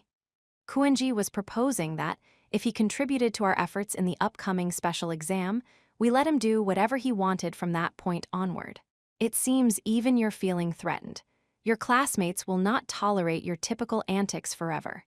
If another special exam like the class vote were to be held in the future, you'd be directly put in the line of fire, said Horikita. Even an eccentric like Kuenji would be in trouble if he were put in such a difficult position, depending on what the exam was like. It would really be best if you didn't make such ridiculous proposals, but instead just followed everyone else's lead, said Horikita, naturally turning him down. Even if she refused him here, though, Kuenji probably wasn't going to be helping us out in any future special exams anyway. If he did, it would only be when he himself had been forced into a tight situation. Given that, we did have the option of at least getting him to be motivated during the island exam, but I'm sorry, Kuenji, but I value your talents. I just don't think it's worth it to have you give us a so-so performance in this special exam only to have you sit on the sidelines during exams to come, said Horikita. After weighing her options, that was the decision that Horikita had come to. I see. I suppose our negotiations have broken down then, said Kuenji. No, I am open to accepting your proposal, albeit with the addition of certain conditions from my side, said Horikita. For a moment, it had seemed like she had outright refused his offer, but apparently Horikita had other ideas. I won't accept something as vague as a good performance. The group that takes first place in this exam will be rewarded handsomely. If you can manage to get first place all by yourself, that might be good enough reason to convince me to count your efforts as an advance payment until graduation, said Horikita. If Kuenji won, since he wasn't partnered up with anyone, he would earn 300 class points. In terms of how much he could contribute to our class prior to graduation, you could say that was more than enough. But at this current point in time, there were over 100 rival groups, and taking first place would be no easy feat, even for Kuenji. Foo. I see. Certainly yes, it seems like you'd be quite satisfied if I were to claim first place on my own, said Kuenji, laughing loudly after hearing about a deal that sounded delightful to him. Very well. Let us proceed with our arrangement then, with those terms. Shall we? Hold on, that's not all. Kuenji had showed that he was willing to accept what sounded like an absurd proposal, but without a moment's delay, Horikita responded that she wasn't finished yet. I haven't fully laid out all of my terms yet. You're forcing us to work with a boastful braggart like you, so if this exam ends without you taking first place, it'll be trouble for the rest of us, said Horikita. Meaning? Asked Kuenji. Meaning that if you do not get first place, you must promise to cooperate with the class in the future, whether for upcoming special exams or anything else. And promise you'll produce good results, said Horikita. In that moment, I could hear Kaise's breathing as he stood there, staring at the two of them. That was nothing short of a brilliant condition. In the unlikely event that Kuenji did get first place, that would be great. And even if he didn't place first, the condition Horikita had put in place meant Kuenji would have to contribute to future special exams. Class D had nothing to lose from this arrangement. Now, the only question was whether Kuenji would accept this added condition. It sounds as though you're giving me a strongly worded order, Horikita girl, said Kuenji. If you agree to the conditions that I've just given, then I will accept your proposal, said Horikita. In that case, I'd say that these negotiations have proved fruitful, Horikita girl. We have a deal. Do not forget my own conditions now, said Kuenji. Even though Horikita had added on conditions of her own, Kuenji didn't refuse the deal. You're seriously planning on getting first place by yourself? Asked Horikita. Absolutely. Nothing is impossible for me, said Kuenji. Horikita had demanded something outrageous, but she couldn't hide her shock at the confidence that Kuenji was displaying. Now then, I believe this conversation is finished. I shall be on my way, said Kuenji. Satisfied with the successfully conclusion of his negotiations with Horikita, he left the classroom. No one could say a word to him or do anything other than just watch him leave. I have absolutely no idea how seriously he's actually going to take this, said Kai's. Yeah, it's hard to tell, I replied. But this is a once-in-a-lifetime chance. We got him to commit to something himself, said Kai's. I wasn't sure I believed Kuenji was being honest about his pledge, but it was certainly true that this was an unprecedented development. Kuenji would need a certain degree of support for him to live his life freely and according to his own whims at this school. If he continued to just do as he pleased, he would inevitably plummet down the ranks of classmates who deserved to be protected. Even if he didn't speak up this time, he would need to enact countermeasures at some point. However, if Horikita, the leader of Class D, acknowledged this plan, then that was a different story. Even in the unlikely event that he does break into the top spots, it would be even better if we managed to place above him. That would be fantastic, said Horikita, turning to me.